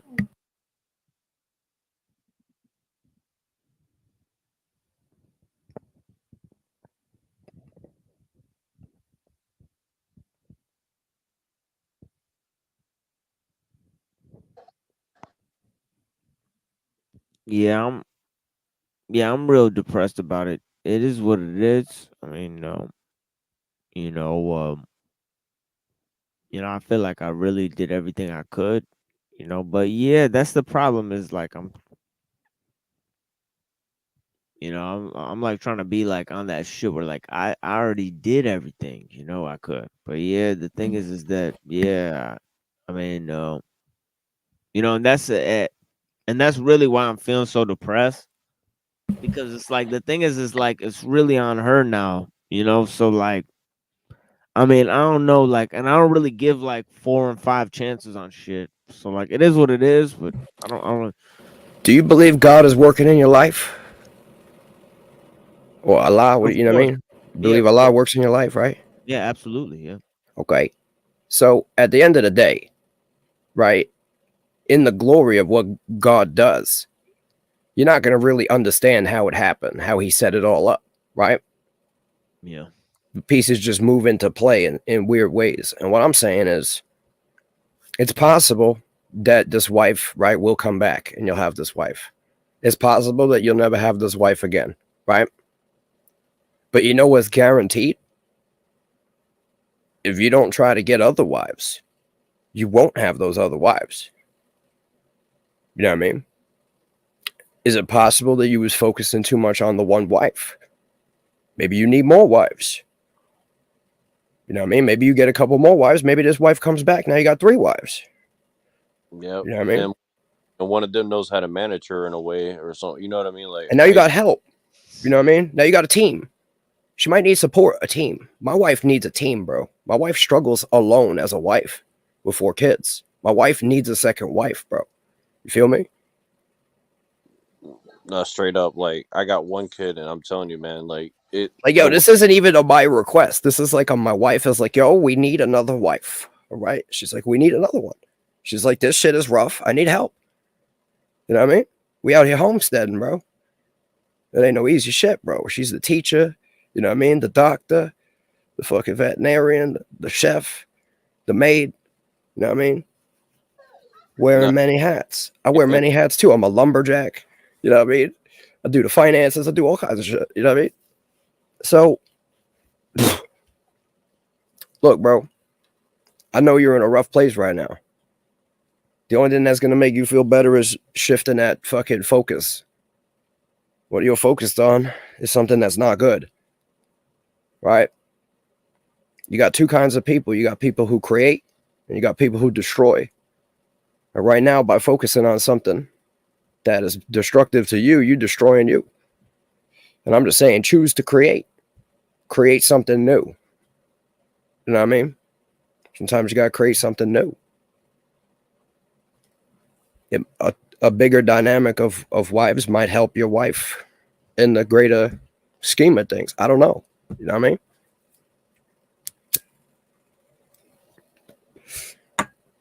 Do you even know why she left in the first place? It's kind of basically because of her sister, but yeah. Because, yo, I'll be real with you, bro. You know, when you isolate yourself from whatever, like, life, I've isolated myself from, like, society. You know what I'm saying? And so is my wife. After a while, right? You're living this life day to day. You're doing the rudimentary shit. you get in this kind of like this routine, this rut of just existence. And people that haven't lived as much as like I've lived, you know what I mean? I don't know, you probably lived a lot. Can't just sit down and be happy. You know what I mean? They need to be constantly doing shit. And they might be able to go a while without doing a bunch of shit and living that life. But there's still a part of a lot of people that crave, they need something out of life that they ain't getting wherever they are. You know what I mean? You might want movies, movie theaters. You might want fucking be able to go to the mall. You know what I'm saying? You can't do that shit in the country. You know what I mean? You might want to go drinking with your homies. You want to, you know what I mean? You don't do that in the country. I mean, you can, but like we don't do that in the country. You know what I'm saying? I'm out there in the woods. So there's, you know, whatever the lifestyle y'all have had, if she rolled out for her sister, right? That's what it was. She's craving that part of her life, right? What do you know what I mean? You can't rectify that, you know what I mean? Unless you import the sister into the city where you at. You know what I mean? Where are you at anyway? You in Detroit? Yeah. Yep, that's right. I'm in Detroit. And are you girls at Ohio? Yep. Are you trying to go out to Ohio? That's the only way it could work for now. You know, but yeah. I'm just saying, is she trying to get you to come out to Ohio? That's the thing I'm trying to figure out. If she ain't, you know. Because there's another way we could look at this, right? Because I try to see the good in things, to see what God's doing. You know what I mean? Because God ain't never not working. He don't sleep like that. You know what I mean? So there's another thing that might happen. God might be trying to move you in a position where you were basically immovable. You know what I mean? Knowing the only piece he can move to get you to move. And if your wife was moved to get you to go to Ohio for whatever reason, because maybe there's some events coming to the earth that God wants you to avoid, maybe you'd be better suited in Ohio than Detroit. I mean, maybe y'all would be suited in somewhere a lot even deeper in the woods. And you know what I mean? If that's the case, holla at your boy. You know what I mean? But the shit is going to be going down in about 2 months. So I do see a lot of stuff moving around. God's moving pieces around. You feel me? Yeah, some big is happening for sure. Since you are here, Brother Rand, I was gonna ask you if you got that video up, you know, if you could share that video out here, you know, because I got Destroyer in the chat. I know she'd want to see that video. You know what I mean? For sure, bro. For sure. Yeah, yeah. So we probably end the show with this video because she really likes that Ghost in the Machine song. So I've been trying to show her that video. So Destroyer, you know, we got a song for you out here. Just give me 1 second. Because she's a real big fan of that Ghost in the Shell. But yeah, I'm gonna end the show now, guys. Bless you guys for being out here, and yeah, and Neuro and Mikey, I'll talk to you guys soon. Hey yo, I sent you a link for the song. You can upload it to your channel and have it. I don't have it on my joint. That's all you. I gotta make like a. Okay, you don't have it anymore. No, it's not up on my thing no more. I just sent it to you, and you know what I mean. Okay, but how would I upload an MP3? I just upload a thumbnail with it. No, I sent you the video, bro. I sent you a link to the video. I have the file that I'm gonna put on right now. But what I'm saying is for your channel. No, where is that link that you sent me? Because in your DMs. In my DMs. Yeah. In the thing. Okay. Okay, I might ask you where that is. Yo, I'll be right back to this conversation. I'm on a panel right now playing a video. Give me 5 minutes. My bad, bro. I got a call from 3 people real quick. I had to tell them to calm down. I got a video to play. Yeah. Yeah, don't worry about it. But yeah, let me play this video so you can get out. I think they're calling me about the show. About this show? No, the cartoon that we fucking be making sometimes. I don't know if you ever seen it, bro. The Trash No State. Check it out one day. It's cancerous, fucking hilarious. Okay. We got jabbed meth zombies that get the jab for free $5 Applebee's gift certificates, and then we show the nanobots invade their bloodstream, and they make meth labs and they're hillbilly nanobots, and then the people get addicted to fucking Sudafed, And so they start robbing CVS's and just drinking it. It's out of control, dog. Yeah. Check it out. It's called Trash No State on Pinoid News. Oh yeah, Pinoid. Yeah, Pinoid News. Yeah, guys, check We out. got Pinoid Joe News. Biden getting kidnapped by the zombies. Yeah, I seen I seen Pops was out there last night doing a breakaway civilizations. I gotta check that out. Yeah. That I ain't looks gonna be on no streams. You won't see me out here like that. I got a lot of shit that I'm doing right now. I just, you know what I mean? I seen you was going through that, you know what I mean? So I wanted to come and drop some real advice because these motherfuckers don't have wives and have fucking mad relationships. So, you know what I mean? Maybe Neurojack, I don't know. But you know what I'm saying? These other motherfuckers, they don't know what the fuck they talking about. Just telling you go save the princess and shit. It's not that simple. Yeah, I believe that. You know, I'm feeling like that. But yeah, I don't know. The reason is because I tried so hard. But yeah, but bless you for being here for me. I'm sure we'll talk very soon about many things. Can I give you a metaphor on closing before the video? Of course, yeah.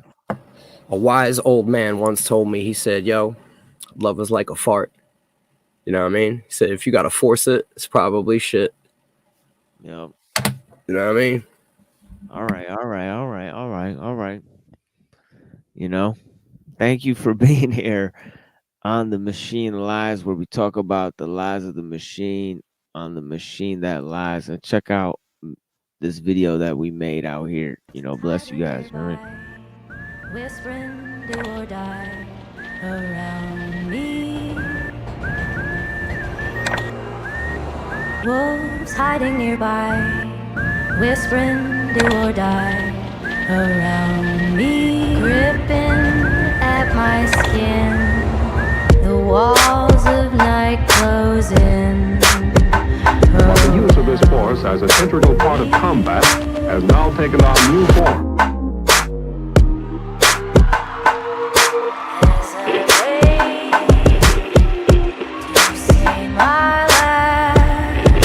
Yo. What's up, dogs? Welcome to the battlefield. No, you can't get out of here. Sum it up, cause when you lie, you won't make it sitting down. Don't you fuck around and try. Do you like me treated fine? We ain't letting nothing slide with all these fucking goals hiding nearby. See, they whisper do or die in these digital trenches. They got an army of artificial intelligent henchmen. I got a hunch they attach to intelligence networks with intent to infect the internet, discredit and suppress anything that isn't them. There's a schism in the system that they didn't plan. Weaponized autism coupled with a little bit of hidden hand. Matrix construct ain't the world we living in. Born with the damn glasses, so we been on they living. It's you who's been told a vision, that's why you cling to your soul.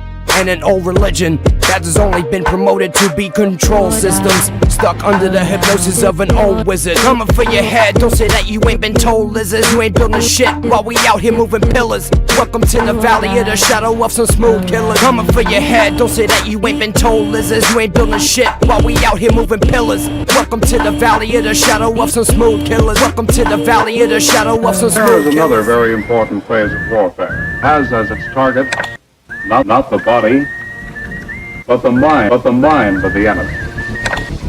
Words and ideas.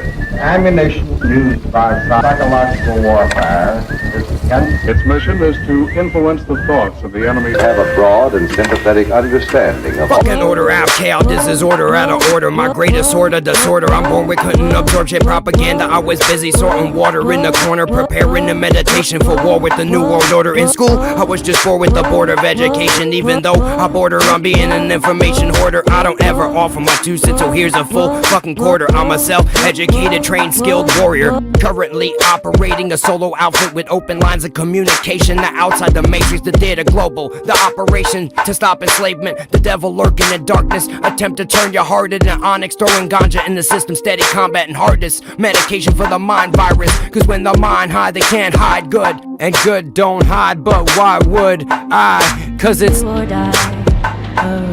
have you been outside lately? Cause it's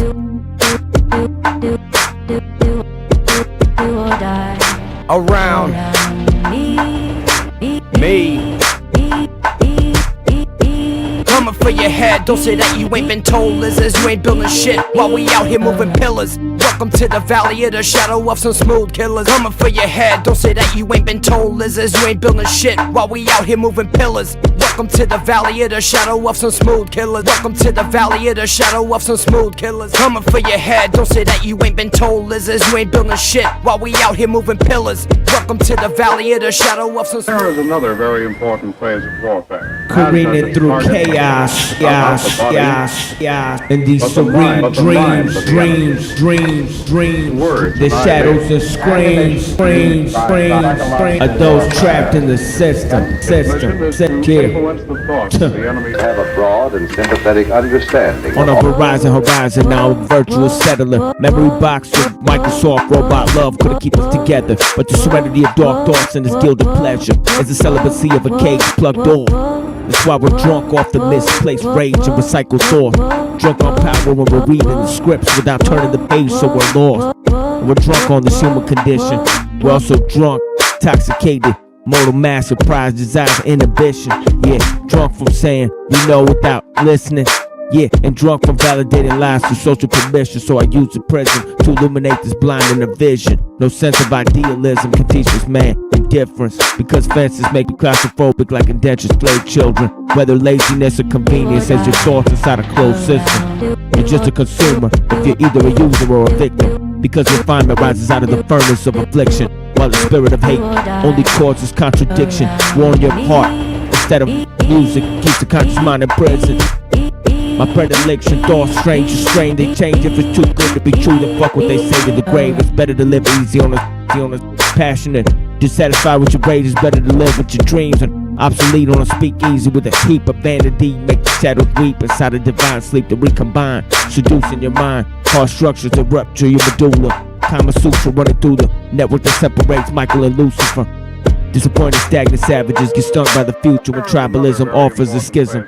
You need a hive mind just to fit in, whether your ideals are money, power, your own decisions. You cannot imprison this dark apparition with idle ambition, or assassinate the derision. I skip a stone off the river of hate and illuminate the blind space like a computer mind interface. Stagnant tactic cause me to alleviate serotonin fountain with pronouns of escape, poems of a dilated fate, like I'm full diameter with the factor of this aperture.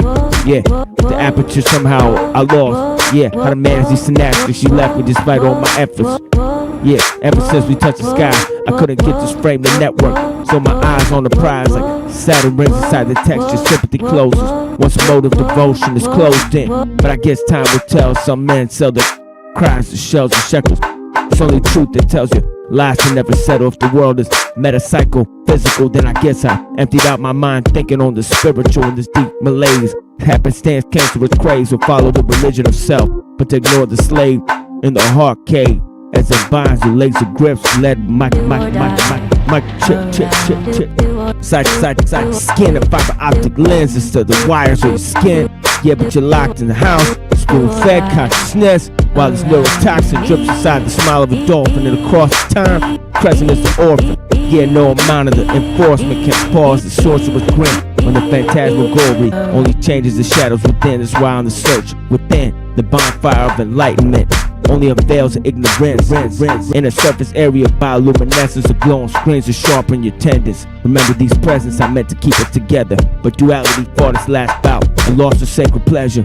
Now on the horizon, I'm a virtual settler. A memory box of robot love couldn't keep us together, but the serenity of dark thoughts and this gilded pleasure is a celibacy of a cage plugged off. Now we ghosts in the shell. Whispering, do or die. Yeah. Ghosts in the soul system.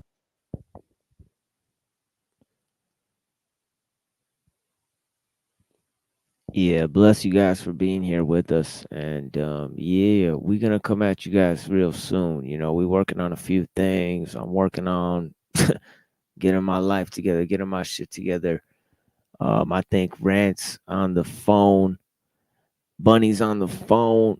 You know, we got everything going on. But yeah, man, you know, I'm gonna play some old shows I was on recently. But yeah, man, bless you guys for being here with me. You know what I mean? And yeah, we're gonna be out here for you guys soon. Friday morning, you know. So come through Friday morning and see what your boy is doing. You know, we're gonna be looking at the debates we were looking at last Friday, continuation of the segments. Hey, yo, we thanks do for with having me, bro. You already know. Stay yeah. up, bro. My headphones is fucked up. I can't hear shit. For sure. Yeah, bless. Yeah. Thank you so much for everything you've done for me, man. Bless you, man. Yeah, thank you, man. And yeah, man. I appreciate you being here for me, brother, man. And yeah, I'll talk to you real soon. I'll talk to you when I wake up, you know what I mean, or what it takes. I mean, I'll send you a message. Bless, man. And yeah, man. Thank you guys for being out here for the Machine Lives Friday morning, 8:30 a.m. Don't worry about it. Don't worry about it. I'm gonna be here. You know, Saturday night, 8:30. I mean, 7:30 Saturday night. Okay. So yeah, 8:30 a.m. Eastern time, Friday morning. Okay, that's just in one day. You guys come and join us on the Machine Lives. We're gonna be talking about some things. And here's a discussion we did with Hanko Flamio. You know, the brother. Actually, how about I play this? You know, this is chapter 3 of my book, Christ Protagonist. You guys listen to this for free. You know, enjoy this reading, you know, by Denise Matau. You know, get a nice professional voice doing the reading out here, you know. So yeah, we're gonna do this reading out here, you know. Enjoy the segment here, and then we're gonna play some of our discussion with Hanko Flamio, some of our discussion with Gen X Jeff, and some footage that you guys may have not seen, you know, on some of our channels that get a little less traffic than this one. You know what I mean? This channel gets a lot of exposure, but the problem is that it doesn't get much support. So the thing is that, you know, we get actually more you know, opposition than support for some reason. I could count the supporters of this channel really on my you know, on my fingers here, that you know, on one hand, really, you know, I got like, you know, after doing this for months, so I got maybe 4 good people that I know, you know, like Reddington, like Neurojack, like there's like only like a few of these cats that are actually real out here. You know, it's surprising how few people you actually manage to you know, actually, you know, gain, you know, in any respect, you know, that you could actually trust, you know.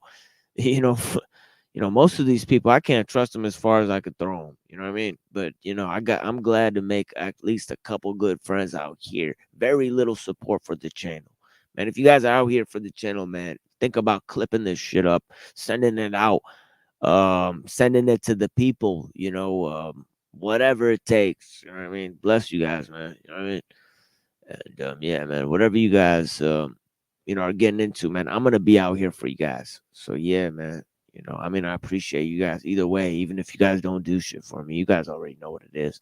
I'm out here on the love. I don't need anything from you guys. Hopefully, I can manage my own affairs, you know, and not keep begging my friends for help and my, you know, and everybody around me for help. You know, I love you guys, man. You know what I mean? I want to hold you guys up. You know, that's really my goal. You know what I mean? But yeah, man, you know, I'm here for you guys as a brother, as a friend. You know, the Machine Lives. You know, signing off, man. Bless you guys. I'm praying for all of you. Please, you know, pray for your boy. You know what I mean? You know.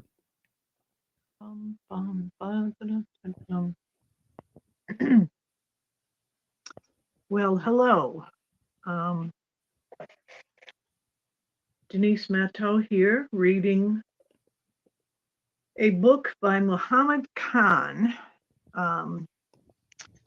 Christ Protagonist, or Logos Dethroned, transforming the symbol of Roman power into Jewish salvation in the slander of the prophet of God. And I'm up to chapter 3. I've been saying the number of the paragraph because the author has numbered paragraphs throughout the book such that it's continuous. Chapter 3 begins with paragraph 25. So when I say the number, that's what it is. Occasionally there are footnotes. I don't think I'm going to try to read them all because some are quite lengthy and rather technical, but occasionally there's one that seems to provides some good detail to the text, and so I will occasionally stop and read the footnotes. Let's see, am I upside down? Oh dear. You know what? I'm going to let me see if I can fix this. I thought I had this problem fixed. I'm going to try to fix it.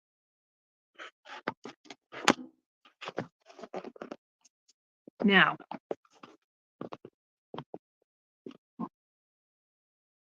is it fixed?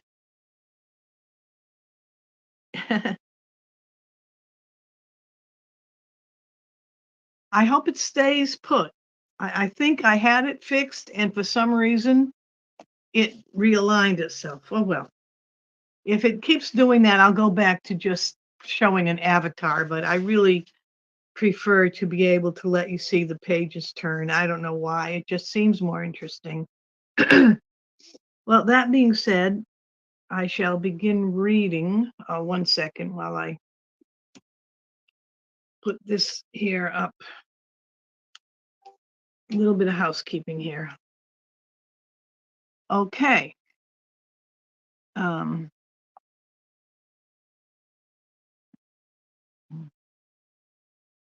There. Okay. Christ protagonist or Logos dethroned, chapter 3. The light shineth in the darkness, and the darkness knew it not. Paragraph 25.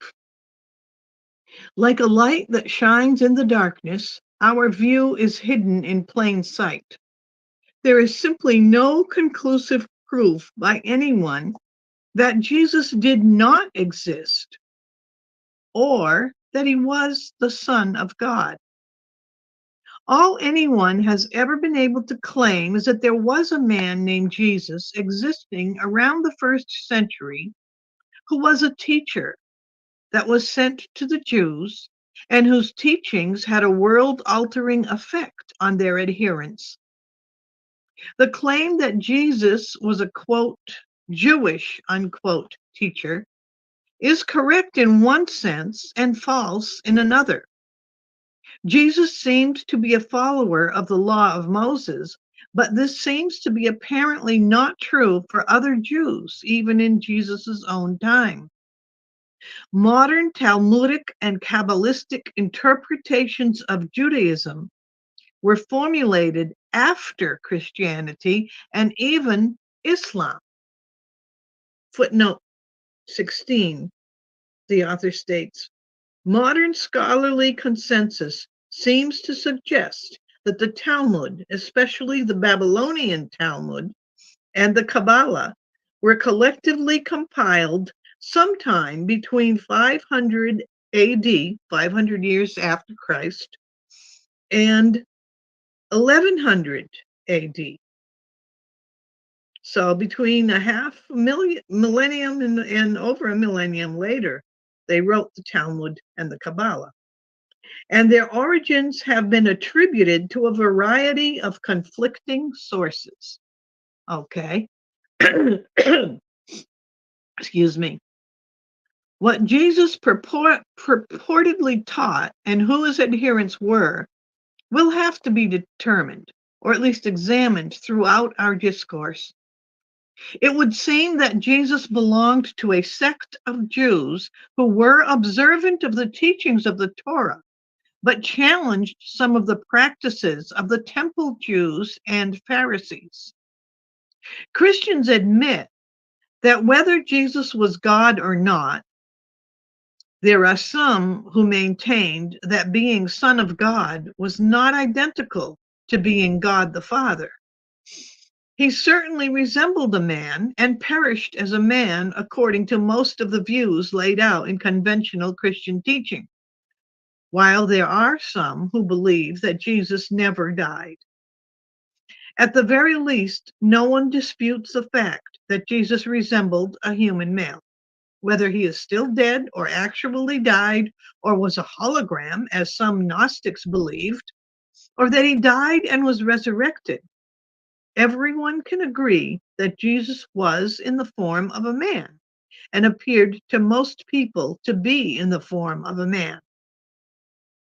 The symbol of Jesus represents all of humankind. While many will disagree on how this took place, there can be found a singular point of agreement, which is rare in this line of inquiry, to be had by all members of the debate. Christians who are accepting of a view of a high Christology must admit that the separate parts of the Trinity possess distinct natures. In other words, they justify the fact that God came in the form of a physical human being. Paragraph 26. The situation is rather strange because most Christians are not aware of such matters. They are not aware of who the 12 disciples of Jesus actually were. None of the gospel fragments have names of the people who wrote them. And the names of the people who wrote them, like Paul, Mark, and Luke, cannot have been said to have ever known Jesus or absorbed his teachings in his own lifetime. This fact is seen mainly by their own admissions. A scholarly consensus finds that only 7 of 13 letters attributed to Paul can even be said to be written by him. On this point, we give Christians the benefit of the doubt. Because we do not know who wrote them, we cannot rule out the names commonly attributed to the works in question. Although, as most scholars point out, there is a problem of chronology in some of the attributions of names. Little mention appears about the Christians from external sources outside of the church. Mentions by Tacitus and Pliny occur after the 1st century, but even more strangely, the Vatican Codex and the unified Christian movement only occur after the 4th century.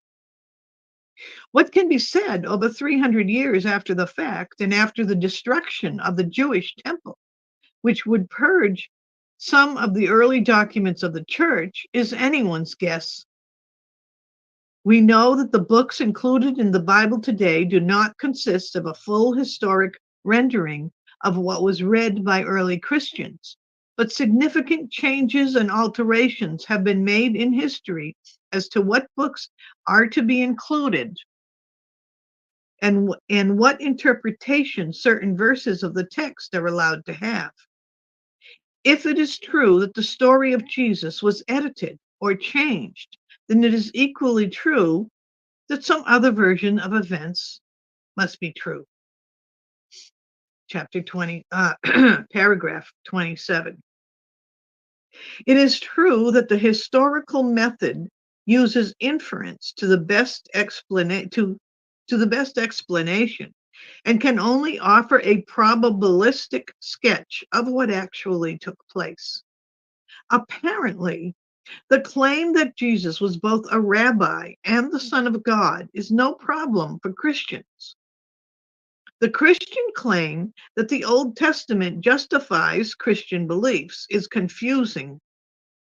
Either Christianity is not separate from Judaism and therefore is identical to Judaism, or Christians must clarify their beliefs over and against Jewish beliefs, and so they are clearly separate. Adding the Old Testament to the discussion will only create more confusion, so we will avoid it for the most part, but are forced to arrive at some definition of Judaism itself.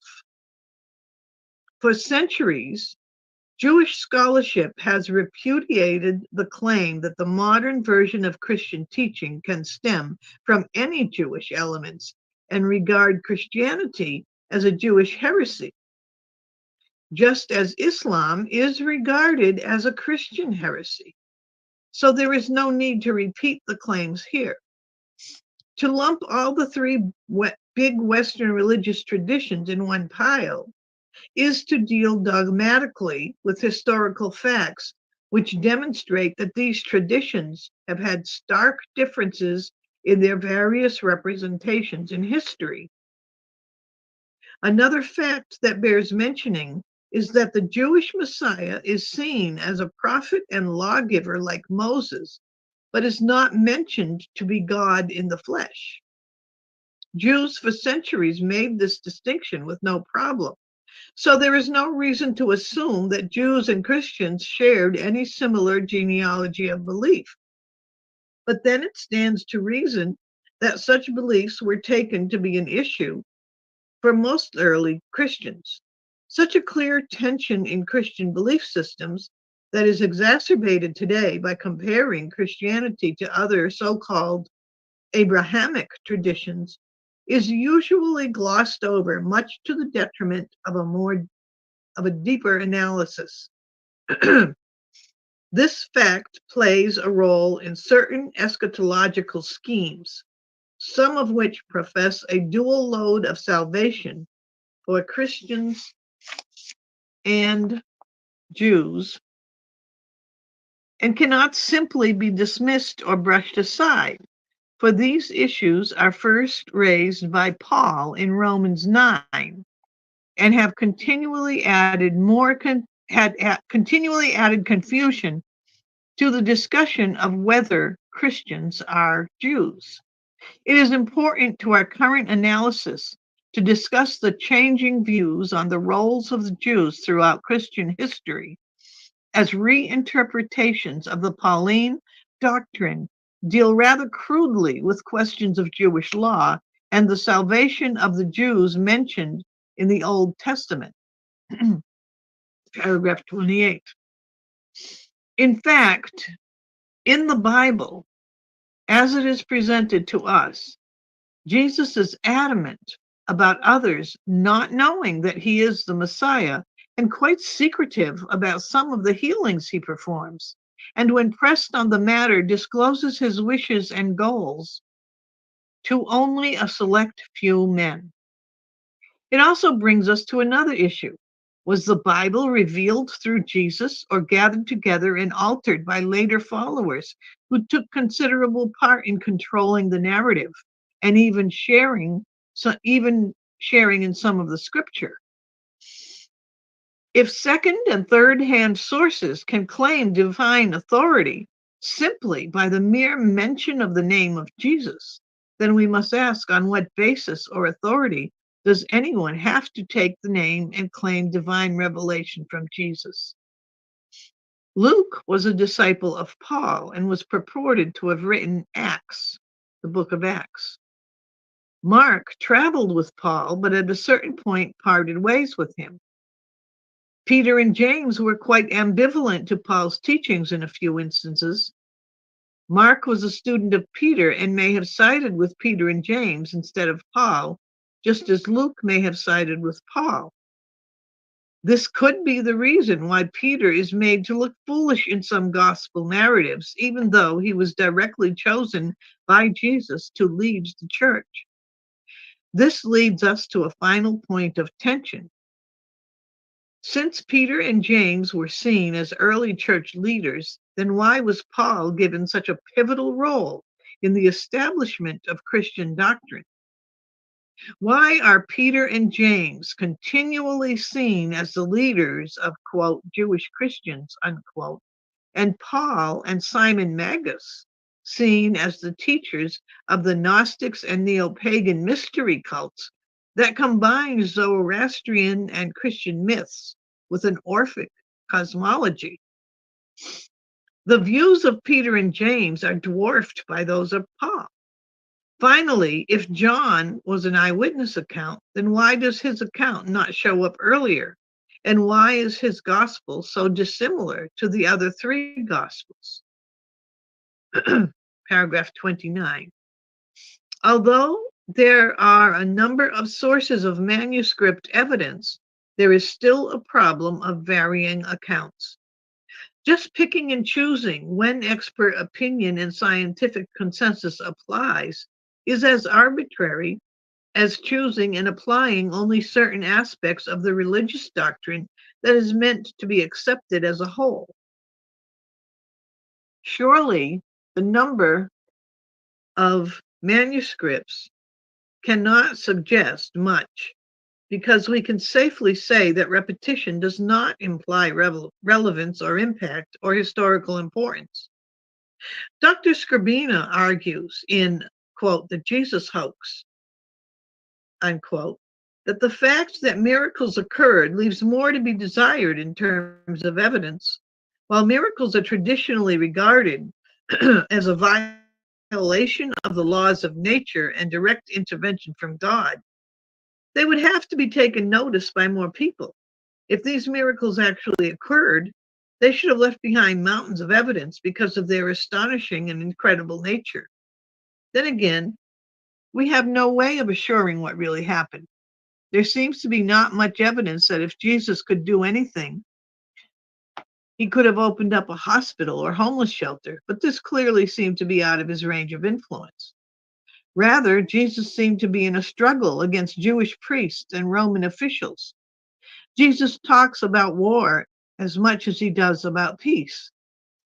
In Jesus, there is more of a feeling of fighting back than in Paul, where we see more of a message of peace and love.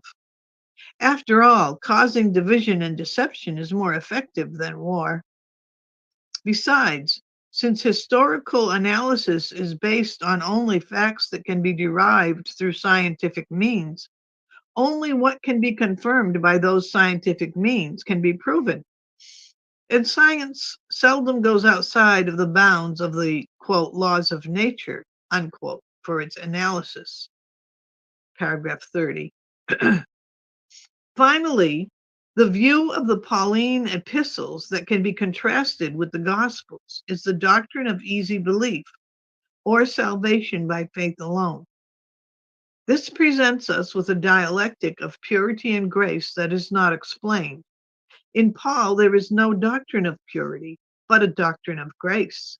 There is no fasting and works and struggles, but the struggle is manifest in the works of the flesh. So one must abstain from taking sides with the ways of the world. Man must be adopted by God because God cannot abide in us. Evil is a part of humanity. Man's lot in life is predestined.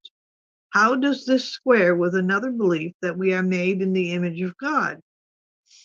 It seems that this doctrine attributes immorality to God.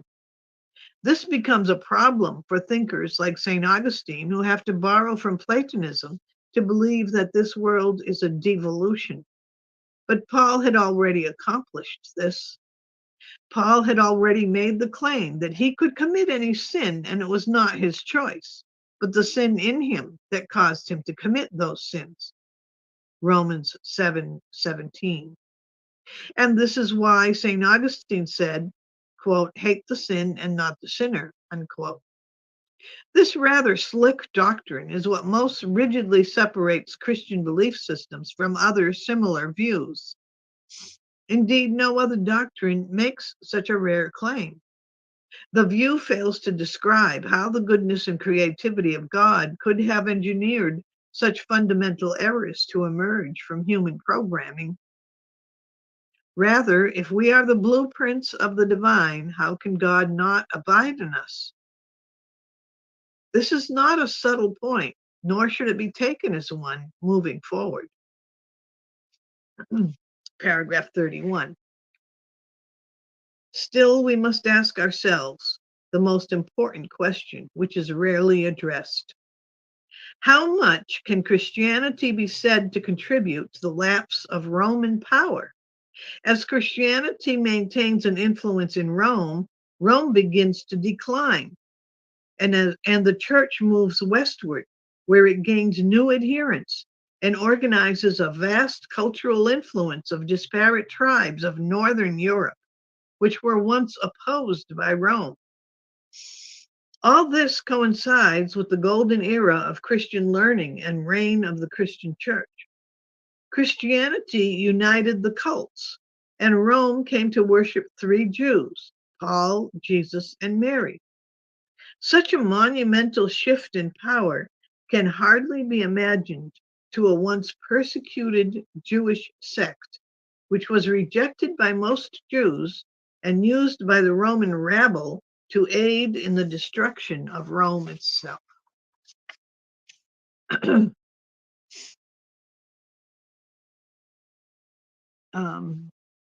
Paragraph 32. In Romans 9, Paul is adamant about a dual road of salvation for both Jews and Gentiles. What is unclear is how this salvation is to come about. Either this salvation occurs by a free choice of faithfulness in Christ on the part of the believer through predetermination of God's grace, or by being chosen by birth. However, if God has left the believer out of the deal of faith, and since there is no salvation by works, one is forced to wonder what precisely is the road to salvation that is prescribed by Paul. If this means that man is born sinful and that man's fall from grace is an act of God, then God is simply responsible for all the immorality in the world. If there is no salvation by works of the flesh and salvation occurs by faith alone, then one is free to commit any sin as long as one's intention to do good by works of faith outweighs his fleshly undertakings. This dualism between flesh and spirit has some dangerous and contentious undercurrents, and we must note that the road to hell is paved with good intentions. It is furthermore the number one criticism against Christianity that it allows all things to remain as they are as long as one accepts Jesus as God. Everything is allowed as long as one repents. This is because Christ has died for our sins, so we simply do not have to worry any longer about that hard road to redemption through good works of righteousness and justice. What about serving the poor and fighting against oppression? The poor are the blessed, so one must service those in power who are tarnished by their high status and must be purified by poverty. When God puts you in a low status in this world, he raises you up in the world to come. Similarly, those who are raised up here are the lowly ones of the hereafter. Paragraph 33. While I do not agree that all these criticisms are a complete representation of the Pauline line, we simply mention there are critical take-home messages that have been employed by various teachers throughout history that have taken these views to support an easy road to belief and a libertine view on one end, but also a dispensationalist creed of dual road to salvation on the other. Sandwiched in the middle of these two extremes is a moderate Paul, with a simple binitarian formula of God's rule in heaven and Jesus' rule to come on earth, which combines the two rules of God and man in the world to come. It is still important to remember that Paul does not mention the Gospels, but refers to the Old Testament many times. This could be because Paul was trying to convince the Jews to follow his version of Judaism, or it could simply mean that he never read the Gospels and that they had not been written as of yet. Indeed, one is written by his disciple Luke, which would have to occur after his joining of Paul's ministry. Also, it is important to note that the mention of the Trinity, and more specifically the Holy Spirit, is not expounded on, mentioned, or discussed, and seems to be gaining steam rather late in Christian thought. Paragraph 34. Here, we must make a note of what a hoax actually is. We are not simply claiming that the facts present themselves to us in a ready-made package, but we are claiming that the facts are used to accomplish hidden ends. While the purpose of how the facts are laid out is carefully and conveniently obfuscated. A hoax is characteristically different from a myth or a historical fact or even a religious figure. One needs all of these to accomplish a hoax. Any good lie is sandwiched between two truths. The parasitic nature of deception and conspiratorial acts is that they must work with the system and is often why they are unnoticed. Jesus attended the synagogue, Luke 4:10. Jesus came to fulfill the Jewish law, Matthew 5:17. But Paul came to tear down the law, Galatians 3:18. If the law of God was not already on the books, then indeed there would be nothing to fulfill. This passage indicates that the Jews were negligent of their own laws and were even making new laws which they did not follow, as well as tying up heavy burdens for others to wear. Jesus accuses the elite class of Jews who are known as the Pharisees as the culprits. Paul is a proud Pharisee and a Roman citizen. Where Jesus saw Herod as his enemy, Paul sees him as his kinsman, Romans 16:11. Christ tells us to beware of the yeast of the Pharisees, Matthew 16:6. Christians ignore this, as well as Paul's friendly relations with those in power, and how he continually escapes persecution. All this and more will be discussed in the course of our exploration. Chapter 35. I don't think I'm going to be able to read the whole chapter, so I'm going to read paragraph 35, rather. I'm going to read this paragraph and come back tomorrow with another continuation. Paragraph 35. Paul preached the abrogation of the law and was a Jewish nationalist. He knew he could not establish an overt resistance against Rome, so he chose a covert subversion on a religio-political scale. Whereas Christ was sent to the lost sheep of the house of Israel to reform the religion of Judaism with an ethical religious teaching, Paul sought to convert the world to his own religion. Early Christians preached a downright hatred of the state, and especially of Rome, as well as a hatred of Judaism.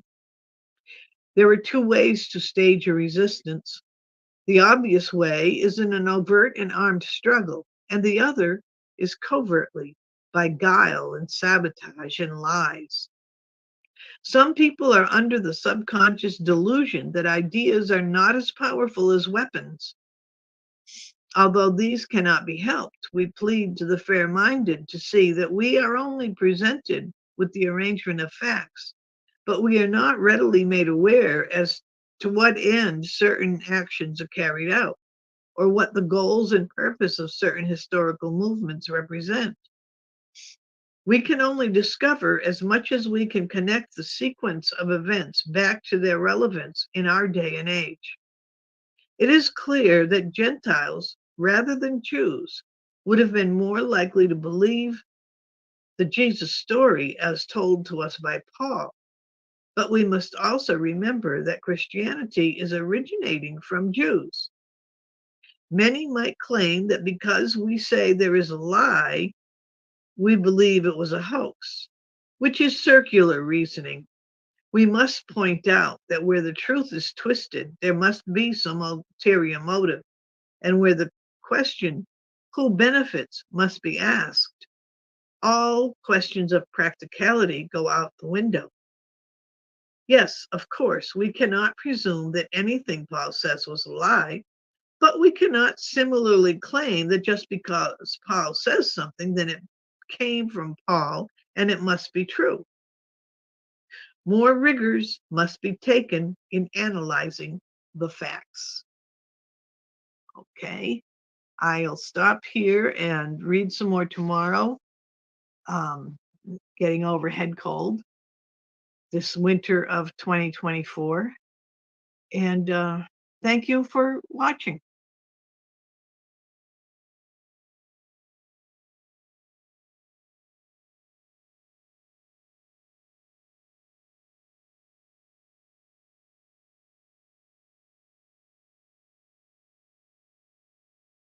Right now on this panel, Gen X Jeff kicked us out because he wanted to watch TV, and I want to talk more about this cultural jamming and how it works from, I guess, my perspective as a Unitarian Universalist and a Discordian. So it's kind of a panel in progress. So yeah. So what the fuck is a Unitarian Universalist? Because I mean, you kind of described it to me, but can you just tell me like the basic, like what does that mean? Like for a dumbass like me, what does that mean? yeah, so Unitarian Universalist is a sect of Christianity. It was derived from the Puritans. So it's kind of like the rebellion to the Puritans' oppression, and it's a very, I guess, liberal branch of Christianity with no creed. But a lot of people, a lot of members engage in social justice activities. So it's kind of like a social club, liberal Christianity that's focused on good feelings and consistency. Yeah, like Horton, here's a who. That's a Unitarian Universalist story, or so I've heard. Yes, yes. So it tends to be a bunch of rich white people, generally being in Unitarian Universalist church. Yeah, it's like this elephant has a belief about a world of people that he can't substantiate, so he can see it, but nobody else can. Yet it exists. So that's kind of the whole notion behind it. It's like, yeah.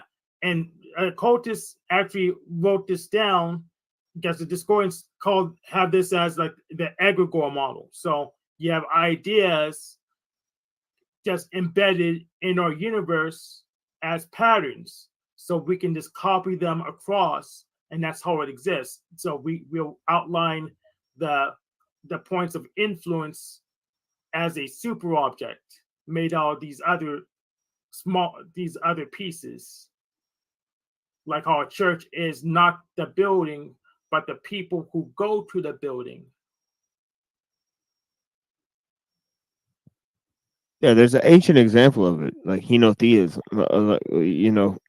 Henotheism, man. Yeah, go elaborate on henotheism, please. It's kind of like where they people they conquer different villages, and then they assimilate the gods into their pantheon. Yes. So that's a kind of an interesting version of a kind of ancient, view of that. The Romans did that. Certain other, it's seemingly the Hindus did that too. Yeah, and the Jews did that as well, early on at least. The Canaanites. You said the Jews. Yeah. What? The Jews did both of them, because Kabbalah, it came out the branch of just Jewish people who did henotheism. Yeah, I guess they are kind of henotheistic, but it's more an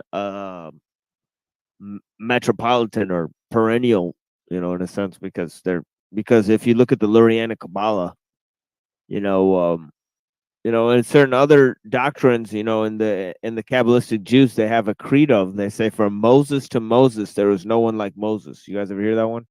I did not hear that one yet. Yep. Yep, you could look it up. From Moses to Moses, there was no one like Moses. And they're talking about Moses, and then the second Moses is Moses Maimonides.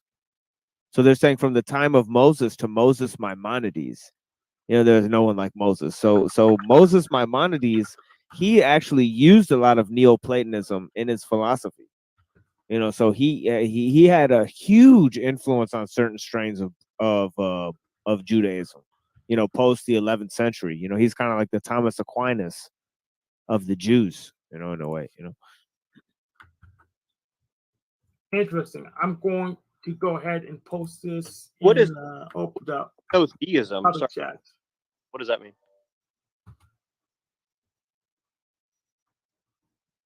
Say again. Yeah, I'm sorry, you kind of cut out there, Neuro. What is henotheism? I never heard that before. It's like it's how I described. It's like assimilating other gods into your pantheon once you conquer them. You know. So, well, yeah, actually, this is kind of what the Gnostic informant and myth vision and the mythicists kind of talk about in a weird way. Like they kind of admit that Judaism was essentially Right. that, right, and so you're saying there is some truth to that, right?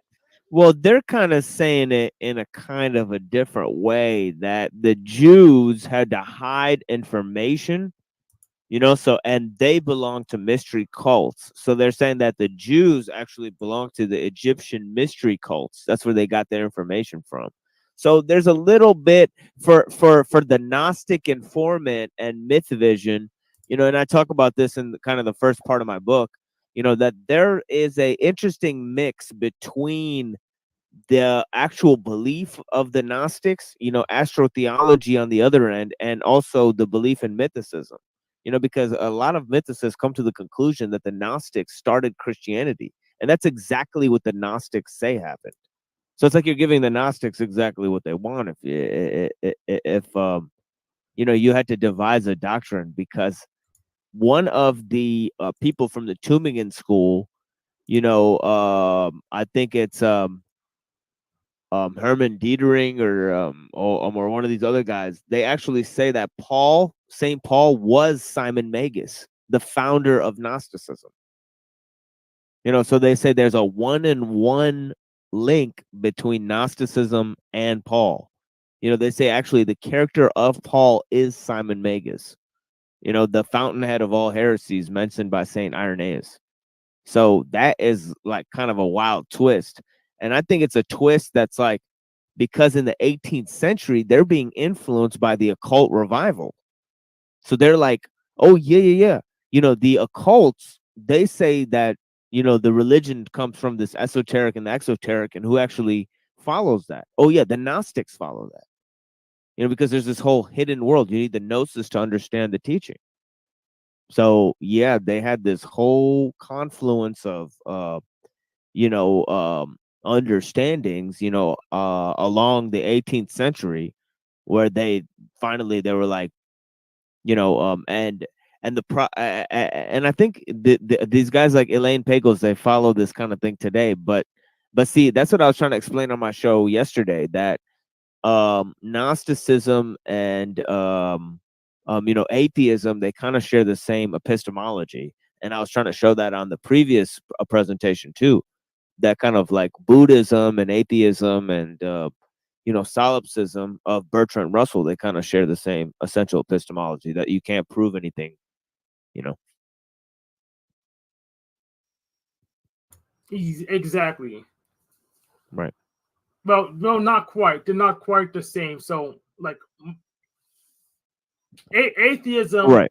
uses Christianity and removes God. Because Buddhism takes Hinduism and removes their gods and their ancestor worship and part of the metaphysics too. And like in nihilism, kind of just, it's a blank piece of paper, you can write anything on there.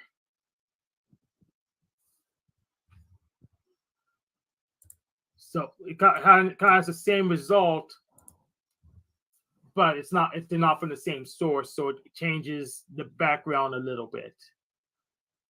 Yeah, but it's like in Buddhism, you have this kind of realm, you know, because we're trapped in a world of illusion, right? In samsara, right? So so Maya and samsara, you know, is a world of illusion. Then nirvana is the enlightenment, right?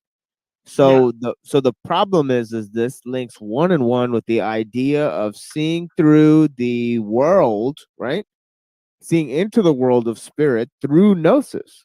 You know, you get, you know what I mean, right? So the world is illusion. If you see through it, you enter gnosis. So that's why people like Blavatsky and these types of people, they took 1-in-1 link, especially between the Mahayana Buddhist tradition and the radical mystical tradition of the Western religions. So they have a one-in-one. They make a one-in-one link to it, but not saying that there is one.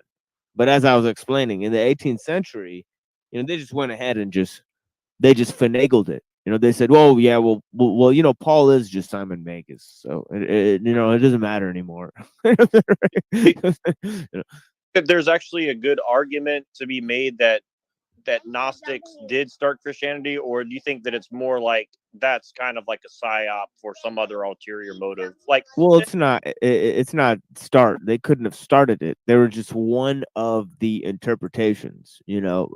Like they're in the 2nd century. So whenever those gospels and those books came out, that was like already 100 years before that. So there was all these guys like 100 years before those guys that were just like Christians. So Gnosticism developed like out of like the 2nd and 3rd tier like people. So there's already these guys like Tertullian and Justin Martyr and Origen and all these kind of guys running around before that. Well, yeah, and here's the thing. Here's the interesting thing to me. It's like, like I don't want to be. I really don't want to be direct, but I don't know how else to ask it. Like, what would you say the religion of Jesus most likely was? Like, I think Judaism is a kind of a misnomer, no matter how you slice it, because what was Judaism? Well, it was probably a mixed bag of different things to different people. But like, it seems that like kind of what you posted from Adam Green today seemed to say is like, well, the Orthodox Church and maybe the Catholic Church are kind of carrying on the Pharisee version of Judaism into a new age, with the understanding that Jesus was a Messiah of some sort, right? Is that and so I guess if and Jesus certainly seemed to indicate he's not a Pharisee. So what would you say that his I think that Adam Green's not really going full there with it. But what he was trying to say is that because he's smart, so he's not gonna say like, look, this means that they're actually carrying on the rite the way that Jay Dyer just comes out and says, well, they're carrying out the liturgical rite is the temple rite, which is shocking. I mean, that's a shocking statement. I think anybody who's a Christian should find dismay at that, because it's like, dude, do you really want to like fucking fall into being like the fucking synagogue of Satan or some shit like that? Like, this sounds fucking whack as fuck. Like, what I mean? But the other thing about it is that that it kind of reinforces the idea of the messianic commitment of the Jews. That's already there. So we don't have to imagine that there's a link between the two. It's just that, oh yeah, they just conveniently have this ideology that they're following the Kabbalistic tradition and the and the Jewish mystical tradition and the inner mystical tradition and the real meaning of Judaism, that they're the ones following this, while there's also this Messianic Judaism that also claims the same thing.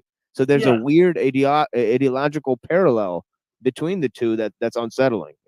Like, there doesn't have to be a ideological root or even a link there. It's just it parallels their intentions reinforce each other. Yeah, but it's well known what Jesus was. He was a Nazarene, and that was its own philosophy. He wasn't from Nazareth. He was a Nazarene. Yeah, I forgot what that entailed, though. Nazareth wasn't really a place back then, right? It was more of it was a sect or something. Yeah. It wasn't a place yet. It was an idea first before it was a place. Right. And what exactly did the Nazarenes believe? Because I've heard different things about, asceticism essentially, or something to that effect, right? I'm not sure. I would have to go look at it. Well, it's close. It's close to the Ebionites, and they basically follow James and stuff, and they don't eat like they don't really eat meat. They're kind of poor. They take poverty among themselves. They fast and stuff. They're kind of like these very hardcore type of people, and they follow a lot of the Jewish commandments. They keep the law, the 10 commandments, and all that kind of stuff. They're strict to all of these things. So they're more about the spirit of the law rather than the letter of the law, versus the Pharisees are more like letter of the law and manipulation of people based on that, or something. I mean, I know I'm way overgeneralizing, but is that Yeah, if you look at the book of the Ebionites, they have books like the Clementine Homilies, and they kind of talk about James, and they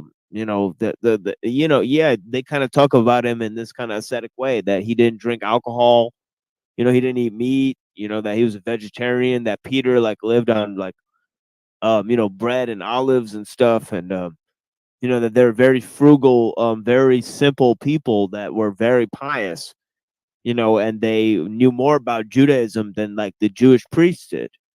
They knew more about Judaism than the rabbis. They could argue about the Jewish law with the best of the rabbis.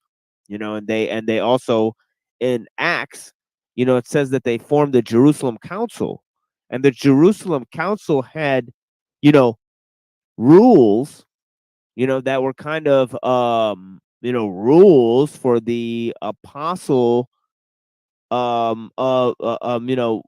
to the circumcised, as Paul says he was sent to the uncircumcised as the apostle, and this role is given to him in Acts, so he's sent to do a different mission. So he kind of has this whole battle about these people eating meat sacrificed to idols and also being circumcised, because what Greek that's like, already old, is going to go and get circumcised just to join Christianity? He said that shouldn't be a rule, so because, and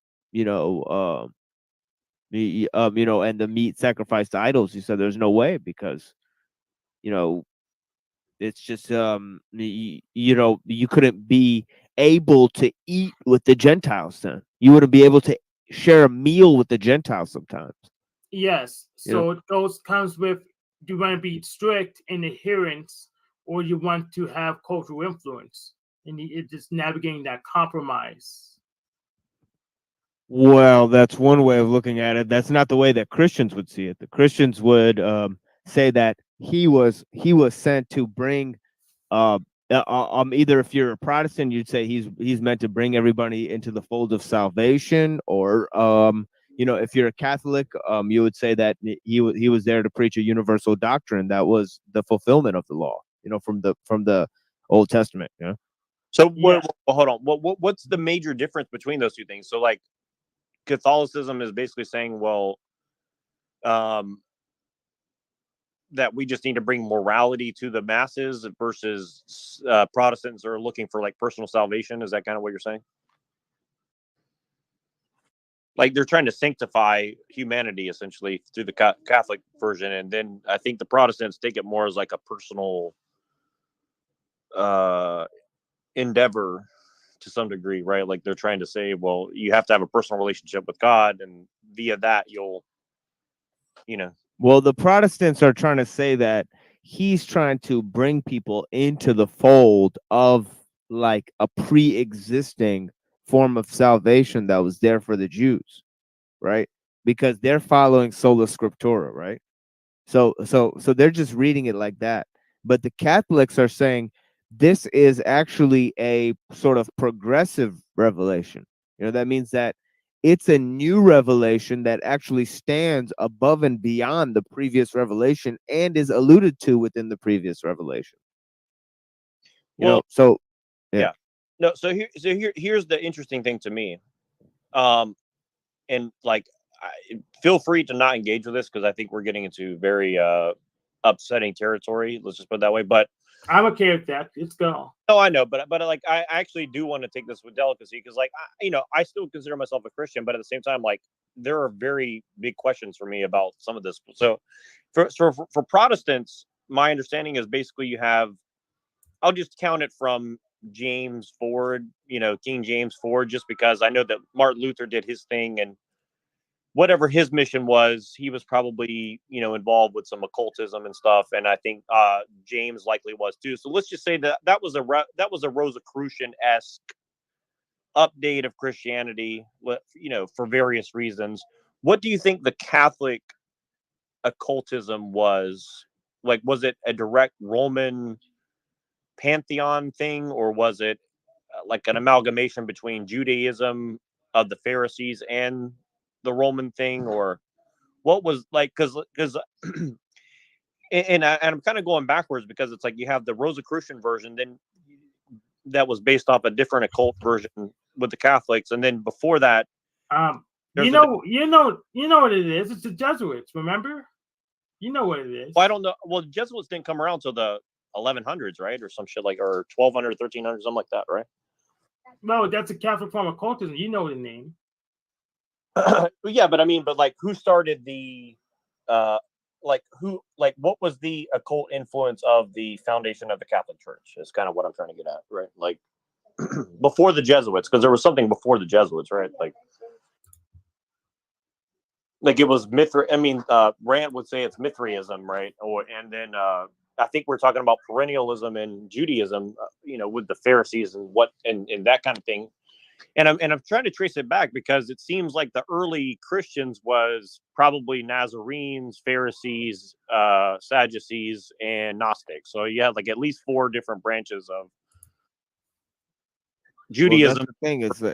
It's like it depends how far you want to go back, and if you go back far enough, you're going to get to the time of the flood. And then you see that that what actually devolved was the that all of these forms of civilization are actually part of the edifice of the religion of those Nephilim that were here. Well, and and see that I don't want to say that I believe this, because I don't want to get mental health professionals to be concerned with me, but there does seem that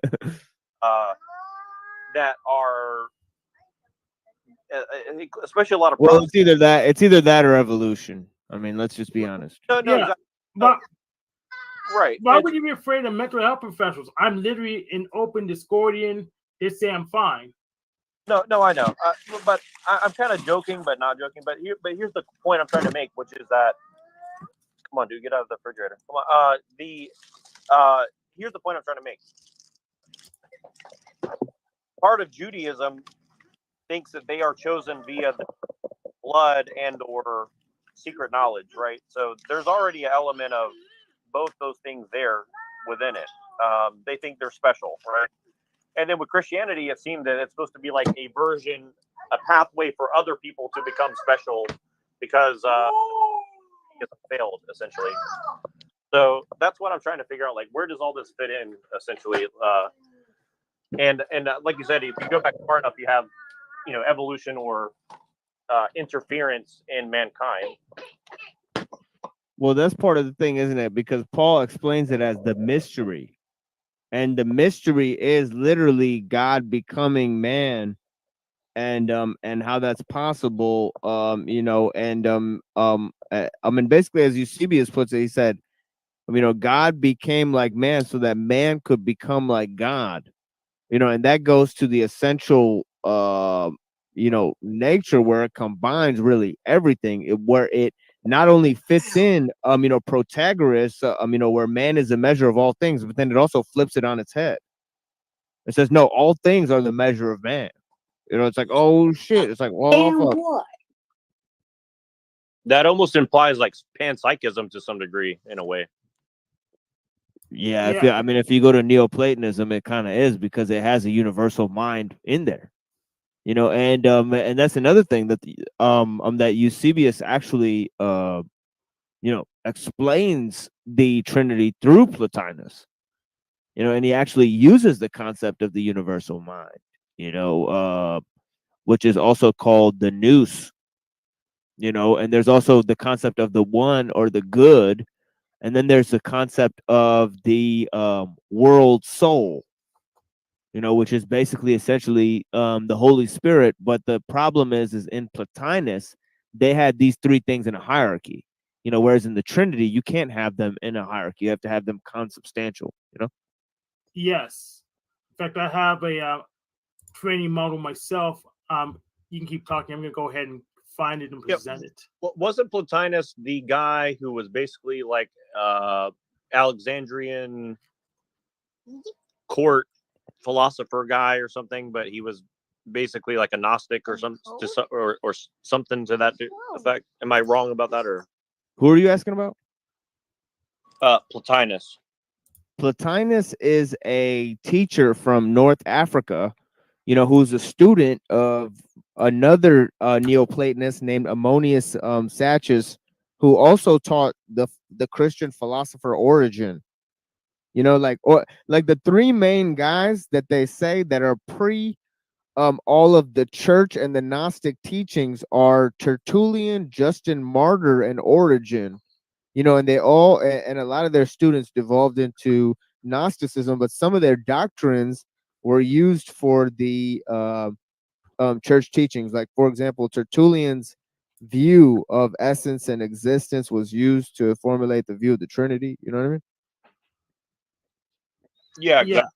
And I just noticed that it's like when you talk to people who are literally Gnostics now, they have no reason to hide that kind of stuff, right? But then when you talk to Christians, they kind of say, well, Origen was right about some things and he was wrong about others, and like I'm not shit talking. Like, I'm actually saying, like, there is definitely Gnostic influence in Christianity, and the only thing is, like, if you're saying that Christianity that was totally false, I'm open to that argument, but it's like where do you really draw the line of the definition of what Gnosticism is, right? Like it seems like it's a very thin line, if I'm honest, and maybe it's because I'm confused, but is that it's because it contains Basilides and Valentinus, because Basilides and Valentinus are kind of almost diametrically opposed to each other. I don't know what either one of those are, by the way. Like Basilides said that that philosophies. The school of Basilides is like an early Christian philosophy school that falls in line with the Coptic Apocalypse of Peter, where Christ's spirit hovers above his crucifixion, and Peter laughs because Christ is laughing at his own crucifixion. Wow, heard that. And then in the Gnostic doctrines, the crucifixion of Christ is more brought into the central theme of the logos and the idea of alphabet and notions in metaphysics that are provided through Greek philosophy. So they have a lot of so they have these concepts such as emanation. So a lot of the Gnostic doctrine is emanationism, whereas the Basilides is kind of like a fundamental I'm with dualism. you. If y'all can remember what the conversation was, thank you for bringing me up to speed. Yeah, for sure. but don't Christians believe in emanationism to some degree, or am I confused about that? Like, well, the logos exists from the beginning of creation. But in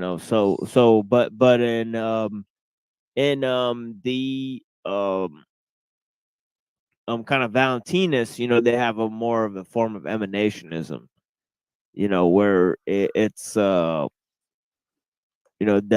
these are three kind of aspects of each other, and then you have kind of Basilides, who his thing is kind of more like modalism. You know what I mean? What I'm sorry, because I heard people throw that term around, and I really apologize. But what's the difference between emanationism and modalism? I'll tell you what it is. Okay, in emanationism, the logos is basically subordinated. So God creates the world through the logos. So the logos is kind of like a created thing, in the because it's an emanation of God, right? So is the concept of words and reason itself, so language itself, now in modalism, God, the Holy Spirit, and the Son are three different modes of the same thing. So God becomes Jesus, and then it becomes the Holy Spirit. Get it? Right? But in the Trinity, they don't believe that. They believe that God, Holy Spirit, and Jesus existed from the beginning for all eternity, alongside each other. Right? And and not only that, but they're made of the same essence. You could have that, or you could have tritheism. Tritheism says that they're all three separate gods. You know. Well, but hold on, like this is, but I heard a bunch of Christians say that they don't accept modalism, but like the Trinity implies modalism, does it not? I thought it did when he said it. Yeah, their Trinity model has to apply modalism, or it's not Trinity, or they don't know the count. In fact, I would go as far as saying they don't know the count.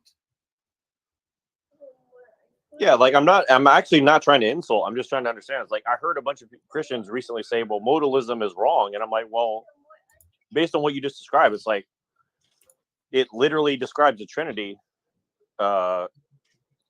because you're saying that Jesus and the Holy Spirit are uncreated, meaning, you know, they're literally from the beginning forward, right? So yeah.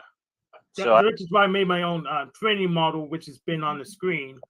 To have God the Father, Mr. Eldritch Abomination, and he controls the Holy Spirit, which is an egregore thought form, and Jesus Christ, as well as other prophets. So there's a knowability barrier there, because I'm assuming in my model that God the Father is omniscient and omnipotent. But if he is, he can reset the timeline whenever he wants. This may not even have happened. Because he's so powerful, we can't know him directly. We can only know him through things we find in the world that we can that can't just reset themselves whenever. Hank, I have a little problem because you say he can reset the timeline. I thought time was an invention of him, and it wasn't really even a thing. Why would maybe I don't. Maybe I don't understand when you reset the timeline. With omnipotence, any contradictions possible. So this conversation we're having right now, well, it may have not. If God decided so, this conversation never happened. And that again, not logical. Why would or maybe not logical? Why would that seems unnecessary? If he's omnipotent and omnipotent, he wouldn't have to make it undo it. He would have saw the shit coming a mile away. Well, once you're that powerful, contradictions just happen. So we can have this conversation, and it can never exist at the same. I agree with that part. I don't agree with the second part. I do agree we could be having this conversation and never having. In fact, I believe that is exactly what's happening an unlimited amount of times over and over. Yeah. I think that it's time and it's number shit. I'm interrupting you. Go ahead with your presentation. No, you're allowed to do that. All right. No, I think that's useful that you interjected, because it is good to kind of conceptualize, because the whole omnipotence thing is you're saying that essentially if he knows that what's going to happen anyways, he doesn't actually have to undo it, because yes, he would have never allowed there to change it from the beginning. It wouldn't even have been a thing if he deemed it necessary. Yeah, but he's at the point of being so powerful. It can contradictory happen and not happen in some sense somehow, and we can't possibly. I agree it could and not, but why would he change it though? Why would he? If you say if he so needed to, he'd change it. I just don't see a reason why he'd had to change the thing if I knew it was going to happen. I got the flat tire fixed. Yeah, I don't know either. I don't know either, but he's so much more powerful than me.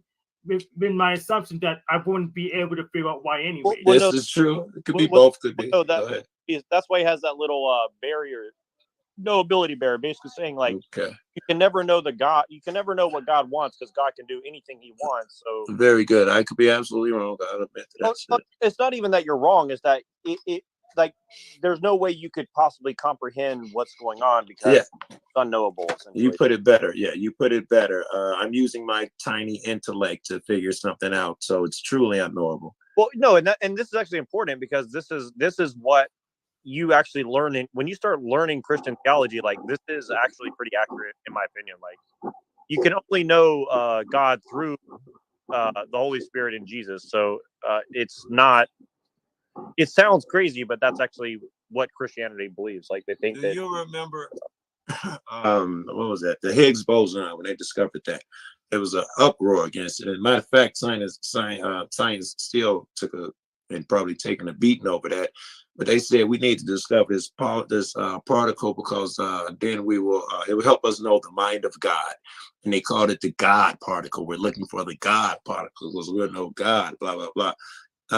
In that sense, and I could be wrong still with the knowing boundary, in that sense, I think I can tell by the clues what type of, I could know some things. I could tell what type of cat this is.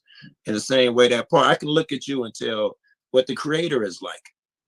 Right? The God part helps me to see what the creator is like. At least I think. I could be totally wrong. Yes. Yeah, So there's if oh yeah, go ahead, Hank. Yeah, if the creator's limited, it would be possible to know what the creator's like through the creation, but if we assume an omnipotent and omniscient creator, we can't possibly know. Yeah, I like your concept of the knowability barrier.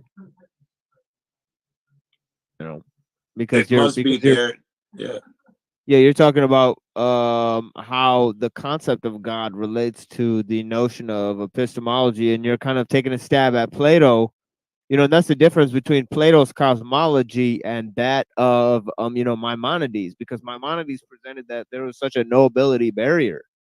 You know, and he also argued that he had to argue that the universe was not eternal. He had to argue creation ex nihilo, as they say. You know what I mean? Which means creation out of nothing. You know, so that was a difficulty for the Greeks.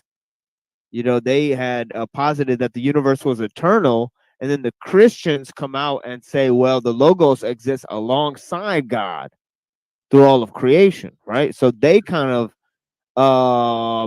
hacked this issue too, by developing their own cosmology. So you could just focus on the problem on a different level, introduce new entities on a different level, and solve the problem. So that's an obvious sidestep, but what it is that is about the idea, because Plato assumed that knowledge is just there, that everybody just has knowledge from the beginning. Now in the science, now science says, well, 99.9% of the shit is actually space, and the space is more dense than the matter. And we actually don't know what the space is made of. We only know what the fuck the matter is made of. So they're admitting that they don't know 99.9% of anything. And listen, we should take heed to that. If what you said is true, we are so focused and most of us make all of our judgments on the 1%. That would mean that 99% is on the other side of that. Well, right now, we don't know 99% of that shit. But we caveman, and that's a overestimation of ourselves. No, actually, and that's why I think I pissed off a lot of Christians, because, like, based on everything that we know, like, it doesn't make any sense to have any other attitude about it other than we only know 1% or less of what's going on around us. Yes. That's exactly what everything is telling us, including science, right? So, to say, wait. I'm sorry, let me interrupt you though, but you made me think that I'm old. No, go ahead.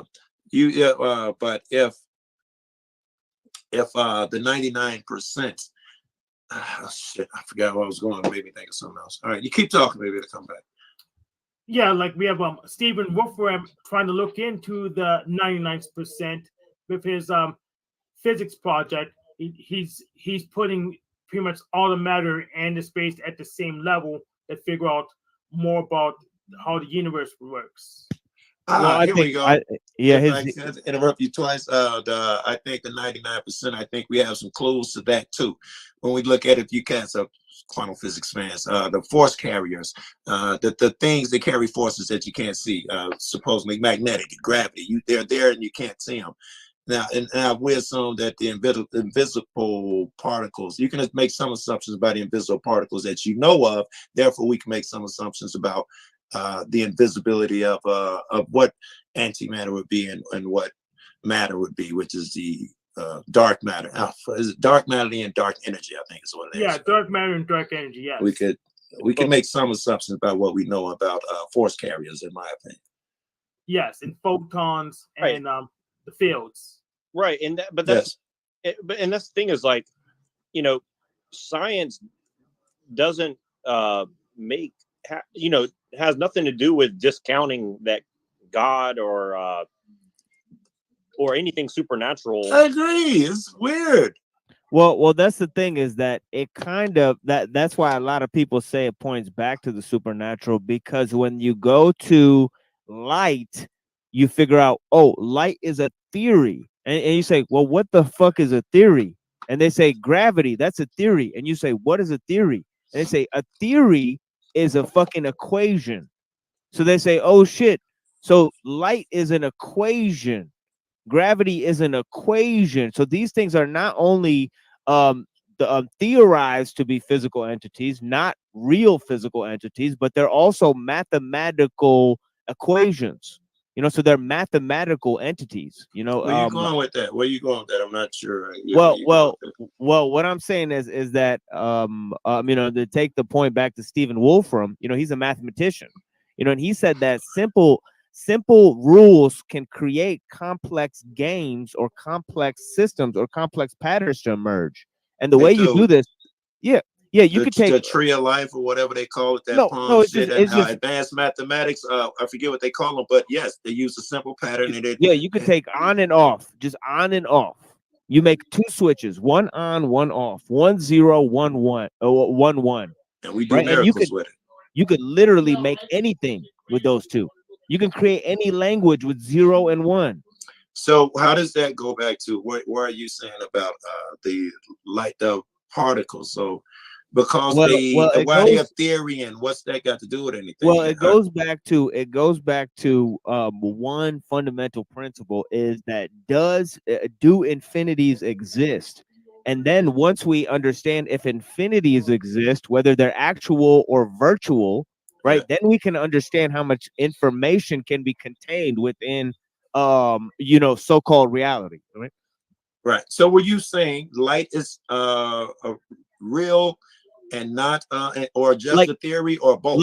Like for example, if infinities are actual, you may just have to build a bigger atom smasher to get a smaller particle, and you could do that. I think I understand you on all of those things. I think I'm trying to understand where you were going with it. Yeah, I understand and agree with all of those things. Yeah, you'll never get to a fundamental particle. It's just that you built a bigger atom smasher. You know what I mean? Logical, and you get more stuff out. But are you saying? Exactly. I thought when you started, you were making a comment on whether light was real thing or just a theory. I'll answer that. Yeah, I have an answer for that. So basically, if realness itself is defined by whether stuffs are interacting with each other. So because we interact with light, we would call it real. But if there's something that we just don't interact with, it will not be real. That's where the truth would probably lie. Yeah. So this realness is just defined how if the objects interact in the same memory space, and if it doesn't, it relative to each other, they don't exist. Yeah, it seems logical. I'm trying to think of shit outside of that, and nothing popped in my head yet. Yeah, and this is kind of like Plato's idea of you know, that in order to be light, there has to be sight, essentially. You know, so there has to be. That's what Hank is saying. Yes. Yeah. So essentially, there has to be, going back to, you know, somebody has to be watching for light to appear. You know, so he's talking about that light doesn't just come from anywhere. You know, it comes with, you know, ready-made with the property of observation. Yes. You know, so but it's slightly more fundamental, because to observe light, right, it's less. You just need to absorb it on the electromagnetic spectrum. So if you have just any particle that can take the light in and turn it into heat, then that counts enough as the observation. You don't need an eye to see the light. You just and there's need- also I dig it. and there's also light that we can't see, and there's also this conflation with math being real rather than a representation of what I like it. Yeah, that's right. Yeah, math isn't real. It's something we use to describe computation, which happens in the universe. Yeah. It's a language that's describing And computation. and in that same fashion, this might be a little bit of a jump. I don't believe that time is real. It's just something to help us interact. It's like our visual shit or our heat detector. Time is to give us something that our detectors can detect so that we can function. I think it's just a fucking creation, pointing to a creator, pointing to God.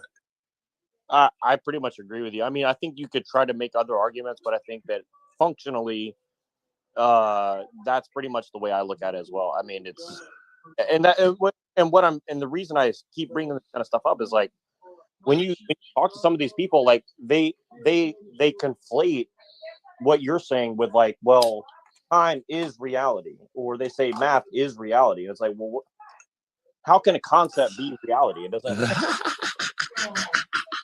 Well, here's how. Concept? So I can tell you how. So the concepts or patterns overlaid on the objects, but those concepts have to be stored somewhere. So if we have the concept in our brain, it's a pattern of brain, and that's how we interpret what's out there. But still, that will have to be a physical pattern because otherwise it doesn't make sense. Because everything here in the universe has to be stored somewhere. But do you think that that's an indication that there is a manipulation hoisted onto human beings to hold this kind of belief system that has no basis in anything that you could call objective? What I'm saying is that we have no basis to claim objectivity at all because we have no choice but to observe the universe through our interfaces. No, exactly. But like I like one reason I love William Gibson. That was dope. He has this point, which is consensual mass hallucination. Like we can all on our we can consensually agree upon some things that we all observe, but it doesn't mean that that's real in the sense like it's right. Like yeah. That's why I would say we have what are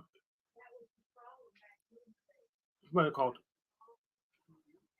I find a fancy term for it. So we have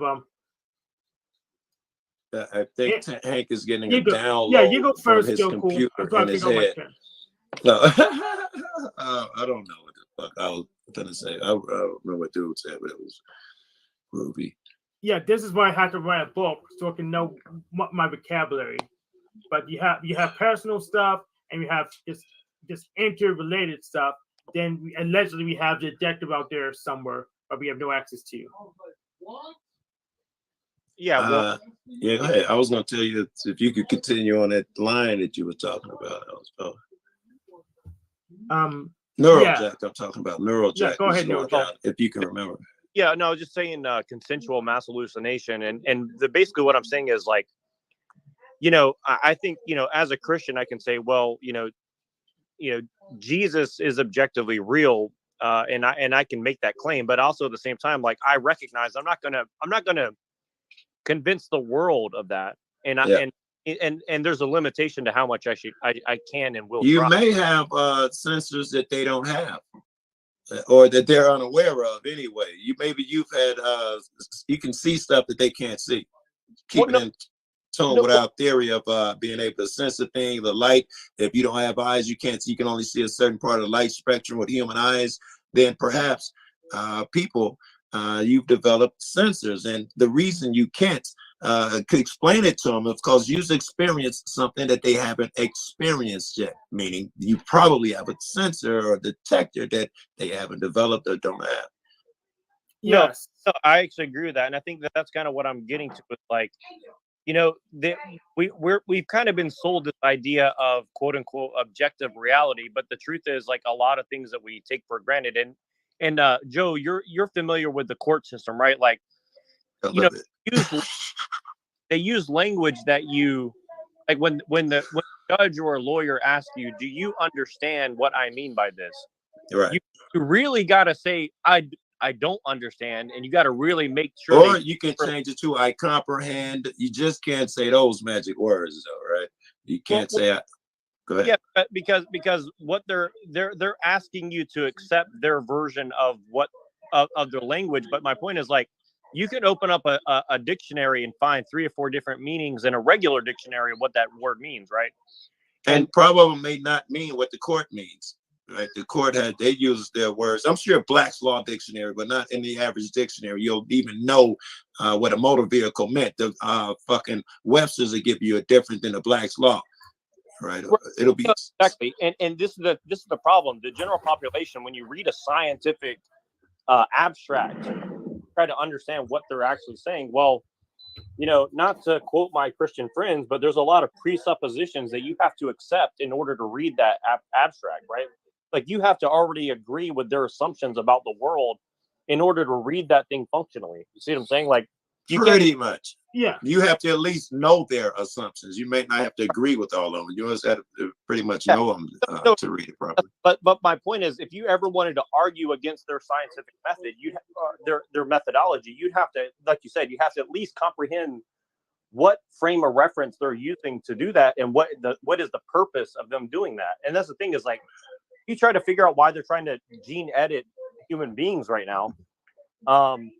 Well, they can give you a million different, you know, excuses in the public, but when you start reading the documentation for that stuff, it's like, well, you know, they put it in. What do you think? Because I do some of that dumb shit. No, simple. It's pretty simple most of the time. Because scientists research because they want to be famous, or they want to get laid, or they want to have money. Hey Hank, I just caught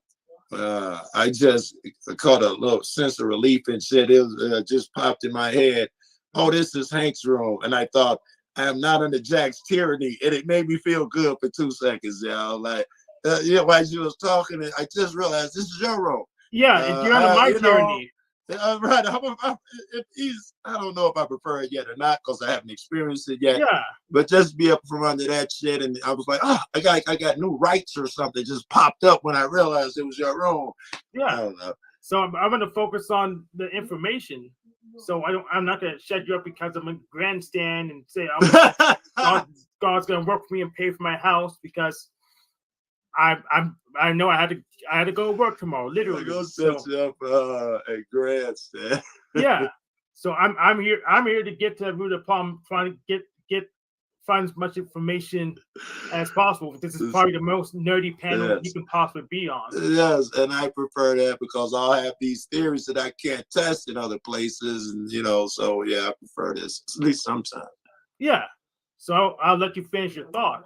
I don't even remember my thought, but you made me think of another reason it's good to be here. When you have open-minded motherfuckers who are not sensitive, I could throw around some theories and stuff. Exactly. That's why I'm here too. It's like I can't stand all these like very extremely sensitive people. Like, you can't even get a thought out before they're like jumping out, yelling at you like, what the fuck? Wow. The conversation never ends because I say, Hank, you have a good argument, and some third party says arguing is not good. Me and Hank understood what the fuck I was saying. Shut up and let us keep going. Yeah. And the thing is, I like to have my own room because some of those people, they have their script, but I want to get down to brass tacks. So if they did come up, I'll go ahead, let them run all the way through the script, then say, okay, let's get serious now. I have the chance to do that. Well, yeah, sometimes the only way you can get down to brass tacks is to break the structure and then find the piece to rebuild it. I mean, like that, and they don't want to do that because it's uncomfortable, you know? Yes. Right. Yeah. This is like they say, truth is if it is a quest for the truth. There'd be Socrates. Oh, Machine Lines might be going. He might be a fan of Socrates. He believed that philosophy was a quest for the truth. And I get too high. Yeah, I understand that.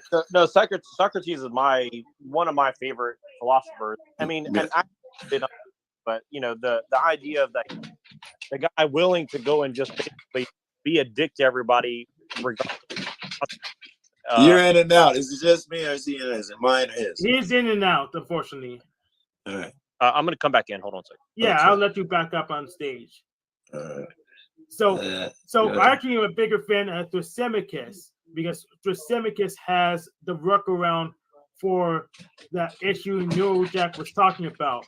Yeah, Thrasymachus has the workaround for the issue Neurojack was talking about. So we're not sure if people understand if what we're talking about, but the workaround is that there's stuff in front of us we can still point to.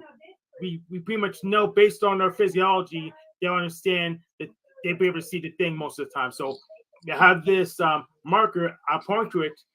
If you don't know what it means, you can see the object itself. You can still see, we can still sense the same object. So we have a very, very good chance to at least agree to things there and what it is. I think the workaround is what science is, but I don't want to detract from it. Let's talk about that. I think the workaround. It's got a little bit of similarity because the sophists believe that that rhetoric overcomes logic. See, basically Plato believed that the principles of logic were transcendental, meaning that they exist like that they basically trickle down into this world through a transcendental realm, but they're not really part of this world. They're kind of like super order. I see the logic in that.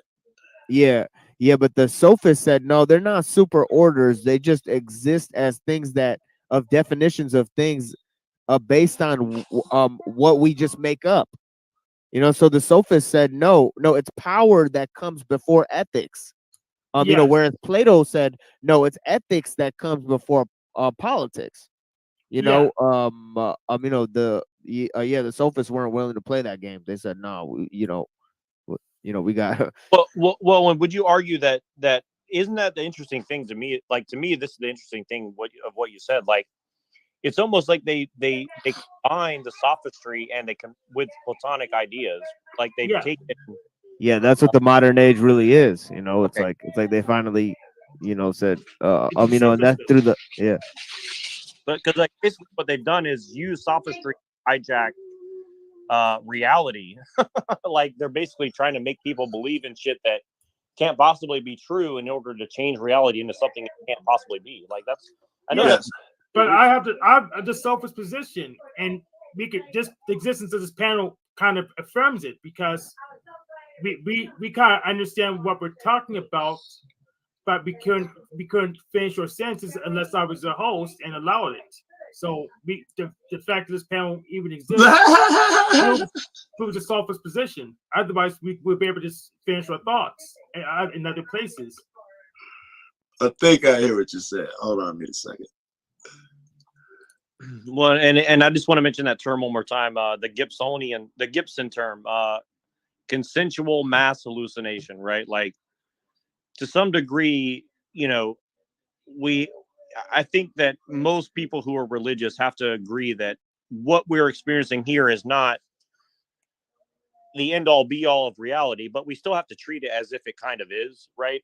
Like we there is some things that we're going to have to agree as we just call it reality, but it doesn't mean that it's all that there is in actuality, right? Like it's just we can't really go beyond what we're hearing. Like we can use math and science and measurement to postulate and even do things that seem like magic, like build things that can do amazing things that we couldn't do before. But we're not really going to be able to go beyond a certain level of manipulating nature, I guess. Why would you say it's not magic though? Well, I mean, I do kind of call it magic personally because I think that I think that the fact that Christians or just really anybody, but I'll just say Christians, kind of just take for granted, well, all the scientific technological stuff is it's just us doing something for our own benefit. And it's like, well, if you take the Bible seriously, we're kind of using magical practices to make our life, quote unquote, more convenient, but we don't think about the cost of that in a spiritual sense, at least, right? And but yes, but the Bible itself tells us magical practices to make our lives more convenient. Say that again. The Bible itself tells us magical practices to make our lives more convenient. That's pretty much that's like half the it says they do make it more convenient, or we should use them. And the Bible gives us magical practices for that purpose. Yes. Okay. Can you give me an example of what you mean by that? So, like a lot of the food laws prevent people from getting sick and dying because they didn't have ways to process those pieces of food. Like shellfish had like waterborne illness, pork had trichinosis in it, so they say don't eat the pork. So a lot of food laws existed to protect the people from what's in it. What's that to do with magic? Because being healthy is magical in itself. So if the Bible tells us how to avoid some of the worst food for your health, then it's telling us to use magic. Well, yeah, in a sense, yes, because of how important health is. No, I don't know if that's the best example, but I get what you're saying. I mean, even like the ways in which people, sacrifice an animal in order to appease God or something, like that sounds more like, well, if they're using magic for a thing. So yeah, I mean, for both, yeah. but I also see like, I mean, I think for me, one of my favorite parts of the Bible is when Jesus sits down for dinner and he doesn't wash his hands and he starts eating, and they say, you're unclean, you're not washing his hands. And he says, well, it doesn't matter how much I wash, how much you wash your hands, you'll always be dirty on the inside. You know what I mean? Like, so, yeah, but here's the thing. Some magic works better than other magic, and that's where science comes in to test it. I dig it. And wait, just for the record, I'm not sure if magic even exists. I'm trying to see what definition you guys are using for magic. I believe all magic can be explained. We're just unable to explain it. Even if that witch doctor shit worked, there's an explanation for it that he hasn't found. So it's not really magic, is where I'm going. Well, I guess here's the argument I'm making. Like, what is the difference between white magic and black magic? I mean, I'm not an expert in this stuff, but I would just say this: like, how can you really measure either one? Because at what point does the magical practice control you versus you're using it to control outside things? Like, you're using your time, your energy, your attention to change reality for some end, but then in doing that, now that end has become, it's like a two-way street. Like, just like, okay, I want to build this giant pyramid, right? Well, in the act of doing that, there's all the other things you could have done other than that. Yeah. And now you become a slave to this. You become trapped. That's dope. And pyramid was a good example because it took so long to build. Yeah, and again, like, I'm not saying that means you ought not do it, but what I'm saying is, at what point do you really have the ability to say no? And I think that, like, if you look at these phones in our hand, like, I don't think it's really possible that we're all going to throw them in the trash can tomorrow and walk away from it, even if we knew that it was good, right? Like, we cannot do it, right? So zero. Yeah, so it's magic, but in the same sense, it's like, is the magic controlling us, or are we controlling the magic? It goes both ways. It controls us, we control it, and we control each other with it. And so I've actually put my definition of magic in the outside chat. And religion, the process of manipulating variants of the universe, and also I say religion and magic are synonyms. Religion and magic are synonyms. I didn't hear the first part because I was thinking about I shouldn't smoke so much weed. Well, weed is definitely magic. I'll put it that, in my opinion. Weed. So I also have my definition of. I put my definition of technology in outside chat. Technology, the process for detecting invariants of the universe. So then variance is why some magic works better than other magic. Oh my God, that's why I smoke too much weed. I can't, hold on to shit. It gets harder the more weed you smoke. I had to keep asking you to repeat your Yeah, that's okay. It sucks for me, and because she going to get a day on the way there at the dispensary now, so I'm just smoking my ass. I'll wait for the new shit to get here, and but it sucks because this is my favorite shit, and the shit you said was dope. But I'm just too high to fucking respond and shit. Yeah, that's what's been happening to me because I've been smoking this purple all the time now. So I'm just like, oh shit, this fucking purple shit is just got me fucking paranoid as fuck. I used to smoke Granddaddy Purple all like for years, man, and like that stuff it's hard to come up. Yeah, it's strong. Yeah, some strong shit.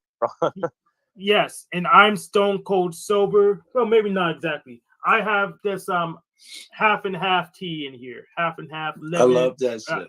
Yeah. But I want to say, on that point you just raised about technology and magic, I do think that they have a key thing, and I think that separates it from worship, because worship, you're trying to go beyond nature straight to God, but in magic, you're trying to manipulate nature to emulate God. So it's a different sort of And technology too, though, right? You're technology using a little to bit manipulate something. Here's the thing. There's a little bit of that in technology. Here's the thing, TML. I would not, since the way I define magic, religion is synonyms, worship would also be a form of magic. It's an appeal to God. So if you're just asking God to do something on your behalf. But if you just ask God directly, in magic, you have to go through something. Yeah, the main thing with magic is you want to get an end result. It's not to get to God. You know what I mean? Well, it's a form of magic because you're going through God to get something. Wait, you guys are starting to confuse me. No. If you go through God to get something, then that's not. I don't think that's essentially what prayer is. But magic, prayer is you ask God for something, but you praise God. It's just it's mainly just saying that God's in control of everything, but you're not necessarily mad if you don't get it. Right? Yeah, magic is active as opposed to prayer, asking a motherfucker. Magic must be active, right? Yeah, the correct way to pray is to say, God, I hope you give me this thing, but if you don't give me this thing, it's cool anyways because you're God. It's cool. Yeah. But if it's like that, there's no reason to pray at all. No, you just understand that God's in control. If you're asking God for something, then that's spiritual materialism. Yeah, that's all spiritual materialism. But if God was going to just give you the thing and do the thing the way He wanted to do it anyways, then why pray? Here's one of the things I was trying to point at, and I'm glad you guys had that little part because it reminded me. So, it's kind of like what I tried to make an argument to a lot of these people. I'm not even going to name because I tried to do it with so many people. It's like, I can understand you can say, well, I can still be a Christian or I can still be a whatever and still praise God through my practices with technology or magic or whatever. And people do make that argument. And I say, okay, well, if at what point does your worship take a back seat to your practice? You see what I'm saying? I do. Let me answer my own question.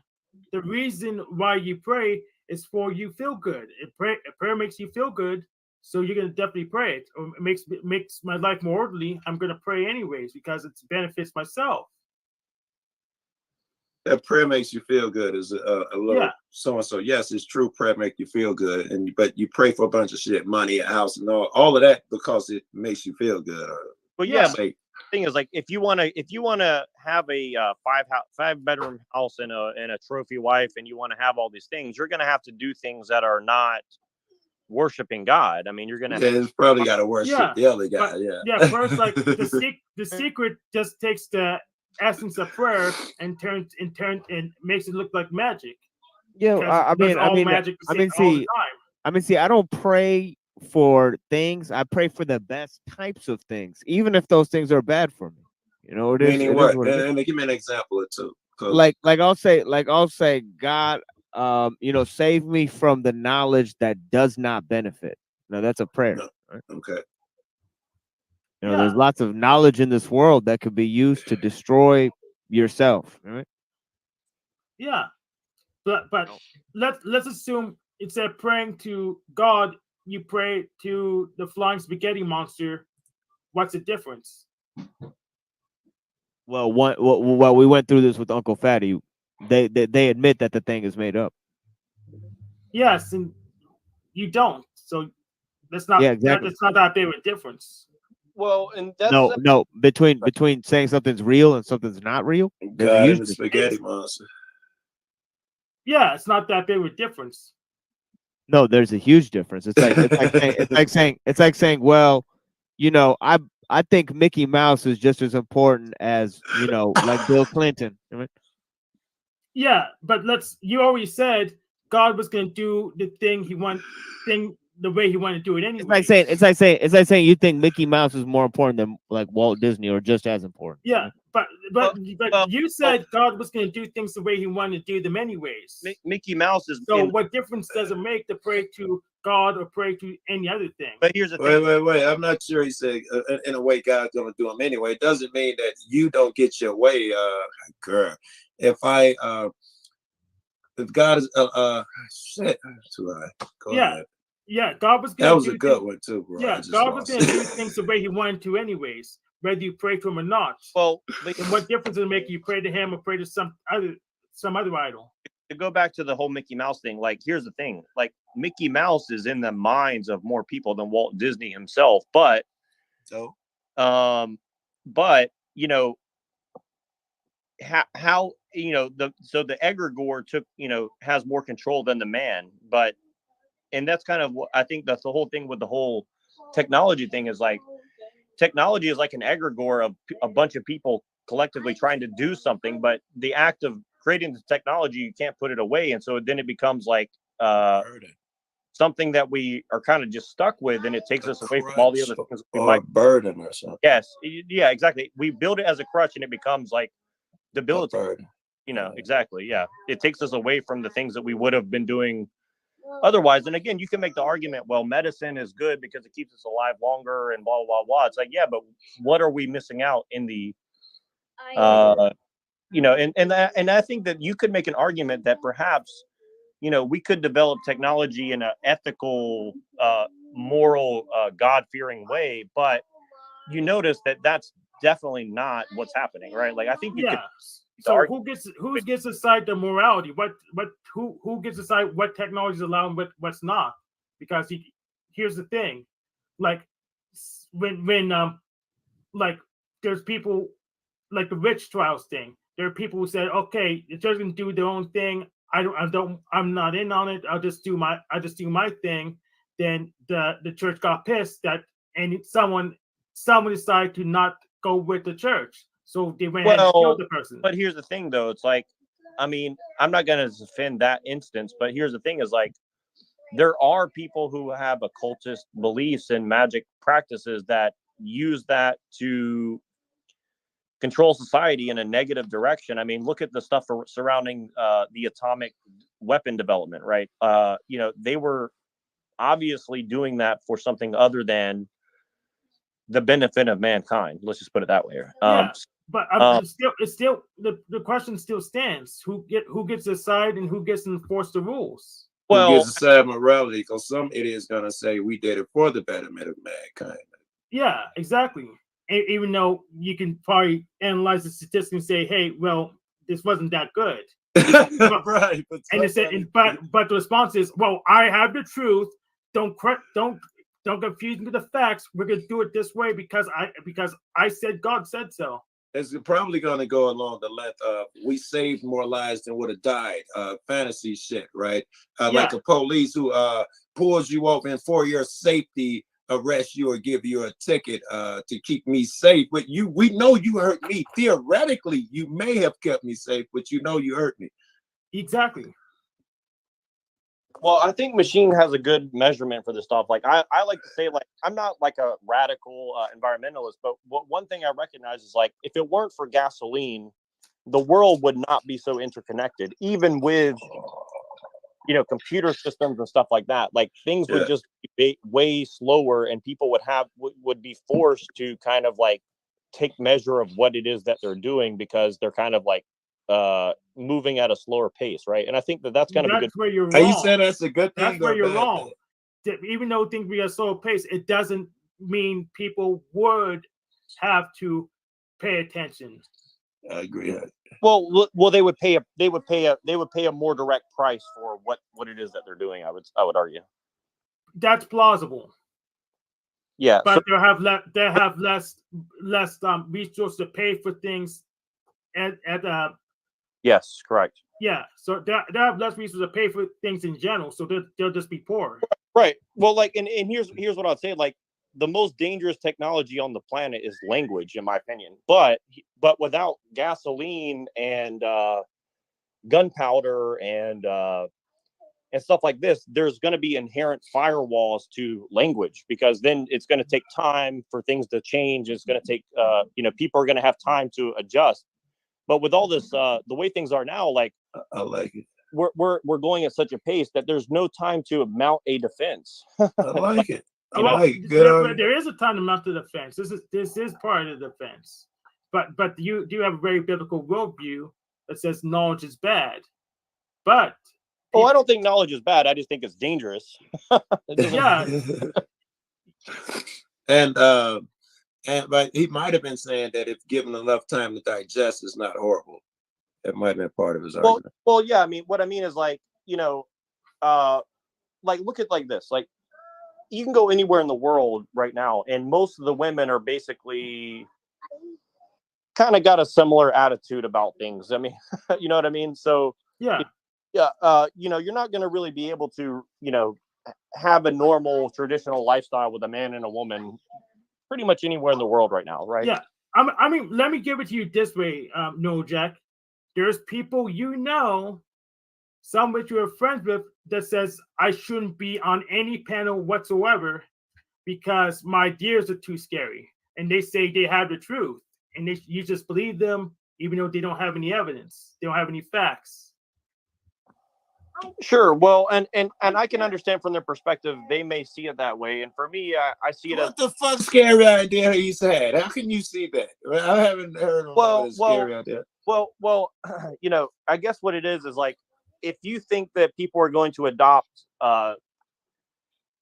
Hank's ideology and integrate it into their life, yeah, I mean, that would be dangerous. But I think the truth is people already do, and they're just not aware. So that's dope. Maybe I don't know Hank's ideology or something as well. Maybe I'm missing something, but your point still stands. It's pretty much Hegelian. That's the most common hook on that.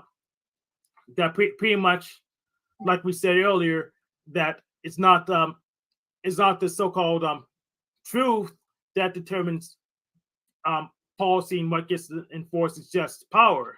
So yeah, exactly. Power comes first, then so-called. That's radical to some motherfuckers. That's radical. It seems. Well, here's the thing. It's like, basically, this is what I was saying about knowledge is dangerous, right? Like, the people already accept basically might makes right.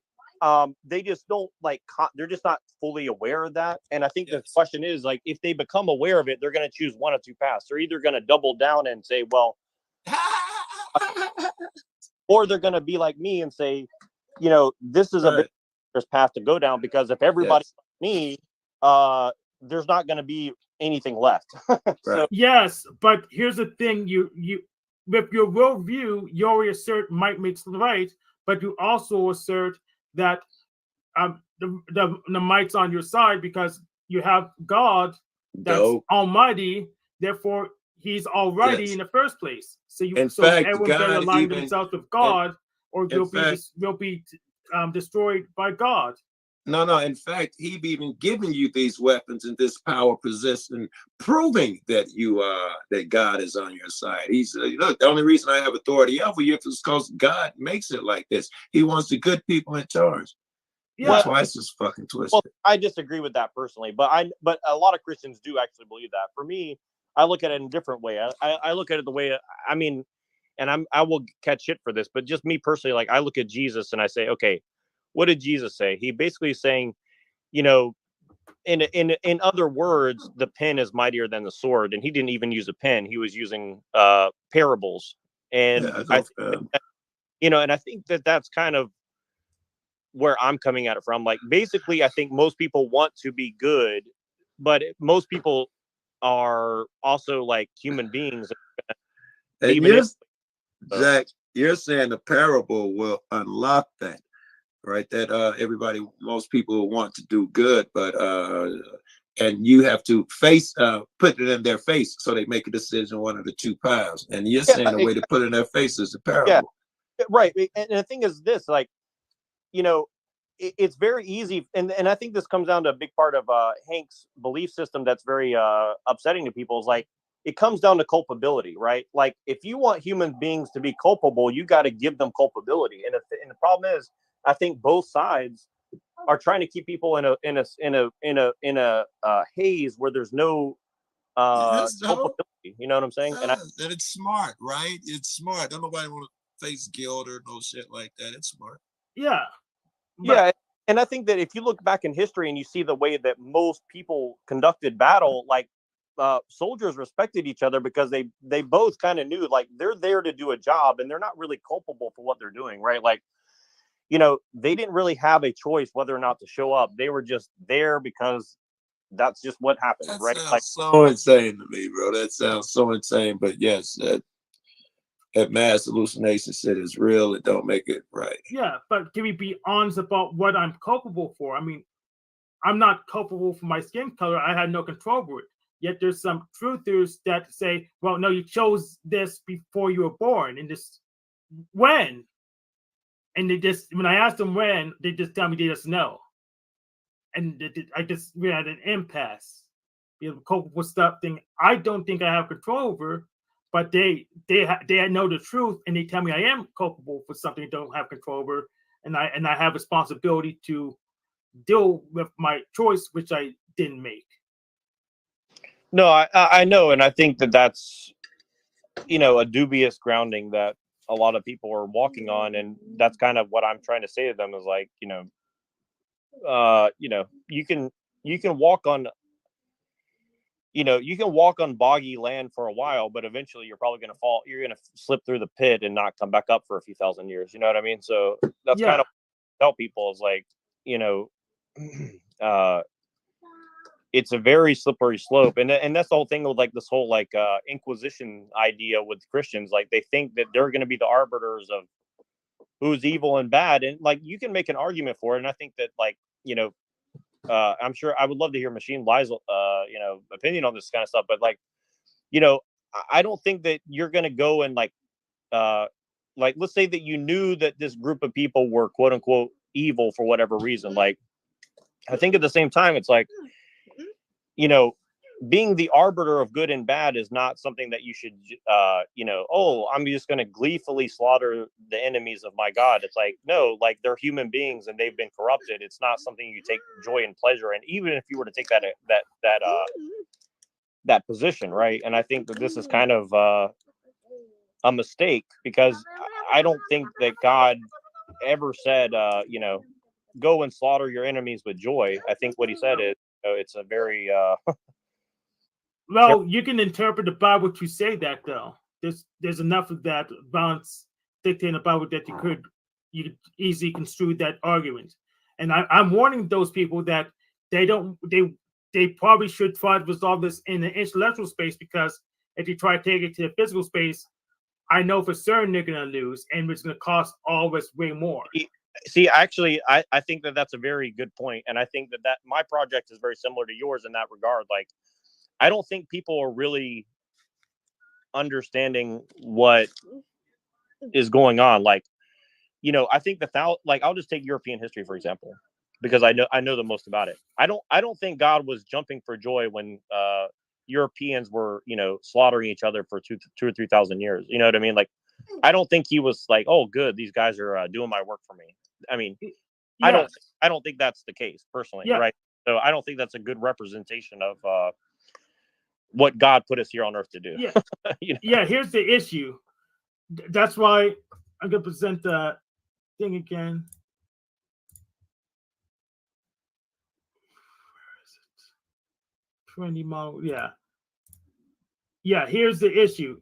That's why I separate the egregore from the Eldritch abomination, because only the egregore will have feelings like that. The Eldritch abomination, well, pretty much anything that did happen happens at the consent of the Eldritch abomination, because otherwise it just wouldn't happen. So what are you saying? You're saying that the slaughter was allowed by God, so therefore it's okay, or? Yeah. Yes, but I'm saying what you say is God is not the omniscient, omnipotent one. What? Because you think that the omniscient, omnipotent one is chaos, right? Yeah, the Eldritch abomination, which I may refer to as chaos sometimes. What? Yeah. What does that mean, Eldritch? It's a reference to the Cthulhu mythos. Pretty much, I'm proposing an entity just so powerful that we wouldn't understand it,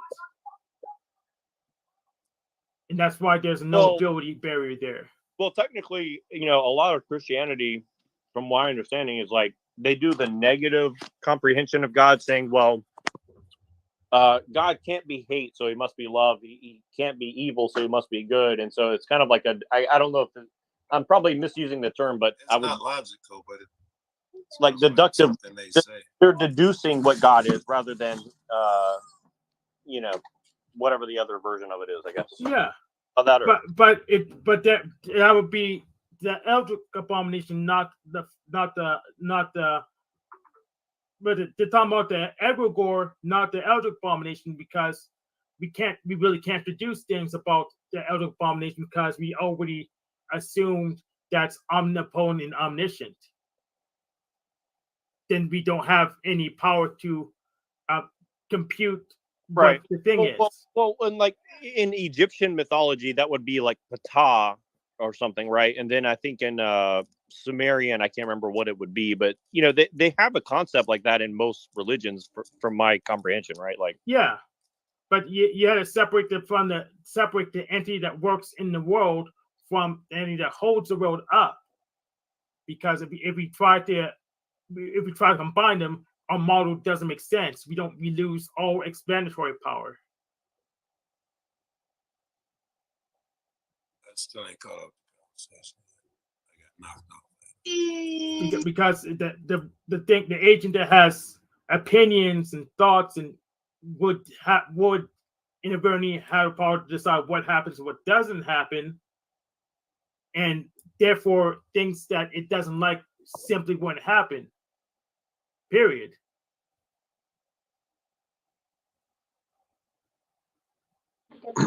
Well, I would love to get Joe or Machine's lies, because I have some thoughts, but I don't want to. I don't know what you're talking about. I just heard the ass end of it, and I haven't caught up yet. So well, basically, we were talking about how a lot of people think that you're going to take the spiritual conflict into the physical realm, and it's going to be good for people. And I think me and Hank basically agree that taking it into the war of ideas is going to be a much better solution for everybody, if possible. You know what I mean? Well, yeah, because if we take it physically, we know from January 6th that they can't possibly win because they're not organized. They're not using the universe to its fullest potential. So they'll just lose. Well, now, worse than that, I think that they're actually falling into a trap that's already been set for them. But I mean, yeah. Well, they're building their own trap. All they need to do is spring it on themselves.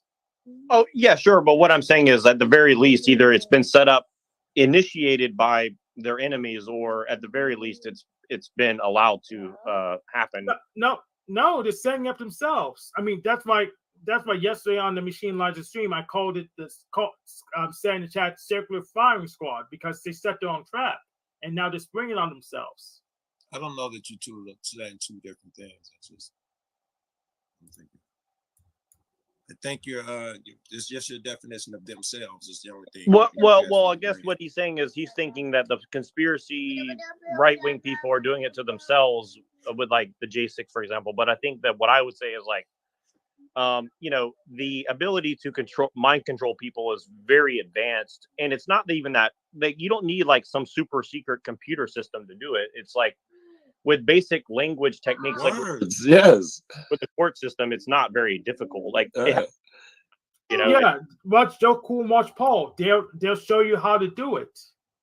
But when they tell you, they were just not believed. They just not believe when they tell you exactly how it works. Then like when Officer Snaps talks to Paul, he doesn't believe half the thing Paul says. I don't know their relationship enough, but yeah, I would assume that a lot of what Snafu is just out of rebellion. Yeah, I wouldn't know if he even understand half the concepts he's rebelling against. Yeah, I mean, I could, like when I talk to him, I could tell him exactly what my motive is while I'm there, and after I'm finished, he'll ask the same question again.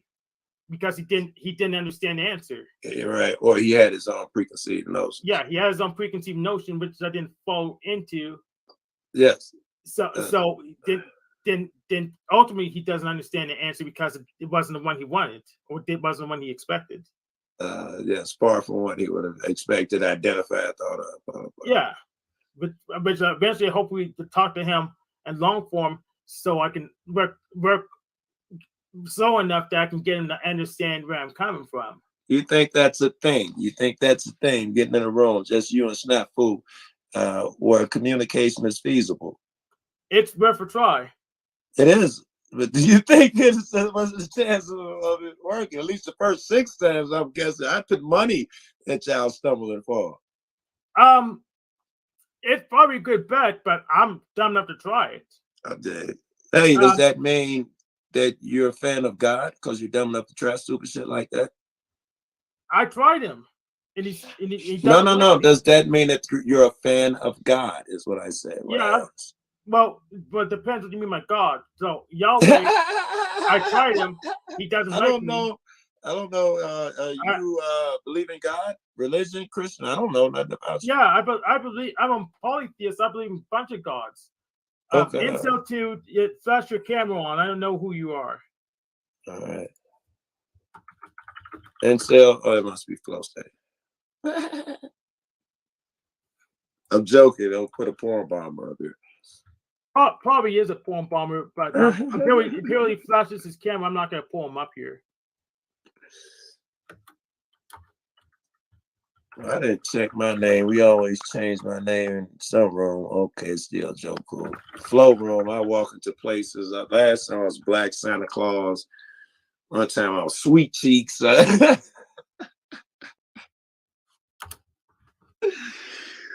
Well, Joe, let me ask you this. Like, like I've always been a fan of like the Black Panthers, right? Like, I think that their general idea was like genius, in my opinion. Like, I was looking at something about that today.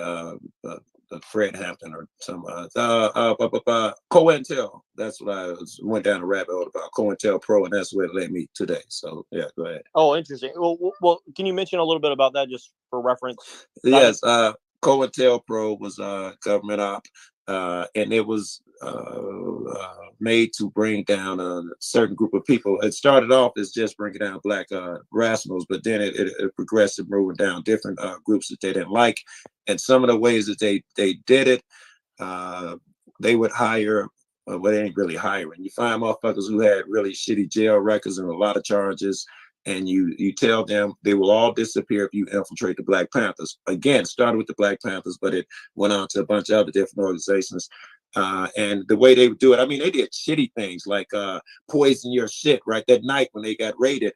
They gave him barbitriptol or whatever the fuck that shit's called. So he'd be asleep. And when they came in at 4:30 in the morning, blah blah. But that's the type of tactics that was a COINTELPRO operation. Hey, Incel dude, I want to hear your voice. Hello, guys. Can you hear me? Yeah. Let me Sound like a foreigner or something. Yeah. Yeah, I'm sorry, I Can don't you know. hear me? A little bit. Can you turn your volume up for me? I'm not good at the Okay. StreamYard. So, how many voluntary celibates? Well, where did you hear about this channel from? Well, I just search in YouTube for live and Okay, he's not gonna talk, do anything to me. and I just came here. I need to talk. Oh, okay. But he's not gonna do anything to me. What you need to do is if you have a Yes. job, get $100. Then you need to search the web for I guess women of the night, and then get your problem solved. It's very simple. No.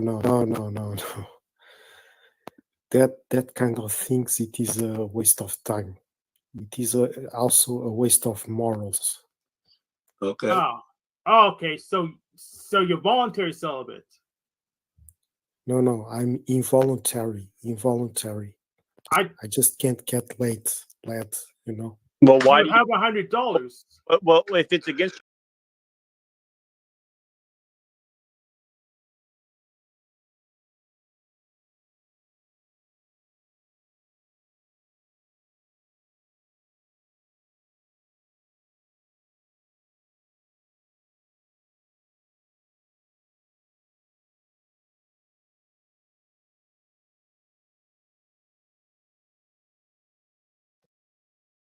voices that of a very effeminate gay man. So What? You talk like that? Yeah, no, you Hello, don't I'm want no. liberty. I'm liberty. Bro, you don't I'm want a that. woman.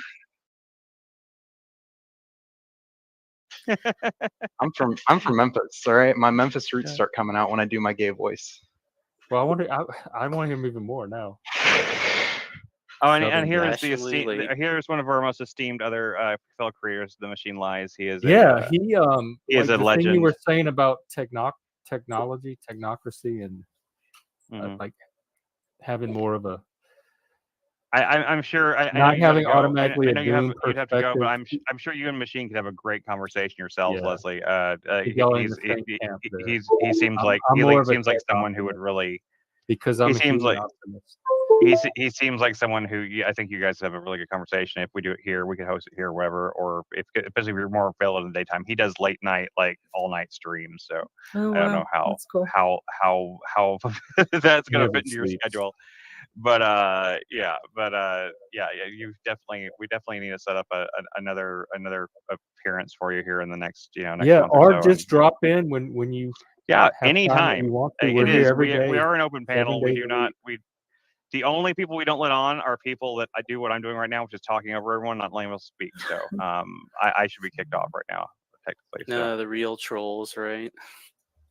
Well, I always enjoy a chance to talk with Jeff, and so thank you for inviting me to come on. And I've been wanting to since you invited me, but I am really usually tied up in the middle of the day.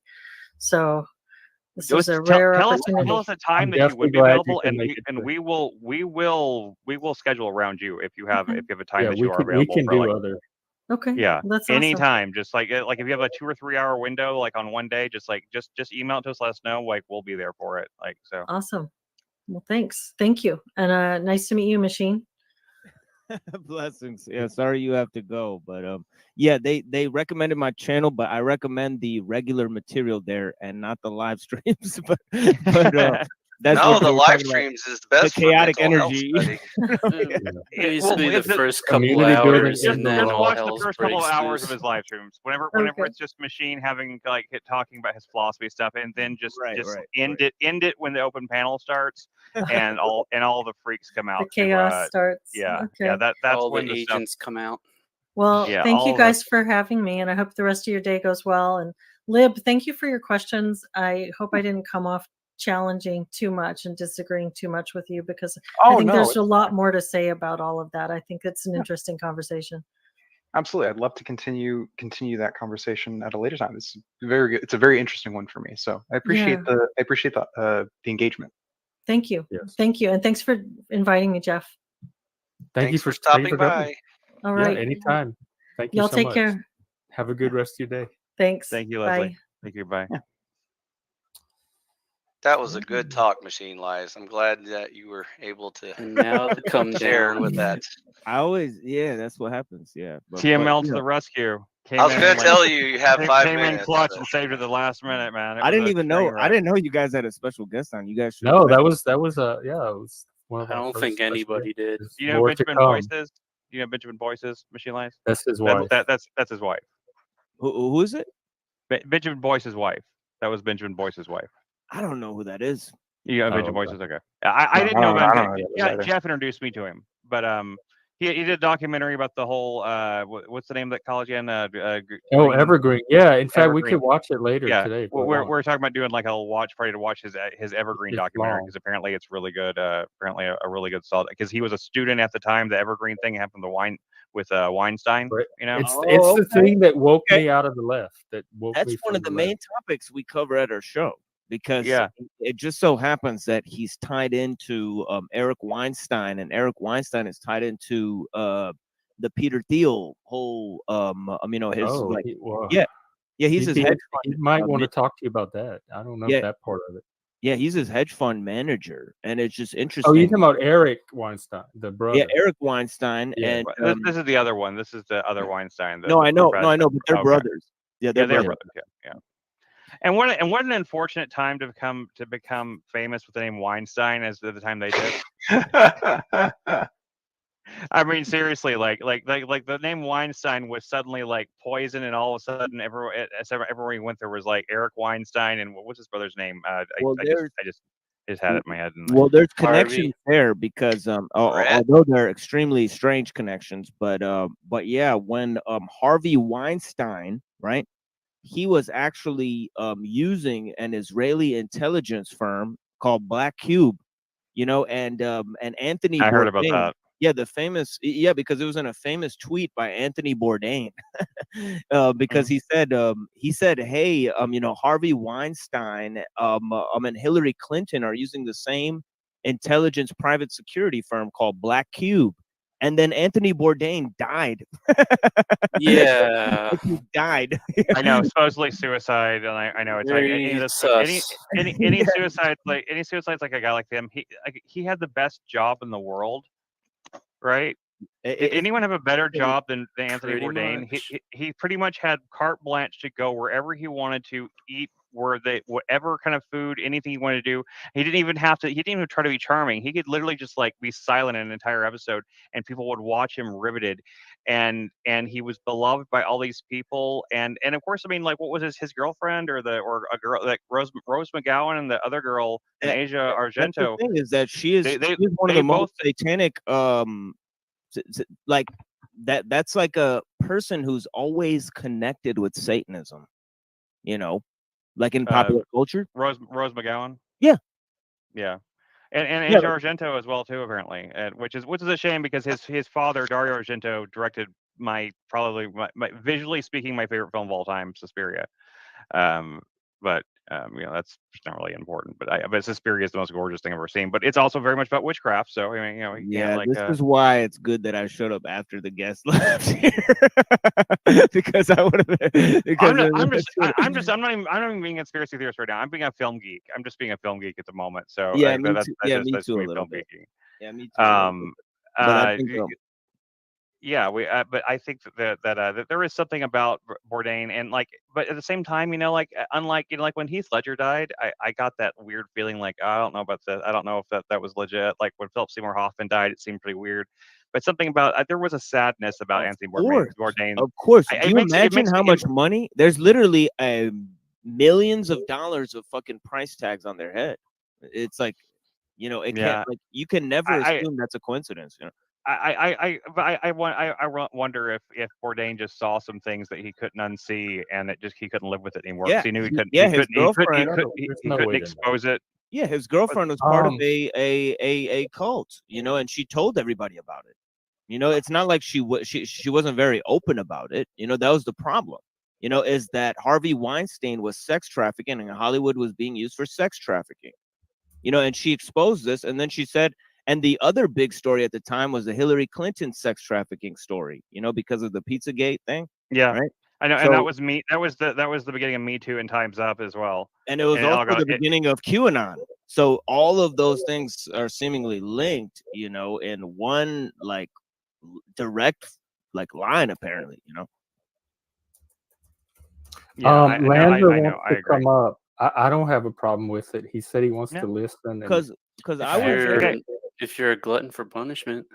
Yeah, I mean, Lanza will give you. he's a not chance, going to man. panel care in my own panel, but or he's. I mean, Well, come on. he's Are you ready. backstage? I don't see We'll you. bring you up. We'll bring you up. We'll give you a chance. But like, if you misbehave, we're gonna spank your ass right Well, back I out of here. don't want to. No, it's not, I don't want to treat him like a kid. But I'm hopefully joking, he's- dude. It's a joke. I'm not serious. I Like, don't what? know where- I I don't can't see him, actually though. spank anybody. I can't I don't actually see spank anyone. It's a camera. I can't do anything. Is it funny, But ha ha, hopefully or he's funny going to come and strange? act like psychologically mature.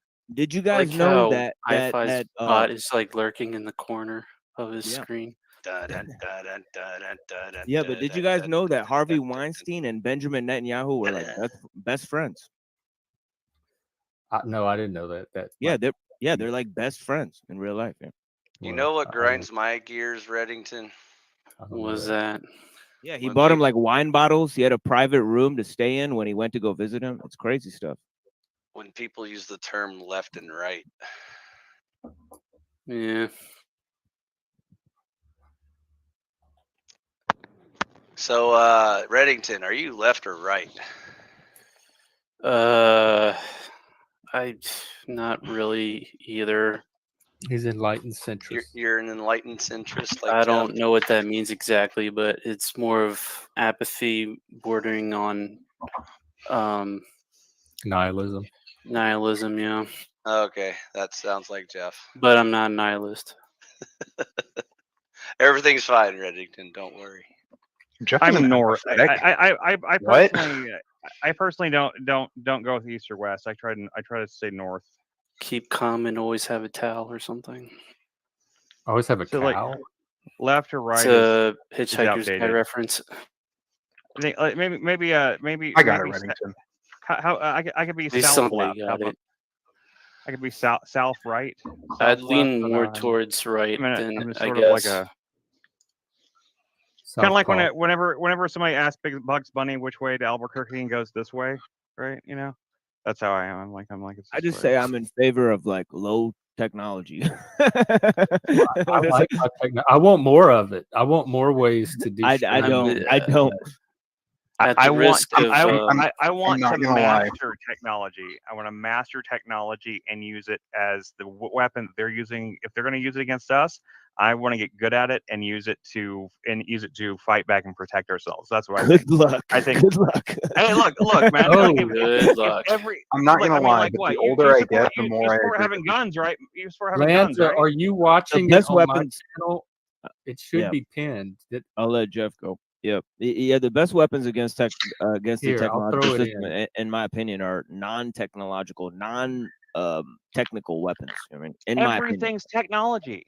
Everything's technology. Books No, are technology, dude. is always. It's been happening since like Yeah. we. What the is first what is big- more non-technical, a book or a PDF? This is what the fuck I'm talking about. Well, it depends what you mean by technical. I don't see the difference. The Well, if medium you're changes, using- but, if you're but, using but the- the You don't God, see what the was that difference. French guy? What was You that don't French see guy the machine? difference. I just The checked difference it. is It the said difference it's pinned. is the difference is that you can distribute a PDF, like say a PDF that has like real truth in it that No, people need to see. No, but You so, can like, distribute I that can. PDF You can to make a millions case more for the people than book you can a being more book. The technical. difference or is the that PDF. one requires the effort of one human being and the other does not. It I mean, depends on.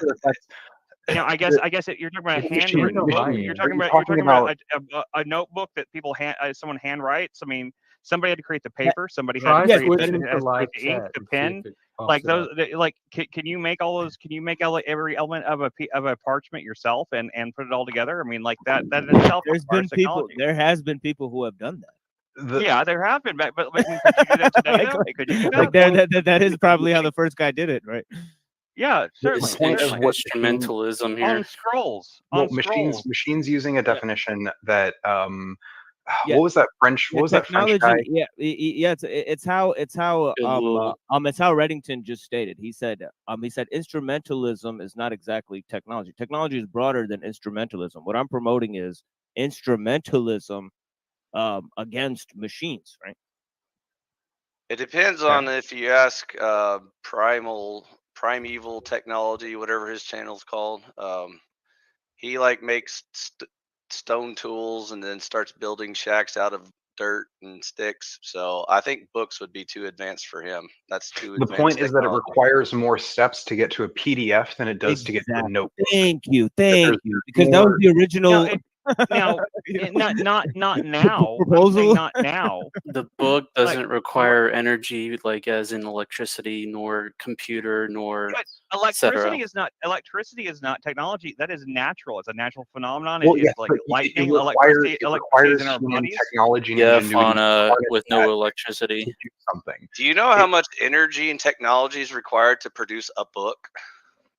Exactly. There's a That lot. was not the question. That's not at issue. The issue was you're sidestepping and I'm not trying to sidestep it. That's what. No, I know, But but meet the question direct on, right? Which one is more Patty. non-technical, a book or a PDF? That was the original proposal. I think you know, going off the I think need Lib to answered it understand what directly. you mean by non-technical. I need to understand. You mean Right, like by I just said something that is instrumental is less technical than a machine, for example. Okay, but like if the book requires machines to create it, that's where I'm not making. it's not a book made by machines. I'm talking about books versus PDFs. And you Okay, said technical was that it takes A one book person. does not necessarily require a machine to create it, but a PDF does. Right. PDF But since, but now that both things automates human labor. Definition. But now that both things have been created, they both exist in the world, and they're not going away. It actually a PDF in some ways is a simpler thing to acquire, to read, and to distribute than it is a book. Yeah. Maybe you know, somebody's just handed me a free book. You know, I need a computer to access a PDF, right? The steps it takes to me getting a computer. Right, well, I mean, right. Pretty much Yeah, but everyone. you can access You're just any book adding. you You're want. just adding more technologies to it and saying that it's less technical. But you're No, I'm just- increasing the convenience. I'm just saying and the that range. I'm saying it's technology we already have. Right. I'm not talking about the I'm not saying- convenience. You know, because convenience. Yeah, convenient for who? Convenience is Convenient also, for the people. Convenient for the people who contextual. dug up the coltan, for example. You're right. Yeah. No, us today. Well, Like yes, I prefer talking book about too, everyone. but if I'm I talking don't about have, everyone. if I'm I not talking do not about have me. a certain I'm not talking book, about my life. I can You know, I'm read talking it about an idea. online for free, so I can access the content. I'm not trying to be combative here. I'm just No, genuinely course interested in not. like Of I'm course genuinely not, but- interested in the conversation because like I think because I'm really thinking about what you're saying about like the book versus the PDF thing, and I'm just thinking like, well, at the same time, like a book, you know, okay, 'cause, like there's going to be a limited number of books that printed, right? The books themselves can get they can rot, they can like just like the old scrolls that they like the Nag Hammadi, and who knows how many ancient texts, how much ancient wisdom has been lost because of like that technology itself being more fallible. Now, not to say that like PDFs are better because they could be erased off the internet, they could be, but there's more chance they could exist in copies and things like that. There's advantages and disadvantages of both sides, but they're both To what technology. ends, Is my though? point. They're both, but my point is that they're both technology. The only thing I think you could say that's not technology is maybe verbal communication, verbal. You know, like societies that don't have any written language that pass everything down verbally, like the Australian Aborigines. I think non-technical means whatever comes from a human effort, right? And then technical, right? The more and more you increase in technicity, right? You increase in arbitration and mediation, right? In efficiency, right? And in just lack of human effort. I mean, that is what it is. Right? So, are you arguing for a Amish society? Like, where do you want to go with this? Yeah. I would like that. I would like Amish. Yeah. Okay. I would like Amish. Yeah. I would like Do the Amish. Amish have live streaming? No, they don't. They don't have internet. Are there Amish They YouTubers? also believe in Christ, and they believe that you don't have to try to enjoin the greater society or the greater world and the kind of message that they have. They just feel like if they live quietly, work on themselves, live a quiet life, and keep to themselves that and believe in Jesus, that it'll be okay, and they're fine to believe that. I'm not challenging their beliefs. in that. I have no issues with But them. the thing about it is, I think that they're sitting ducks. In my opinion. The Amish. Yeah. They depend on the security of the United States government. Right, and they also Well, we all depend do. on debates on labor saving devices. Oh, They I have know to- what I wanted to.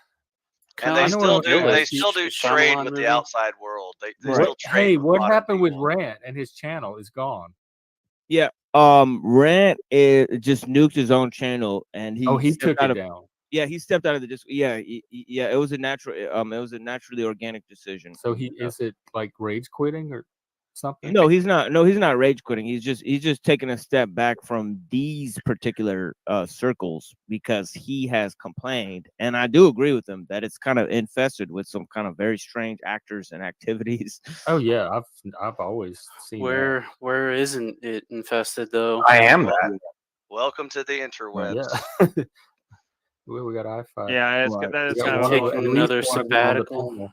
that is kind of a welcome to the internet moment. To be honest, I was just let me throw past the Amish thing. Like I've never actually met any truly Amish people. We had a rather large Mennonite community outside of Texarkana growing up though, and I always thought they were particularly strange because they do the long beard thing, right, with the big hats, and the women all wear the same dress and everything. They wore those little hats with the bobby pins. And they do But allow they allow- electricity. Yeah. They do allow electricity to weird degrees in their they don't use any like powered they don't use gas powered like tractors or anything like that. But they do everything. They do the plowing by hand.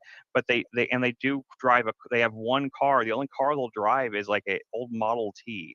It looks like a basically a horseless carriage from the thing. I always thought that was bizarre. Like what is like they believe I'm in pretty sure technology like the this. argument. I'm pretty sure the argument is because you're starting the engine by hand, like you have to get. I think that's Maybe it's stupid, but like that, But loopholes. the Mennonite people weird stupid? thing, the weird thing is they would come to the mall. I'm saying their though. loopholes are stupid. I'm saying that too. They would come to the mall. I used to work at the mall in Texarkana. Yeah, they come to our mall too. They'd come to the Great American Cookie Company, and they'd buy each one of their children like the plain cookie, just like the either a sugar cookie or they were only allowed to have a sugar cookie or a chocolate chip cookie, and like the children were all Happiest all moment of that excited. child's life. Oh yeah, like the kids were so excited and happy, and I always felt so bad for them because I mean like literally like you can I mean I'm not saying the guy name was literally Ezekiel, but his name was almost certainly Ezekiel, Yeah, some biblical name. Also, Why does it also make they're you not. sorry for him? What's that? Also, they're not. Because you could tell that moment of getting that cookie was the absolute like height of their life. That doesn't make you happy to see a child. No, get yeah, that? it made me happy, but the fact that was a single cookie was that was the happiest they ever got. They just like How it do seemed you like know? You don't know that was the happiest. they Well, ever I mean, got. You don't know you're anything. right. You're right. I'm it's not- making broad.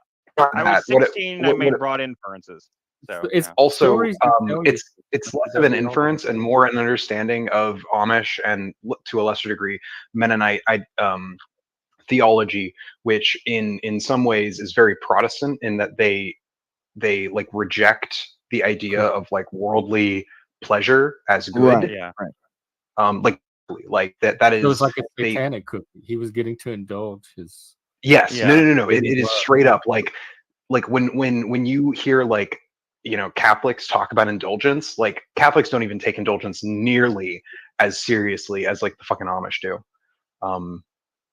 Well, what do you mean by Oh, indulgence? really? Yeah, indulgences is what they used to try to sell. That's why the Protestants. No. Indulgences is like indulging in something that is pleasurable for the sake of the pleasure. None of But our that's not what Catholics the care. They indulgence all drink. practically refers to. It refers to those payments, you give to the Well, Catholic no. Church. I'm aware that Is it the Amish or the Mennonites that do like they're like when they get to a certain age they do basically like a sin purge type thing where they go into the city and like It's or like Amish. are in with the Amish I don't know. Is this yeah, like the Amish Rumspringa, gossip yeah. hour? Because none of us know any Well, of this. it's a rejection. Well, it's a I watched a rejection. documentary a long time ago. This is like the information you could get off of Wikipedia. I can go on Wikipedia right now and get you this information. Well, Protestant theology in general is a radical rejection of the Catholic teaching, and then basically what they have is a thing called sola scriptura, right, where they go back to the book, right? But the other part of it is that the Catholics, they place a lot of importance on ritual purity, which the Protestants do not. They actually place more importance on asceticism, because they went back to interpreting the Bible the way the Jews interpreted it, because they wanted to go ahead and go back to the original reading of the text. They rejected the Catholic teaching, and they went to the sometimes even to the Kabbalah and other places, in order to find a more ascetic version, because they're like, we need to like go back to Paul and him saying that like the pleasures of this world are like, the sins of the flesh. So why would we have all these inane rituals, right? Yeah, no, I'm not. That's the reason why I'm not a big Protestant fan either, because I feel like Protestantism is just like Catholicism light, really. They just took Catholicism and they threw out the parts They they just didn't like wanted about to it. do it their own way. Yeah, but they didn't actually. It wasn't like a true like reset type thing. It was like well, the Catholic Church is Like like a it was revision. it was the Reformation after all. It's called the Reformation. It wasn't called like the reboot or something. Like they didn't go back to Christ's teachings and try to build from there. They took the Catholic teachings, they threw out the things they didn't like, and then decided on a new set of rules. And like I'm not a huge fan of that. I grew up in Baptist churches, so That's I'm why pretty we familiar had with the That explains it. restoration, because that was the full reboot. When was that? With Calvin, During the restoration movement. I mean, what time period? I can't remember. I just can't remember what time period. I think it was even like late 1900s something. Yeah, that sounds about right. I just couldn't remember off the top of my head. It may have been as early as 18 something, but it was probably still in the prototype Jesse comes on stream stage. to paint. Yeah, it's like all these guys came out after Luther, like Calvin, and yeah, and I have a picture that can explain it if you want to see it, Jeff. And Chris. and it's really hilarious how like Luther leads to. I think Luther leads to Hegel, and or is it Hegel leads to Luther? Yeah, Luther leads to Hegel, and Hegel leads and Hegel leads to socialism. So yeah, but in the best type of world, Hegel leads to Kierkegaard, who just destroys him, and then it's over. Yeah, unfortunately, fatality. Please tell me you did not make that. I did not make this. Okay. I would be very amazing. impressed. It's amazing. I feel there like you go. There you go, I feel Chris. Like I'm having a psychotic break just looking at it. It's Hey, Chris. There you go. Yeah, the answer is it. 1793 to yeah, 1830. Yeah, so we're looking at Calvin then. So, the Reformation was the break away from the Catholics and Orthodox, and then the Restoration came later when we finally agreed to just read the Bible and actually follow it. So another interesting link is that Rousseau's dad was a Calvinist preacher. A lot of people don't know that. Yeah. No, I've read. I looked in, like, whenever I was studying the Mayday Mysteries thing and discovered the whole thing about the Situationists and their connection to Hegel. That's where I learned all this stuff from, and I learned tons and tons of stuff about like the whole history and the chronology of all that stuff. And I love to do a whole stream. I think me and you should do a stream of the Mayday Mysteries. You need to look into it. You would have it's a great deep rabbit hole thing to look into, man. It's fun as hell. I should have you on to explain your paper that you wrote on Discordianism next time I do my special. After I give my presentation, you could be my first guest. You could run them down on that, and then we can go do another thing. We can have a panel. Did I write a paper on Discordianism? And then you can educate me on Locke. You did write a paper. I don't remember anymore. Apparently, my memory is very bad these days, so I have to look on my computer. Like I forget things constantly lately. So Yeah, you sent it. Yeah, you sent it to me. Okay. I know Well, we're off there the you topic go. of the Amish, but under their beliefs and You traditions, really want to generally get the back on Amish it? do not agree with the idea that Social Security benefits and have a religious objection to insurance. On this basis, the United States IRS agreed in 1961 that they did not need to pay Social Security related taxes. And in 1965, this policy was codified into law. The Amish don't pay Social Security taxes. Also, they're not monolithic. They have divisions just like all groups. So that's why they're not using loopholes. There's certain groups that don't subscribe to old country Yeah, the laws. exemption applies to a religious group that is conscientiously opposed to accepting benefits of any private or public insurance, provides a reasonable level of living for its dependent members, and has existed continuously since December 31st, 1950. I think they call it old order is like the ones that refuse The old- all technology, Yeah, but like but that's like less than 100 people in their entire history. So the modern Amish allow like computers used for businesses and stuff like that, but they can't use Yeah. it for their home or personal use, stuff like that. So Yeah, and they and can even use a then, they're- card to get to work. yeah, and even then, like a lot of that stuff is pretty limited. I was reading, like basically it has to not replace too much hard labor, manual labor. But is they the- ride horses around to their neighbors' houses and to the grocery Yes. store and stuff like that. So Yes. not loopholes. It's just their evolved system. Well, with But the men in yeah, a if lot of those that's are your cup of actual tea, loopholes. I'm all for isolating communities and rebuilding society. But I like technology, so I'll keep my computers on running. No, I mean I do too. Just like yesterday I was watching the football game, and Did the the amount of home team ads. win? Neither of them were home. This was in Vegas, and it was the 49ers and the Chiefs. And the Chiefs did very poorly in the first half, and then eked out a win in the second half in overtime, just barely. But there was too many ads every 5 fucking seconds, and ads make me want to throw up. I hate ads. All advertising should be illegal. Anti-terrorist isn't a fan of the Amish. They're not mentally ill. They're probably more mentally healthy than 99% of the modern citizens. So I don't see your point, Auntie. Please enlighten That's where I us. get, yeah, that's where I get my eggs from. So they don't use any of the pesticides. They don't use any of the injections. They're very natural in their farming. So, I tend to go, we call them the Hutterites here in Canada, but same as Amish in the US, but very clean, meat and eggs and animals and things because of their practices. Honestly, yeah. And they Honestly, probably don't in use my experience, that's just chemicals kind of and the same with hormones. any sort of like local farmer. Usually their eggs just, I don't know, they just taste better. Also, Do their they have any black Amish? furniture and buildings. I don't are know. They far rarely accept converts though, just at all.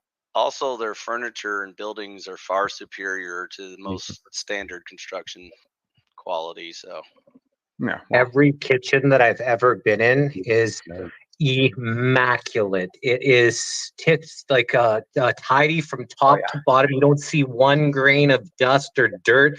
It's the most cleanest facilities that I've ever seen in for an industrial kitchen facility. Very clean, very well done. Yeah. An Amish restaurant? What are you talking about? No, they're like, so they have their big, like, because they have to have kind of for commercial kitchens, kind of. So they have their big where they chop up their meats and they chop. So they're big commercial kitchens. It's like spick and span clean from top to bottom, right? And I don't know if that's their. If you don't have phones or TikTok or anything else like that to distract you, I'm sure you get real into cleaning.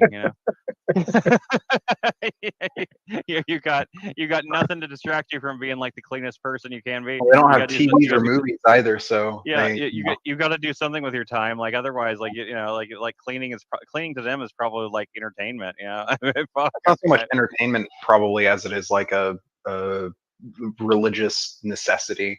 Yeah, if you they're- have they're pretty, a lot of their civilization lives do seem to revolve around the church. it's probably one of my biggest criticisms of the Amish is that their society is so intertwined with their church, and it as it does in our society.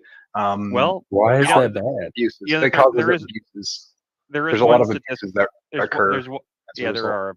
there are, but there is also there is one statistic I read about Amish Mennonite type communities, is that by per capita they tend to have not just more children, but they have more sex than most any other group, at most any other religiously affiliated group of marriages. Yes. They tend to have sex more often and report healthier and happier sex lives than most people. Imagine that. They sure love their booze and their weed, that's for sure. So it's quite fascinating watching these Amish people just get ham jammed. What human doesn't love those things? They Yeah, love but I their think booze they and love their them more. weed. They Where love do you- them more. What's your source on that? All of human I know history some being humans, some Amish do like, grow it. also, like, it has, like, arguably alcohol was one of the earliest, like, signifiers of human civilization, the creation of alcohol. So Last time I checked, they're into moderation, so I don't think they like to party a lot. But I don't know. Maybe you hang with the cool Amish or something. I mean, like, it doesn't mean they do it to excess, but they do. Yeah. My understanding, The Rumspringa. Yeah, and like the in Rumspringa particular. thing.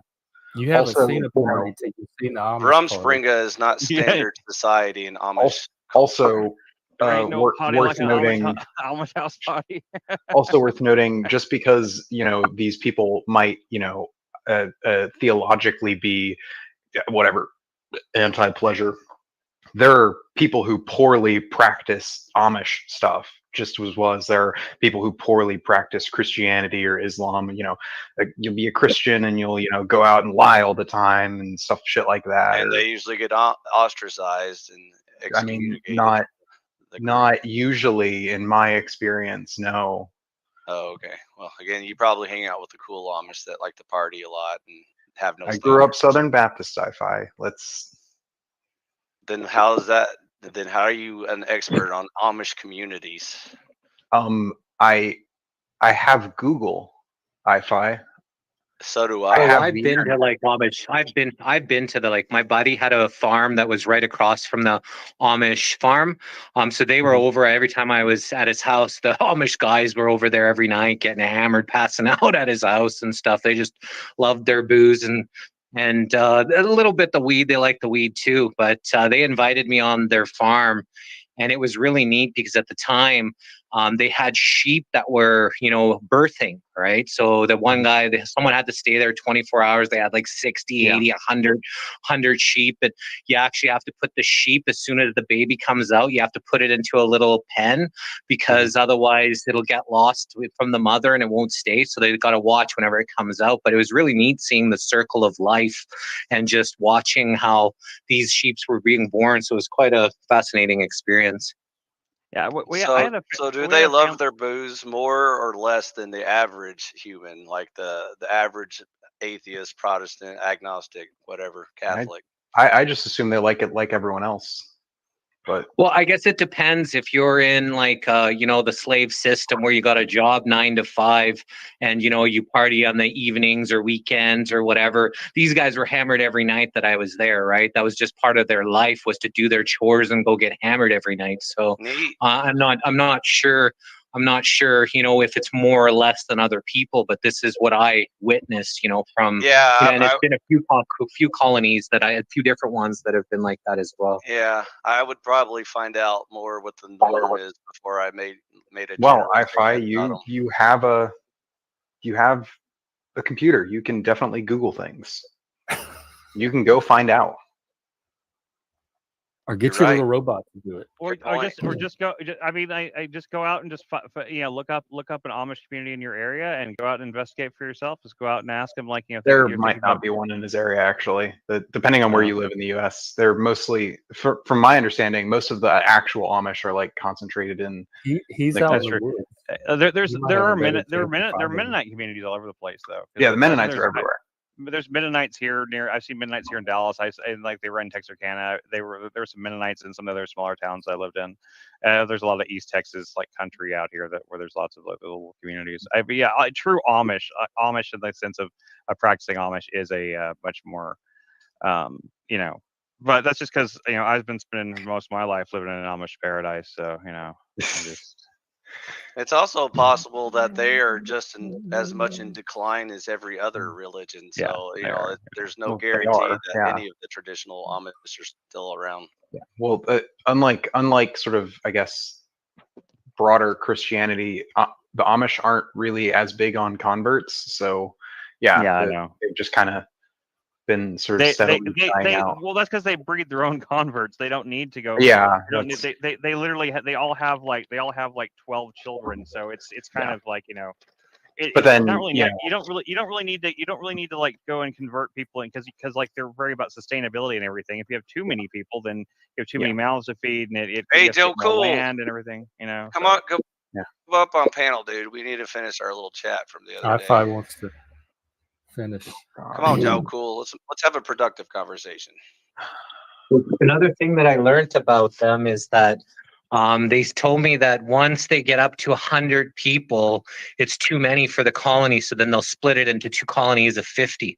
And every time they get up to 100, they keep splitting. They'll find other land. Yeah. So Yeah, under I remember hearing 100, about that. under 100 is manageable. And I even interviewed some people that said once you get to a dynamic of over, he was saying 70, but then people start to want to have a hierarchy opposed to everybody just kind of equal, kind of does whatever they're supposed to do.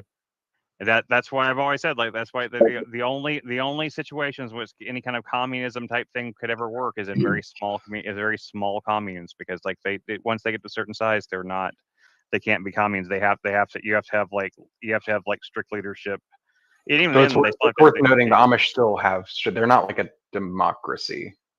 No, like they're led by the church kind of leaders. agree to this. They all do have kind of an Yeah. agreement with each other, and they do. Yeah. And like you Like can any leave. system. Yeah, Once no, you you can. Once you come of age, you can leave. You can go in your Rum Spring and decide you don't want to go back to being Amish anymore, and you can just stay in the city. People do that. So I mean, it's not like it would. I've never met one, but I bet it'd be fascinating to meet someone who grew up Amish and decide to leave the Amish community and stuff. I bet Do we have any Amish out there watching? Want to come on and tell us what it was like? they don't have technology. They don't have Well, computers. there's an ex-Amish guy on TikTok who I like. He didn't leave during his Rum Spring. He actually left when he was older. He left when he was like in his 30s or something. Yeah. Right. Yeah. I can't remember the guy. I'd have to go find him I haven't been on fucking TikTok in forever. I'd have to go find him again. But by the way, tomorrow's Mardi Gras. We're doing an all-day Mardi Gras stream. Oh Jesus! A Mardi Gras party. So bring your beads. Or Do I have to show my breasts? That's between you and whoever's around you. Between you and your evil creator, whichever that one might be. Don't get my channel shut down. I have hairy nipples. Fair warning. You have what? Hairy nipples. So does Lib, I think. So do I.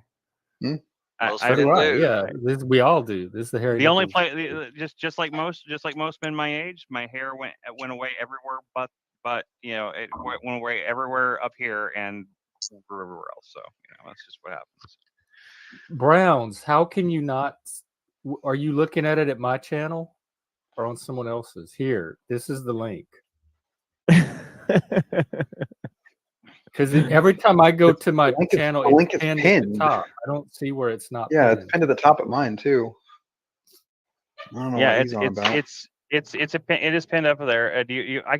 I'll post it. I'll post it in the thing. I just put it in the link. Did Lanza ever figure out how to get on panel, or is he still? I don't know what. I don't know struggling why with he's not technology?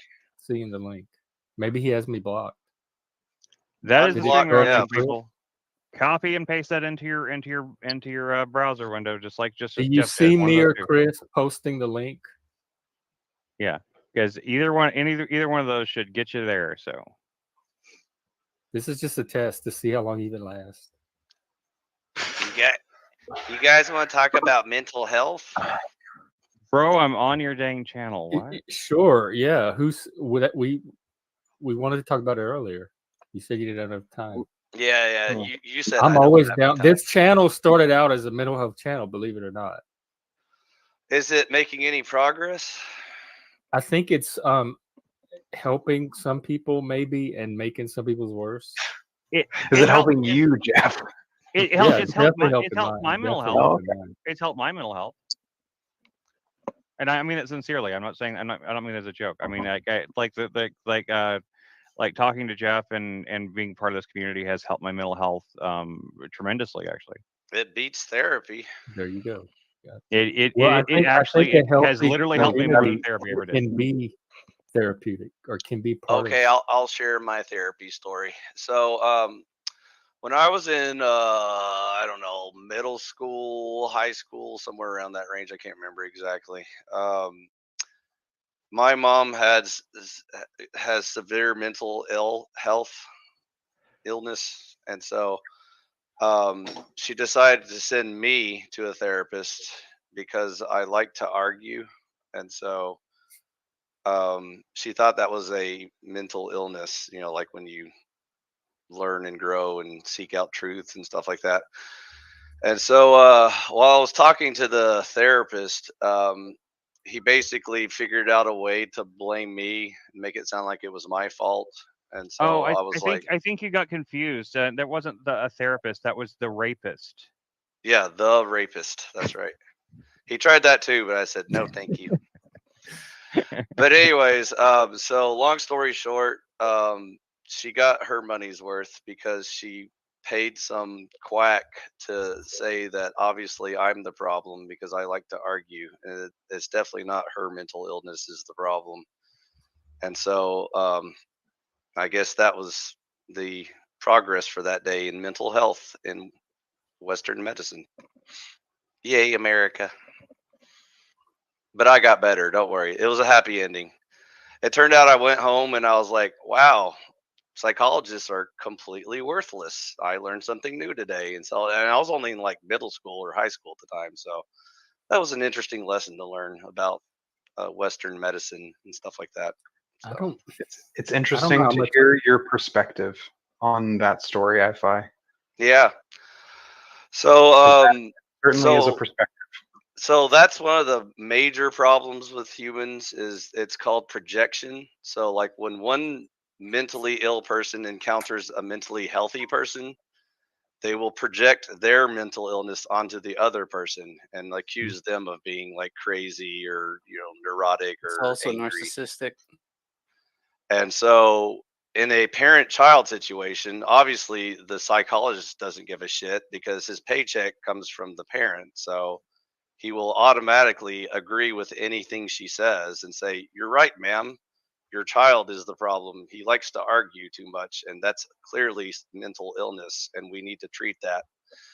And so we talked about it. I talked about it with him, but I couldn't get him to agree that he needs to confront the actual mental illness and explain to her, that she may have to pay extra money to deal with her problems and stuff, but instead she felt better pinning the blame on me. And so again, he's happy, she's happy, and I learned an important lesson that day. So, and they lived happily Did you ever grow up after. mentally healthy, or are you mentally healthy now? I know you're out in the woods. I have never struggled with mental health ever in my life. The worst part I got, the lowest part I got in my life was again, middle school, high school, when I was on the path to becoming a standard, cynical, sarcastic asshole like every other Gen X male at the time.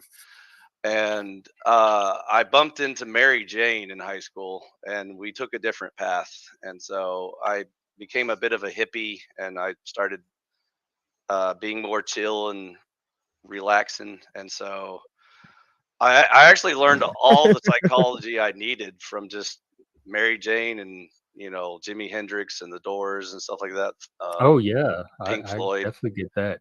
Crisscross, is that you? Anyways, after I became an adult, I didn't.